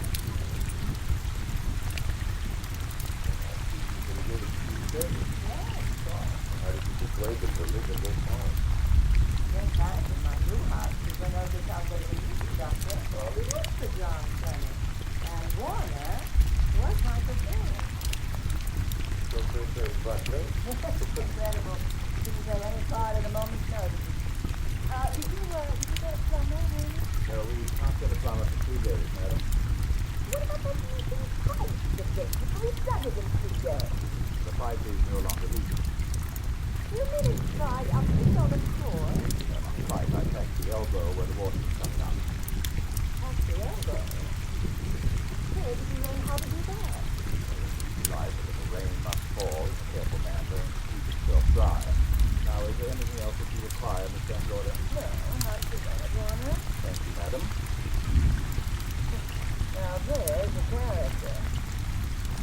How long has he worked for you so far? Not too much.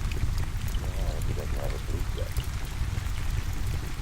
My dear Dale, it's very interesting to know that the last night of his life, John Fleming told me that he loved your husband like a son.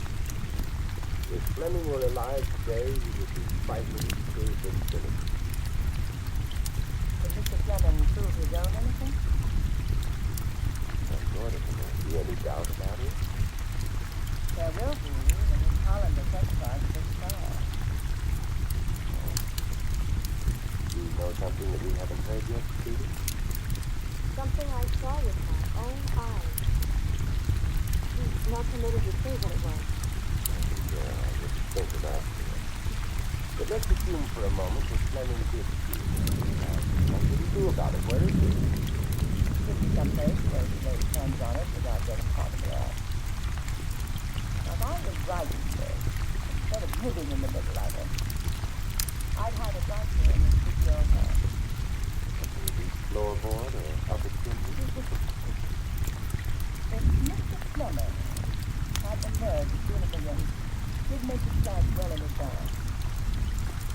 I think it's a place to hide it. Possibly in this house of Green. I really did say for Mark Senator's restaurant. I wonder, I must see how it was. Ruby, will you bring little Dave home? You ask her now. His mother is so much 75%. Thank you, lady. So much 75%. Not bad, eh, Andy? That means new business. Now, you see, somebody wants to buy a house. I'm Fleming speaking. Oh, hello, Dale. Well, hang on a minute, honey, while I see if I have it. Dale Bailey, all excited. Miss Van Gorder wants to know if I have the floor plan of the room. Now, what would she want with a floor plan? Well, she suggested to me that your uncle might have hidden a bank roof there. Are the plans here? Somewhere in the house itself. Wait a minute, there is a place where Uncle Johnny might have kept those blueprints.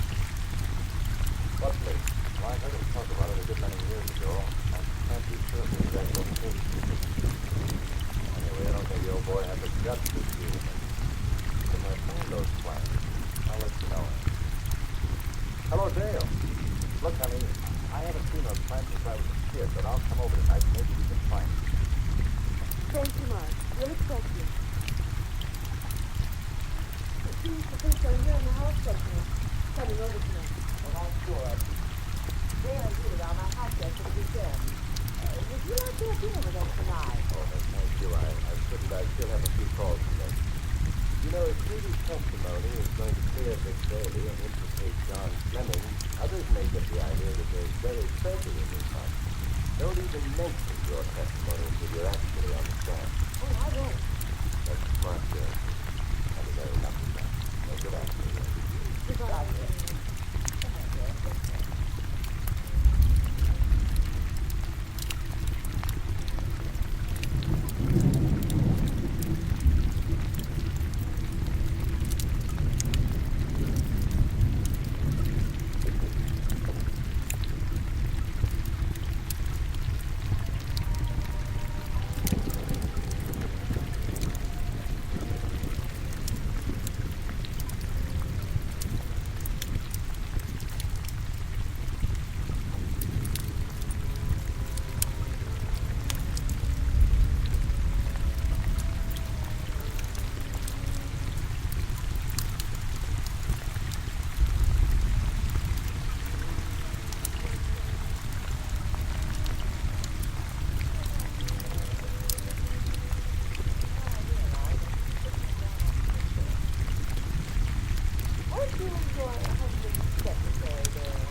report that he was up to his old tricks again, was your imagination. Not that they're based on fact. Come back. Back to the scene of the spirit. That's right. That's the vision. Who found mine? Yeah, I did. Miss Dale and Judy and I. This is in the dining room. This is my new housekeeper, Jane Patterson. You know, she works for John Jennings. I know her. Where were you, Mrs. Patterson? In the kitchen. Cleaning up. What's for dinner tonight? Did you know that this secret closet was here? It was behind the grandfather's clock. Well, Bowser found it, really. Noticed the top had been moved and the door wasn't quite closed.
will be good.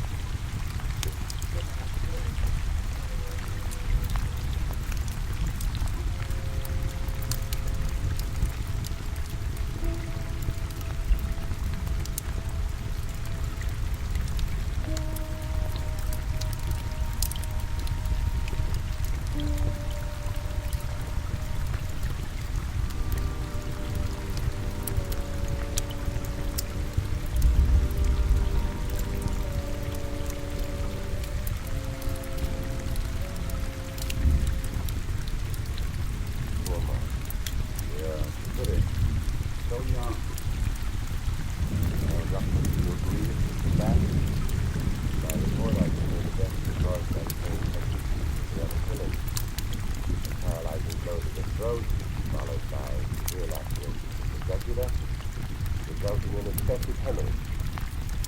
In a layman's language, he didn't know what to do. Yes, I think so.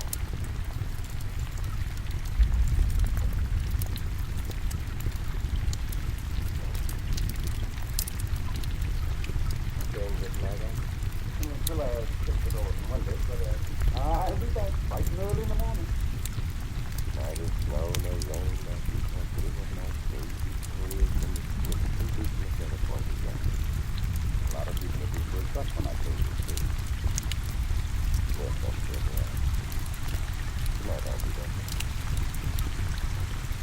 Good night, Uncle.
I'll take him there, please.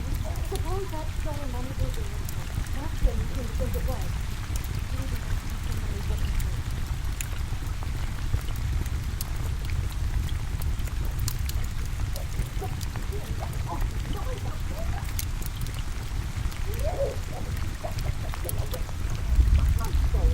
And the outside phone wires have been cut, and we can't get help. Was it that police? Oh, I don't know. Something must have happened. Get on you go. Oh, dear, please don't go up there. Oh, no. Here I go.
You saw him up and down the stairs as he came out the room.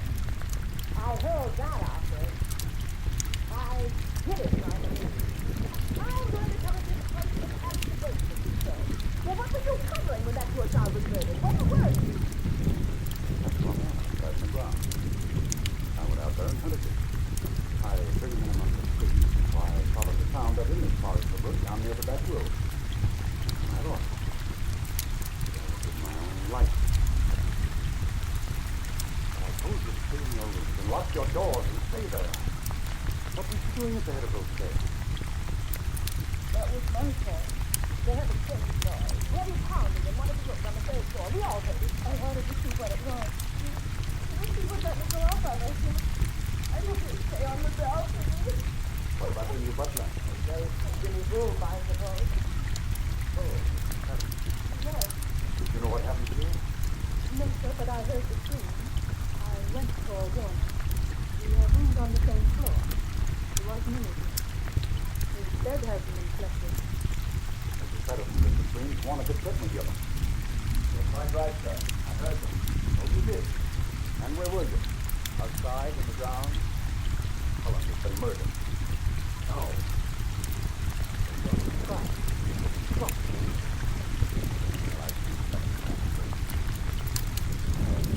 Now, your name's not Warner. I've got a circular in my office with your picture on it.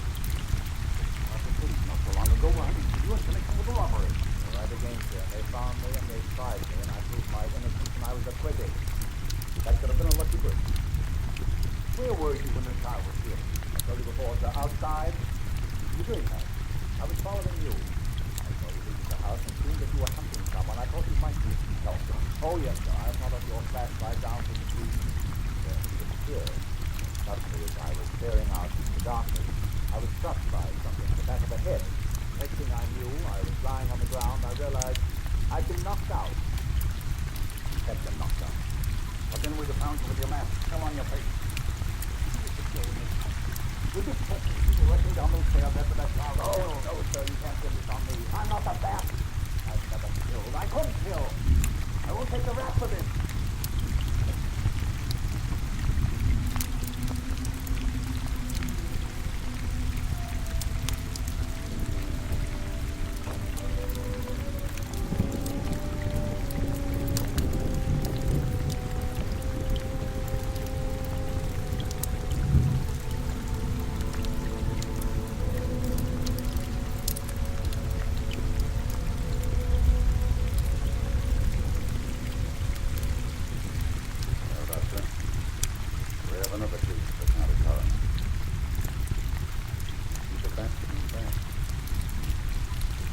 Why did you come back, Doctor? Well, I had an accident about a mile down the road. The right rear wheel of my car came off and I plunged into the ditch. It was the nearest house, so I came here to call for help. I thought I'd find you around, Andy. Good to see you all that close. You must have been hit by something on the back of your head. I told you I had an accident.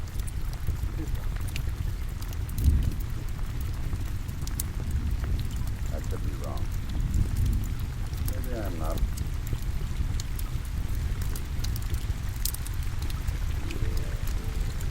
Well, let's gather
what you do, Andrew. Clever as you are, you're not smart enough to do that. Nobody's smart enough to find the money that you can't quite trace. But I know what it is. Because when you're dead with that sign pinned on your chest, I'm going to collect it and you'll happily ever after. Enjoy this stuff. Goodbye. Well, goodbye, Dad. Here's the serum that will heal you whether you're rabid or not.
don't know. You worried?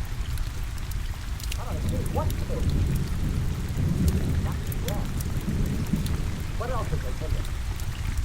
Hurry, we've got to find Mr. Lee. Okay. Lieutenant Anderson was out on a chase. Dr. Wells was found dead in the room next to the garage.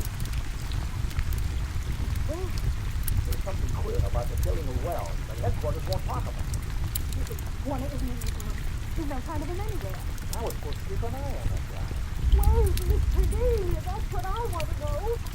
Didn't you say that the chain and the bolt were off at the front door? I certainly did. Well, maybe Miss Van Bona went outside. It never was. We better look. I can't believe it. It's away.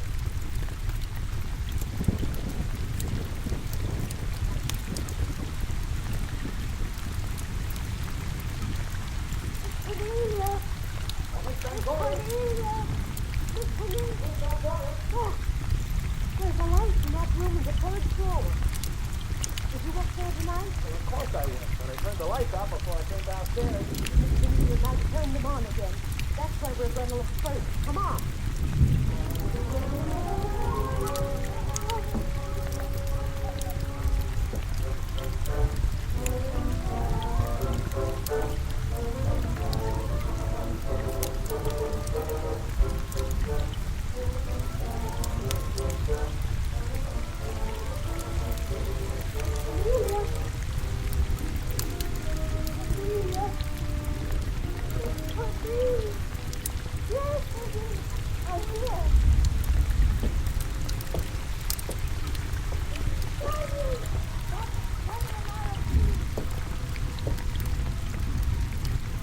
Here we are, Miss Van Bona. What do we do now? Over the ladder.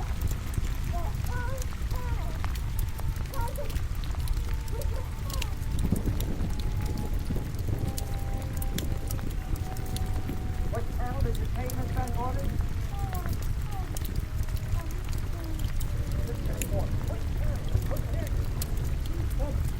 What difference does it make which channel? Strike them all.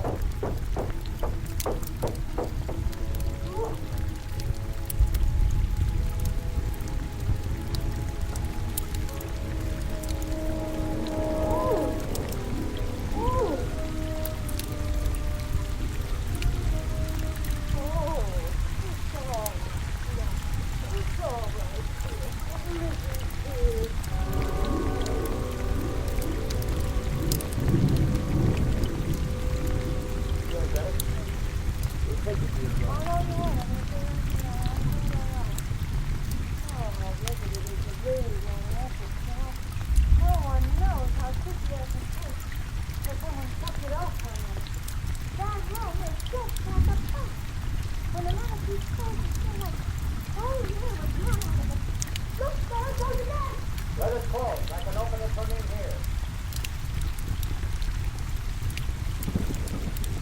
The control panel behind this blueprint.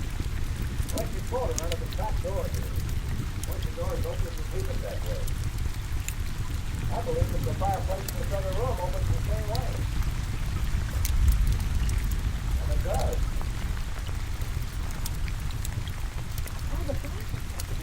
Yes, that's quite a better. Dad was going to open his safe the same morning. But the next piece is like this box and it's got on that door. Maybe that's what the back hall was. You see, it's down the front. Water was disappearing. Dr. Wells is the first. Dr. Wells? Lieutenant Anderson's on that place right now. But you know what's happening? They got work to do. He'll be here any minute.